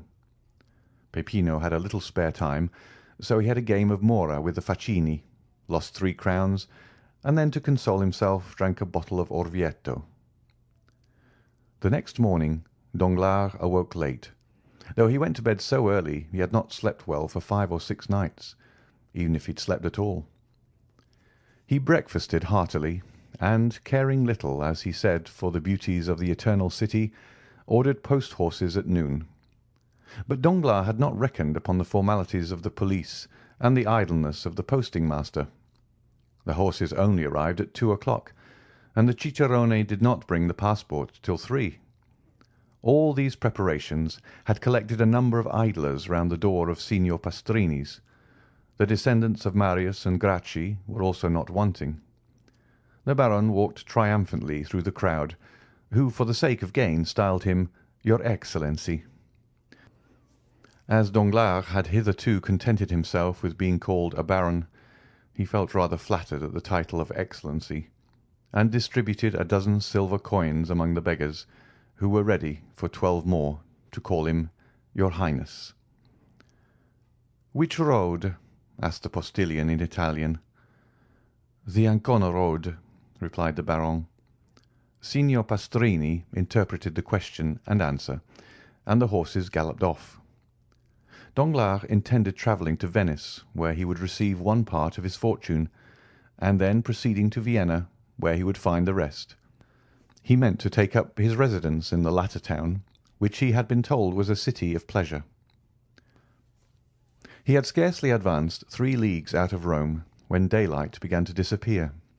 Danglars had not intended starting so late, or he would have remained. He put his head out and asked the postilion how long it would be before they reached the next town. "Non capisco." "Do not understand," was the reply. Danglars bent his head, which he meant to imply, "Very well." The carriage again moved on. "I will stop at the first posting-house," said Danglars to himself. He still felt the same self-satisfaction which he had experienced the previous evening, and which had procured him so good a night's rest. He was luxuriously stretched in a good English calash, with double springs. He was drawn by 4 good horses at full gallop. He knew the relay to be at a distance of 7 leagues. What subject of meditation could present itself to the banker, so fortunately become bankrupt? Danglars thought for 10 minutes about his wife in Paris, another 10 minutes about his daughter travelling with Mademoiselle d'Armilly. The same period was given to his creditors, and the manner in which he intended spending their money, and then, having no subject left for contemplation, he shut his eyes and fell asleep. Now and then a jolt more violent than the rest caused him to open his eyes. Then he felt that he was still being carried with great rapidity over the same country, thickly strewn with broken aqueducts, which looked like granite giants petrified while running a race. But the night was cold, dull, and rainy, and it was much more pleasant for a traveller to remain in the warm carriage than to put his head out of the window to make inquiries of a postilion whose only answer was "Non capisco." Danglars therefore continued to sleep, saying to himself that he would be sure to awake at the posting-house. The carriage stopped. Danglars fancied that they had reached the long-desired point. He opened his eyes and looked through the window, expecting to find himself in the midst of some town or at least a village, but he saw nothing except what seemed like a ruin, where 3 or 4 men went and came like shadows. Danglars waited a moment, expecting the postilion to come and demand payment with the termination of his stage. He intended taking advantage of the opportunity to make fresh inquiries of the new conductor, but the horses were unharnessed and others put in their places without any one claiming money from the traveller. Danglars, astonished, opened the door, but a strong hand pushed him back, and the carriage rolled on. The Baron was completely roused. "Eh," he said to the postilion. "Eh, mio caro?" This was another little piece of Italian the Baron had learned from hearing his daughter sing Italian duets with Cavalcanti. But mio caro did not reply. Danglars then opened the window. "Come, my friend," he said, thrusting his hand through the opening. "Where are we going?" "Dentro la testa," answered a solemn and imperious voice, accompanied by a menacing gesture. Danglars thought dentro la testa meant "put in your head." He was making rapid progress in Italian. He obeyed, not without some uneasiness, which, momentarily increasing, caused his mind, instead of being as unoccupied as it was when he began his journey, to fill with ideas which were very likely to keep a traveller awake, more especially one in such a situation as Danglars. His eyes acquired that quality which in the first moment of strong emotion enables them to see distinctly, and which afterwards fails from being too much taxed. Before we are alarmed, we see correctly. When we are alarmed, we see double, and when we have been alarmed, we see nothing but trouble. Danglars observed a man in a cloak galloping at the right hand of the carriage. "Some gendarme!" he exclaimed. "Can I have been intercepted by French telegrams to the pontifical authorities?" He resolved to end his anxiety. "Where are you taking me?" he asked. "Dentro la testa," replied the same voice with the same menacing accent. Danglars turned to the left. Another man on horseback was galloping on that side. "Decidedly," said Danglars with the perspiration on his forehead, "I must be under arrest." And he threw himself back into the calash, not this time to sleep, but to think. Directly afterwards the moon rose. He then saw the great aqueducts, those stone phantoms which he had before remarked. Only then they were on the right hand. Now they were on the left. He understood that they had described a circle and were bringing him back to Rome. "Oh, unfortunate!" he cried. "They must have obtained my arrest." The carriage continued to roll on with frightful speed. An hour of terror elapsed, for every spot they passed showed that they were on the road back. At length he saw a dark mass against which it seemed as if the carriage was about to dash, but the vehicle turned to one side, leaving the barrier behind, and Danglars saw that it was one of the ramparts encircling Rome. "Mon Dieu!" cried Danglars, "we are not returning to Rome. Then it is not justice that is pursuing me. Gracious heavens! Another idea presents itself. What if they should be—" His hair stood on end. He remembered those interesting stories, so little believed in Paris, respecting Roman bandits. He remembered the adventures that Albert de Morcerf had related when it was intended that he should marry Mademoiselle Eugénie. "They are robbers, perhaps," he muttered. Just then the carriage rolled on something harder than gravel road. Danglars hazarded a look on both sides of the road, and perceived monuments of a singular form, and his mind now recalled all the details Morcerf had related, and comparing them with his own situation, he felt sure that he must be on the Appian Way. On the left, in a sort of valley, he perceived a circular excavation. It was Caracalla's circus. On a word from the man who rode at the side of the carriage, it stopped. At the same time, the door was opened. "Scendi!" exclaimed a commanding voice. Danglars instantly descended. Although he did not yet speak Italian, he understood it very well. More dead than alive, he looked around him. 4 men surrounded him, besides the postilion. "Di qua," said one of the men, descending a little path leading out of the Appian Way. Danglars followed his guide without opposition, and had no occasion to turn around to see whether the 3 others were following him. Still, it appeared as though they were stationed at equal distances from one another, like sentinels. After walking for about 10 minutes, during which Danglars did not exchange a single word with his guide, he found himself between a hillock and a clump of high weeds. 3 men standing silent formed a triangle, of which he was the centre. He wished to speak, but his tongue refused to move. "Avanti!" said the same sharp and imperative voice. This time Danglars had double reason to understand, for if the word and gesture had not explained the speaker's meaning, it was clearly expressed by the man walking behind him, who pushed him so rudely that he struck against the guide. This guide was our friend Peppino, who dashed into the thicket of high weeds through a path which none but lizards or polecats could have imagined to be an open road. Peppino stopped before a pit overhung by thick hedges. The pit, half open, afforded a passage to the young man, who disappeared like the evil spirits in the fairy tales. The voice and gesture of the man who followed Danglars ordered him to do the same. There was no longer any doubt. The bankrupt was in the hands of Roman banditti. Danglars acquitted himself like a man placed between two dangerous positions, and who is rendered brave by fear. Notwithstanding his large stomach, certainly not intended to penetrate the fissures of the Campagna, he slid down like Peppino, and closing his eyes fell upon his feet. As he touched the ground, he opened his eyes. The path was wide but dark. Peppino, who cared little for being recognized now that he was in his own territories, struck a light and lit a torch. Two other men descended after Danglars, forming the rear-guard, and pushing Danglars whenever he happened to stop, they came by a gentle declivity to the intersection of two corridors.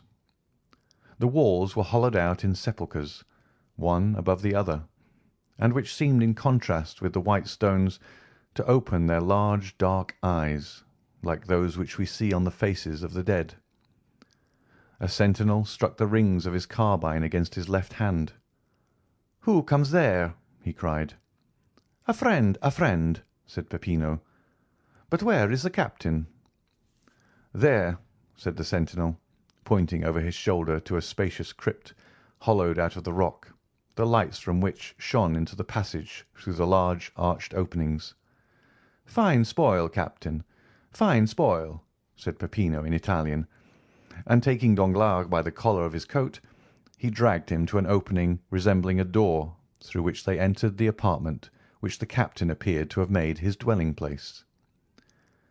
"Is this the man?" asked the captain, who was attentively reading Plutarch's Life of Alexander. "Himself, captain, himself." "Very well, show him to me." At this rather impertinent order, Peppino raised his torch to the face of Danglars, who hastily withdrew that he might not have his eyelashes burnt. His agitated features presented the appearance of pale and hideous terror.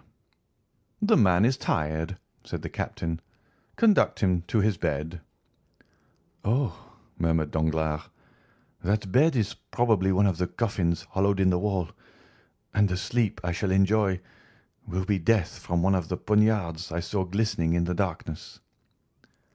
From their beds of dried leaves or wolf-skins at the back of the chamber now arose the companions of the man who had been found by Albert de Morcerf reading Caesar's Commentaries, and by Danglars studying the Life of Alexander. The banker uttered a groan and followed his guide. He neither supplicated nor exclaimed. He no longer possessed strength, will, power, or feeling. He followed where they led him. At length he found himself at the foot of a staircase, and he mechanically lifted his foot 5 or 6 times.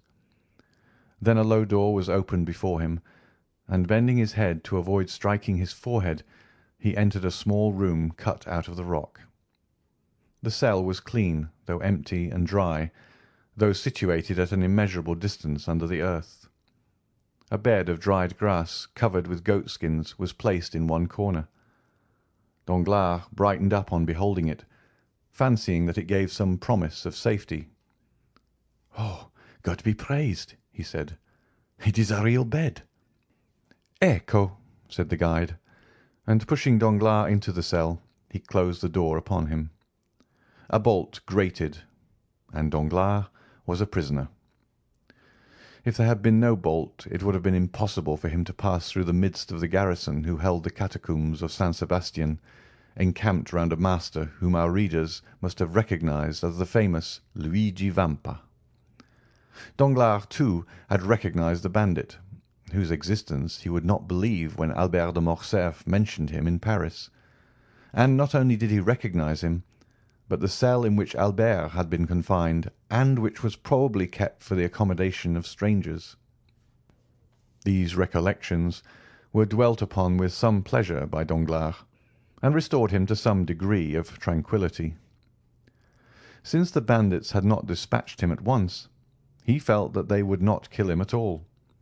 They had arrested him for the purpose of robbery, and as he had only a few louis about him, he doubted not he would be ransomed. He remembered that Morcerf had been taxed at 4,000 crowns, and as he considered himself of much greater importance than Morcerf, he fixed his own price at 8,000 crowns. 8,000 crowns amounted to 48,000 livres. He would then have about 5,050,000 francs left. With this sum he could manage to keep out of difficulties. Therefore, tolerably secure in being able to extricate himself from his position, provided he were not rated at the unreasonable sum of 5,050,000 francs, he stretched himself on his bed, and after turning over 2 or 3 times, fell asleep with the tranquillity of the hero whose life Luigi Vampa was studying. End of chapter 114. Chapter 115. Luigi Vampa's Bill of Fare. We awake from every sleep, except the one dreaded by Danglars.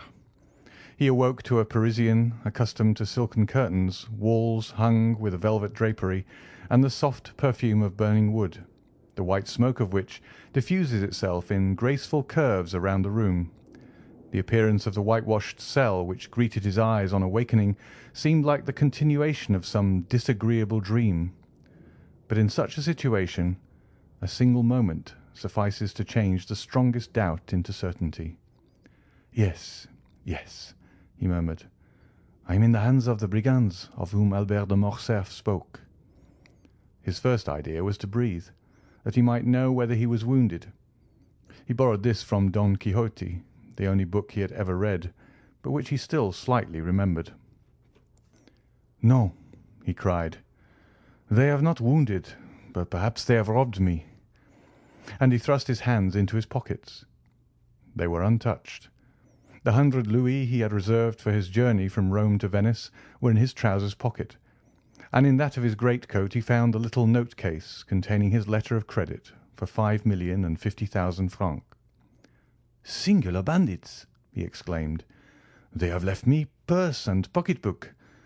As I was saying last night, they intend me to be ransomed. Hallo, here is my watch. Let me see what time it is. Danglars' watch, one of Breguet's repeaters, which he had carefully wound up on the previous night, struck 5:30.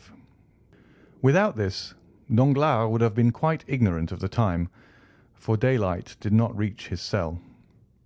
Should he demand an explanation from the bandits, or should he wait patiently for them to propose it? The last alternative seemed the most prudent, so he waited until 12 o'clock. During all this time, a sentinel, who had been relieved at 8 o'clock, had been watching his door. Danglars suddenly felt a strong inclination to see the person who kept watch over him. He had noticed that a few rays, not of daylight but from a lamp, penetrated through the ill-joined planks of the door. He approached just as the brigand was refreshing himself with a mouthful of brandy, which, owing to the leathern bottle containing it, sent forth an odour which was extremely unpleasant to Danglars. "Huh!" he exclaimed, retreating to the farther corner of his cell. At 12 this man was replaced by another functionary, and Danglars, wishing to catch sight of his new guardian, approached the door again. He was an athletic, gigantic bandit, with large eyes, thick lips, and a flat nose. His red hair fell in dishevelled masses like snakes around his shoulders. "Aha!" cried Danglars. "This fellow is more like an ogre than anything else. However, I am rather too old and tough to be very good eating." We see that Danglars was collected enough to jest. At the same time, as though to disprove the ogreish propensities, the man took some black bread, cheese, and onions from his wallet, which he began devouring voraciously. "May I be hanged?" said Danglars, glancing at the bandit's dinner through the crevices of the door. "May I be hanged if I can understand how people can eat such filth."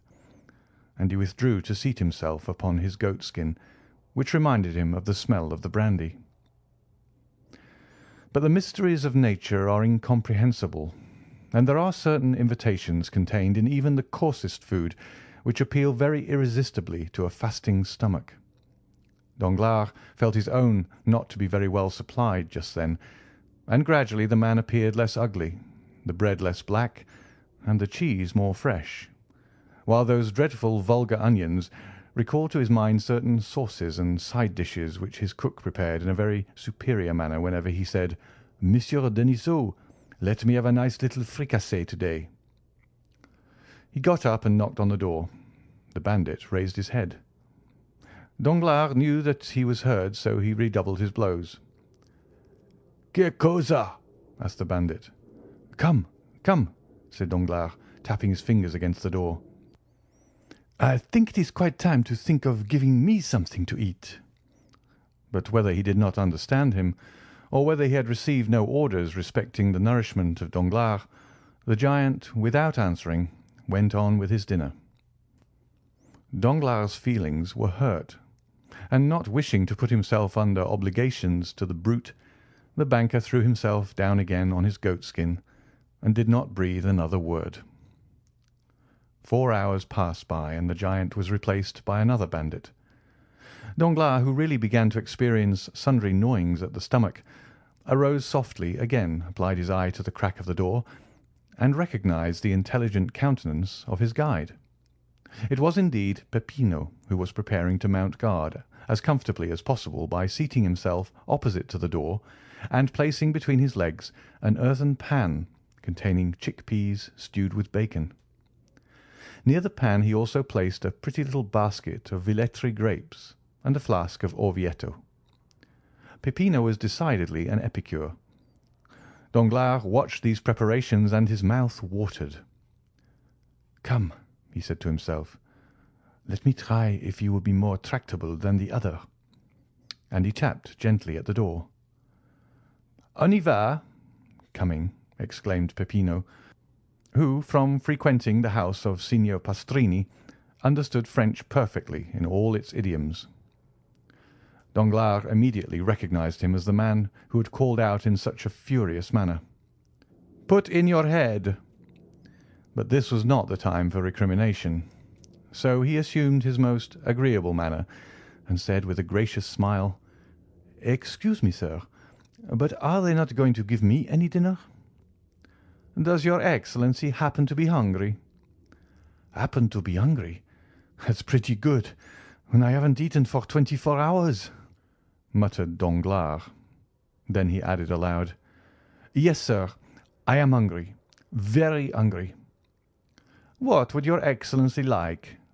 And Peppino placed his pan on the ground, so that the steam rose directly under the nostrils of Danglars. "Give your orders." "Have you kitchens here?" "Kitchens? Of course, complete ones." "And cooks?" "Excellent." "Well, a fowl, fish, game, it signifies little, so that I eat." "As your Excellency pleases. You mentioned a fowl, I think." "Yes, a fowl." Peppino, turning around, shouted, "A fowl for his Excellency." His voice yet echoed in the archway, when a handsome, graceful, and half-naked young man appeared, bearing a fowl in a silver dish on his head, without the assistance of his hands. "I could almost believe myself at the Café de Paris," murmured Danglars. "Here, your Excellency," said Peppino, taking the fowl from the young bandit and placing it on the worm-eaten table, which, with the stool and the goatskin bed, formed the entire furniture of the cell. Danglars asked for a knife and fork. "Here, Excellency," said Peppino, offering him a little blunt knife and a boxwood fork. Danglars took the knife in one hand and the fork in the other, and was about to cut up the fowl. "Pardon me, Excellency," said Peppino, placing his hand on the banker's shoulder. "People pay here before they eat. They might not be satisfied, and—" "Aha!" thought Danglars. "This is not so much like Paris, except that I shall probably be skinned. Never mind, I'll fix that all right. I have always heard how cheap poultry is in Italy. I should think a fowl is worth about 12 sous at Rome. There," he said, throwing a louis down. Peppino picked up the louis, and Danglars again prepared to carve the fowl. "Stay a moment, your Excellency," said Peppino, rising. "You still owe me something." "I said they would skin me," thought Danglars, but resolving to resist the extortion, he said, "Come, how much do I owe you for this fowl?" "Your Excellency has given me a louis on account." A louis on account for a fowl? Certainly. And your Excellency now owes me 4,999 louis. Danglars opened his enormous eyes on hearing this gigantic joke.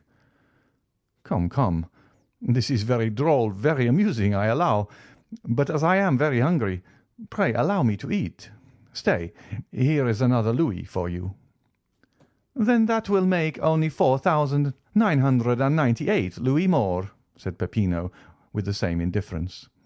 I shall get them all in time. Oh, as for that, said Danglars, angry at this prolongation of the jest, as for that you won't get them at all. Go to the devil. You do not know with whom you have to deal. Peppino made a sign, and the youth hastily removed the fowl.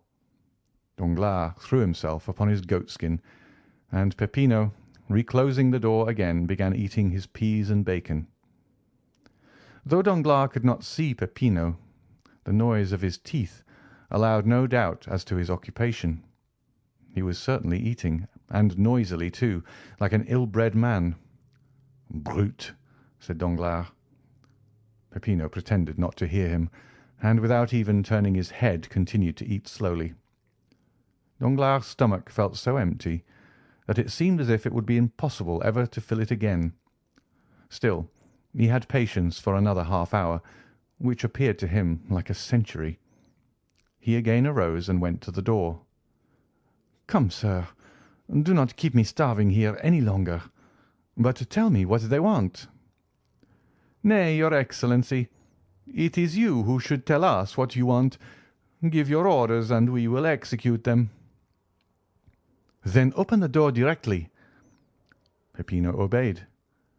"Now look here. I want something to eat. To eat, do you hear?" "Are you hungry?" "Come, you understand me." "What would your Excellency like to eat?" "A piece of dry bread, since the fowls are beyond all price in this accursed place." "Bread? Very well. Hello there! Some bread," he called. The youth brought a small loaf. "How much?" asked Danglars. 4,998 louis, said Peppino. "You have paid 2 louis in advance." "What? 100,000 francs for a loaf?" 100,000 francs, repeated Peppino. "But you only asked 100,000 francs for a fowl." "We have a fixed price for all our provisions. It signifies nothing whether you eat much or little, whether you have 10 dishes or 1. It is always the same price." "What, still keeping up this silly jest? My dear fellow, it is perfectly ridiculous, stupid. You had better tell me at once that you intend starving me to death." "Oh dear, no, your Excellency, unless you intend to commit suicide. Pay and eat." "And what am I to pay with, brute?" said Danglars, enraged. "Do you suppose I carry 100,000 francs in my pocket?" "Your Excellency has 5,050,000 francs in your pocket. That will be 50 fowls at 100,000 francs apiece, and half a fowl for the 50,000. Danglars shuddered. The bandage fell from his eyes, and he understood the joke, which he did not think quite so stupid as he had done just before.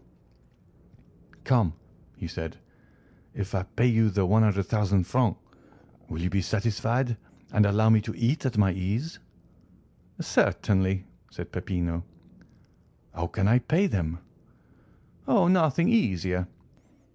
You have an account open with Messrs. Thomson and French, Vie dei Banchi, Rome. Give me a draft for 4,998 louis on these gentlemen, and our banker shall take it." Danglars thought it as well to comply with good grace.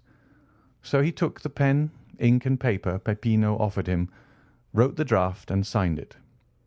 "Here," he said, "here is a draft at sight. And here is your fowl." Danglars sighed while he carved the fowl. It appeared very thin for the price it had cost. As for Peppino, He examined the paper attentively, put it into his pocket, and continued eating his peas. End of chapter 115. Chapter 116. The Pardon. The next day Danglars was again hungry. Certainly the air of that dungeon was very provocative of appetite. The prisoner expected that he would be at no expense that day, for, like an economical man, he had concealed half of his fowl and a piece of the bread in the corner of his cell. But he had no sooner eaten than he felt thirsty. He had forgotten that. He struggled against his thirst till his tongue clave to the roof of his mouth. Then, no longer able to resist, he called out. The sentinel opened the door. It was a new face. He thought it would be better to transact business with his old acquaintance, so he sent for Peppino. "Here I am, Excellency," said Peppino, with an eagerness which Danglars thought favourable to him. "What do you want?" "Something to drink." "Your Excellency knows that wine is beyond all price near Rome." "Then give me water," cried Danglars, endeavouring to parry the blow. "Oh, water is even more scarce than wine, your Excellency. There has been such a drought." "Come," thought Danglars, "it is the same old story." And while he smiled as he attempted to regard the affair as a joke, he felt his temples get moist with perspiration. "Come, my friend," said Danglars, seeing that he made no impression on Peppino. "You will not refuse me a glass of wine?" "I have already told you that we do not sell at retail." "Well, then, let me have a bottle of the least expensive." "They are all the same price." "And what is that?" 25,000 francs a bottle." "Tell me," cried Danglars, in a tone whose bitterness Harpagon alone has been capable of revealing, "tell me that you wish to despoil me of all. It will be sooner over than devouring me piecemeal." "It is possible such may be the master's intention." "The master? Who is he?" "The person to whom you were conducted yesterday." "Where is he?" "Here." "Let me see him." "Certainly." And the next moment Luigi Vampa appeared before Danglars. "You sent for me," he said to the prisoner. "Are you, sir, the chief of the people who brought me here?" "Yes, your Excellency. What then?" "How much do you require for my ransom?" "Merely the 5 million you have about you." Danglars felt a dreadful spasm dart through his heart. "But this is all I have left in the world," he said, "out of an immense fortune. If you deprive me of that, take away my life also." "We are forbidden to shed your blood." "And by whom are you forbidden?" "By him we obey." "You do then obey someone?" "Yes, a chief." "I thought you said you were the chief." "So I am of these men, but there is another over me." "And did your superior order you to treat me in this way?" "Yes." "But my purse will be exhausted." "Probably." "Come," said Danglars, "will you take 1 million?" "No." 2 millions, 3, 4. Come, 4. I will give them to you on condition that you let me go." "Why do you offer me 4 million for what is worth 5 million? This is a kind of usury, banker, that I do not understand." "Take all, then. Take all, I tell you, and kill me." "Come, come, calm yourself. You will excite your blood, and that would produce an appetite it would require 1 million a day to satisfy. Be more economical." "But when I have no more money left to pay you?" asked the infuriated Danglars. "Then you must suffer hunger." "Suffer hunger?" said Danglars, becoming pale. "Most likely," replied Vampa coolly. "But you say you do not wish to kill me." "No." "And yet you will let me perish with hunger." Ah, that is a very different thing." "Well then, wretches," cried Danglars, "I will defy your infamous calculations. I would rather die at once. You may torture, torment, kill me, but you shall not have my signature again."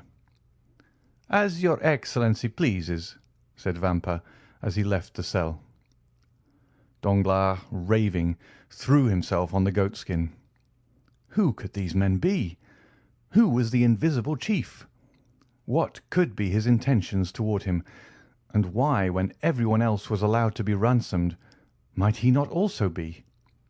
Oh yes, certainly, a speedy, violent death would be a fine means of deceiving these remorseless enemies who appeared to pursue him with such incomprehensible vengeance. But to die? For the first time in his life, Danglars contemplated death with a mixture of dread and desire. The time had come when the implacable spectre which exists in the mind of every human creature arrested his attention and called out with every pulsation of his heart, "Thou shalt die."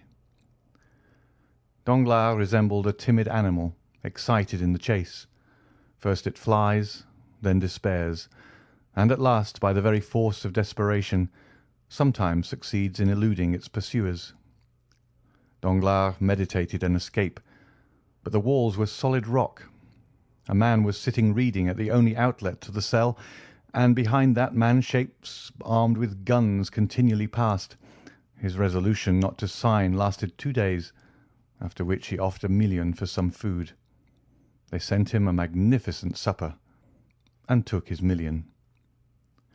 From this time the prisoner resolved to suffer no longer, but to have everything he wanted. At the end of 12 days, after having made a splendid dinner, he reckoned his accounts and found that he had only 50,000 francs left. Then a strange reaction took place. He who had just abandoned 5 million endeavoured to save the 50,000 francs he had left, and sooner than give them up he resolved to enter again upon a life of privation. He was deluded by the hopefulness that is a premonition of madness. He, who for so long a time had forgotten God, began to think that miracles were possible, that the accursed cavern might be discovered by the officers of the Papal States, who would release him, that then he would have 50,000 remaining, which would be sufficient to save him from starvation, and finally he prayed that this sum might be preserved to him, and as he prayed he wept. 3 days passed thus, during which his prayers were frequent, if not heartfelt. Sometimes he was delirious, and fancied he saw an old man stretched on a pallet. He also was dying of hunger. On the 4th he was no longer a man, but a living corpse. He had picked up every crumb that had been left from his former meals, and was beginning to eat the matting which covered the floor of his cell. Then he entreated Peppino, as he would a guardian angel, to give him food. He offered him 1,000 francs for a mouthful of bread, but Peppino did not answer. On the 5th day he dragged himself to the door of the cell. "Are you not a Christian?" he said, falling on his knees. "Do you wish to assassinate a man who in the eyes of heaven is a brother? Oh, my former friends, my former friends!" he murmured, and fell with his face to the ground. Then, rising in despair, he exclaimed, "The chief! The chief!" "Here I am," said Vampa, instantly appearing. "What do you want?" "Take my last gold," muttered Danglars, holding out his pocket-book, "and let me live here. I ask no more for liberty. I only ask to live." "Then you suffer a great deal." "Oh, yes, yes, cruelly." "Still, there have been men who suffered more than you." "I do not think so." "Yes, those who have died of hunger." Danglars thought of the old man whom in his hours of delirium he had seen groaning on his bed. He struck his forehead on the ground and groaned. "Yes," he said, "there have been some who have suffered more than I have, but then they must have been martyrs at least." "Do you repent?" asked a deep, solemn voice, which caused Danglars' hair to stand on end. His feeble eyes endeavoured to distinguish objects, and behind the bandit he saw a man enveloped in a cloak, half lost in the shadow of a stone column. "Of what must I repent?" stammered Danglars. "Of the evil you have done," said the voice.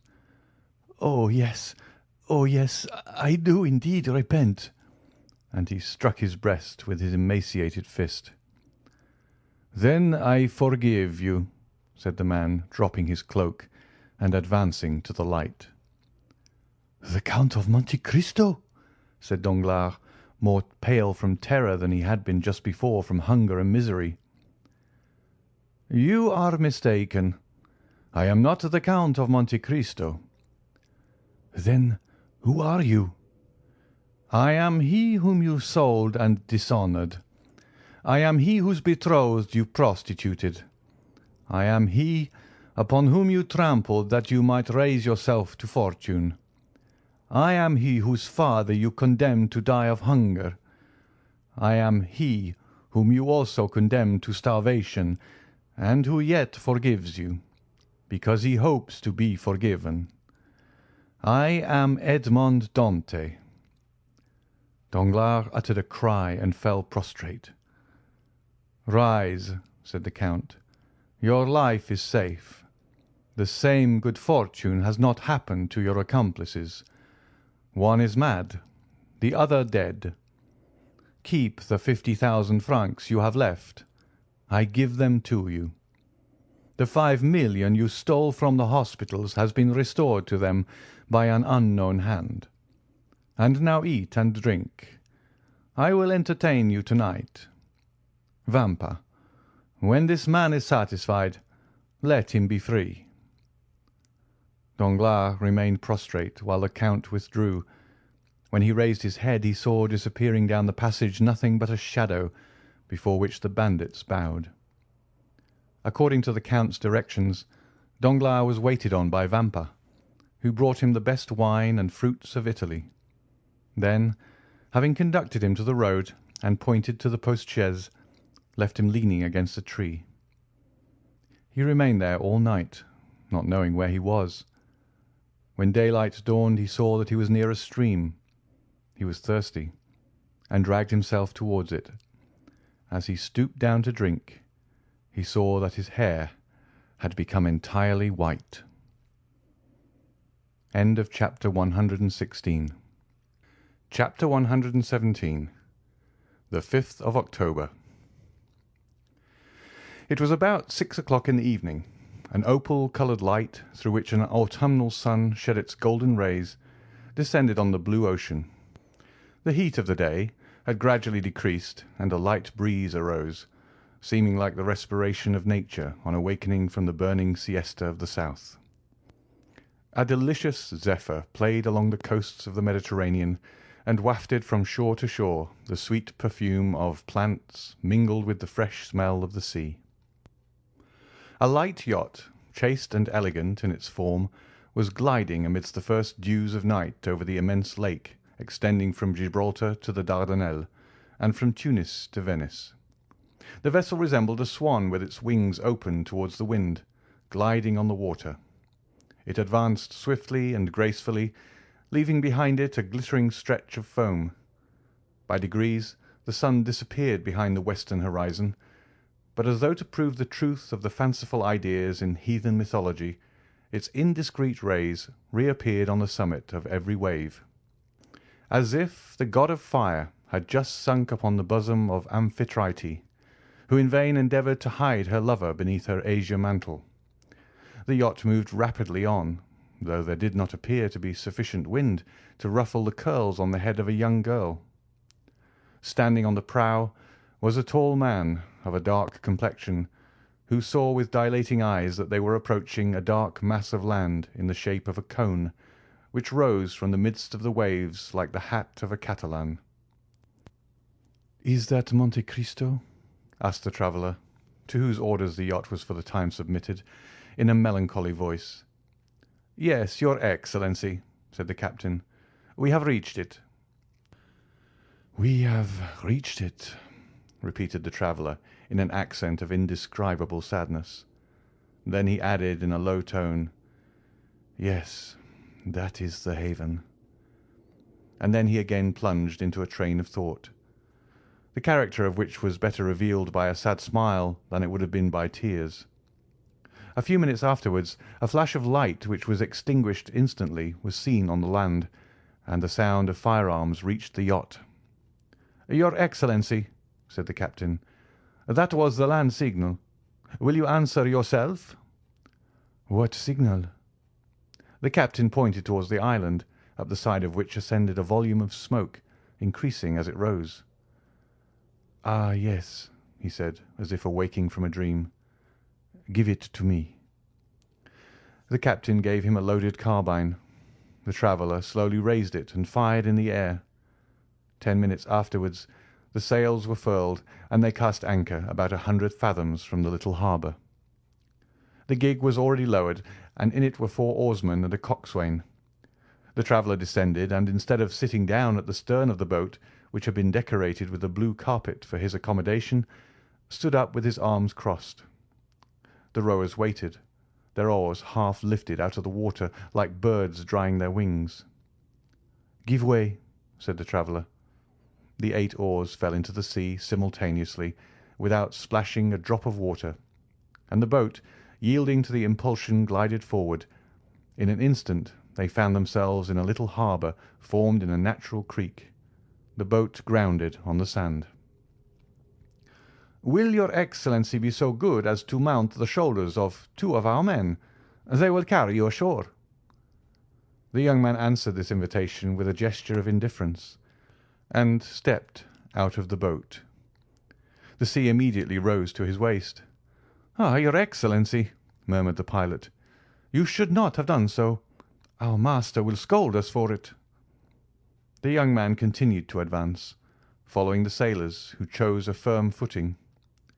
30 strides brought them to dry land. The young man stamped on the ground to shake off the wet, and looked around for someone to show him his road, for it was quite dark. Just as he turned, a hand rested on his shoulder, and a voice which made him shudder exclaimed, "Good evening, Maximilian. You are punctual. Thank you." "Ah, is it you, Count?" said the young man in an almost joyful accent, pressing Monte Cristo's hand with both his own. "Yes, you see I am as exact as you are. But you are dripping, my dear fellow. You must change your clothes, as Calypso said to Telemachus. Come, I have a habitation prepared for you, in which you will soon forget fatigue and cold." Monte Cristo perceived that the young man had turned around indeed. Morrel saw with surprise that the men who had brought him had left without being paid or uttering a word. Already the sound of their oars might be heard as they returned to the yacht. "Oh, yes," said the Count. "You are looking for the sailors." "Yes, I paid them nothing, and yet they are gone." "Never mind that, Maximilian," said Monte Cristo, smiling. "I have made an agreement with the navy that the access to my island shall be free of all charge. Ha! I have made a bargain." Morrel looked at the Count with surprise. "Count," he said, "you are not the same here as in Paris." "How so?" "Here you laugh." The Count's brow became clouded. "You are right to recall me to myself, Maximilian," he said. "I was delighted to see you again, and forgot for the moment that all happiness is fleeting." "Oh, no, no, Count," cried Maximilian, seizing the Count's hands. "Pray laugh, be happy, and prove to me, by your indifference, that life is endurable to sufferers. Oh, how charitable, kind, and good you are! You affect this gaiety to inspire me with courage."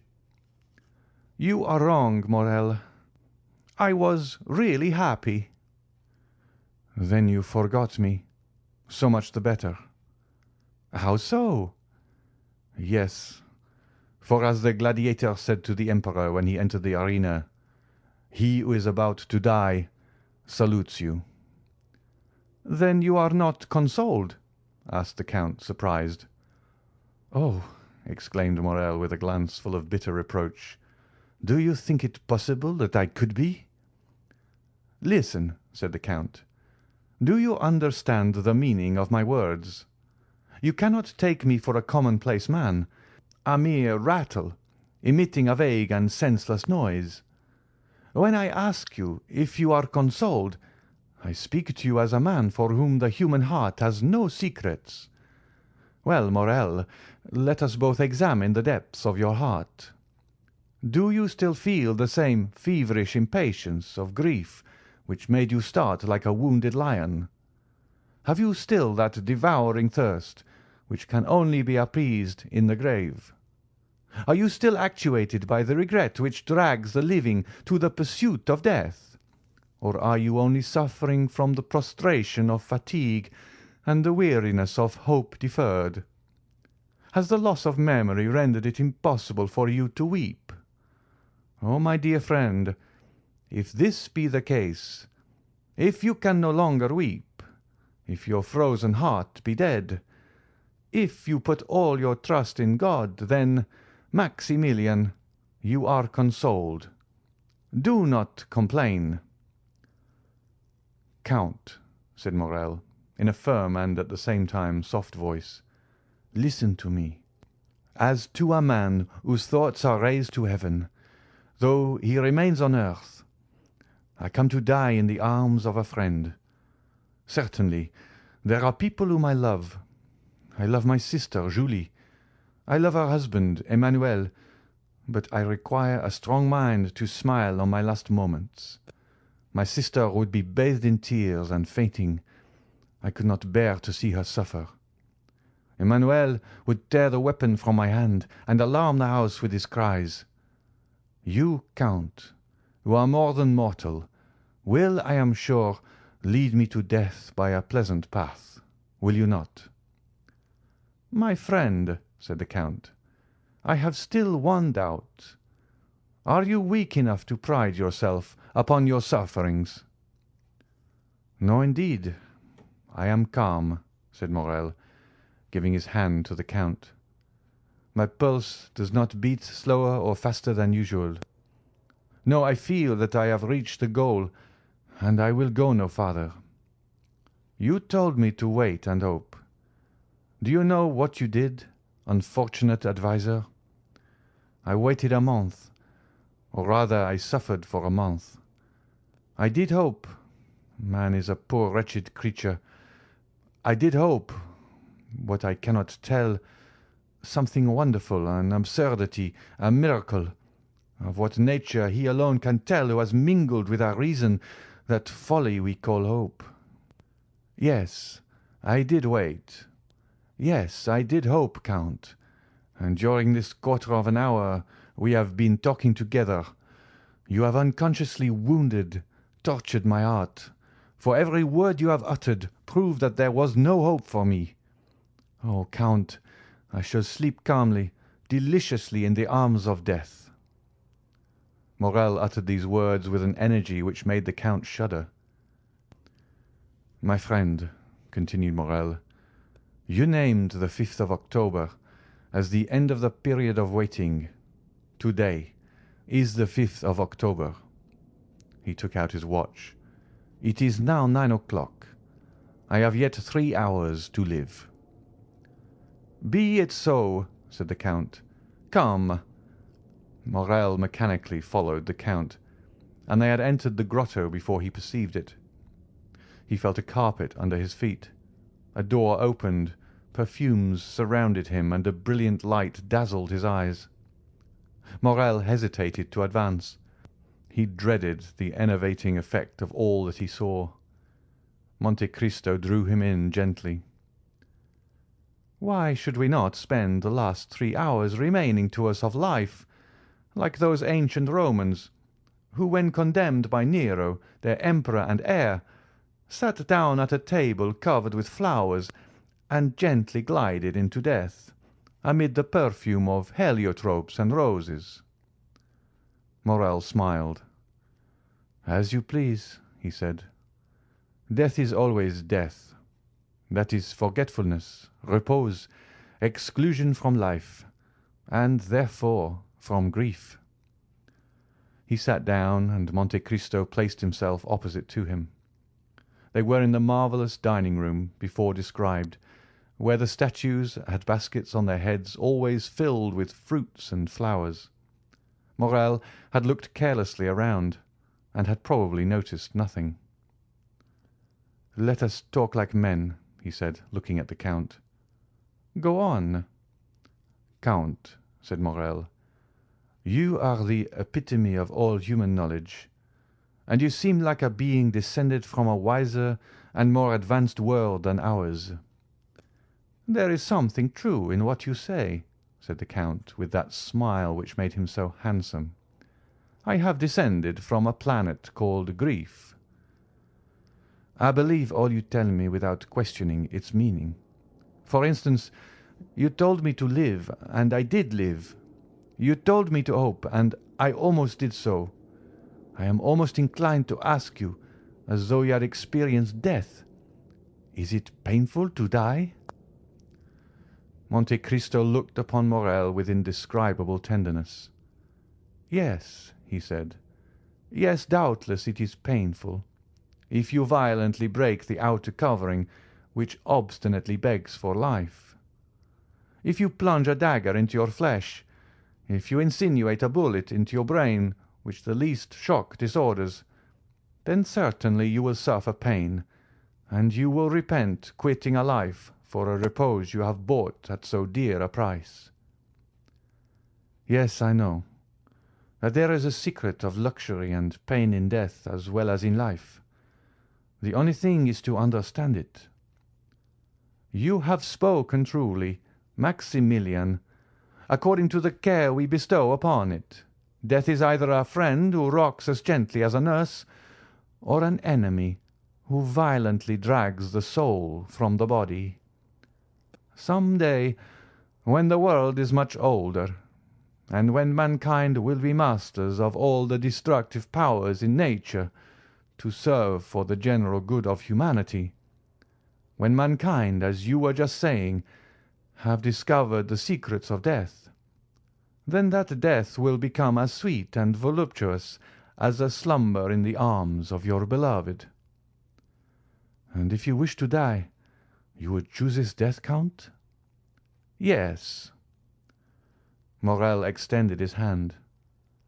"Now I understand," he said, "why you have brought me here to this desolate spot, in the midst of the ocean, to this subterranean palace. It was because you loved me, was it not, Count? It was because you loved me well enough to give me one of those sweet means of death of which we were speaking, a death without agony, a death which allows me to fade away while pronouncing Valentine's name and pressing your hand. Yes, you have guessed rightly, Morrel," said the Count. "That is what I intended." "Thanks. The idea that tomorrow I shall no longer suffer is sweet to my heart." "Do you then regret nothing?" "No," replied Morrel. "Not even me?" asked the Count with deep emotion. Morrel's clear eye was for the moment clouded. Then it shone with unusual lustre, and a large tear rolled down his cheek. "What?" said the Count. "Do you still regret anything in the world, and yet die?" "Oh, I entreat you," exclaimed Morrel in a low voice, "do not speak another word, Count. Do not prolong my punishment."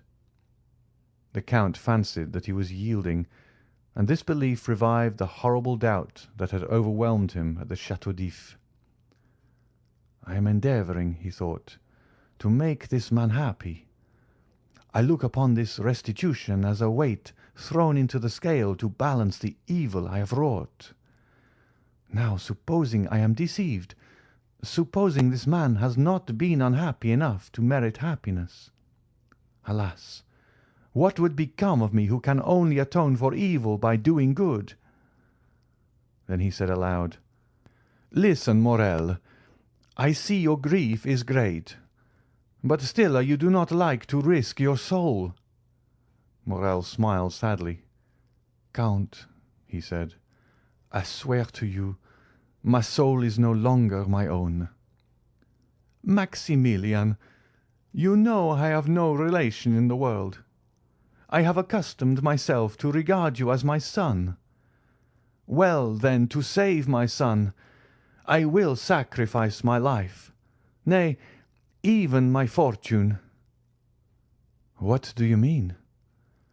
I mean that you wish to quit life because you do not understand all the enjoyments which are the fruits of a large fortune. Morrel, I possess nearly 100 millions, and I give them to you with such a fortune you can attain every wish. Are you ambitious?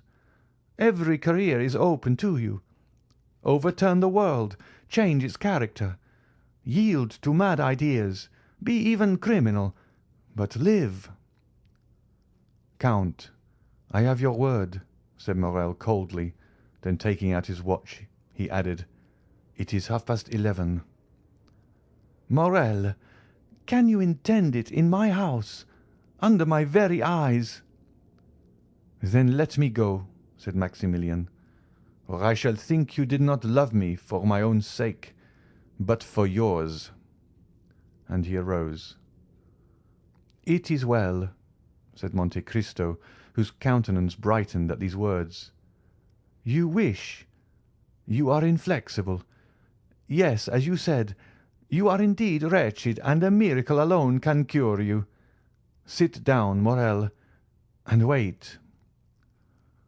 Morrel obeyed. The Count arose, and unlocking a closet with a key suspended from his gold chain, took from it a little silver casket, beautifully carved and chased, the corners of which represented 4 bending figures, similar to the caryatides, the forms of women, symbols of the angels aspiring to heaven. He placed the casket on the table, then opening it, took out a little golden box, the top of which flew open when touched by a secret spring. This box contained an unctuous substance partly solid, of which it was impossible to discover the colour, owing to the reflection of the polished gold, sapphires, rubies, emeralds which ornamented the box. It was a mixed mass of blue, red, and gold. The Count took out a small quantity of this with a gilt spoon, and offered it to Morrel, fixing a long, steadfast glance upon him. It was then observable that the substance was greenish. "This is what you asked for," he said, "and what I promised to give you." "I thank you from the depths of my heart," said the young man, taking the spoon from the hands of Monte Cristo. The Count took another spoon and again dipped it into the golden box. "What are you going to do, my friend?" asked Morrel, arresting his hand. "Well, the fact is, Morrel, I was thinking that I too am weary of life, and since an opportunity presents itself—" "Stay," said the young man. "You who love and are beloved, you who have faith and hope, oh, do not follow my example. In your case it would be a crime. Adieu, my noble and generous friend. Adieu, I will go and tell Valentine what you have done for me." And slowly, though without any hesitation, only waiting to press the Count's hand fervently, he swallowed the mysterious substance offered by Monte Cristo. Then they were both silent. Ali, mute and attentive, brought the pipes and coffee and disappeared. By degrees the light of the lamps gradually faded in the hands of the marble statues which held them, and the perfumes appeared less powerful to Morrel. Seated opposite to him, Monte Cristo watched him in the shadow, and Morrel saw nothing but the bright eyes of the Count. An overpowering sadness took possession of the young man. His hands relaxed their hold. The objects in the room gradually lost their form and colour, and his disturbed vision seemed to perceive doors and curtains open in the walls. "Friend," he cried, "I feel that I am dying." "Thanks." He made a last effort to extend his hand, but it fell powerless beside him. Then it appeared to him that Monte Cristo smiled, not with the strange and fearful expression which had sometimes revealed to him the secrets of his heart, but with the benevolent kindness of a father for a child. At the same time the Count appeared to increase in stature. His form, nearly double its usual height, stood out in relief against the red tapestry. His black hair was thrown back, and he stood in the attitude of an avenging angel. Morrel, overpowered, turned around in the armchair. A delicious torpor permeated every vein. A change of ideas presented themselves to his brain, like a new design on the kaleidoscope. Enervated, prostrate, and breathless, he became unconscious of outward objects. He seemed to be entering that vague delirium preceding death. He wished once again to press the Count's hand, but his own was immovable. He wished to articulate a last farewell, but his tongue lay motionless and heavy in his throat, like a stone at the mouth of a sepulchre. Involuntarily, his languid eyes closed, and still through his eyelashes a well-known form seemed to move amid the obscurity with which he thought himself enveloped. The Count had just opened a door. Immediately a brilliant light from the next room, or rather from the palace adjoining, shone upon the room in which he was gently gliding into his last sleep. Then he saw a woman of marvellous beauty appear on the threshold of the door separating the two rooms. Pale and sweetly smiling, she looked like an angel of mercy conjuring the angel of vengeance. "Is it heaven that opens before me?" thought the dying man. "That angel resembles the one I have lost." Monte Cristo pointed out Morrel to the young woman, who advanced towards him with clasped hands and a smile upon her lips. "Valentine! Valentine!" he mentally ejaculated, but his lips uttered no sound, and as though all his strength was centred in that internal emotion, he sighed and closed his eyes. Valentine rushed towards him. His lips again moved. "He is calling you," said the Count. "He to whom you have confided your destiny. He from whom death would have separated you, calls you to him. Happily I vanquished death. Henceforth, Valentine, you will never again be separated on earth, since he has rushed into death to find you. Without me, you would both have died. May God accept my atonement in the preservation of these two existences." Valentine seized the Count's hand, and in her irresistible impulse of joy carried it to her lips. "Oh, thank me again," said the Count. "Tell me till you are weary that I have restored you to happiness. You do not know how much I require this assurance." "Oh, yes, yes, I thank you with all my heart," said Valentine. "And if you doubt the sincerity of my gratitude, oh, then ask Haydée. Ask my beloved sister Haydée, who ever since our departure from France has caused me to wait patiently for this happy day while talking to me of you." "You then love Haydée?" asked Monte Cristo with an emotion he in vain endeavoured to dissimulate. "Oh, yes, with all my soul." "Well, then, listen, Valentine," said the Count. "I have a favour to ask of you." "Of me? Oh, am I happy enough for that?" "Yes, you have called Haydée your sister. Let her become so indeed. Valentine, render her all the gratitude you fancy that you owe to me. Protect her, for—" The Count's voice was thick with emotion. "Henceforth she will be alone in the world." "Alone in the world?" repeated a voice behind the Count. "And why?" Monte Cristo turned around. Haydée was standing pale, motionless, looking at the Count with an expression of fearful amazement. "Because tomorrow, Haydée, you will be free. You will then assume your proper position in society, for I will not allow my destiny to overshadow yours. Daughter of a prince, I restore to you the riches and name of your father."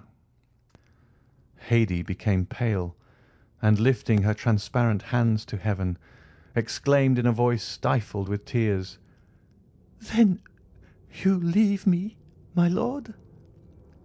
"Haydée, Haydée, you are young and beautiful. Forget even my name and be happy." "It is well," said Haydée. "Your order shall be executed, my lord. I will forget even your name and be happy." And she stepped back to retire. "Oh, heavens!" exclaimed Valentine, who was supporting the head of Morrel on her shoulder. "Do you not see how pale she is? Do you not see how she suffers?" Haydée answered with a heart-rending expression. "Why should you understand this, my sister? He is my master, and I am his slave. He has the right to notice nothing." The Count shuddered at the tones of a voice which penetrated the inmost recesses of his heart. His eyes met those of the young girl, and he could not bear their brilliancy. "Oh, heavens!" exclaimed Monte Cristo. "Can my suspicions be correct? Haydée, would it please you not to leave me?" "I am young," gently replied Haydée. "I love the life you have made so sweet to me, and I should be sorry to die." "You mean, then, that if I leave you, Haydée—" "I should die, yes, my lord." "Do you then love me?" "Oh, Valentine, he asks me if I love him. Valentine, tell him if you love Maximilian." The Count felt his heart dilate and throb. He opened his arms, and Haydée, uttering a cry, sprang into them. "Oh, yes," she cried, "I do love you. I love you as one loves a father, brother, husband. I love you as my life, for you are the best, the noblest of created beings." "Let it be, then, as you wish, sweet angel. God has sustained me in my struggle with my enemies, and has given me this reward. He will not let me end my triumph in suffering. I wished to punish myself, but he has pardoned me. Love me then, Haydée. Who knows? Perhaps your love will make me forget all that I do not wish to remember." "What do you mean, my lord?" "I mean that one word from you has enlightened me more than 20 years of slow experience. I have put you in the world, Haydée. Through you I again take hold on life. Through you I shall suffer, through you rejoice." "Do you hear him, Valentine?" exclaimed Haydée. "He says that through me he will suffer, through me who would yield my life for his." The Count withdrew for a moment. "Have I discovered the truth?" he said. "But whether it be for recompense or punishment, I accept my fate. Come, Haydée, come!" And throwing his arm around the young girl's waist, he pressed the hand of Valentine and disappeared. An hour had nearly passed, during which Valentine, breathless and motionless, watched steadfastly over Morrel. At length she felt his heart beat. A faint breath played upon his lips. A slight shudder, announcing the return of life, passed through the young man's frame. At length his eyes opened, but they were at first fixed and expressionless. Then sight returned, and with it feeling and grief. "Oh!" he cried, in an accent of despair. "The Count has deceived me. I am yet living." And extending his hand towards the table, he seized a knife. "Dearest," exclaimed Valentine with her adorable smile, "awake and look at me." Morrel uttered a loud exclamation, and frantic, doubtful, dazzled as though by a celestial vision, he fell upon his knees. The next morning at daybreak, Valentine and Morrel were walking arm in arm on the seashore.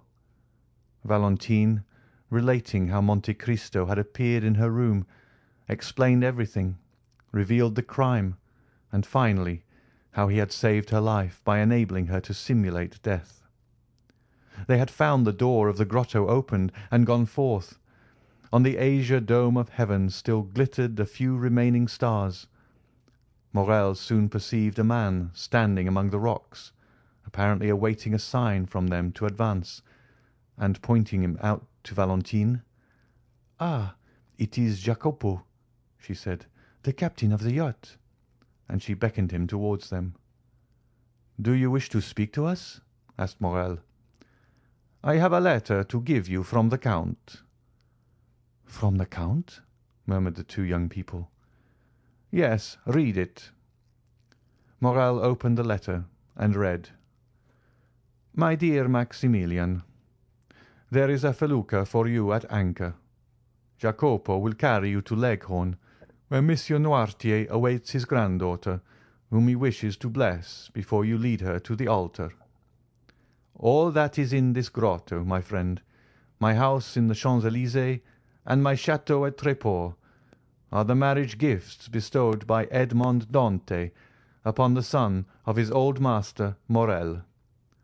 Mademoiselle de Villefort will share them with you, for I entreat her to give to the poor the immense fortune reverting to her from her father, now a madman, and her brother, who died last September with his mother.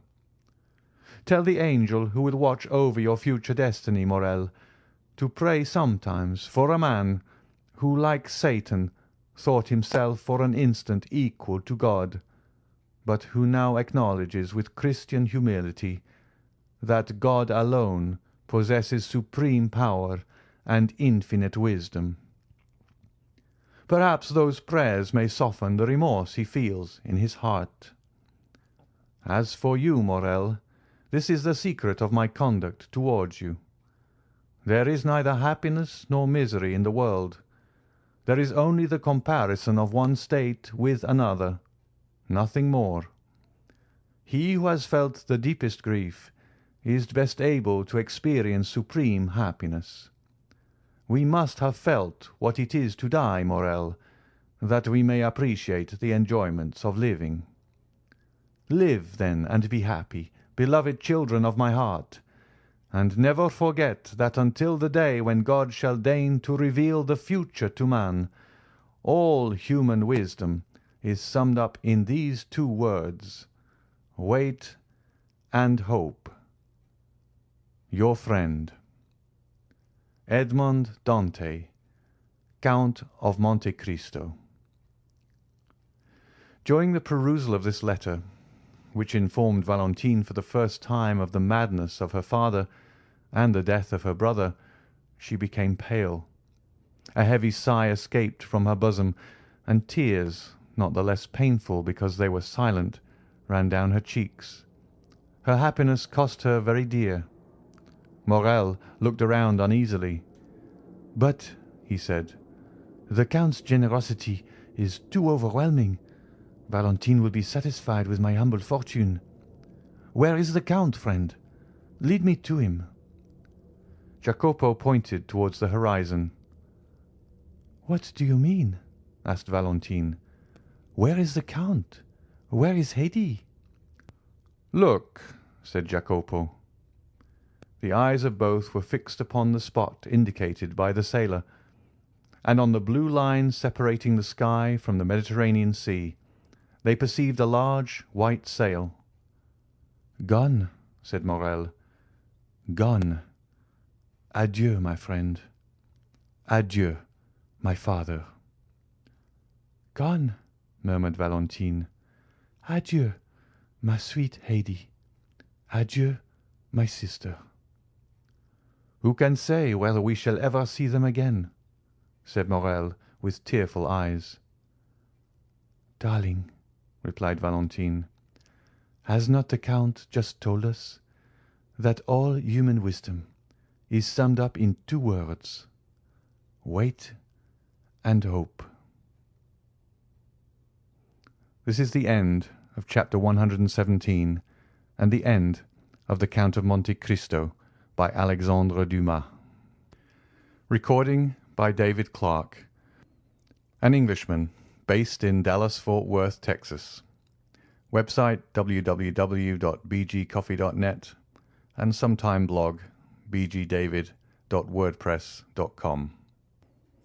Thank you for listening to this recording of The Count of Monte Cristo by Alexandre Dumas.